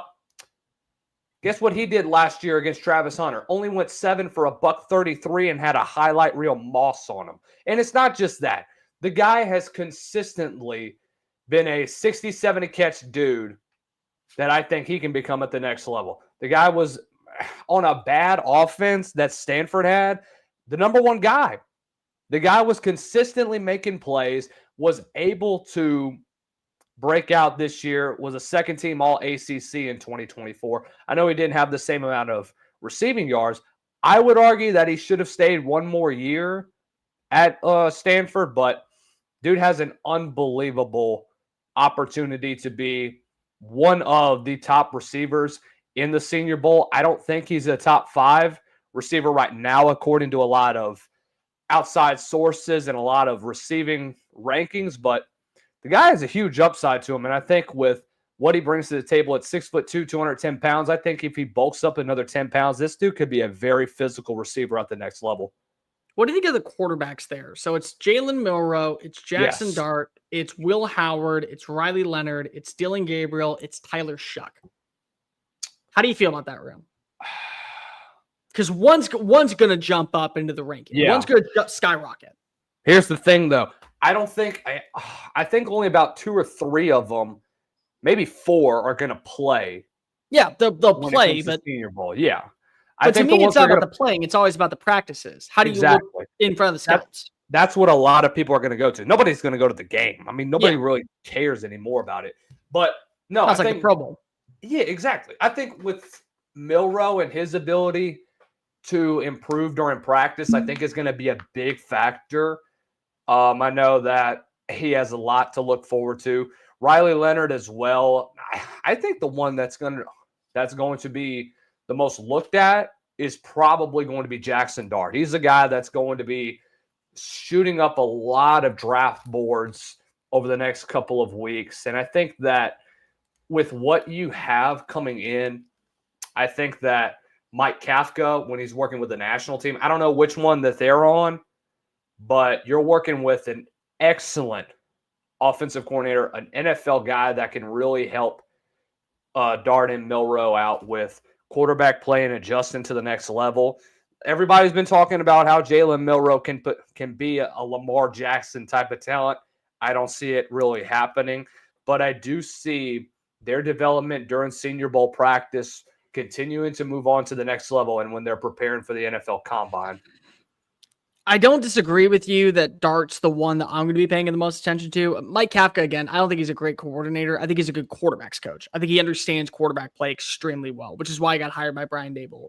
Dylan Gabriel is going to be really interesting because at this point, he's a what you see is what you get kind of dude. So can you add in some new trick? Can you add in some new validity to your status?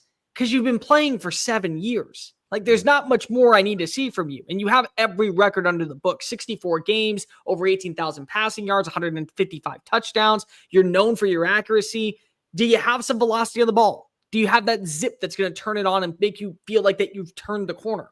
Because that's really what I'm looking at this point. If you can be that guy, then I feel like that you're majorly taking a step in the right direction. If you can't, that's like, I know that you're going to get drafted, but you're automatically setting yourself up as bottom of the pecking order because we are not moving off of you. What about wide receivers? Anybody that you're really looking at? A couple names that are coming out. They have Jack Beck from TCU, Pat Bryant from Illinois, Jaden Higgins from Iowa State. Tez Johnson's going to be back down in Mobile. I love Tez. Anybody that really stands out to you?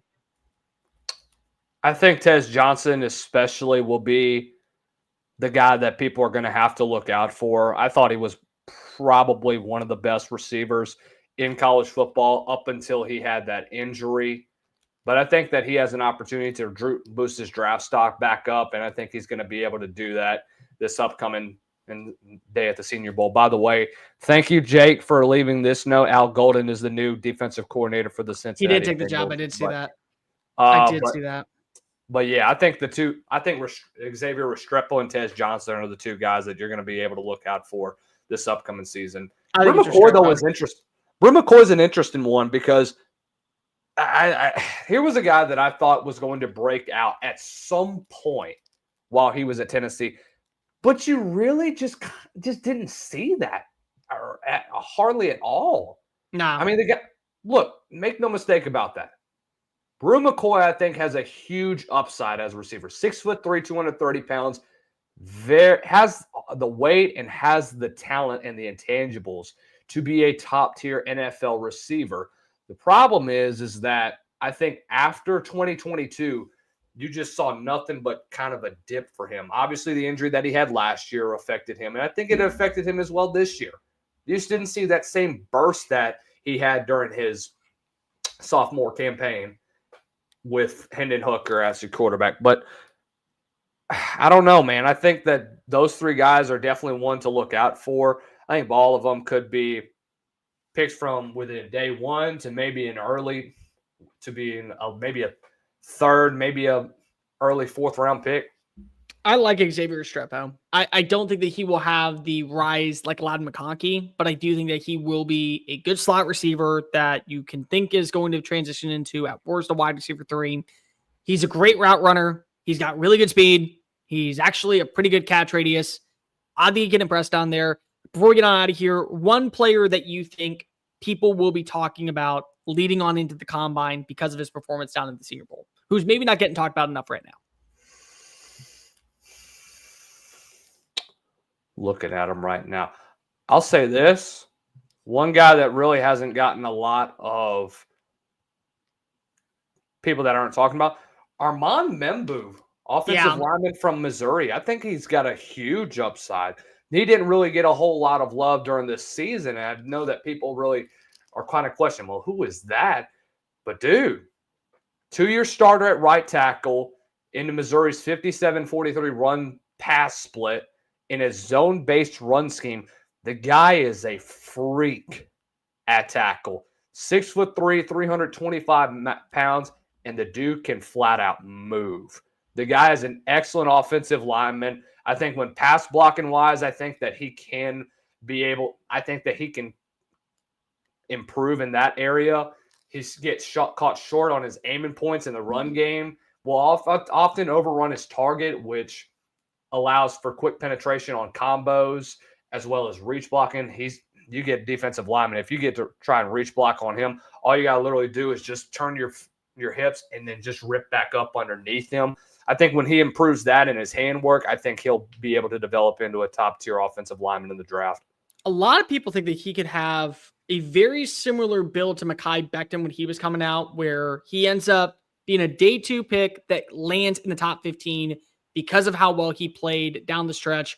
I go with Trey Amos from Ole Miss. I think that when you look at the cornerback position right now, you're always going to want cornerbacks. You're always going to want a solid number 2 for your team. I think Amos can be that.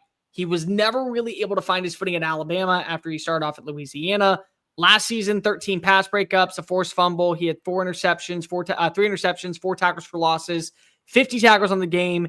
He was the number 2 cornerback in the SEC in press man coverage. He was the number 3 cornerback in yards allowed per play. So there's an opportunity for him when you look at Travis Hunter and then you go into the next crop of names that are below him for cornerback. Will Johnson, they're probably at your very top end. And then you go into that middle tier, back end of the first round, maybe even early day 2. I think if you watch as Trey Amos is able to cover guys like Jalen Royals, like Jaden Higgins, like Xavier Restrepo, and he wins his one-on-one battles in practice, and then he wins in the game. He is somebody that we're going to say probably a fringe day 1 talent. Let's see what he does at the combine. Let's see what he does at his pro day. And then eventually, if he continues to build off of that, he may end up being a top 20 pick. Like we see it all the time with these type of players. I think that Trey Amos is going to be somebody that we talk about a lot more going into the pre-draft process after the Senior Bowl.